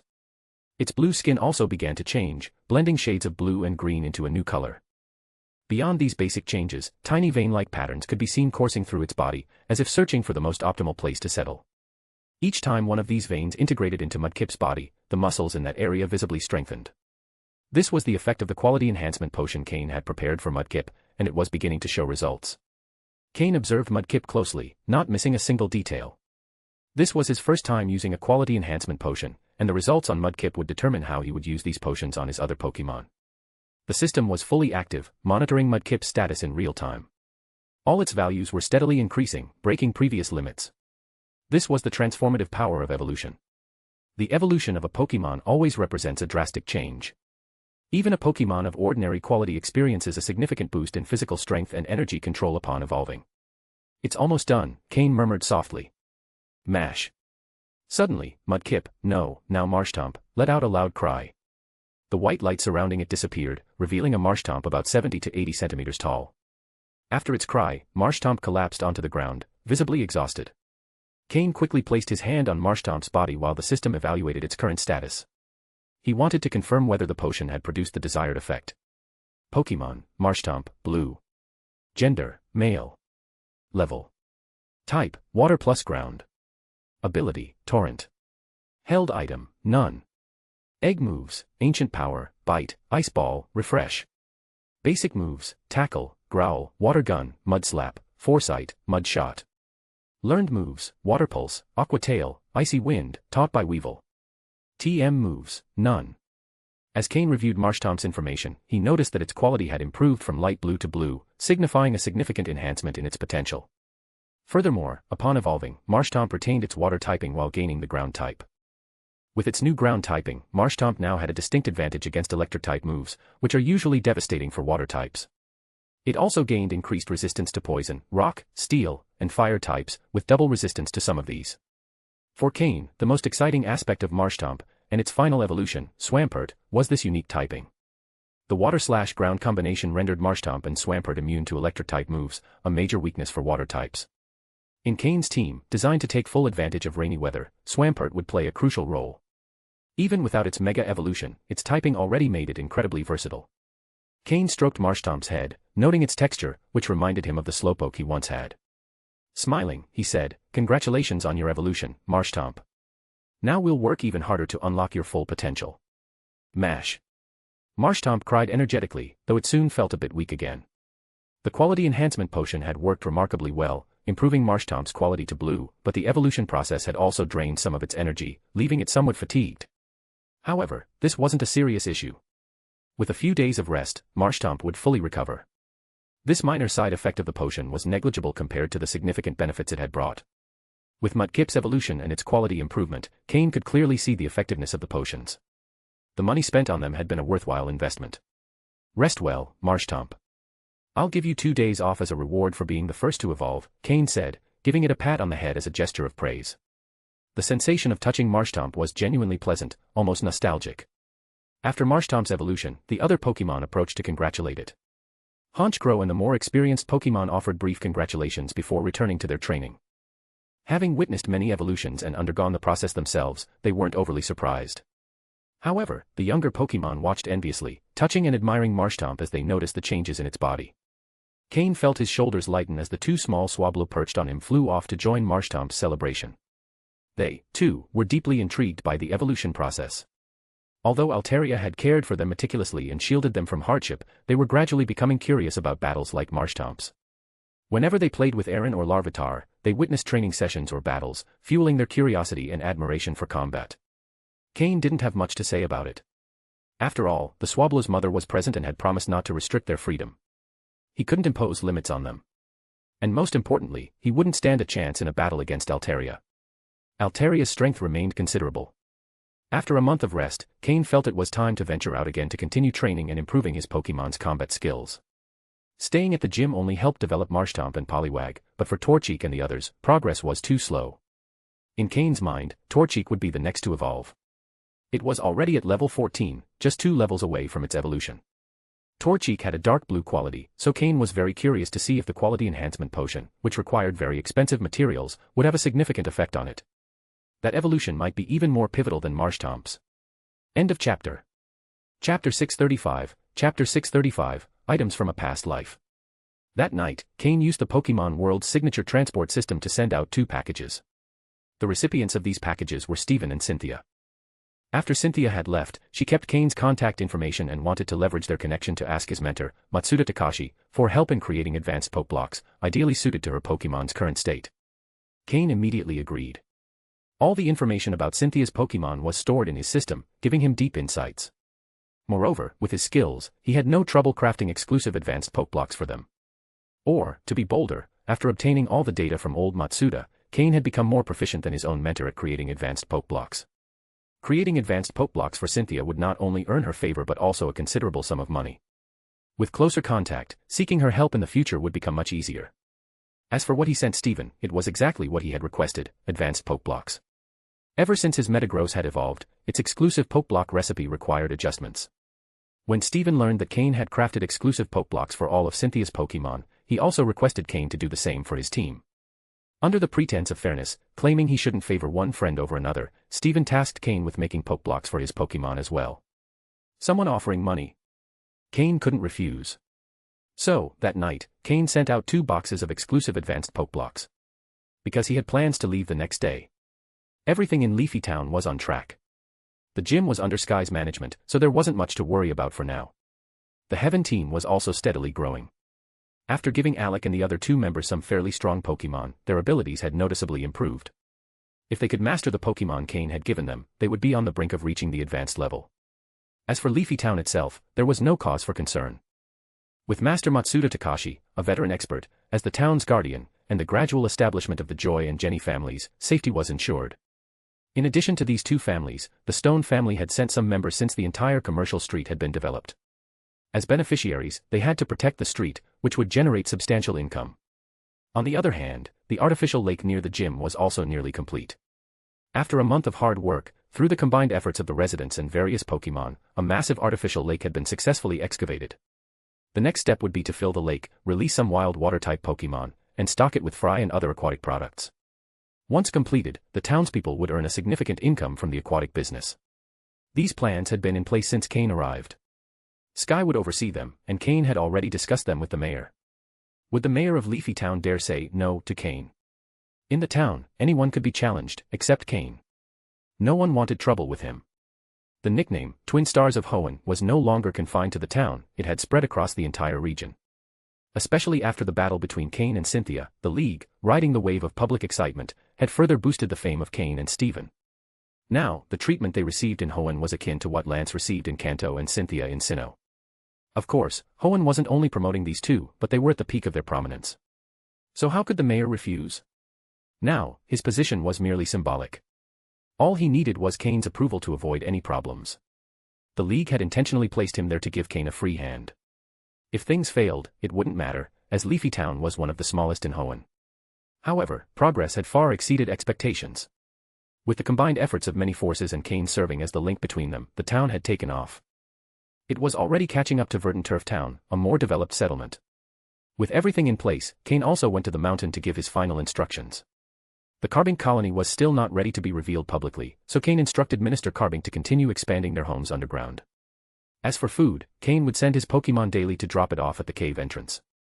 Cain had once entered the cave excavated by the Carbink and found it had already reached a considerable size.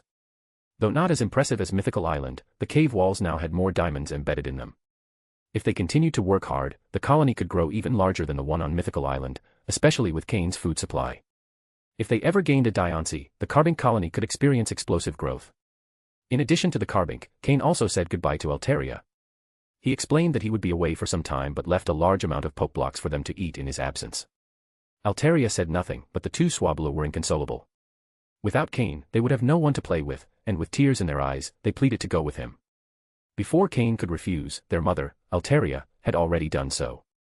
The two Swablu didn't even have basic self-defense skills yet, let alone a sense of battle. They hadn't faced the trials of combat and were not ready to leave. Though unhappy, there was nothing they could do. Cain had already noticed the determined look in Altaria's eyes, indicating she was ready to be stricter with them and begin serious training until they could fend for themselves. Cain didn't want to bring them along anyway. This time, his journey would be complicated, and he didn't want them to have any connection to Team Rocket. With everything on the mountain and in the backyard under Altaria's care, Cain felt reassured. At her quasi-elite peak level, Altaria could protect the small area without any trouble. The next day, before dawn, Cain departed silently. This time, he was going to reclaim something that had been his in a past life. End of chapter. Chapter 636, Chapter 636, The Unfortunate Flygon. After leaving Leafy Town, Cain summoned a new Pokémon. Flygon. Yes, this was the same Flygon that had belonged to Ren on Mythical Island, and also the only one of Ren's Pokémon that Cain deemed worthy. With ground and dragon typing, Flygon shares the same typing as Garchomp. However, while Garchomp is known as the Land Shark Dragon, Flygon is simply referred to as the Desert Spirit Dragon. This is because Flygon's primary type is ground, with dragon as its secondary type, whereas Garchomp is the opposite, a purebred dragon. That was why Ren had held Flygon in such high regard. Looking at its egg moves, it was evident that Flygon's affinity with the dragon type wasn't particularly strong. And given Ren's lack of talent in Pokémon training, Flygon had only reached a high level without being able to fully tap into its potential. If Cain had trained Flygon from the beginning, by the time it reached level 49, it would undoubtedly have been capable of standing up to early-stage quasi-elite Pokémon. In its current state, however, Cain primarily used it as an aerial mount. Of course, Cain still trained it a little, and if Flygon could adapt to his training style and show significant improvement, Cain wouldn't hesitate to fully accept it. After all, Dragon-type Pokémon were always valuable and quite rare. In the future, even the Dragon Champion wouldn't have a Flygon like this. Though perhaps that's because their standards were higher, uninterested in so-called second-tier dragons.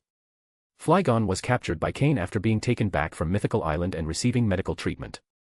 Initially, as a proud dragon-type Pokémon, Flygon didn't want to be Cain's mount.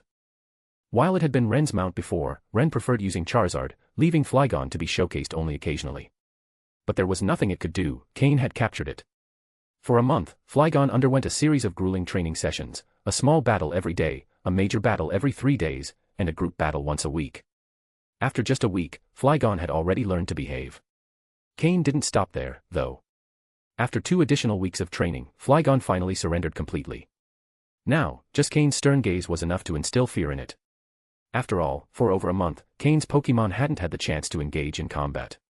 This was especially tough for them, as many were battle enthusiasts. Their only amusement during this time was beating up Flygon. Without a trainer's guidance, Flygon couldn't maximize its potential. In fact, it was weaker than wild Pokémon. Weevil, Honchkrow, Slowking, Drapion, and Gengar took turns battling it. Each of them thrashed Flygon so many times that it almost developed a trauma. Every day, a different Pokémon faced it, then 2 at once, and by the 7th day, all of them together, including Floette, who appeared calm and kind, joined in. Eventually, Flygon gave in. Now, sitting on Flygon's back, Cain was quite comfortable, as Flygon flew steadily. Additionally, thanks to Flygon's presence as a Dragon-type Pokémon, wild flying types in the sky dared not provoke it. After being repressed for a month, Flygon showed these wild Pokémon just how fierce a dragon could be. It couldn't do anything against Cain's Pokémon, but it had no mercy for the wild ones, brutally striking down anyone that provoked it. Cain didn't stop it, knowing it was good to release pent-up tension occasionally. Though, of course, Flygon didn't realize that all this stress was caused by Cain. On the other hand, Flygon was eating better than ever. Cain was feeding it the same food Cynthia gave her Garchomp, an ideal blend for ground and dragon Pokémon, with only slight adjustments to the proportions. Despite everything, Flygon experienced a mix of pain and pleasure. After a week, it decided to submit to Cain entirely. Unfortunately for it, Cain's Pokémon continued beating it up for 3 more weeks. In the last 2 weeks, it was only because Honchkrow and the others were bored and wanted a fight. During that time, Cain also began teaching Flygon some of his battle strategies. How much Flygon could learn depended on its aptitude. Although Flygon was slimmer than Tropius, both shared a similar frame size, so Cain felt no discomfort riding it. Flying toward the horizon at dawn, Cain was heading out to accomplish 2 objectives. The first was to find the key Pokémon from his past life. According to his timeline, this Pokémon should have been born recently and wouldn't have faced many hardships yet. Capturing it early and training it well would avoid the issues from his previous life. The second goal was to locate a Mega Stone that Cain had obtained in his past life but never had the chance to use. Now, with proper knowledge and Pokémon capable of Mega Evolution, the stone could prove useful. Currently, Cain already had a Mega Stone and a Key Stone he had obtained from Steven. If he found a stone suitable for one of his Pokémon, he would focus on training one to Mega Evolve. In addition to these 2 goals, Cain also wanted to emulate Cynthia by challenging strong trainers along the way, using them as practice and boosting his fame in the region. If he could defeat future Elite Four members or gym leaders before they gained fame, people might say, so-and-so elite member was once defeated by Cain. If Cain planned to compete for a spot in Hoenn's Elite Four, reputation would be important. As for the champion title, well, he could leave that to Steven. Steven didn't seem keen on holding the position for long, and by then, Cain might be ready to compete for it. This was Cain's current plan. Following his planned route, the first city he would visit was Rustboro City. Although he would pass through Verdanturf Town, he wasn't particularly interested, as the gym leader wasn't very strong. Rustboro City, on the other hand, was one of Hoenn's largest cities and had a well-reputed gym. Additionally, Steven was still in Rustboro City. End of chapter. Chapter 637, Chapter 637, The School vs. The Travelers. Flygon was significantly faster than Tropius. This was mainly due to Flygon's ability, Levitate, which reduced the effects of gravity on it. Additionally, Flygon was much slimmer than Tropius, and its level and strength were also much higher, which greatly increased its speed. While riding Flygon, Cain didn't stop for a moment and flew straight toward Rustboro City. He remembered that Rustboro City's gym was a rock-type gym, so he planned to use Slowking as his main Pokémon for the battle. If he had flown with Tropius, they would probably have arrived in Rustboro City in the afternoon, but thanks to Flygon's speed, they arrived just in time for lunch. Once there, Cain recalled Flygon and took a taxi to the Devon Corporation building. The driver, noticing Cain was a Pokémon trainer, chatted with him the entire ride. It wasn't until he got out of the car that Cain was freed from the cheerful driver's chatter. Upon entering Devon Corporation, he showed his employee ID. As Steven's personal advisor, Cain headed straight to the office on the top floor. Seeing his ID card, no one dared to stop him. Knock, knock. Cain smiled as he knocked on the door of Steven's office, where Steven was immersed in his work. Hearing the knocks, Steven looked up, and upon seeing Cain, gave him a bitter smile. "What's with the sour face?" Cain teased as he settled onto the sofa. Steven pointed to the mountain of documents on his desk. "Look at all this paperwork, how could I possibly be in a good mood?"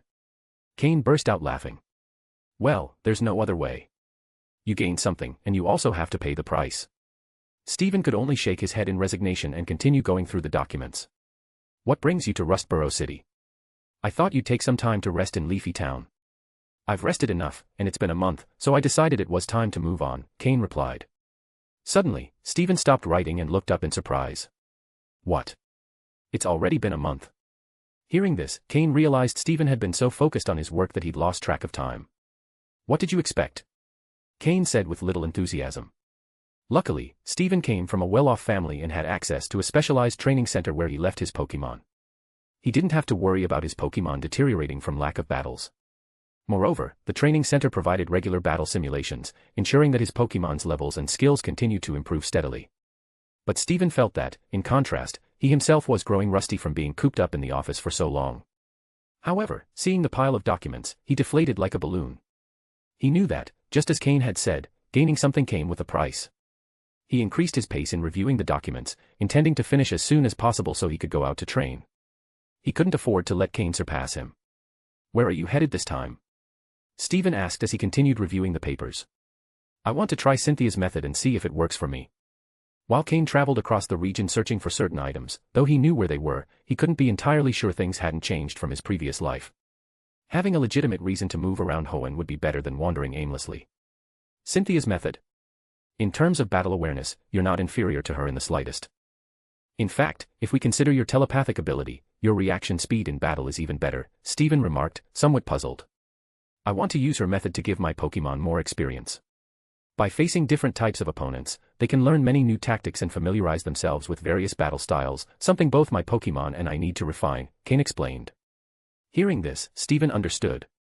Cain had great skill and power, but as he had only been a trainer for a short time, his Pokémon hadn't yet fully reached his level. Stephen couldn't help but feel a bit frustrated for Cain. Most trainers found their Pokémon surpassed their skills, forcing them to work hard to improve and match their companion's level. Cain, however, had the opposite situation. As a trainer, his abilities were exceptional, but his Pokémon had yet to catch up to his commanding prowess. So, you're starting in Rustboro City? Yes. I know the Rustboro City gym leader, she's an old friend. She uses rock-type Pokémon. Are you prepared? Stephen asked. I've heard about her. She's an outstanding graduate of Rustboro City's Pokémon Trainer School and specializes in rock-type Pokémon. Her goal is to apply the theoretical knowledge learned in school to real battles. She's a very powerful academic trainer, and I was told she recently took over as the gym leader. Cain recalled some information about Roxanne. Within the Pokémon League, trainers are generally divided into two groups. One group is the academics, consisting of those who study at Pokémon training schools. If they manage to graduate, they can participate in league tournaments. Of course, graduating isn't an easy task. However, these trainers have a deep understanding of Pokémon and possess clearly defined battle strategies, almost always based on what they learned in school. Trainers in this category often have guaranteed success if they graduate. The other group consists of travelers. These trainers choose to receive their starter Pokémon at a certain age and embark on a journey, exploring different places, encountering all kinds of Pokémon, and participating in countless battles. As they haven't received the systematic training of the academics, they often make mistakes in battles due to a lack of knowledge. Traveler trainers start from the very bottom. Although their success rate is much lower than that of the academics, it's common for the most outstanding trainers to come from this group. An iconic example is Professor Oak from Kanto. In his youth, he also started as a traveler. Even after becoming a champion, he decided to retire from battles and dedicate himself fully to research, to the point of declining the champion title. Oak's successes wouldn't have been possible without the knowledge he gained during his travels. What one learns in practice often surpasses what's studied in books. Rustboro City's gym leader, Roxanne, is a classic example of an academic trainer. Cain hadn't yet had many opportunities to face trainers of this style. End of chapter. Chapter 638, Chapter 638, Cain knocked down. Cain and Stephen were having lunch together in the latter's office, enjoying a working meal provided by the Devon Corporation. Once again, Cain witnessed the extravagance of the wealthy. It was simply excessive. On a large dining table lay a multitude of dishes, and Stephen barely tasted a bit of each. Since his Pokémon weren't nearby, most of the food was likely wasted every day. This made Cain's earlier comparison of spilling a glass of soy milk seem trivial. This was more like wasting an entire truckload of milk. The power of money is terrifying. True to his principle of not wasting food, when Stephen finished eating, Cain called Slowking, Drapion, and Jengar to help finish off the leftovers. For Drapion, with its enormous appetite, even all that food wasn't nearly enough. After the meal, using Cain as an excuse, Stephen skipped out on work entirely. He said he would take Cain to Rustboro City to meet the gym leader and formally introduce them. No matter what the secretary said, Stephen rushed Cain out with him. Rustboro City Gym wasn't far from the Devon Corporation, so Stephen drove there quickly. That day, the gym was closed. Without Stephen's introduction, Cain probably wouldn't have been able to get inside. Every city gym has fixed days for being open or closed. After all, even gym leaders have their own affairs and can't sit around all day waiting for challengers. So gyms typically have specific open days, announced on signs at the entrance. Challengers can choose to challenge another gym, wait, or train a bit before returning on an open day. This system also helps gyms sell tickets for battles. After all, you can't sell tickets just for someone to watch one fight, right? That would be a bit unfair. Although the Leafy Town Gym, where Cain was the leader, never sold tickets and offered free access, Cain hadn't ruled out changing the rules in the future. Gym battles were usually held only on challenge days. Without Stephen, Cain wouldn't have been able to enter that day. And then, both of them met Rustboro City's gym leader, Roxanne. She wore a short skirt that resembled a school uniform, had 2 large pigtails, and exuded youthful energy. She appeared younger than Stephen, likely the same age as Cain. No wonder she was an outstanding student at the Pokémon school. At just 16 or 17, she was already a gym leader. Moreover, she was the sole gym leader in Rustboro City, one of the largest cities, which spoke volumes about her skill. Roxanne was training her Pokémon when she noticed Stephen entering with Cain, and her face immediately lit up with surprise and joy. After recalling her Pokémon, she ran towards Stephen with open arms, shouting, "Stephen, cousin, it's been so long." Stephen, with an awkward smile, sidestepped the hug. But as Stephen moved aside, Cain, unprepared, found himself in Roxanne's path.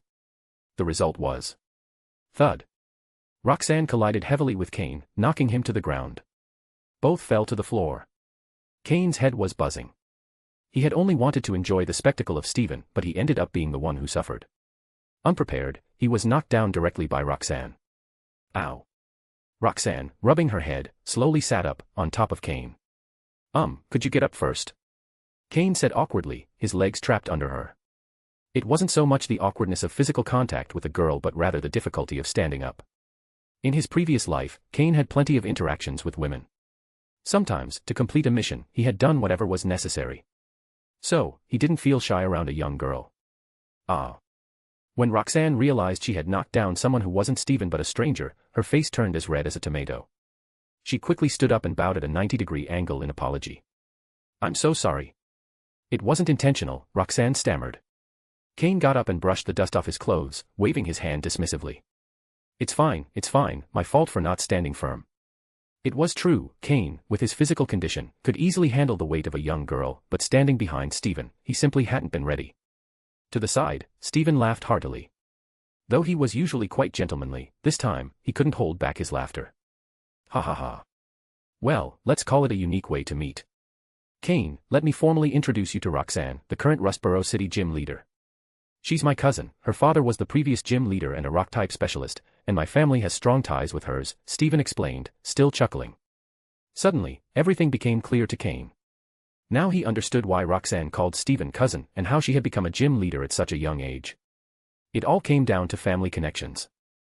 Though Roxanne was an exceptional student, that alone wasn't enough to make her the Rustboro City gym leader. However, if her father had been the previous gym leader, it made perfect sense. Plus, the Stone family's strong ties with Roxanne's family explained how they secured a gym in such a major city. It all came down to family influence. Curse these powerful families, always connected. So enviable. In truth, Cain had also gained his position as the Leafy Town gym leader thanks to his master's influence. So, in a way, Cain had relied on connections too. But compared to Roxanne, Cain had depended more on his own efforts. And now, Roxanne, this is my good friend Cain. Perhaps you've heard his name. In the Hoenn region, we're known as the Twin Stars. In the recent battle video against Cynthia that went viral online, his opponent was him. He's also the gym leader of Leafy Town, truly an extraordinary person. Stephen introduced Cain. "Oh, I've heard of him." Roxanne began counting on her fingers. Leafy Town gym leader, one of Hoenn's Twin Stars, the youngest intermediate breeder in history. Roxanne listed Cain's achievements, leaving him a bit embarrassed. Should he act modest now? Maybe humble. Cain pondered what to say. End of chapter. Chapter 639, Chapter 639, Nose Pass. Enough, Roxanne. Cain came to challenge you. Didn't you want to face strong trainers and apply what you've learned at school in real battles? Steven quickly intervened, stopping Roxanne, who was still listing Cain's titles. Really? Awesome. Sure enough, the moment she heard the word battle, Roxanne stopped what she was doing and looked at Cain with eyes full of excitement. In the future, as Roxanne continues as the Rustboro City Gym leader, she will also become a teacher at the Pokémon School. By then, she will have fully integrated her school knowledge into practical application. But for now, she's just a young girl fresh out of campus, full of dreams. Thanks to Steven's help, the battle was quickly arranged. Since the judges were on vacation, Steven volunteered to act as the temporary referee. Each participant could use 3 Pokémon, and the battle would end when one side lost all 3. A simple and common rule. As the gym leader, Roxanne was the first to send out a Pokémon. Nosepass. Pokémon, Nosepass, light blue. Gender, male. Level. Type, rock. Ability, sturdy. Held item, none. Egg moves, rollout, double edge, block. Basic moves, tackle, harden, rock throw, thunder wave, rest, spark, rock slide, power gem, rock blast, discharge, sandstorm, earth power, stone edge, zap cannon, lock on. Learned moves, thunder punch, ice punch, magnet rise, fire punch. TM moves, protect, thunderbolt, earthquake, double team, rock tomb, rock polish, volt switch, bulldoze. Cain had faced Pokémon like Nosepass before. Although Nosepass is a rock-type Pokémon, it significantly differs from others of its type because it also functions as a giant magnet. While not an electric type, it can learn and use various electric moves. This can catch trainers off guard when they try to exploit its rock-type weakness with water moves. Nosepass causes considerable confusion for its opponents. However, Nosepass has an evolution. If it evolves into Probopass, it gains the steel type in addition to rock. This increases its weakness to fighting and ground-type moves but also enhances its resistance to others. Fortunately, Roxanne's Nosepass hadn't evolved yet, likely because she didn't know how to make it happen. If it's a rock-type Pokémon, then it's your turn, Slowking, Cain said as he tossed his Pokeball. Hearing Cain's words, an almost imperceptible smile appeared on Roxanne's face. Another trainer sending out a water-type Pokémon just because their opponent is a rock-type. Roxanne thought no one had noticed her little trick, but both Cain and Steven saw through it clearly. After all, she was still a young, inexperienced girl fresh out of school. Steven couldn't help but facepalm, knowing his cousin was relying on typical school tactics. But Cain's Slowking wasn't just any Slowking. Its water type was merely secondary. Slowking, a water, and psychic type, is a very rare Pokémon. It's said that only 2 Slowking have been found in the wild, one in the Kanto region and one in Johto. Cain's is the only one captured by a trainer, Roxanne explained, pulling out a small notebook filled with detailed information about Slowking. Although Pokédexes already existed, they still lacked data on many Pokémon and were in a testing phase. That's why school trainers like Roxanne compiled their own information, which became one of their most valuable treasures. Cain's Slowking was level 47, in the late stages of the advanced rank. With a bit more effort, it could reach quasi-elite status. Quite thorough information, Cain praised.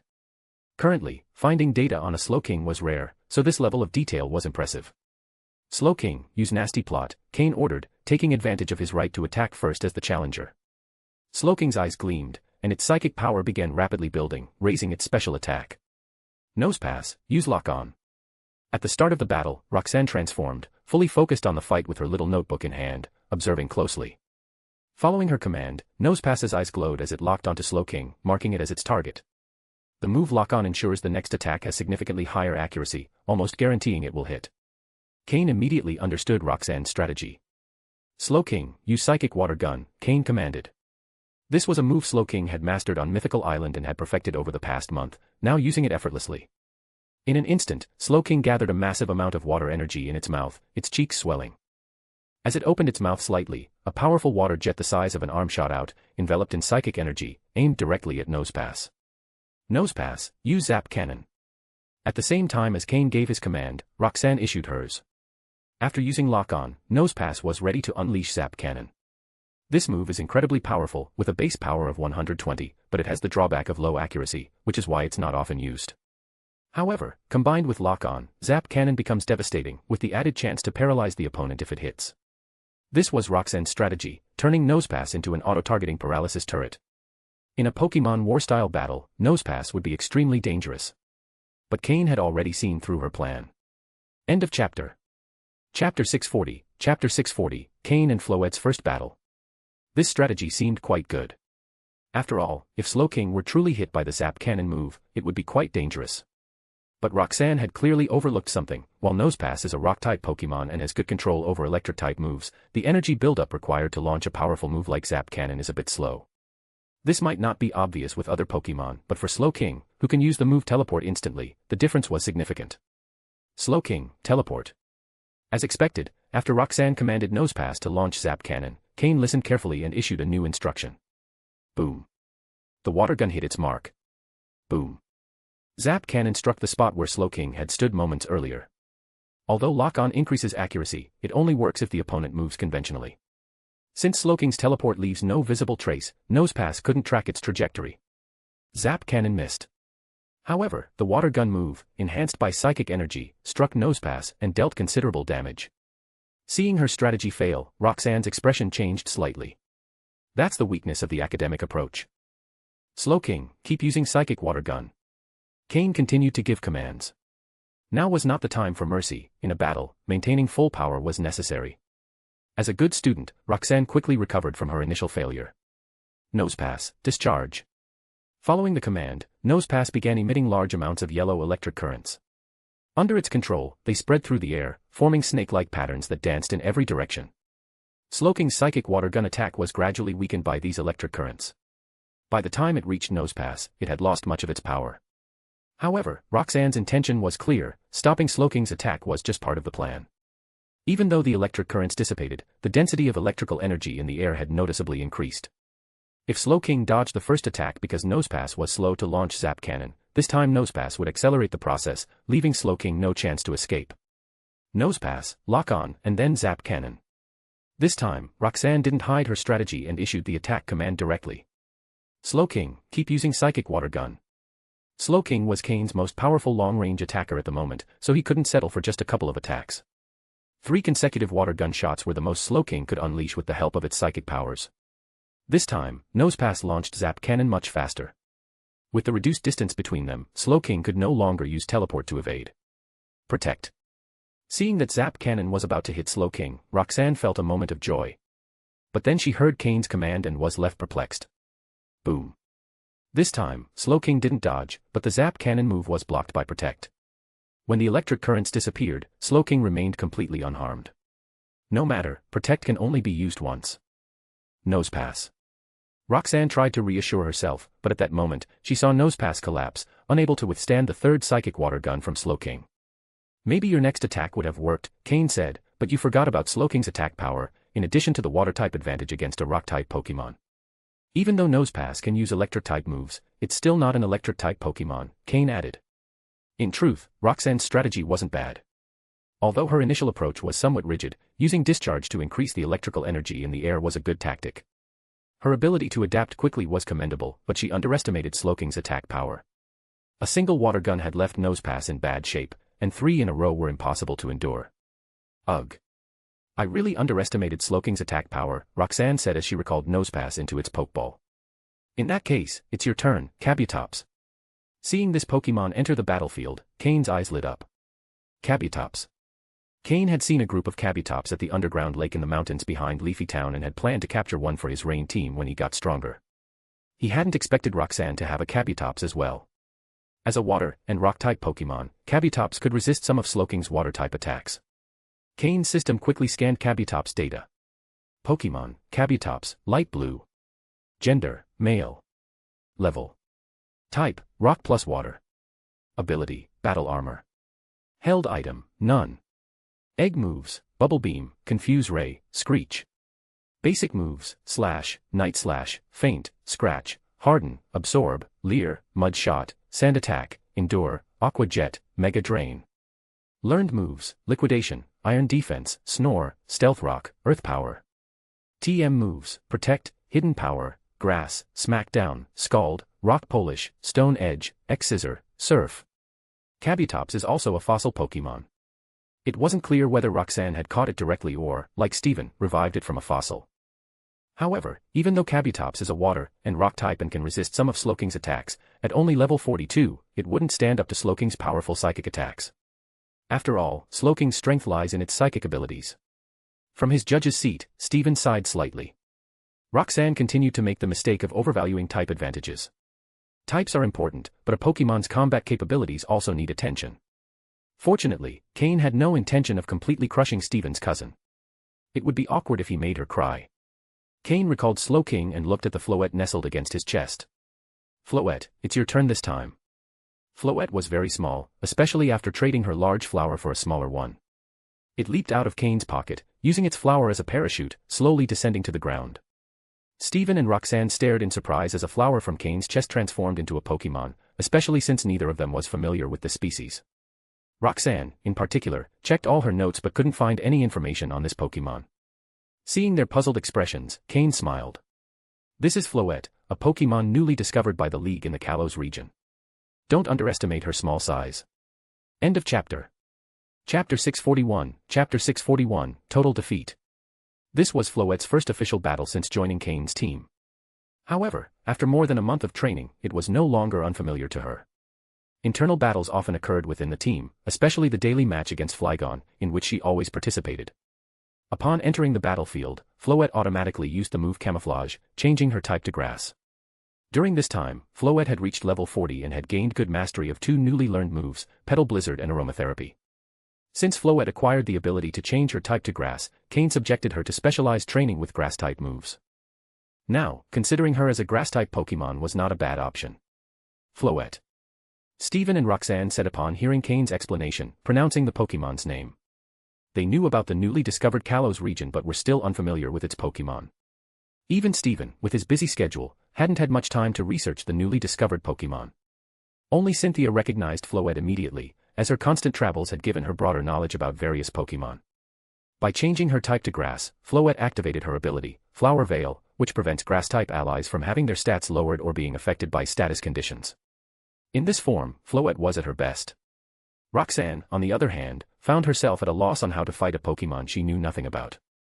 From Floette's appearance, she seemed to be a Grass-type Pokémon, which placed Kabutops, her Rock/Water-type Pokémon, at a massive disadvantage, being highly vulnerable to Grass moves. Finally, after 20 minutes of battle, the outcome was clear. Floette still stood on the battlefield. Roxanne's defeat was primarily due to three factors. First and foremost, she knew nothing about Floette, which nullified the main advantage of an academically inclined trainer, reliance on knowledge. The second factor was the type advantage. With Floette's Grass type, Kabutops took 4 times the damage from Grass-type moves, while his water moves dealt only half the damage to Floette. The third crucial factor was Floette's incredible regeneration ability. As long as Kabutops couldn't take her down in one hit, Floette found multiple ways to recover her energy. Additionally, her mastery of support moves allowed her to control the battle with ease. The battle lasted so long because Floette completely wore down Kabutops with disorienting and draining moves. Even Steven, observing from the judge's bench, couldn't help but shiver at Cain's overwhelming strategy. This victory was achieved purely thanks to Cain's strategic ability. As the battle progressed, Roxanne began to understand Floette better, but she still couldn't find a way to counter Cain's strategy. Roxanne joined the club of trainers who found Cain's tactics nauseating. Steven was the first, Cynthia the second, and now Roxanne. However, Roxanne was the most unfortunate, as at least Steven and Cynthia managed to win, while she was completely defeated by Cain's tactics. But if anyone suffered more than her, it was Kabutops. Lying on the ground, Kabutops seemed utterly exhausted. Realizing she might have gone too far, Floette used the move Grassy Terrain at the end of the battle to heal Kabutops slightly, leaving him on the verge of tears. He had truly been through a lot. Finally, Roxanne returned Kabutops to his Pokeball after he recovered some health. Roxanne fully felt the difference between herself and Cain, not just in terms of Pokemon strength but also in trainer abilities. Although she didn't know Cain had the ability of telepathy, if she had known, she would have felt even worse. After storing Kabutops' Pokeball, Roxanne sighed deeply. Despite the uncomfortable battle, she had learned a lot from it. For her, the final result no longer mattered. She knew she wouldn't have been able to win anyway. Her last Pokemon was Golem. With a light blue hue, Golem had reached level 43. However, being a rock/ground type, he was 4 times weak to water and grass moves. Cain could have chosen Slowking or Floette again to easily defeat Golem. But he decided to use Drapion. After a long time without battling, Drapion entered the field with an imposing presence, demonstrating his power. Cha! Golem, seeing this much larger Drapion, began to understand how Kabutops must have felt. Drapion didn't fight from a distance like Slowking or wear down his opponent like Floette. As the strongest physical Pokémon on Cain's team, Drapion simply lifted Golem into the air with his arms. Roxanne stood speechless at such a display of strength. Standing over 2.5 meters tall, this Drapion was much larger and stronger than any she had seen before. Seeing this scene, Roxanne knew she had been completely defeated. Cain had defeated her 3 Pokémon with his own without the slightest effort. Although all were in the advanced level, the difference in trainer skills was evident. Despite the defeat, Roxanne had learned a lot from this battle. It gave her many ideas on how to apply academic knowledge to real battles. In gratitude, Roxanne handed Cain the stone badge. End of chapter. Chapter 642, Chapter 642, Steven's clear goal. Cain easily defeated Roxanne. Although no one knew it at the time, it was likely that the video would soon appear online. This was because the gym surveillance system hadn't been turned off. Even if Cain didn't want the video to be shared, Roxanne would almost certainly upload it to the internet. For Roxanne, this battle with Cain was an opportunity for self-promotion. She had just become the gym leader of Rustboro City, and due to her age, she wasn't taken very seriously. Although the battle with Cain had been entirely one-sided, with Cain sweeping through the fight, the fact that Cain challenged her gave her a certain level of prestige. And losing. Wasn't that normal? Among the new generation of trainers in Hoenn, Cain and Steven were the twin stars, representing the highest potential of youth. Losing to them wasn't shameful, in fact, losing gracefully could even be a point of pride. It's like when Cynthia challenges someone, no matter who receives the challenge, they always accept it gladly. Because losing to Cynthia is normal, but if someone is lucky enough to defeat her, it showcases exceptional skill, earning them recognition from many online. The battle between Cain and Cynthia was a perfect example. Although Cain lost, the fight was thrilling and very close, earning him a lot of followers and admirers. Similarly, the fight between Cain and Roxanne followed this logic. Thanks to the prestige of being challenged by Cain, Rustboro Gym would gain more popularity, and Roxanne would also gain greater recognition. As long as she demonstrated enough strength in future battles, she would solidify her position as a gym leader without being underestimated. With a mix of reluctance and admiration, Roxanne watched as Steven and Cain left the gym. Although Roxanne called Steven cousin, they didn't have much blood relation, and it was evident that Roxanne was interested in him. After all, who wouldn't be attracted to someone so handsome, wealthy, strong, and charismatic? Almost rushing out of the gym, Cain joked, "Steven, I didn't know you had a cousin like that." Not bad. Steven, waving his hands dismissively, replied, "To me, she's just a little sister. As you probably noticed, she's just someone who admires strength. As for me, I don't have time for such things right now.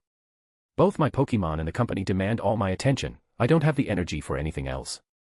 Cain patted Steven on the shoulder. "Don't put so much pressure on yourself. Try delegating some responsibilities in the company.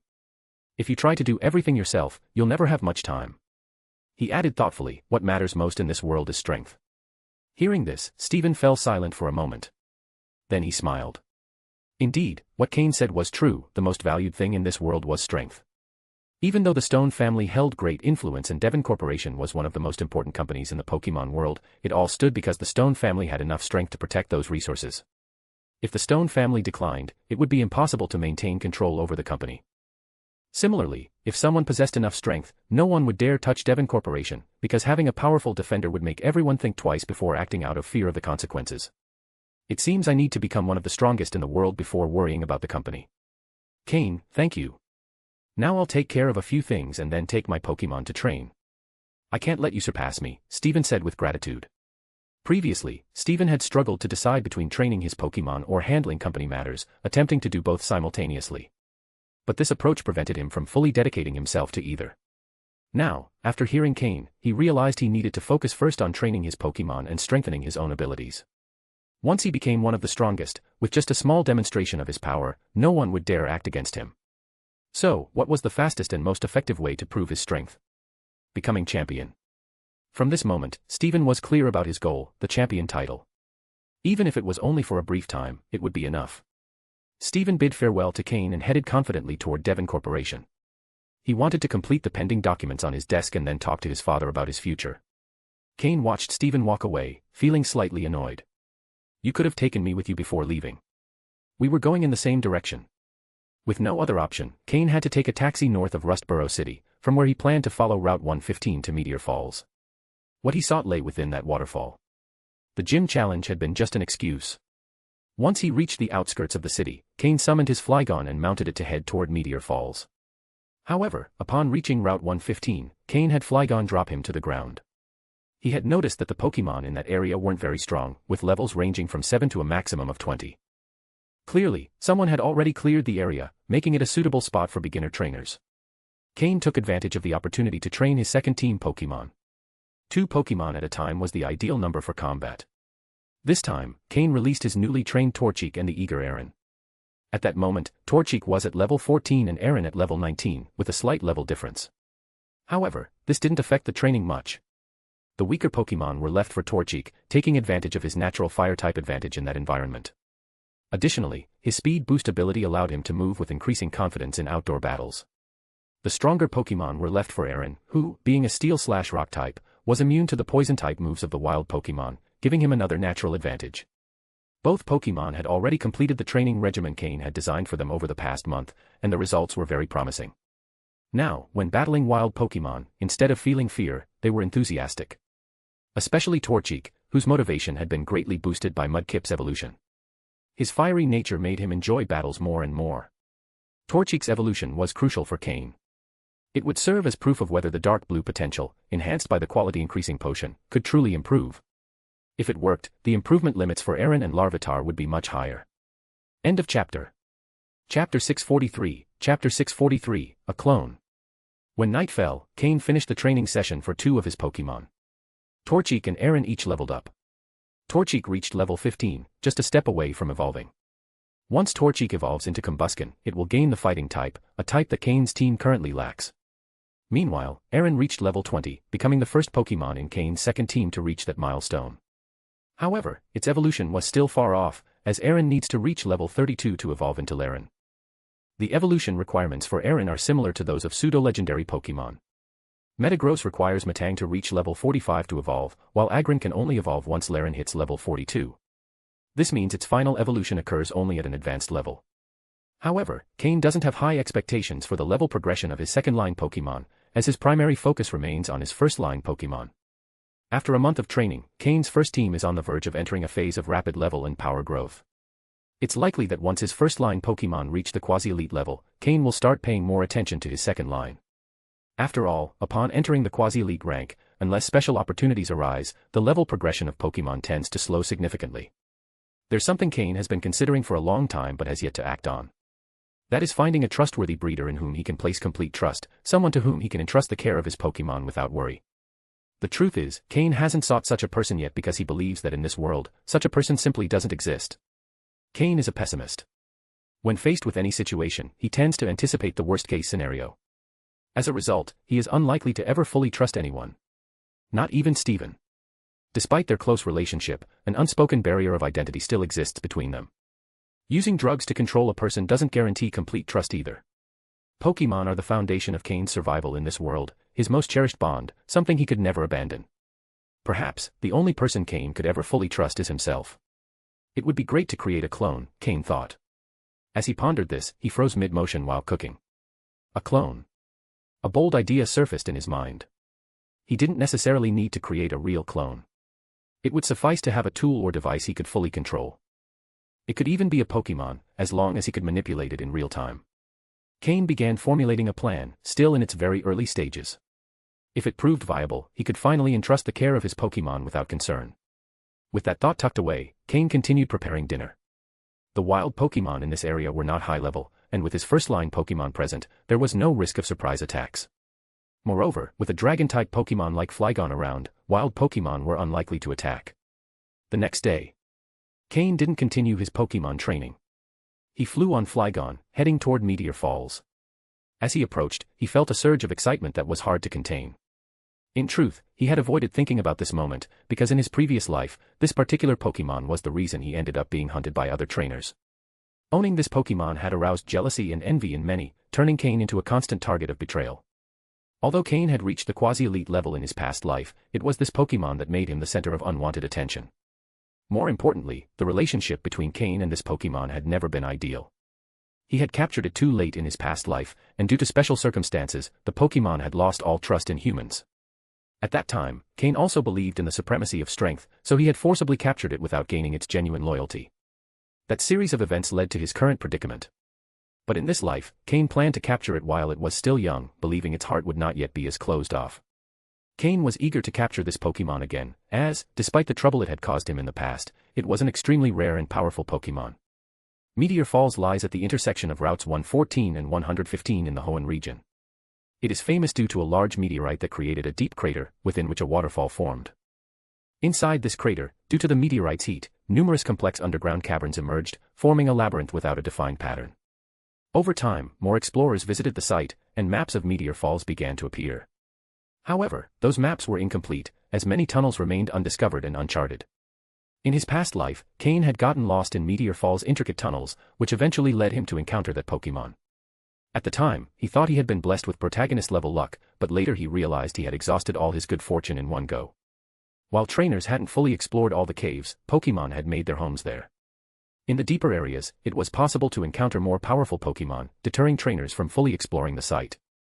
As Cain was about to reach Meteor Falls, he decided to recall Flygon and, using his psychic abilities, descended slowly to the ground. Finally, he could make a dramatic entrance. Nearby trainers had noticed him flying on Flygon, and many looked at him with admiration, respect, or envy. However, when they saw Cain landing gently using his psychic powers, they quickly averted their gaze. A psychic. Cain was wearing simple League trainer clothing and wasn't wearing his mask, but no one could discern his face. This was a small trick he had learned from the psychic ability guide Sabrina had given him. By condensing his psychic energy on his face to reflect light, he created a blurred image. Others felt they were on the verge of seeing him clearly but never could. This trick was known as the psychic mask. Unless someone with stronger psychic abilities attempted it or a psychic contacted him directly, his identity would remain hidden. Someone like Sabrina, for instance. Even if he were discovered, it wouldn't matter much. Several people already knew about Cain's psychic abilities. Steven knew, and his mentor Matsuda Takashi had found out after Cain confessed it to him. In fact, when old Matsuda discovered it, he immediately retreated to train, feeling slightly disheartened by his pupil's talent. He was worried about the possibility of Cain surpassing him as a master soon, a situation that, while painful, also filled him with pride and joy. End of chapter. Chapter 644, Chapter 644, The Reappearance of Team Aqua. As Cain approached Meteor Falls, the number of people increased, and he blended into the crowd, ensuring no one paid him any attention. He walked straight past the waterfall entrance and ventured into the complex tunnels inside. At first, there were many people, with widely varying skill levels. Cain didn't buy a map, as his system already had part of the area's information recorded. He headed directly toward the location he remembered. Aside from Floette, who stayed quietly in his shirt pocket, Cain did not bring any other Pokémon with him. Nevertheless, Gengar remained in his shadow, so there was no need for concern. As he delved deeper, the number of people gradually dwindled. Because the crater was created by a meteorite, there were numerous rock-type Pokémon species in the area. With the nearby waterfall, water-type Pokémon were also abundant. The tunnels were teeming with wild Pokémon. Bit by bit, Cain found himself alone, a sign that he had reached a depth where most people dared not go due to the strength of the wild Pokémon. Cain decided to release Slowking, leaving psychic marks along the way to avoid getting lost. From this point onward, the maps no longer provided information, so Cain had to explore the path himself. Although he vaguely remembered the route from his previous life, he couldn't be certain the Pokémon he was searching for would be in the same place. Careful exploration was his only option. Fortunately, the area was almost deserted, increasing his chances of finding what he was looking for. However, as he rounded a corner, Cain saw two figures. Two people in distinctive uniforms. Cain immediately recognized the uniforms, particularly the symbol on them. Team Aqua. In the past, while traveling from Kanto to Hoenn aboard the SSN, Cain had been attacked by Team Aqua and was nearly captured. Fortunately, with the help of old Matsuda and other strong trainers, he managed to escape. He hadn't expected to encounter members of Team Aqua here. Previously, alongside Steven, Cain had faced Team Magma members at MT Chimney, indicating that both Team Magma and Team Aqua were becoming increasingly active. This meant it wouldn't be long before both teams fully revealed their clandestine operations. Cain wondered what Team Aqua was doing at Meteor Falls. Was there something here they needed? He intended to follow them to uncover their purpose and, if possible, sabotage their plans. After all, Cain had a score to settle with Team Aqua. Additionally, Team Aqua and Team Magma were the two largest underground criminal organizations in the Hoenn region. Although they had not yet fully emerged, once they did, their influence would impact other criminal groups, including the Heaven Team from Leafy Town, of which Cain was the leader. Delaying the rise of these two organizations would be advantageous for Cain. Maintaining his distance and utilizing Slowking's psychic abilities, Cain tracked the two Team Aqua members without being detected. He observed their battles with wild Pokémon, noting that both were strong trainers. Cain knew getting too close would be dangerous and offer no advantage. Moreover, the two members spoke very little to each other, so Cain couldn't glean any clear information about their objective. After observing them for a while, Cain decided to retreat. There was no sense in risking an unnecessary fight. His primary mission was to capture the Pokémon he had come for. As Cain withdrew, the woman from Team Aqua suddenly stopped, frowning slightly. "What's wrong, Rena?" asked the man, noticing her behavior. Rena didn't respond immediately. She closed her eyes and tried to sense something but, finding nothing, finally said, "It's nothing. I just felt as if someone was watching us, which made me uneasy." "Oh. Your intuition is usually spot on. Should we go back and check?" the man, Pash, suggested. "No, it's not necessary. I sensed again and felt nothing. It was probably just a fleeting feeling, a mistake," Rena replied. Pash, who had been tense, relaxed and sighed in relief. "Phew, that's a relief. This mission was assigned to us directly by Executive Shelley. We can't fail, otherwise, we'll be relegated to grunt work. Their mission was evidently important. Don't worry. Executive Shelley trusts us. If we complete this mission, we'll surely be promoted," Rena reassured him. "Yeah, that's why they sent you. Your sixth sense is special, and your ability to detect danger is excellent." "I'm just the muscle," Pash said, scratching his head with a goofy laugh. But it was clear that someone who had risen to his rank in Team Aqua wasn't just brute strength. "Let's keep going. We'll finish exploring this area and then move on to others," Rena instructed. "Understood," Pash replied. The two moved forward, avoiding unnecessary battles with wild Pokémon. Their primary objective was to conduct a detailed survey of the area and gather information on the Pokémon distribution. Elsewhere, Cain, in addition to Slowking, had called out another Pokémon. Weevil. Weevil, who hadn't been summoned for a fight in a while, was now at level 43, making it one of the lowest level Pokémon in Cain's main team, aside from Floette. Despite this, Weevil had great potential, and its role in the team was crucial. With the area practically deserted, Weevil and Slowking would be Cain's main combat forces this time. Moreover, since the crater was caused by a meteorite, the area was home to species like Solrock and Lunatone. These Pokémon were very common in meteor falls, and most trainers who used them had captured them here. However, they weren't found in the outer areas but rather in deeper zones. Solrock and Lunatone, both rock and psychic types, were vulnerable to Weevil, a dark type that could nullify their psychic moves. Slowking, being a water and psychic type, could also deal significant damage to them. Additionally, Solrock could use some fire-type moves, making Slowking, with its resistance to such moves, a valuable asset in these encounters. End of chapter. Chapter 645, Chapter 645, Experience Baby. In Cain's view, Pokémon like Solrock and Lunatone are the best, experience babies. The combination of their rock and psychic types makes these Pokémon extremely vulnerable. They have double weaknesses to ground, bug, ghost, steel, water, grass, and dark types. Although they resist normal, flying, poison, fire, and psychic types, this does little to compensate for their multiple weaknesses. Currently, Cain's team includes Slowking, water type, Honchkrow and Weevil, both dark types, Jengar, ghost type, Drapion, dark type, and Floette, who can switch to a grass type with the move Camouflage. All of them can exploit Solrock and Lunatone's weaknesses. What better experience baby could there be? If Cain could find a large number of them, he could easily defeat them and gain a significant amount of experience for his Pokémon. By chance, as he walked through the tunnel, Cain encountered a particularly strong Solrock. Pokémon, Solrock, light green. Gender, genderless. Level. Types, rock plus psychic. Ability, levitate. Held item, Stardust. Egg moves, none. Basic moves, Flare Blitz, Tackle, Harden, Confusion, Rock Throw, Fire Spin, Rock Polish, Psywave, Embargo, Rock Slide, Cosmic Power, Psychic, Heal Block, Stone Edge, Solar Beam, Explosion. Learned moves, Telekinesis, Gravity, Iron Defense, Earth Power. TM moves, none. This Solrock was at a notable level for a wild Pokémon, reaching 45. Its potential was decent, indicating it had survived in this area for a long time. It carried Stardust, a small meteorite fragment that gave it a special shimmer and emitted a faint glow in the dark tunnels. Stardust is valuable in the market, particularly among jewelers. But Cain had a more practical use in mind. With Stardust, he could forge a durable accessory to embed a Mega Stone or Keystone. This material could withstand high and low temperatures, making it stable and long-lasting. It would be ideal for Pokémon to wear without worrying about it falling off during battles while also adding a touch of elegance for Cain. Solrock's appearance, resembling a small sun with its half-closed eyes, gave it an imposing air. Despite being a psychic type, Solrock isn't known for its analytical abilities. It behaves more like a meteorite floating in space, attacking only when its territory is intruded upon. However, this Solrock stood directly in Cain's path. When Cain saw it, he felt a slight sense of relief. In his previous life, the Pokémon he was searching for lived in an area surrounded by a group of Solrock. That was likely why the Pokémon had never left Meteor Falls. Cain had seized the opportunity to capture it then. Seeing a Solrock meant he was heading in the right direction. "Let's go," Cain said, continuing forward with Slowking and Weevil.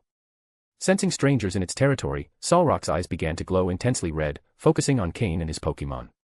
Noticing this, Cain decided to take the initiative. "Slowking, Water Pulse. And you, Weevil, Dark Pulse." Both Pokémon launched their attacks simultaneously. Slowking created a sphere of water, while Weevil formed a dark ball of malicious energy. Both moves struck Solrock in rapid succession. Boom. Boom. Solrock was severely injured due to the type advantage, left almost powerless before it could counterattack. Its eyes glowed even brighter as it used Psychic, directing the attack toward Cain, who seemed the most vulnerable target. "Weevil," Cain said calmly. "Wheel," his Pokémon cried, charging toward the attack.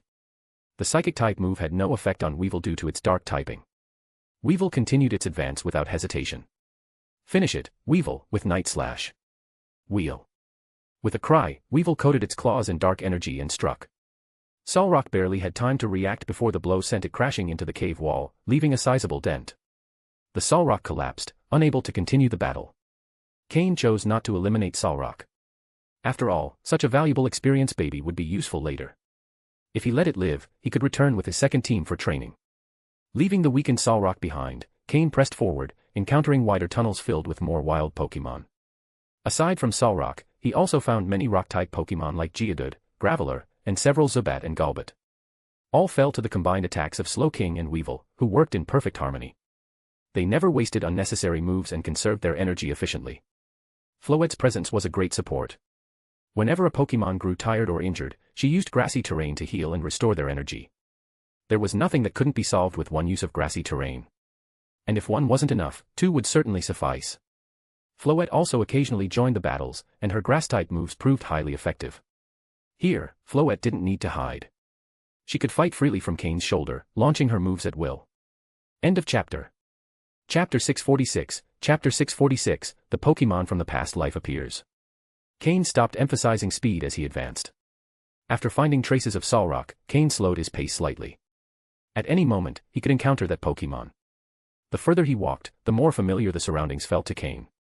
This was the place where he had captured the strongest Pokémon of his past life. He even dreamed about this site in his sleep. In those dreams, that Pokémon had already been caught by someone else, and as a result, he lost his chance to grow stronger. Every time he woke up from those dreams, Cain laughed at himself. His obsession with that past life Pokémon was too intense. Now, he already had a dark blue quality Larvitar, along with a fragment of Groudon's armor that was gradually transforming it, a dark blue quality Torchic with the ability Speed Boost, a dark blue quality Aron, a blue quality Marshtomp, and a light blue quality Poliwag. All of these Pokémon had terrifying potential, and with Cain's breeding skills, reaching purple quality wasn't a distant dream. Not to mention he already had a shiny Slowking of quasi-purple quality. As a shiny Pokémon, Slowking had tremendous potential, especially in its psychic abilities, which Cain planned to develop meticulously. On top of that, his main team of Pokémon was already incredibly powerful.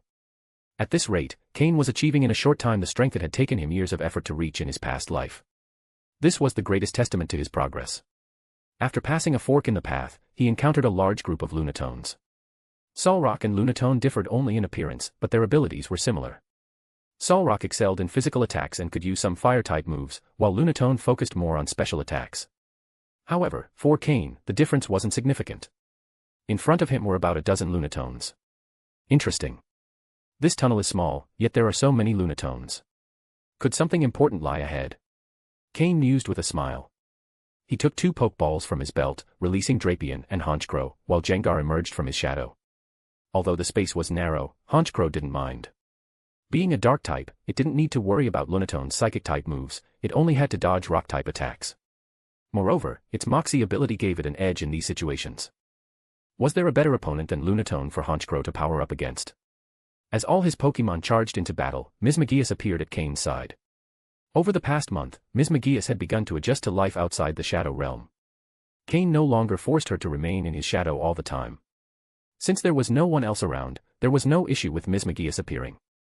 During this time, Cain had also introduced Ms. McGeeus to the concept of battle, with promising results. Now, Ms. McGeeus had a preliminary understanding of what it meant to fight. Like a blank slate, Ms. McGeeus had come to depend heavily on Cain, obeying nearly everything he said, even if she didn't fully understand it at times. Cain hadn't forced her to participate directly in battles.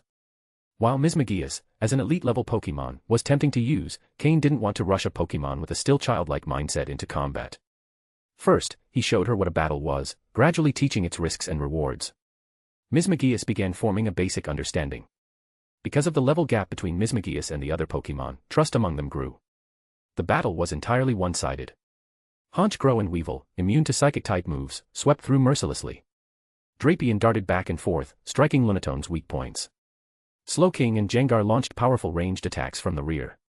Gengar fired Shadow Ball like a machine gun, and its sustained offensive capability wasn't far behind Slowking's. Ms. McGeeus watched everything intently, her red eyes unblinking. So this was a battle. It seemed like everyone was enjoying it. Was battle something pleasurable? Cain had told her that throwing oneself fully into a fight could be fun. But what about injuries? Didn't getting hurt?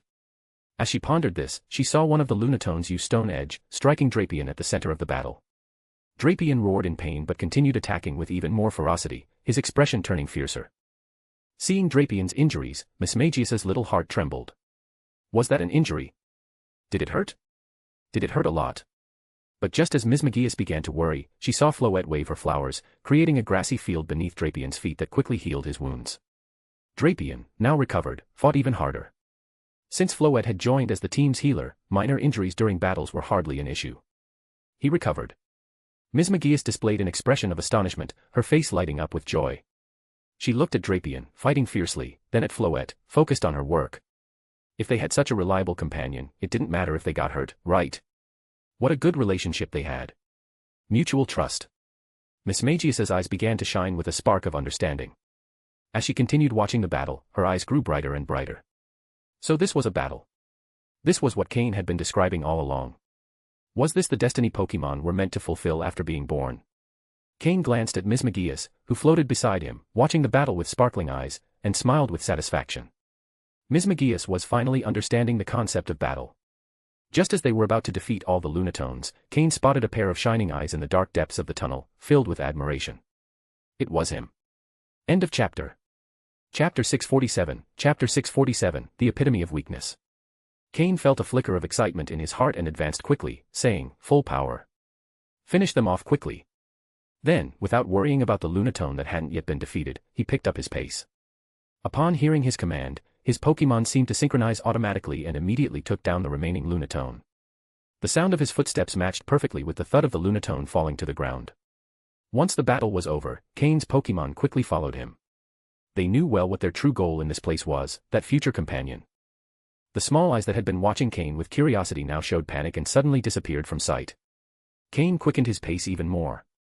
Even if he startled the Pokémon a little, Cain was no longer the same as in his past life. That little Pokémon had only recently been born, and the hostile personality it would develop hadn't yet formed. Turning a corner, Cain saw what he had been searching for. It was the same place where, in his past life, he had encountered this Pokémon. In the cluttered interior of the rocky cave, a few glowing particles of stardust provided some light, but aside from the rocks, there was nothing else. Not even a pile of dry grass where one might rest comfortably. It was hard to imagine how uncomfortable it must be for a Pokémon that wasn't a rock or ground type to live in a place like this. Without a steady food supply, it had to be malnourished. With a complex expression, Cain slowly advanced into the narrow passage. In his past life, when he had captured this Pokémon, he never stopped to think about the environment it lived in. But now, seeing it brought an inexplicable sadness to his heart.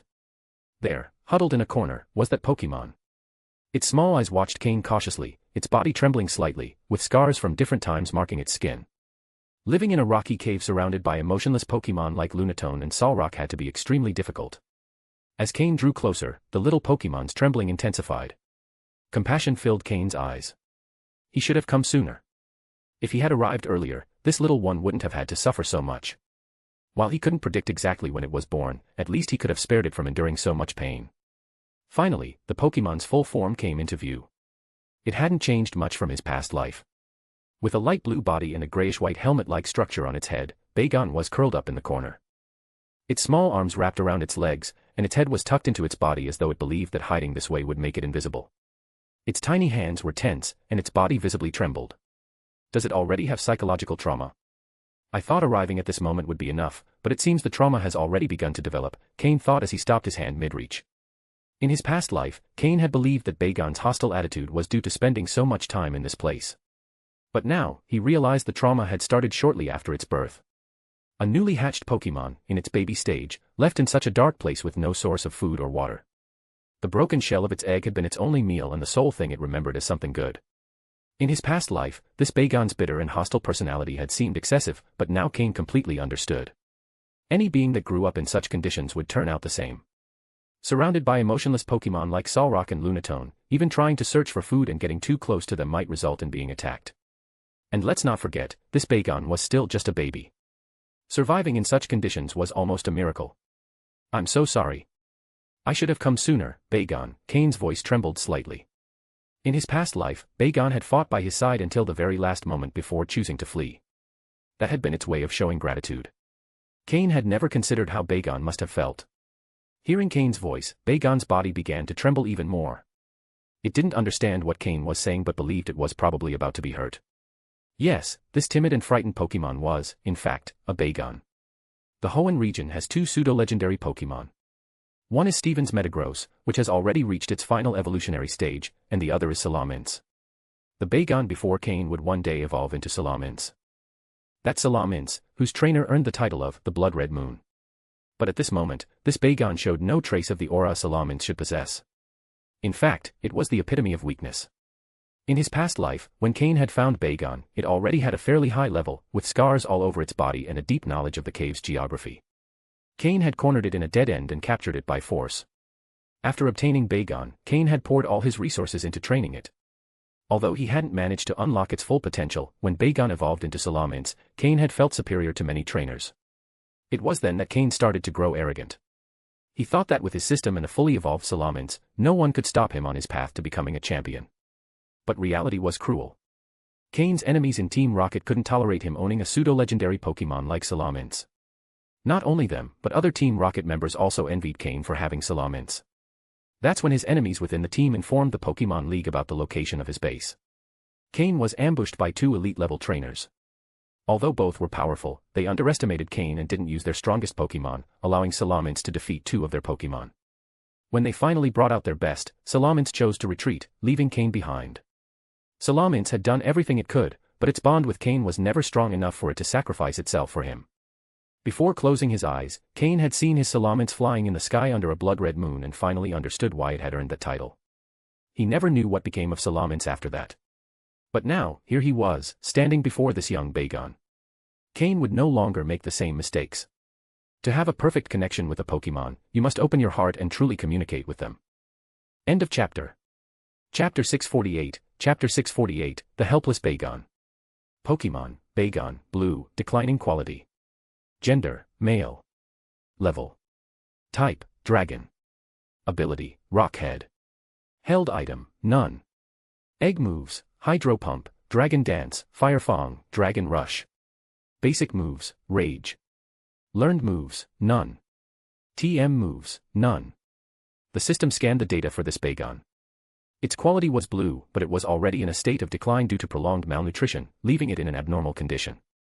Its original quality was likely dark blue, but due to deterioration, it now only retained standard blue quality. In his past life, when Cain found this Bagon, its quality had already stabilized at blue. Even so, for Cain at that time, this Pokémon was an invaluable treasure. This Bagon had inherited the move Hydro Pump as well as two powerful Dragon-type moves, which suggested its innate potential was exceptionally high. However, due to malnutrition since birth and the numerous injuries still present on its body, its quality had degraded over time. Only because Cain now had the knowledge of the breeder Matsuda Takashi did he know how to handle this situation.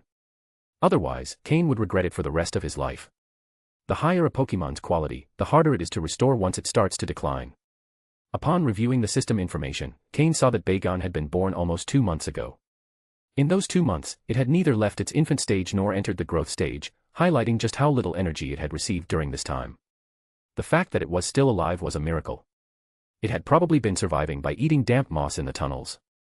A proud dragon-type Pokémon reduced to eating things that didn't even qualify as grass. How could it grow properly? Bagon, don't be afraid. I'm here to take you out of this place. Cain's hand, suspended in the air, finally touched Bagon's trembling body. The moment Cain touched him, Bagon's body tensed up completely, as if it was bracing for a blow. But what it expected didn't happen. Feeling the warmth of Cain's hand, Bagon slowly lifted its head, an expression of astonishment crossing its face, as if wondering why it hadn't been hit. Cain's heart ached slightly. Yet he smiled and said, "Bagon, are you hungry? Would you like something to eat?" As he spoke, Cain took out 2 Pokeblocks and placed them in front of Bagon. Bagon's snout twitched slightly, catching the scent of the Pokeblocks in Cain's hand. Immediately, hunger surged through its stomach. Since birth, it had never had a full meal, and gastric juices began to flow as its mouth filled with saliva. Gulp. The sound of Bagon swallowing its saliva echoed in the cave. No one laughed at it, and Bagon didn't even notice. Its eyes were entirely focused on the Pokeblocks. "If you're hungry, eat them," Cain said, pushing his hand slightly closer. Finally understanding Cain's intent, Bagon quickly grabbed the Pokeblocks in its hands. Carefully, it brought one to its mouth but didn't devour it entirely. Instead, it took a tiny bite with its teeth. Slowly chewing, it savored the taste of the Pokeblock. In that moment, its eyes shone like beacons in the darkness of the cave. It looked at the Pokeblocks in its hands, one intact and the other with a small bite taken out, then hesitated for a while, as if making a significant decision, and took another tiny bite from the already nibbled piece, chewing it slowly. It chewed so deliberately, as though savoring the most exquisite delicacy. As for the remaining 1.5 Pokeblocks, it clutched them tightly in its hands. They were its food, and no one could take them away. This was the food it needed to save for the future.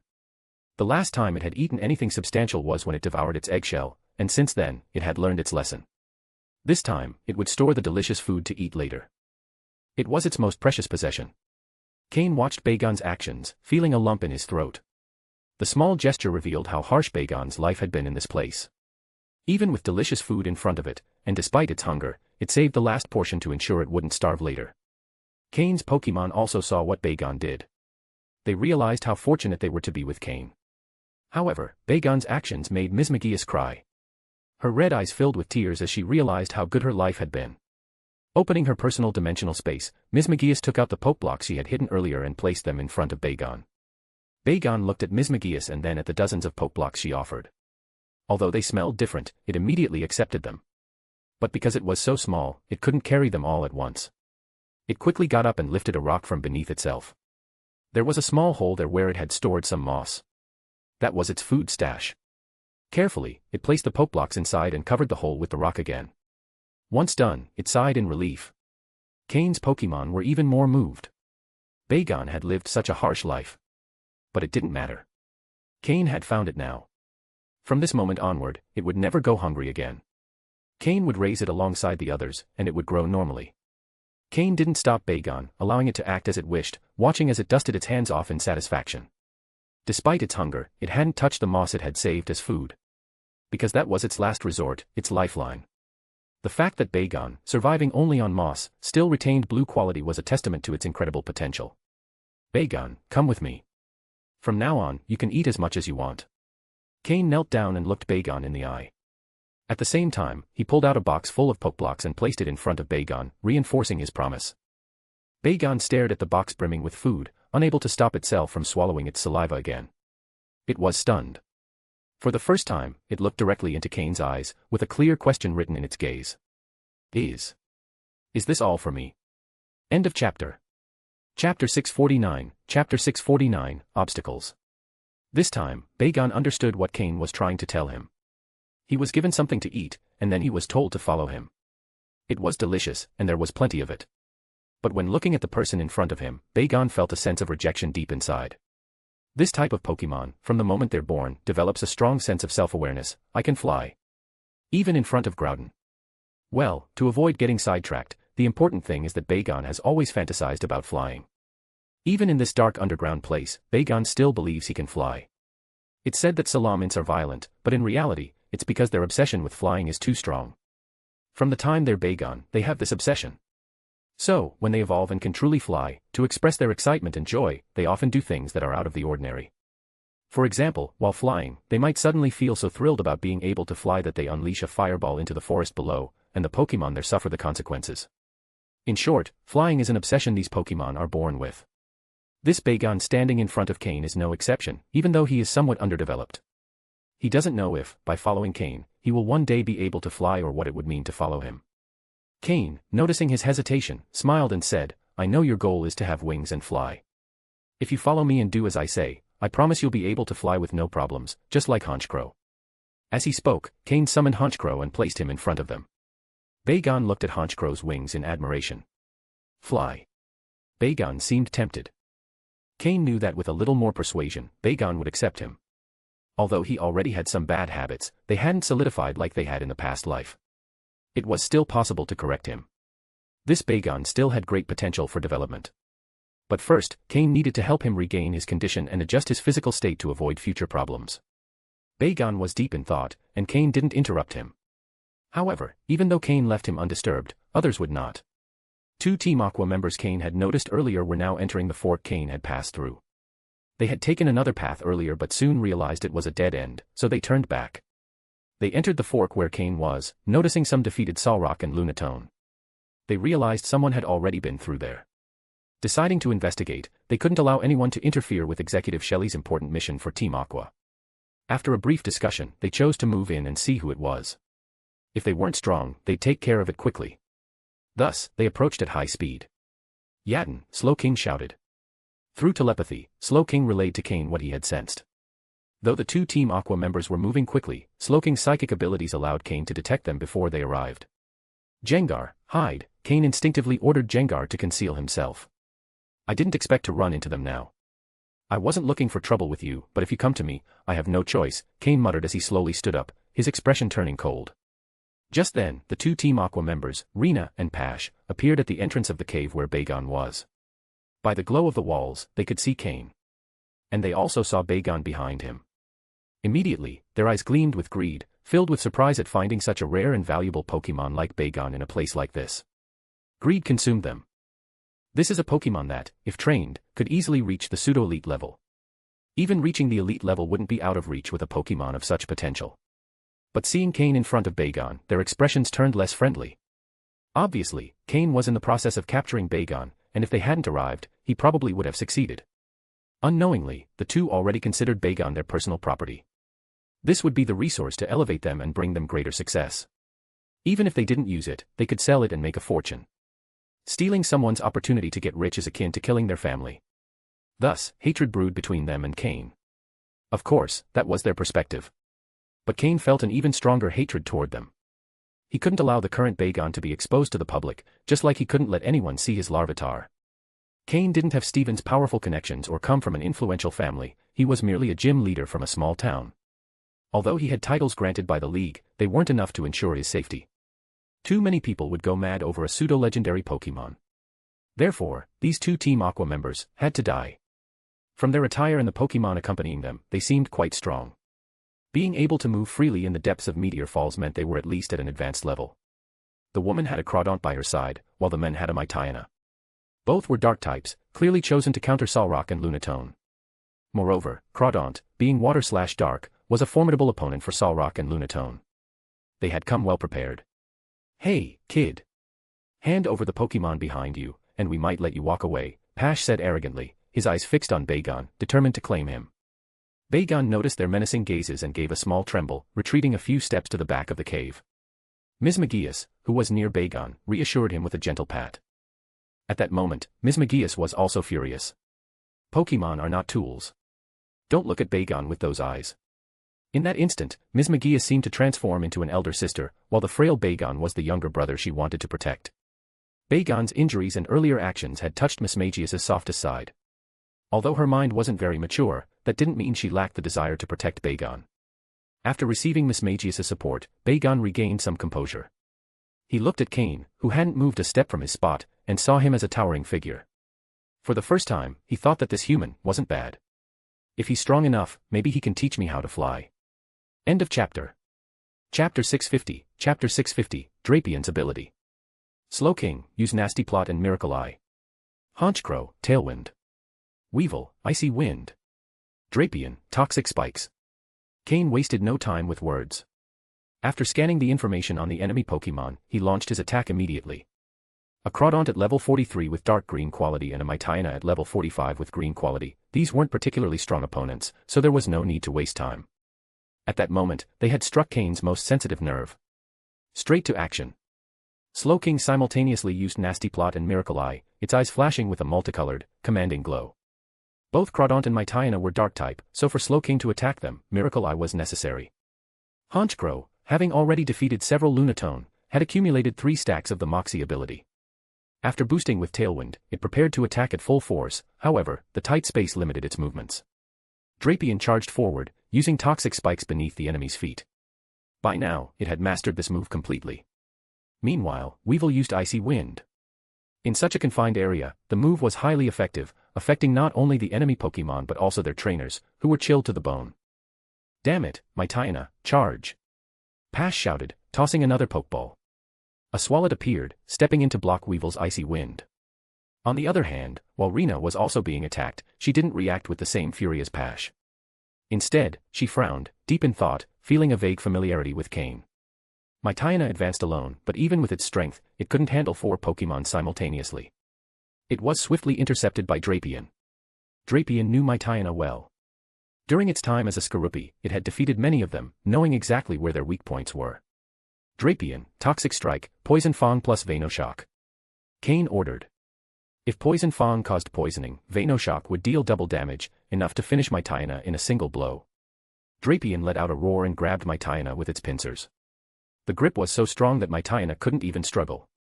With its body strengthened after evolution and a month of intense training, Drapion had perfect control over every part of its body. Pinned down tightly, Mytiana couldn't break free no matter how much it tried. With venom-coated fangs, Drapion bit directly into a weak spot on Mytiana's back. The poison was injected into its body, followed by a viscous substance that Drapion spat onto it.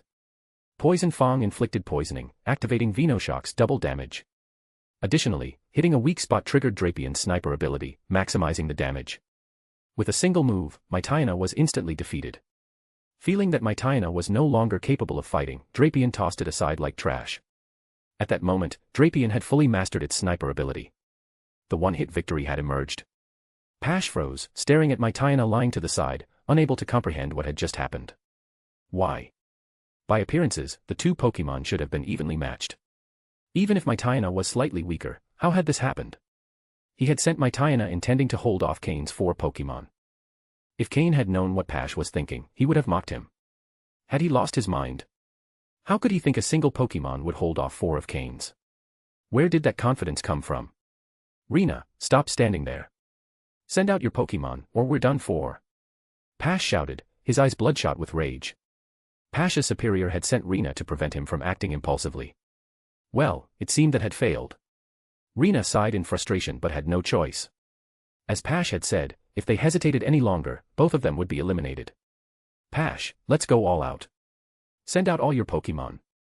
Rena said, throwing 4 Pokeballs. After witnessing Drapion's combat abilities, it was clear defeating it wouldn't be easy. If they didn't give it their all, they stood no chance. Pash gritted his teeth and released 3 more Pokeballs.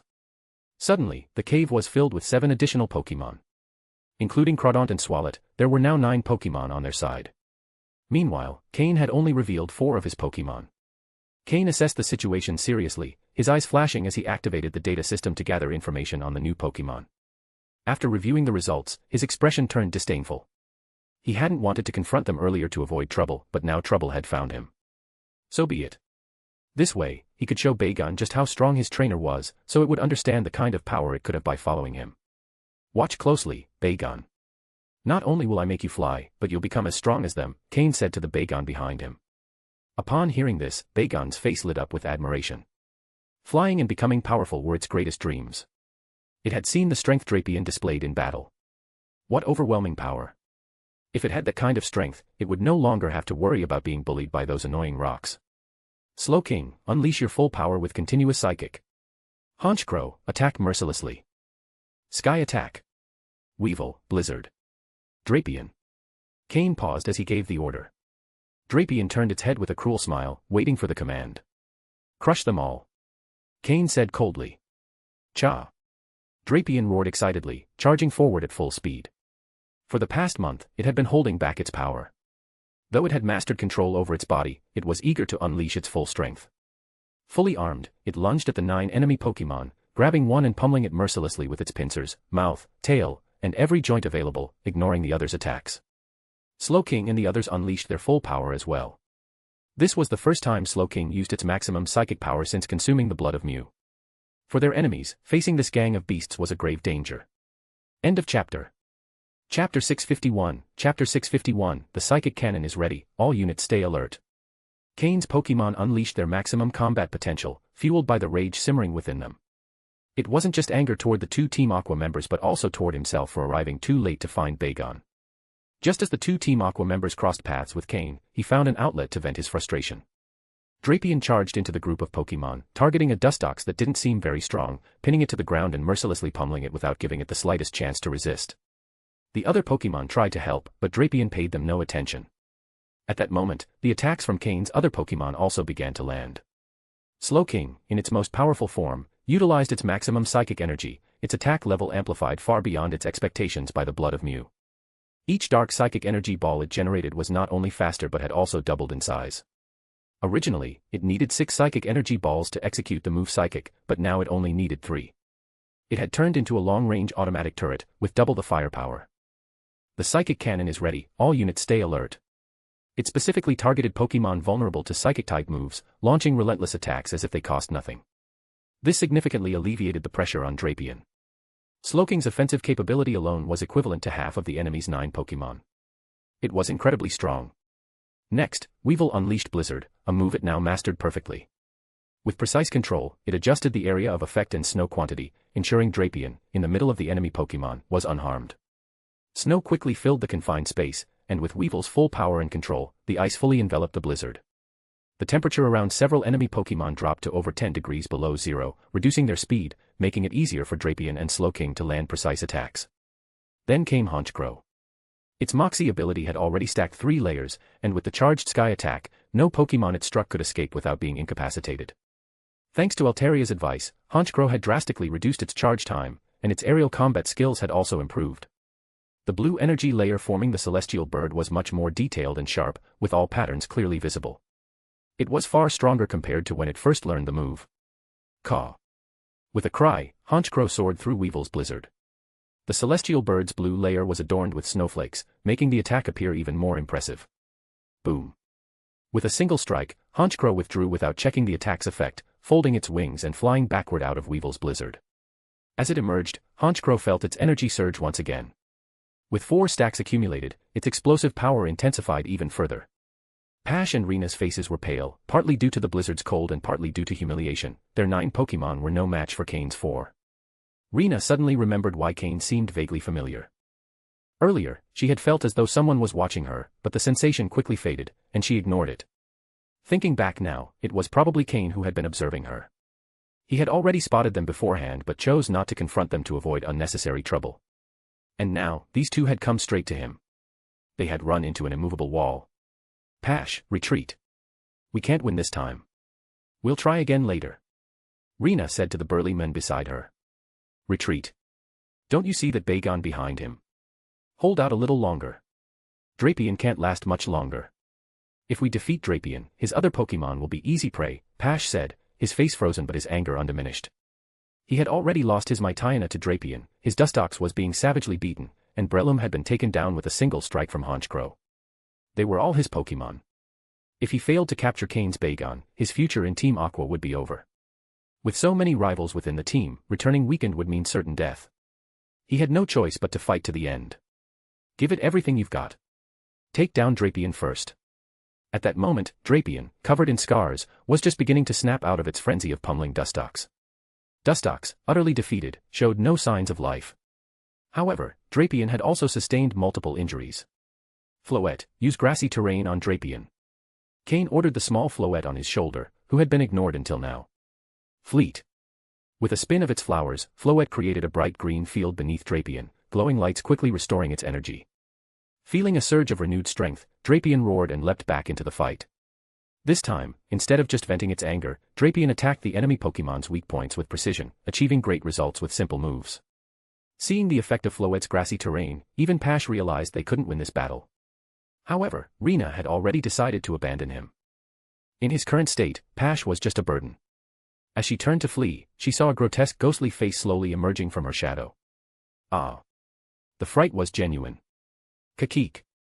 Jengar was staring at her, laughing sinisterly. Jengar, capture them both. Cain ordered coldly.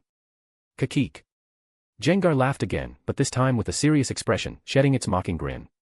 It could joke when it wanted, but it always carried out Cain's orders without fail. With 2 dark balls floating in its hands, it stared coldly at the 2 enemies, ready to strike if they tried to escape. The dark balls were ready to be unleashed. Of course, Jengar didn't just stand watch. Once certain they couldn't escape, it turned to the enemy Pokémon and began its relentless assault. End of chapter. Chapter 652, Chapter 652, Bagon, captured. Soon, Cain's Pokémon, fully unleashed, finished clearing the battlefield. Weevil leveled up, reaching level 44, matching Honchkrow and the others. However, it wouldn't be long before it leveled up again. After a month of accumulation, the energy within them had reached a critical point, and they would only need a few more battles to experience consecutive level-ups. Among them, Weevil, who had fought the most, was the first to level up. Both Team Aqua trainers, with a total of 10 Pokémon, lost their lives when Cain decided to show no mercy. The small Bagon behind Cain watched all this in astonishment. When those 2 Team Aqua trainers released their 9 Pokémon, Bagon truly thought it was done for. The 9 Pokémon they released didn't hide their presence and were far more intimidating than Pokémon like Solrock and Lunatone that it usually encountered. However, when Cain's Pokémon unleashed their full combat power, those 9 Pokémon looked like mere chickens before a hawk, quickly being wiped out. All that remained were the 2 trainers, sitting on the ground, unable to accept what they had just witnessed. 10 Pokémon. They had 10 advanced or near-advanced level Pokémon, and Cain had eliminated them with ease. The reason was simple. Cain's Pokémon completely outclassed Team Aqua's in potential, aptitude, and training. Moreover, the cooperation between his Pokémon was flawless. That Cain defeated them so easily was no surprise to him. If, after so much effort training them, feeding them the best Pokeblocks, teaching them the most suitable moves, and subjecting them to a rigorous regime of training and battle tactics, they couldn't even defeat ordinary level trainers, then all that effort would have been in vain. With so much time spent on development and attention to detail, the sum of those small improvements resulted in something much greater, determining success in battle. The prolonged use of high-quality Pokeblocks, in contrast to basic level ones, created a notable difference in the Pokemon's power. While the differences might not be noticeable at first, over time, Cain's Pokémon easily outperformed those of ordinary trainers. Now, Cain had become one of the vanguard leaders. No rival at his level could surpass him. This was the result of all his effort, and now he was quite satisfied with it. Without paying attention to the defeated trainers, Cain turned toward Bagon, who was still stunned by the scene. Cain crouched down and gently patted Bagon's head, and this time, the little Pokémon didn't show fear or resistance. Smiling, Cain said, "What do you think? Have you seen my strength? Do you still doubt joining me? You'll have plenty of food, grow stronger, and one day, you might even learn to fly." Cain felt his persuasion skills had improved significantly. "If you follow me, I promise you won't be inferior to any of them, and you might even reach the top of this world. No one will dare bother you again, and you'll never lack food. You'll be able to soar high in the skies, becoming the true blood moon." As Cain spoke, Bagon's eyes lit up more and more. It imagined itself being powerful, enjoying delicious food, and seeing those who once bothered it bowing before it. It also thought about flying, reaching the skies. But what was the sky like? And what did the outside world look like? Bagon's eyes filled with curiosity and desire. Though its body bore many wounds, its pride as a dragon-type Pokémon didn't allow it to live in a dark place like this. The sky. That was its destiny. Grew. Bagon nodded decisively. Cain smiled and took out a luxury ball. "If you're ready, enter." Bagon looked at the Pokeball, a bit hesitant. "What's wrong?" Cain noticed its hesitation. Bagon immediately began digging with its paws, revealing its food, a few dried mosses and the Pokeblocks Cain had given it earlier. It was clear that Bagon didn't want to leave its food behind. It had a terrible fear of going hungry again. Cain smiled, though he felt a bit remorseful. However, he didn't stop it, as this would build Bagon's trust in him. "All right, take it with you," Cain nodded. Bagon became excited, carefully gathered its food, and pressed the Pokeball's button. A red beam enveloped it. Before it was fully absorbed, Cain placed a box full of Pokeblocks into its hands and said, "This is for you too." Before Bagon could react, it disappeared into the red light. Without resistance, the luxury ball emitted a soft sound, indicating that Bagon had been captured. Cain immediately released it again, and Bagon reappeared carrying moss and the box of Pokeblocks, almost completely obscuring its vision. "Ha ha ha. I was just kidding. "Welcome to our team, Bagon," Cain said as he extended his hand toward it. Honchkrow and Slowking approached, smiling, surrounding the little newcomer. As its older brothers, they felt a new responsibility for the young one joining their group. Bagon looked at Cain's hand, then at its food-filled arms, a little confused. However, being so intelligent, it soon understood and rubbed its head against Cain's palm. Cain was momentarily surprised, but then he smiled, gently stroking Bagon's head. Bagon turned out to be much smarter than Cain had anticipated. It hadn't yet developed the resentment toward the world that Cain remembered from his previous life, meaning it had great potential for training. However, the first thing he needed to do was restore its physical condition and growth capacity.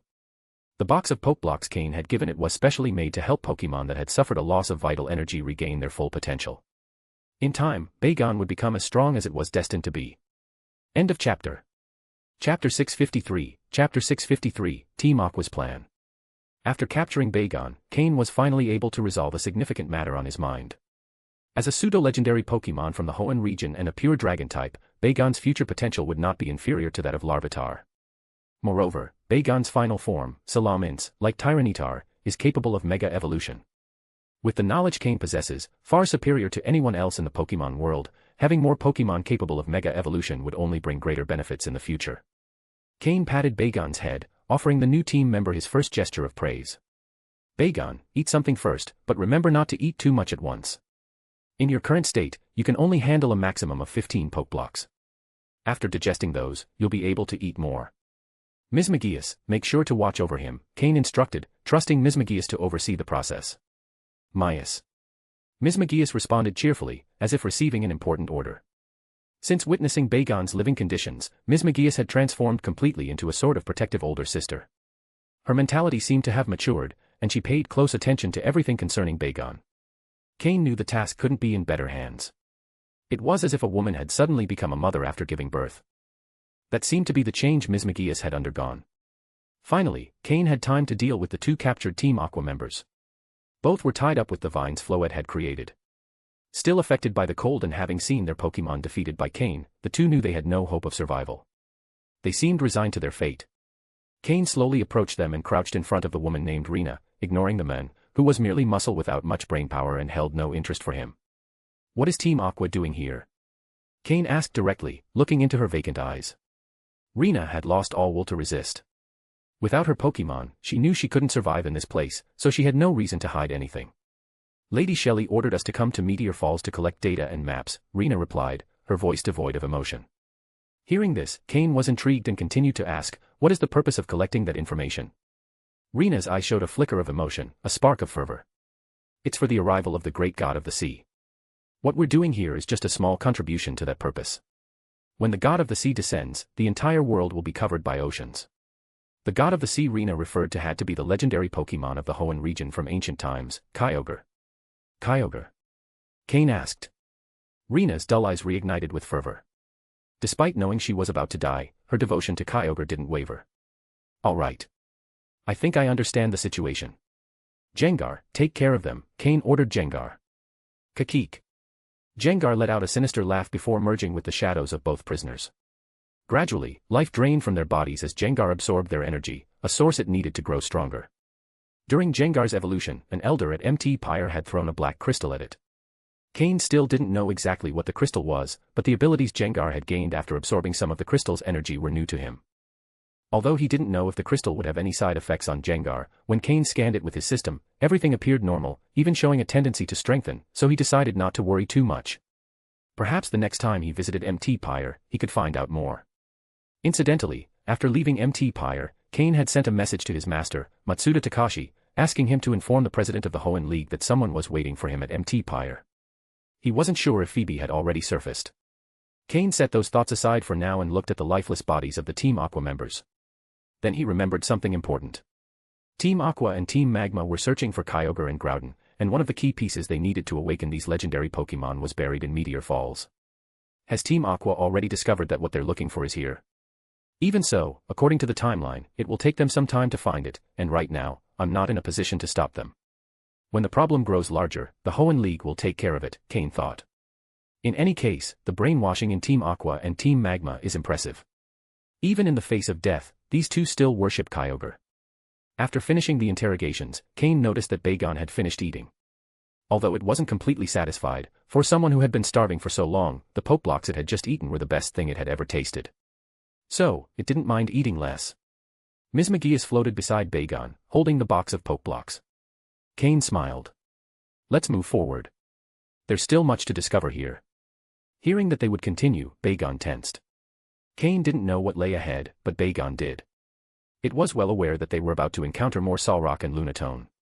It had searched far and wide to find a small cave like its home, away from those Pokémon. Seeing Bagon's expression, Cain understood its thoughts. Don't worry, Bagon.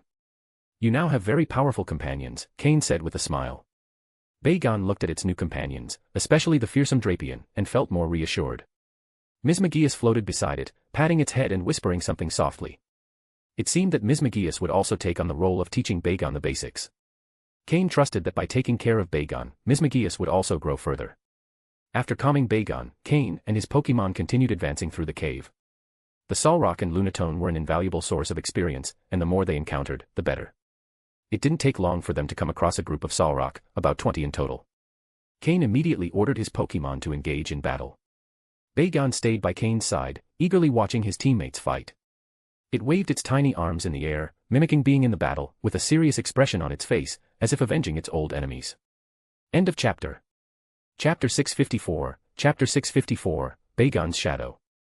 Inside Meteor Falls, it's easy to lose track of time. Moreover, since they had been in constant battle, time flew by. But it had been a very fruitful experience. When Cain exited Meteor Falls, a large full moon was already hanging in the sky. Cain hadn't been in the cave for just a day, in fact, 3 days had passed. On the first day, he found and captured Bagon, and the next 2 days were spent entirely sweeping through groups of Solrock and Lunatone. Not only that, but his Pokémon's levels also increased significantly. All the Pokémon actively participated in battles, leading to very balanced growth. Of course, this was also because his Pokémon had been holding back for over a month, so upon finding enemies, they practically fought each other to take part in the battles. Additionally, since Honchkrow, Weevil, and Drapion are dark types, they are completely immune to the psychic-type moves of Solrock and Lunatone, allowing them to fight very aggressively. This left Bagon, walking at Cain's feet, looking up to his teammates with admiration in his eyes. He used to be bullied by these enemies and couldn't defend himself, but now he watched Drapion and the others defeat them as if facing small children, taking them down in a single blow. Even Floette, when shifting into her grass-type form, became a solid offensive force. Cain was already considering buying some good grass-type moves to further improve her offensive capabilities. The small body of Floette contains immense energy. And Slowking, with its sturdy physique, also harbors infinite power. Ahem. In summary, Cain's Pokémon had improved their levels and skills. Slowking leveled up, reaching level 48, edging closer to quasi-elite status. Honchkrow, Weevil, and Drapion, the wild trio, stormed through the Solrock and Lunatone groups as a well-coordinated team, each gaining 2 levels, reaching level 46. Gengar, acting as an open-fire turret, displayed impressive offensive capabilities. Free from the need to defend, it continuously launched Shadow Ball attacks, gaining 2 levels and reaching level 46 as well. Finally, Floette, despite focusing on healing and support, also gained 2 levels, reaching level 42. At this point, Floette had already reached the level necessary to evolve. All that remained was for Cain to obtain a shiny stone, allowing her to complete her evolution. However, Floette's quality was still dark green. If Cain wanted her to keep up with his other Pokémon, he needed to find a supreme quality shiny stone. Now Cain had become more ambitious. He was no longer content with superior quality stones. If he couldn't find a supreme quality one, he'd prefer for Floette to stay in her current form, where she could serve as an excellent protector. In addition to his Pokémon's level improvements, Cain also gathered a good amount of Stardust. While each Pokémon had only a little, collecting it from all of them amounted to a considerable quantity. It was enough for Cain to craft 3 or 4 accessories. Now, regarding Mega Evolution, Cain had everything ready. He only lacked a suitable Mega Stone and a compatible Pokémon. Upon exiting Meteor Falls, Ms. McGeeus returned to Cain's shadow. This time, after being out for so long, she seemed to have understood what battling was all about. Probably wanting to set a good example for Bagon, Ms. McGeeus quietly asked Cain if she could join the training and, if possible, have a proper training plan designed for her. Cain, of course, was delighted to oblige. That Ms. McGeeus wanted to join battles was excellent news. Regardless of how much strength she could show, as an elite-level Pokémon, her participation in battles would be a great help to Cain. Meanwhile, Bagon had finally overcome its fear of Solrock and Lunatone. In his previous life, even after evolving into Salamence, Cain discovered that Salamence had a deep fear of these Pokémon. While it could fight them, it could never fully exert its power. Fortunately, in his previous life, his enemies never realized this to take advantage. This fear had formed in Bagon during its time living under the shadow of these Pokémon, and its body expressed it unconsciously. Knowing this, Cain decided to take the opportunity, while Bagon's fear wasn't too overwhelming, to help it eliminate this weakness. That's why, during battles with Solrock and Lunatone, Cain made Bagon accompany him to realize these Pokémon weren't that strong. Now that its teammates could defeat them easily, Bagon began losing its fear. By the time they exited Meteor Falls, Bagon's fear of these Pokémon had reduced to a minimum. Cain was confident that, with time, that fear would disappear entirely. Meteor Falls was quiet at night, so Cain's exit didn't draw much attention. Everyone assumed he was just another explorer. Cain immediately summoned Flygon, and before anyone could react, he had disappeared into the night sky. Then Cain found a quiet, secluded place to camp. With Bagon captured, half his objective was complete. The only thing left was to find the Mega Stone. If he managed to find it, all his goals would be fulfilled. However, unlike Bagon, which could move around and be captured by others, the Mega Stone was in a safe place and not easy to find. Ideally, he'd further raise his Pokémon's levels before going for it. With plenty of time, there was no rush. Both his main and secondary teams could improve as much as possible. Though Cain focused primarily on his main team, he couldn't neglect the growth of the second team. This was a crucial bonding process. The 5 little ones warmly welcomed Bagon upon seeing it. Larvitar, who had previously been the smallest, was thrilled to have a Pokémon smaller than itself. It was so happy that it even wanted to share all its belongings with Bagon, including its favorite little red backpack. Luckily, it eventually realized the backpack was its most prized possession and decided to keep it. At least it let Bagon touch it a bit. End of chapter.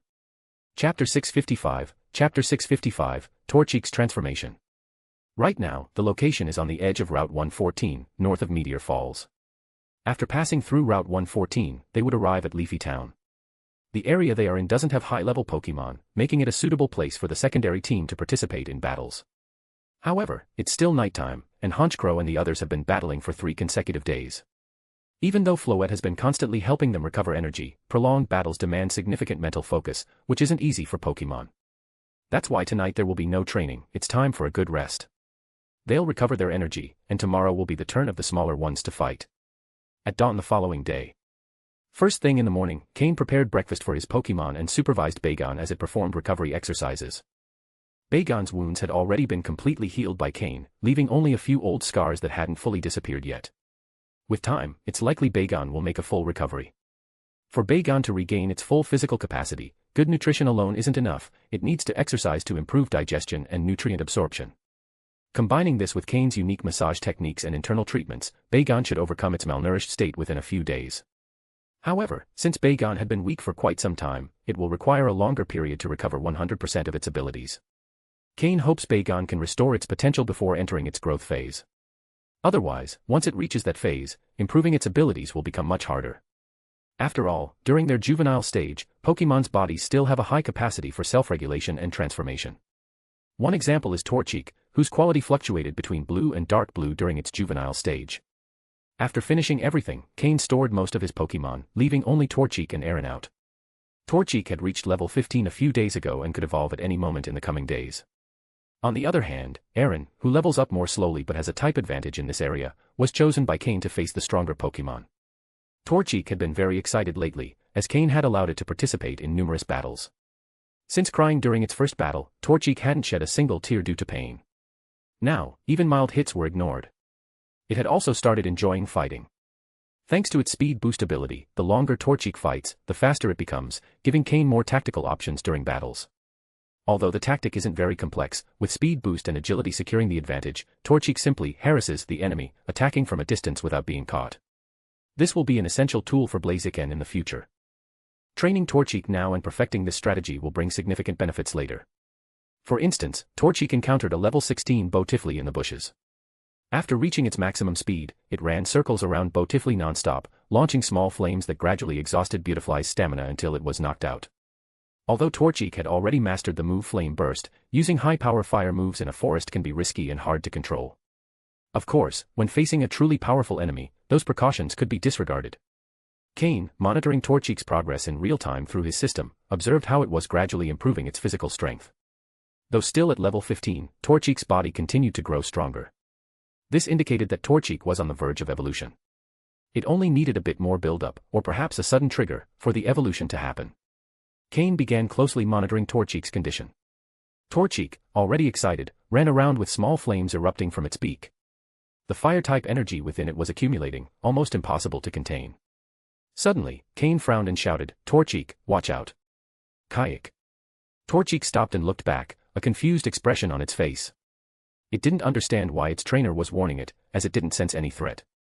At that moment, between the leaves of the trees, a light green flash appeared in the air, heading straight for Torchic, who had been running aimlessly. Torchic, sensing the imminent danger, barely managed to dodge the attack, thanks to the speed it had previously accumulated. A scyther appeared before it, its sharp eyes fixed on Torchic. Its sides were embedded in the ground right where Torchic had been moments earlier, less than 10 centimeters away. Torchic was stunned. If not for Cain's warning, it might have been struck down. Cain hadn't sensed Scyther's presence earlier either. It was only after noticing the absence of Pokémon in the forest that he suspected they were in a territory controlled by a Pokémon. The system quickly scanned Scyther. Though its level and abilities weren't outstanding, in this low-level forest, Scyther was like a king.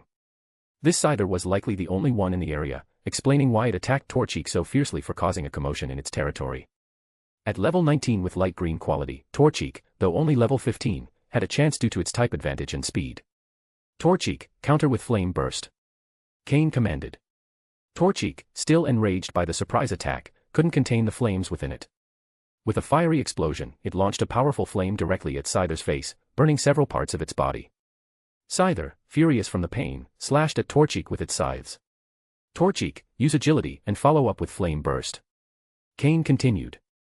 Torchic obeyed, darting rapidly across the ground and dodging Scyther's attack, all while spitting small flames from its beak, burning its opponent more and more. The air soon filled with the smell of burnt wood. Scyther, disoriented and covered in burns, finally collapsed. Torchic, victorious, climbed on top of Scyther with a defiant attitude. The excess fire energy in its body had pushed it into a brief frenzy. Standing atop Scyther, its body began emitting more and more flames. End of chapter. Chapter 656, Chapter 656, Torchic's Evolution. Cain watched as flames suddenly appeared around Torchic, causing his eyes to light up with excitement. Quickly, he ran with Aaron toward Torchic. At that moment, the flames had nearly engulfed Torchic entirely. Torchic was also a little confused, as it was the first time experiencing something like this. Inside the fire, its small, puzzled eyes looked at Cain, seeking help. As he observed the data provided by the system, Cain smiled and said, "Torchic, don't worry. This is normal because you're about to evolve." Hearing Cain's explanation, Torchic's eyes instantly lit up. Ever since witnessing Mudkip's evolution, all the Pokémon in the second team had developed a strong desire to evolve. They all wanted to discover what abilities they would gain and how they would look after evolving. Because of this, they trained with much more enthusiasm, eager to reach that state of evolution soon. Torchic had been excited all day due to the internal energy that naturally made it more active as its evolution approached. At that moment, its entire body was enveloped in flames, except for its face, which was still visible. Both its feathers and head plume were practically transformed into fire. This was the fire-type energy reshaping its body, a normal process during evolution. Though it was intriguing, Torchic wasn't surrounded by the characteristic white glow of evolution. Cain couldn't understand why this was happening, but according to the system's data, all its stats had already maxed out, signaling that Torchic was ready to evolve. Without dwelling on it further, Cain retrieved a dose of the attribute enhancement potion specific to Torchic. Torchic's evolution was significant for Cain, not only because it was one of his Pokémon capable of mega-evolving, but also because it served as a crucial test to determine if the potions could enhance the dark blue quality of his Pokémon. Torchic, this is the quality enhancement potion, just like the one Mudkip had. Drink it. Cain said, holding out the potion. Kayak. Torchic eagerly opened its mouth, waiting for Cain to give it the potion. The moment turned awkward. Cain had forgotten that, with its entire body covered in flames, Torchic couldn't simply drink the potion. To avoid burning himself, Cain used his psychic abilities to control the potion, slowly pouring the liquid into Torchic's mouth. Kayak. After drinking it all, Torchic let out a loud cry, ready to begin evolving. However, the most embarrassing part was that the flames around its body began to gradually subside. Cain frowned. Is it still missing something? He retrieved a Pokeball and summoned Slowking. Slowking, use Flamethrower on Torchic. Torchic, absorb as much energy as you can. Yadin. Slowking nodded seriously and unleashed its flamethrower, directly engulfing Torchic. For the first time, Torchic experienced the heat of an external fire. It was intense, and it wanted to scream, but Cain quickly stopped it. Torchic, endure it. Don't cry out.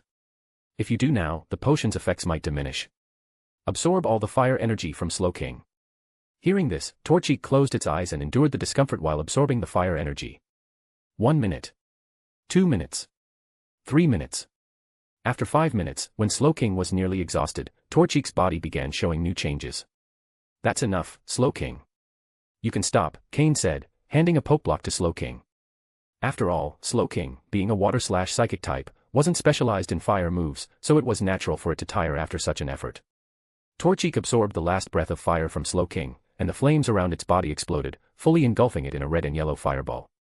Finally, Torchic began to shine with a white light. It was finally entering the state of evolution. Cain found it strange that Torchic hadn't emitted the glow earlier, but he realized it had expended much of its energy during the battle with Scyther. Its body simply didn't have enough energy to trigger evolution at that moment. Fortunately, Cain had acted quickly, and with Slowking's help, Torchic was able to recover the energy it needed. Otherwise, the valuable potion would have been wasted, and Torchic might have suffered permanent damage from an interrupted evolution.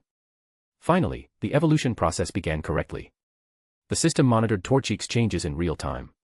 Its stats had already surpassed normal limits. Cain, Slowking, and Aaron watched intently as Torchic remained enveloped in light. Gradually, Torchic's silhouette began to change. Its height increased visibly, and its small wings elongated considerably, resembling human arms. In its new form, Torchic gained the fighting type, which would significantly boost its close combat abilities. The fighting type was also an important addition to Cain's team, which lacked Pokémon of that type, helping cover certain weaknesses. After 10 minutes, the glow started to fade, revealing a Pokémon with 3 red feathers on its head, a light yellow body, and sturdy red legs. Its new arms, which now resembled elongated wings, nearly touched the ground when standing, as if they were weapons ready for battle, with 3 sharp claws at the tips. Additionally, its legs had strengthened significantly, clearly capable of leaping great distances with ease. This was Combusken, Torchic's evolved form. From a small, childlike Pokémon, Torchic had grown into an adolescent-looking form. Its face no longer displayed the innocence it once had. It had grown from 40 centimeters to an impressive height of 90 centimeters. Congratulations, Combusken. How do you feel after evolving? Cain asked with a smile. Busk. Combusken jumped powerfully, delivering a kick to a nearby tree, followed by another mid-air kick. The tree fell to the ground instantly. Combusken landed on one knee, arms spread in an incredibly elegant and powerful stance. End of chapter. Chapter 657, Chapter 657, The Mighty Combusken and the Little Glutton. Haha, it seems your post-evolution state is pretty good. That double kick wasn't bad. Cain said, laughing. But just as he finished speaking, Combusken collapsed to the ground, exhausted. It was the side effect of the quality enhancement potion. Combusken had just evolved and wanted to show off its new abilities, but it hadn't expected that a single kick would leave it so drained. Cain shook his head in resignation, picked it up, and gave it some poke blocks. While doing so, he activated his system to scan Combusken's data. Pokémon, Combusken, Quasi-Purple. Gender, Male. Level. Type, Fire plus Fighting. Ability, Speed Boost. Held item, None. Egg moves, Flame Burst, Agility, Last Resort, Faint. Basic moves, Scratch, Growl, Ember, Sand Attack, Peck, Double Kick. Learned moves, Heat Wave. TM moves, None. Combusken had reached the threshold of purple quality, landing in a very complex intermediate stage. The quality enhancement potion had a significant effect, but the gap between dark blue quality and light purple quality was vast. That Combusken reached a quasi-purple level was already an impressive result. After all, the barrier between blue and purple qualities was far more difficult to overcome. Cain was confident that, with time, Combusken would reach light purple quality, as long as no unexpected deterioration occurred. However, even Slowking, despite having returned from Mythical Island over a month ago, had yet to surpass the same obstacle, even with poke blocks designed by Cain to gradually improve its quality. So Combusken, too, would need time. But Combusken could afford to wait.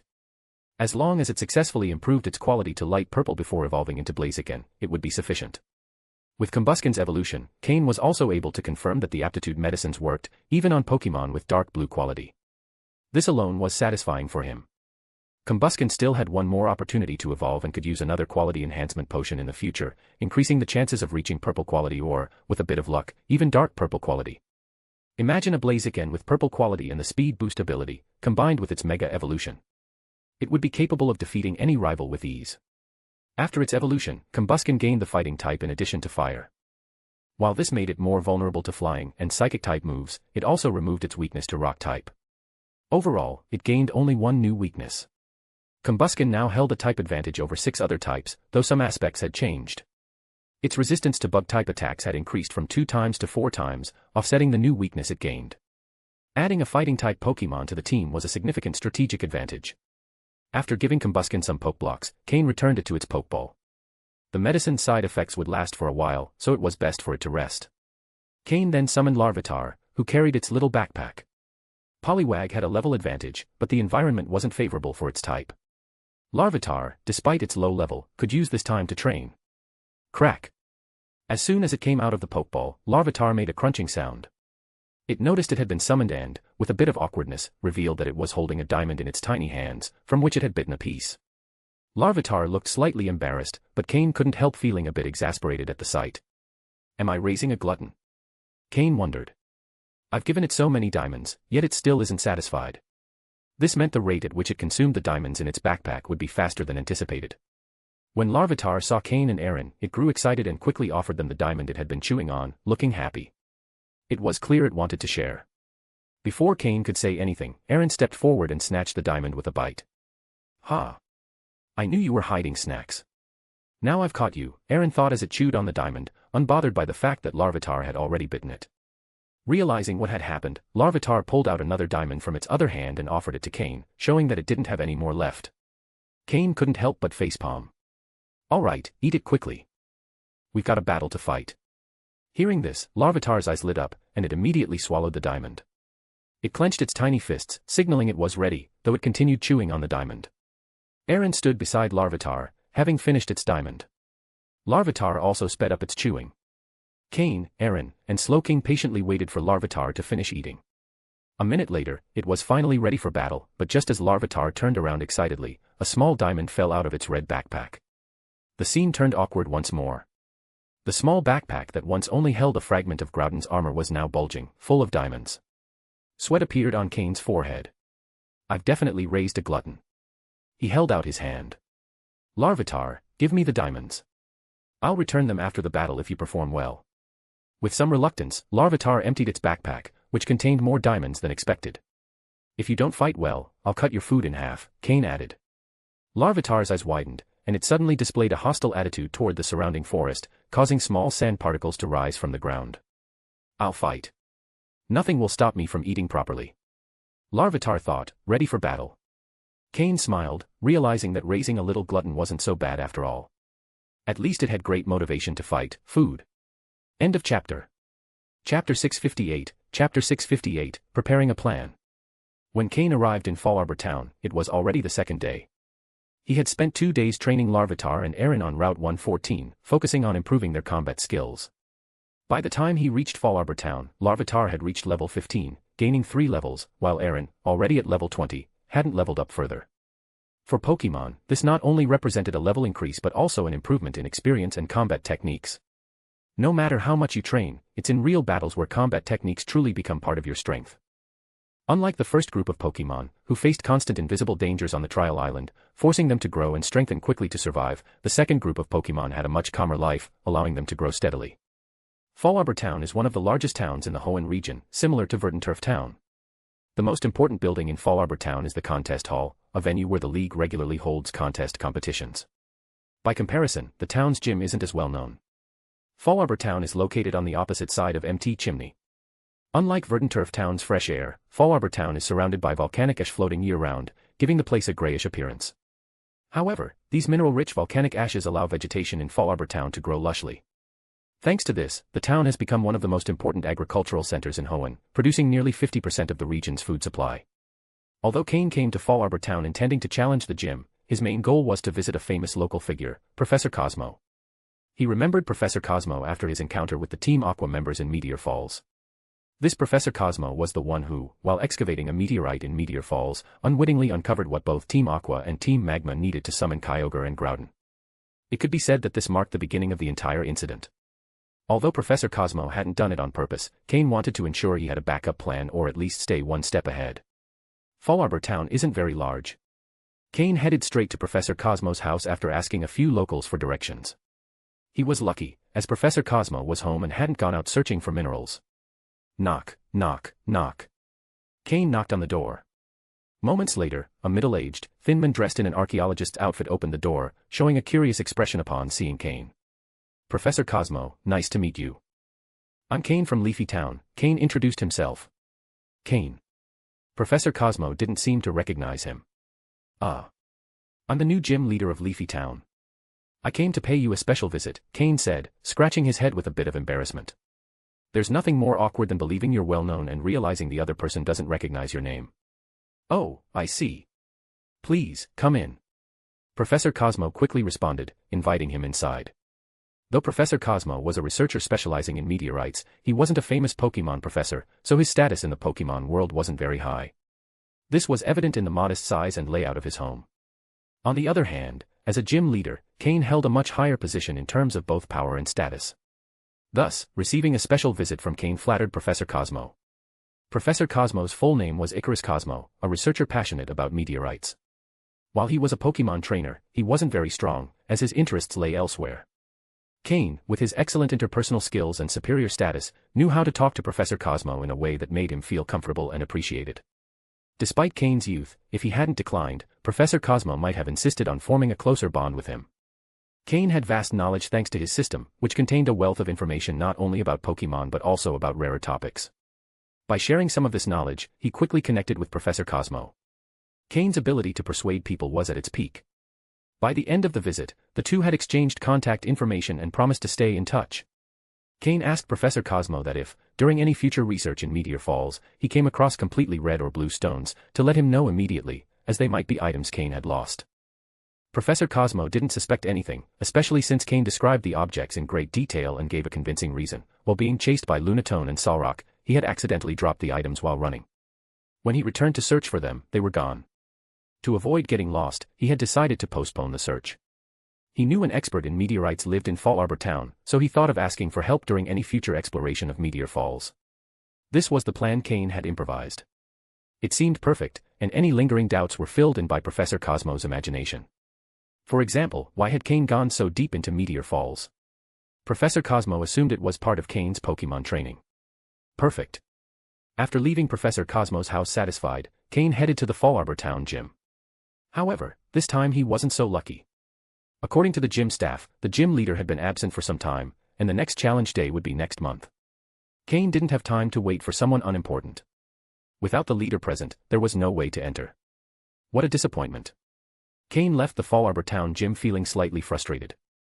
Of course, Cain wouldn't admit that his true motivation for challenging the gym was to gain recognition and upload battle videos to increase his fame. That was definitely not his goal. Seriously. Cain's objective was to strengthen relations between Fall Arbor Town and Leafy Town, promoting friendship between gym leaders and contributing to the development of the Hoenn region. How exactly towns separated by a massive mountain could strengthen their friendship wasn't something Cain needed to worry about. End of chapter. Chapter 659, Chapter 659, Drake. Not being able to challenge the Fall Arbor Town gym was a disappointment. However, leaving a contingency plan with Professor Cosmo allowed Cain to gain more precise insight into some of Team Aqua and Team Magma's movements. Therefore, that small detour in time was entirely worthwhile. He decided to depart directly from Fall Arbor Town, heading east. After covering a certain distance, he would reach Fortree City, and southeast of it lay Cain's true objective, the place where he had once discovered a mega stone. Due to the considerable distance, even flying at maximum speed on Flygon, it was impossible to arrive in a single day. Thus, Cain wasn't in a rush. He called upon Slowking, who floated beside him. Flygon didn't need to go too fast, and if any Pokémon decided to attack during their flight, Slowking would be ready to fight. Currently, Slowking had reached level 48, nearing the maximum advanced level. It only needed a slight push to achieve that milestone. As potentially the first Pokémon on the team to reach that level, Cain was preparing to help Slowking make that leap. Although the wild Pokémon on Route 113 were not very high level, beyond this route and before reaching Route 119, there was a dense jungle to cross, home to higher level Pokémon. Encountering even maximum advanced level Pokémon wouldn't be surprising. When Cain ordered Flygon to descend from the sky, they had already reached the foothills of a mountain range. Behind them stretched Route 113, and ahead lay the unknown forest. According to League maps, the safe route was to continue north along Route 111 after Route 113, which was the path most traveling trainers took. Recklessly entering an unknown forest could bring unexpected and difficult-to-avoid dangers. However, with Cain's vast wilderness survival experience, he didn't need to take the long way around. In fact, if any wild Pokémon tried to attack him, it would be a perfect opportunity for Slowking to grow stronger and reach the maximum advanced level as soon as possible. After making some adjustments to his team, Cain returned Flygon, which wasn't suited for battling in such a dense forest. It wasn't long after entering the jungle before Cain's foreign presence attracted the attention of numerous wild Pokémon. Although Cain was no longer as ruthless as he had been during the Trial Island days, and now wore the League uniform, if the attacking Pokémon didn't enrage him, he allowed Slowking to spare them after the battle. Afterward, it was up to those Pokémon's abilities to survive in the harsh forest environment. This forest, located near the sea, was one of the densest in the Hoenn region, partly due to the frequent volcanic ash rains from Mt. Chimney, enriching the soil and allowing lush vegetation to grow. Cain, alongside Slowking, continued skirting the cliffs overlooking the sea, heading east. The abundant humidity provided a great deal of water-type energy, which helped Slowking recover quickly after its battles, thus increasing its stamina. Additionally, Floette, in Cain's pocket, could sense plant-type energy more clearly in this dense forest. At that moment, Cain had been training Floette to maintain her plant-type form so she could switch between her fairy form and effectively use plant-type moves. Using the grassy terrain move occasionally also served as a way to train its plant-type abilities. The afternoon passed quickly amidst battles, and after defeating a Beedrill with Psychic, Slowking appeared beside Cain. For some reason, this part of the forest was plagued by massive swarms of Beedrill, with hundreds in each hive. Although they didn't seem to be direct enemies with each other, they also didn't cooperate, likely due to the presence of different Queen Beedrill in each swarm. For Cain, this was a problem, as his entry into the territory of these swarms was viewed as an invasion. Fortunately, as poison types, the Beedrill didn't pose a real threat to Slowking, but their numbers were overwhelming. With steady progress, Cain had already reached the cliffside. Night fell, and the forest grew more dangerous at dusk. Cain wanted to set up camp, but with so many Beedrill swarms around, this wasn't an ideal spot for pitching a tent. Unless he decided to summon all his Pokémon and completely wipe out the swarms. While considering this option, Cain noticed flashes of light on the horizon over the sea. As the lights drew closer, he realized they came from a ship, with a flag flying atop its mast, adorned with the Pokémon League emblem. It seemed to be a League ship. After a brief moment of reflection, Cain ordered Slowking to leave a psychic mark in the area, then called out Flygon and mounted it, flying toward the approaching ship near the coastline. Since the ship carried the League flag, Cain assumed its occupants must belong to the League. But even if they didn't, with his current abilities, Cain was more than capable of escaping if necessary. One could say his confidence matched his skills.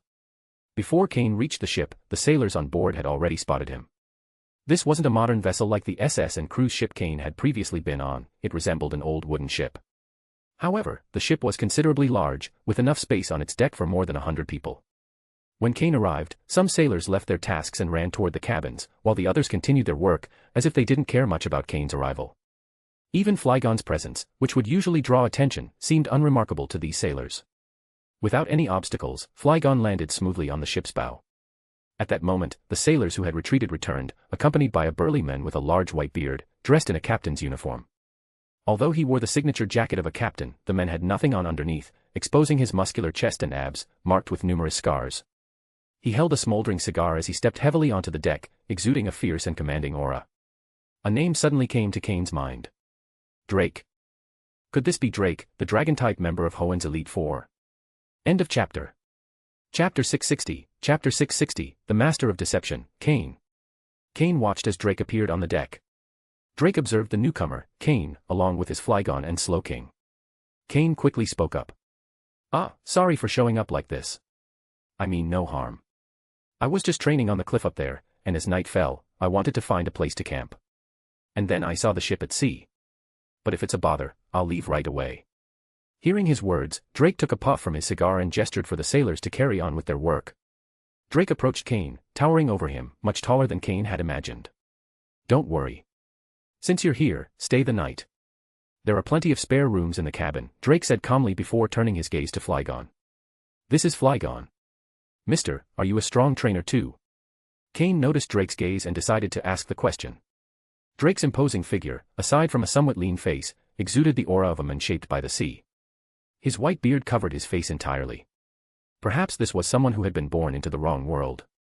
Ha. Strong, you say? I suppose you could say that. But Flygon. I know this species well.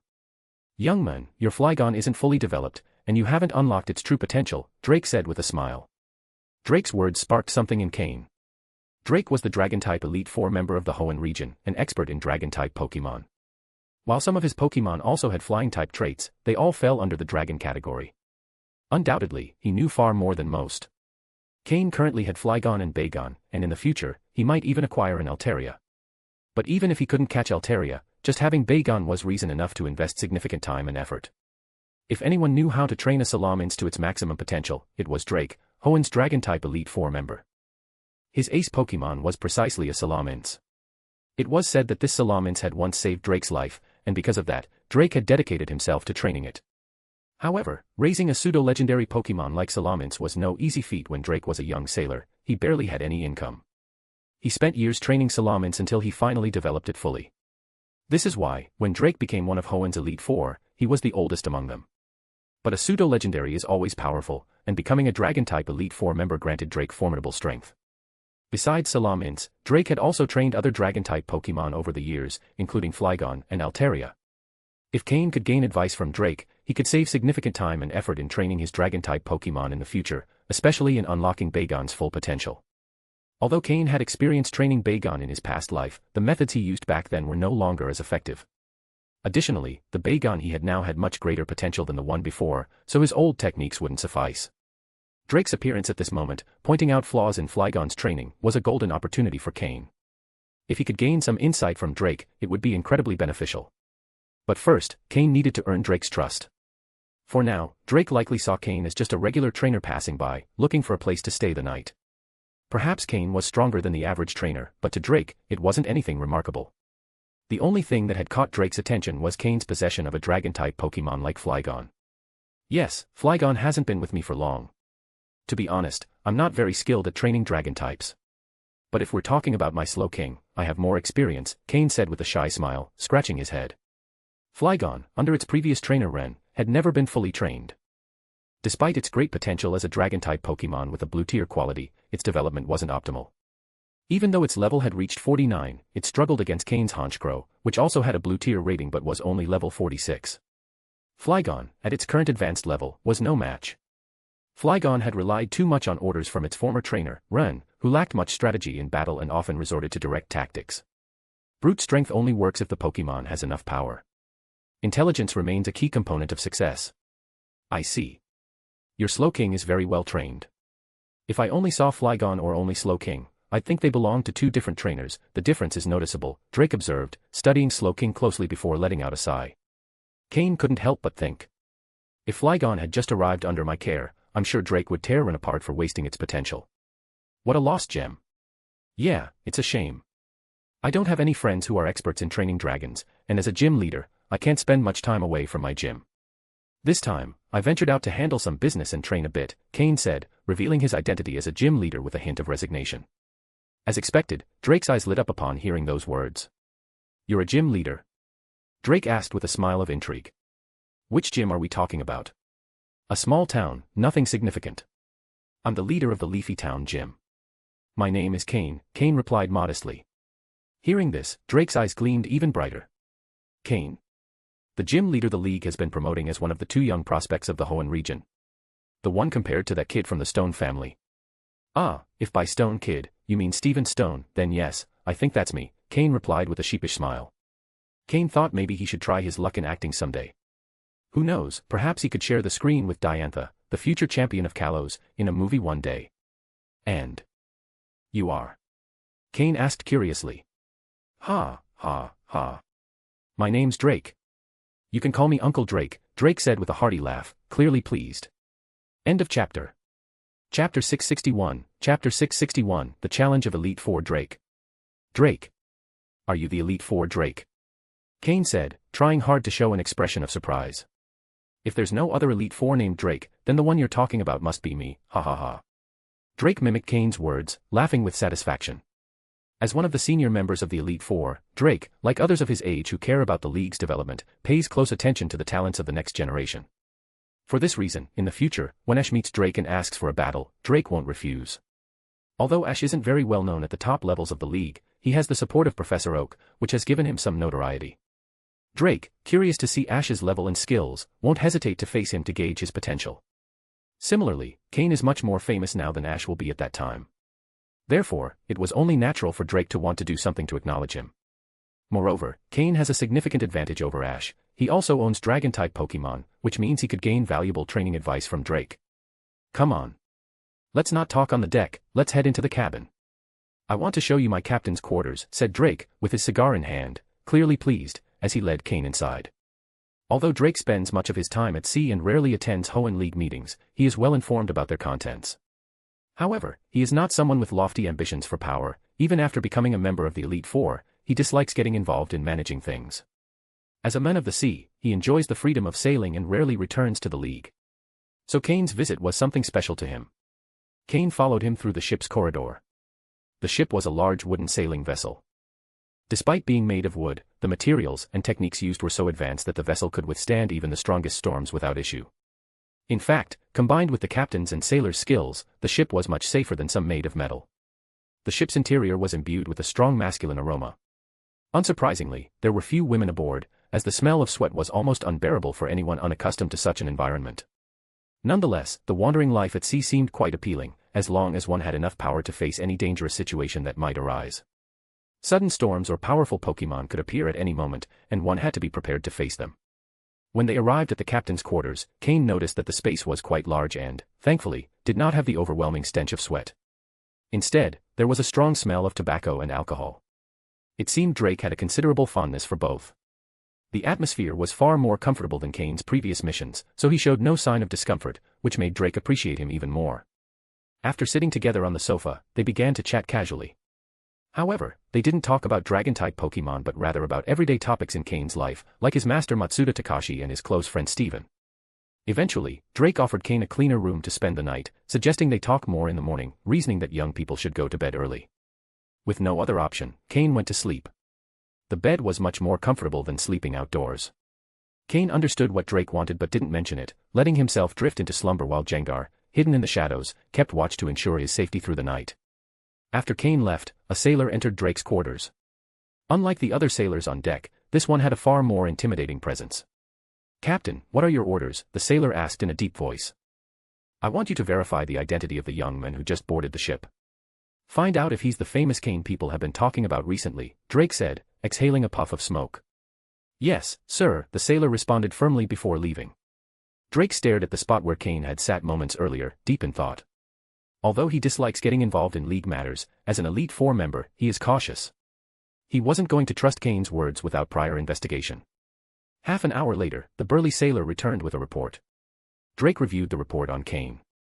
The description matched the person he had seen, and Cain's signature Pokémon, Slowking, was also present. Drake confirmed that this Cain was indeed one of the rising talents in the Hoenn region. Feeling reassured, Drake decided he could pass on some of his knowledge. After all, he was aging. Though still full of energy, he preferred to leave behind a legacy rather than take it to the grave. Drake was a strong man, but the sea was always full of dangers. It wasn't as if he was destined to become the king of the pirates. The next morning, after a night of rest, Cain woke up early. To his surprise, the ship's sailors were already awake. Everyone seemed busy with their tasks, and fortunately, the ship was still anchored at the same spot where Cain had boarded. It would have been quite awkward if they had departed while he was asleep. Drake was at the ship's bow, looking toward the nearby cliff and the forest above it. Some resilient plants grew on the cliff. Although small and weak, they struggled to survive. "You're awake already, Cain. You're up early. Young people should maintain good habits, otherwise, when they get old, they'll feel like their bodies are rusted," Drake said as he noticed Cain stepping onto the deck. "But you woke up even earlier, Uncle Drake." Cain replied with a smile as he approached the bow to enjoy the fresh sea breeze. "Ha ha ha, old folks don't sleep much. Since you're awake, how about a battle? I think it could be quite interesting," Drake proposed. Now that he had confirmed Cain's identity, Drake no longer held back. He was eager to see the level of the young talents of this generation. Cain and Steven were the leaders of Hoenn's new generation, and testing Cain's skills was practically evaluating the level of the region's youth. Drake was very interested in that. Hearing his proposal, Cain's eyes lit up with excitement. A battle against the Elite Four Drake. There was no doubt that Drake's power was immense. However, if he used his main team, the battle wouldn't make much sense, as Cain wouldn't stand a chance even with all his Pokémon combined. "Of course." Cain replied without hesitation. End of chapter. Chapter 662, Chapter 662, Cain vs. Drake. Facing a member of the Elite Four is a privilege many trainers aspire to, but very few achieve. The title of Elite Four not only signifies having the strength of an elite-level trainer but often implies being far above that level. This is especially true in the regions of Kanto and Johto, with Kanto leading the charge. As the epicenter of the Pokémon League, Kanto is brimming with talent, and its Elite Four members are considered some of the most powerful trainers in the world. In fact, if one of them were to be transferred to another region, like Sinnoh, they would likely become the strongest member of the Elite Four there, though this doesn't mean other regions lack extremely powerful trainers. The reason Kanto hasn't had a stable champion for so long is because its Elite Four members are incredibly strong. No one has been able to completely dominate these powerful trainers. Not even Lance, who would eventually become champion, could achieve it easily. Although he's sometimes mocked with the nickname Flying-type champion rather than Dragon-type champion, Lance's strength is undeniable. His name is often used as a benchmark to measure the power of other trainers. A clear example of this is Giovanni. On multiple occasions, Giovanni has demonstrated his strength by boasting things like, "I defeated Lance in just a few moves," emphasizing his power as a true threat. But setting comparisons aside, the opportunity to face Drake, one of the Elite Four members of Hoenn, deeply excited Cain. Despite the gravity of the situation, Cain trusted that Drake wouldn't use his strongest Pokémon. This gave him some relief, though the battle would still be incredibly challenging. Once the decision to battle was made, the sailors aboard the ship quickly cleared the deck, leaving ample space for the fight. "Cain," Drake began, his face serious. "Show me what you're capable of, and if you manage to impress me, you might get what you want. But if you don't meet my expectations, I must say the new generations of Hoenn will have deeply disappointed me." Cain, for his part, also adopted a serious demeanor. He wasn't surprised that Drake had guessed his intentions. After all, standing before a Dragon-type specialist like Drake, anyone with a Dragon-type Pokémon would naturally seek to learn from his vast knowledge. Dragon-type Pokémon are incredibly difficult to train. Not everyone would have the resolve to give them up so easily, as Ash would later in his journey. Without a word, Cain nodded with determination. "Very well," Drake said, pleased with Cain's firm and confident attitude. "Let's begin." With a swift motion, Drake threw a Pokeball. Immediately, a powerful Shelgon appeared on the deck. Its body was encased in a tough shell, and though it stood firmly on its four legs, its eyes, barely visible through the plates of its armor, gleamed with a fierce combat intent. Shelgon. The Dragon-type Pokémon, the intermediate form of the formidable Salamence. Seeing Shelgon on the battlefield, Cain couldn't help but feel a slight twinge of envy. He had fought hard to acquire his own pseudo-legendary Pokémon, while Drake had several of them. Cain was certain the Shelgon was the offspring of Drake's Salamence. That meant Drake likely had at least two fully evolved Salamence on his team, and now even their offspring had evolved into Shelgon. If Cain remembered correctly, in the future, when Ash encountered Drake and battled him, Drake would use a Shelgon in his team. By then, Drake would probably have 4 pseudo-legendaries under his command. It was impressive. Practically a Salamence factory. It was astonishing that someone like Drake, with so many powerful Pokémon, had only reached the position of Elite Four member and not champion. How strong must Steven be to have claimed that title? Steven didn't have the advantage of specializing in such a powerful type as Dragon, but his skill as a trainer was undeniable. His success couldn't simply be attributed to his affinity for Steel-type Pokémon.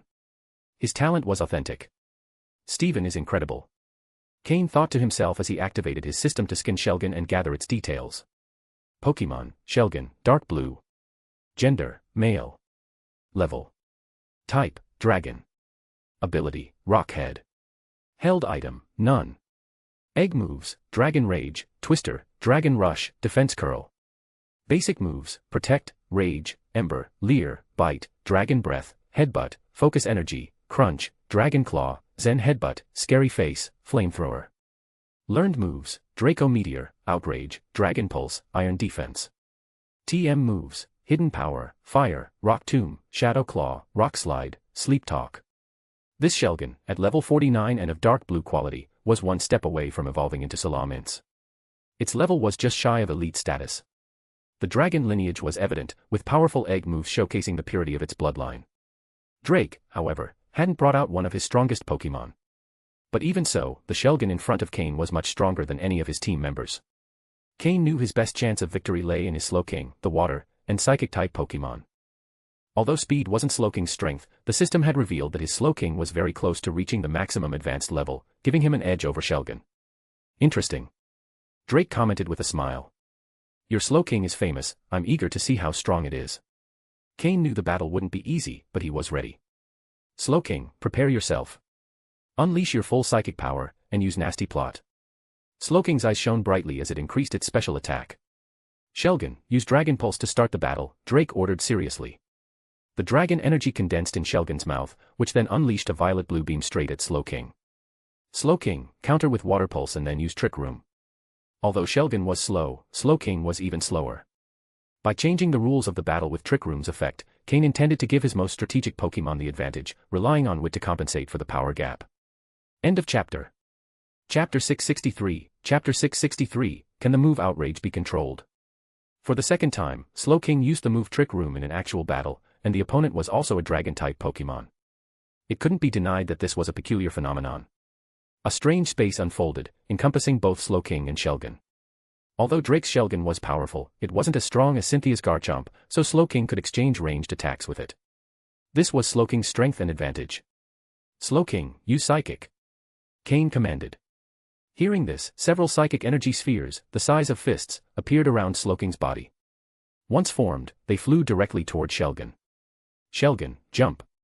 Use Draco Meteor. Drake's command surprised Cain a little. Jump. With Shelgon's weight.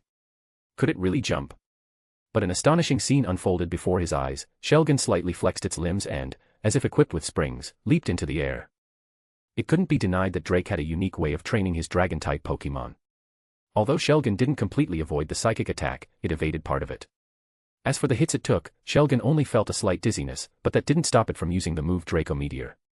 The jump not only allowed Shelgon to dodge but also doubled the speed at which it launched the Draco Meteor attack. Originally, Shelgon needed to shoot energy into the sky to disperse it as meteors, but by jumping into the air, it skipped that step. Immediately after firing, the Draco Meteor scattered and began to fall. Shelgon had clearly trained for this move before, as it concentrated and directed the attack straight at Slowking. Slowking, teleport and use Psychic again. Cain quickly ordered. Slowking's psychic energy surged suddenly as it activated the move Teleport. However, due to the speed of the Draco Meteor, part of the attack hit Slowking before it could fully teleport. Although it sustained some notable injuries, Slowking, accustomed to taking damage, was still within its endurance range. The psychic move activated once more, and this time, Shelgon, still in midair, was hit directly as it lacked a foothold. Boom. Shelgon fell to the ground with a heavy thud, indicating just how massive it was, yet it had managed to leap so high. It slowly stood up and shook its head, feeling slightly dizzy. Drake, observing Shelgon's condition, had a gleam in his eyes. The intensity of Slowking's psychic moves exceeded his expectations. Even though this Shelgon had undergone rigorous training, to the point of being stricter than his Salamence, and excelled in damage resistance, it seemed like just 2 of Slowking's attacks were already causing it trouble. This Slowking not only had great talent but had also been trained exceptionally well. Cain's strategy in battle was equally commendable. Since Cain had ordered Slowking to maintain a prudent distance, both Pokémon exchanged moves several more times, causing significant damage to each other. A great display of psychic skill. Since that's the case, let's settle this now. Shelgon, advance and use Outrage. Drake commanded. All right. Slowking, advance as well and use a double Ice Punch. Cain responded. If the battle continued, the outcome would be uncertain. However, Cain felt he had a 60% chance of winning, as Slowking had a significant advantage in attack power. But since Drake wanted a direct clash, Cain wouldn't refuse. Shelgon's armor seemed to tense as it charged like a small tank. Slowking, on the other hand, moved faster with the aid of its psychic powers, its hands glowing with ice-type energy. Recently, Slowking had been frequently battling Dragon-type Pokémon and had gained a deeper understanding of the Ice Punch move. It often discussed techniques with Weevil, and this time, the Ice Punch move was stronger than when it had been used against Cynthia's Garchomp. The 2 large Pokémon clashed violently on the ship's deck. Boom. Shards of ice and purplish-blue energy scattered, creating a gust of wind across the deck. Both Pokémon were sent flying by the force of the impact. Although Shelgon, being heavier, was pushed back less, Slowking, aided by its psychic power, didn't crash heavily to the ground. Instead, it moved gracefully, as if walking on water. Cain was about to order Slowking to continue attacking, but upon observing Shelgon's appearance, his pupils contracted. If he remembered correctly, Shelgon had just used the move Outrage, right? Why hadn't it entered a state of rage? Its eyes remained clear, and Cain could see the intense determination within them. Was this what Drake wanted to show him? That it was possible to freely control the move Outrage. That was quite surprising. The reason Outrage was such a powerful move was due to its explosive capability, making it one of the strongest moves among Dragon-type Pokémon. But why did Dragon-type trainers rarely use it as their first option? It was because after using Outrage, the Pokémon entered a state of frenzy and couldn't stop until all its accumulated energy was exhausted. However, Drake's Shelgon had stopped the attack immediately after using it. Cain frowned again. Something wasn't right. Given Shelgon's capability, the move Outrage shouldn't have had such a minor impact. At the very least, its explosive power seemed about 30% weaker than it should have been. While it was still strong, it wasn't as powerful as expected. All right, let's end it here.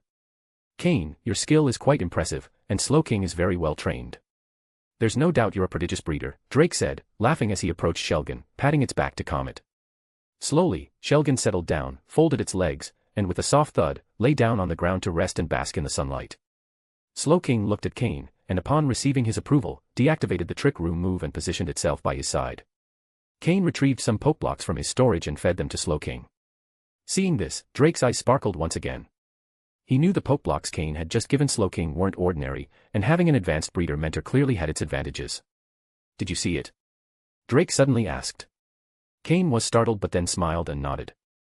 Yes. Uncle Drake, you're truly incredible. Flattery was always welcome. Ha ha ha ha. End of chapter.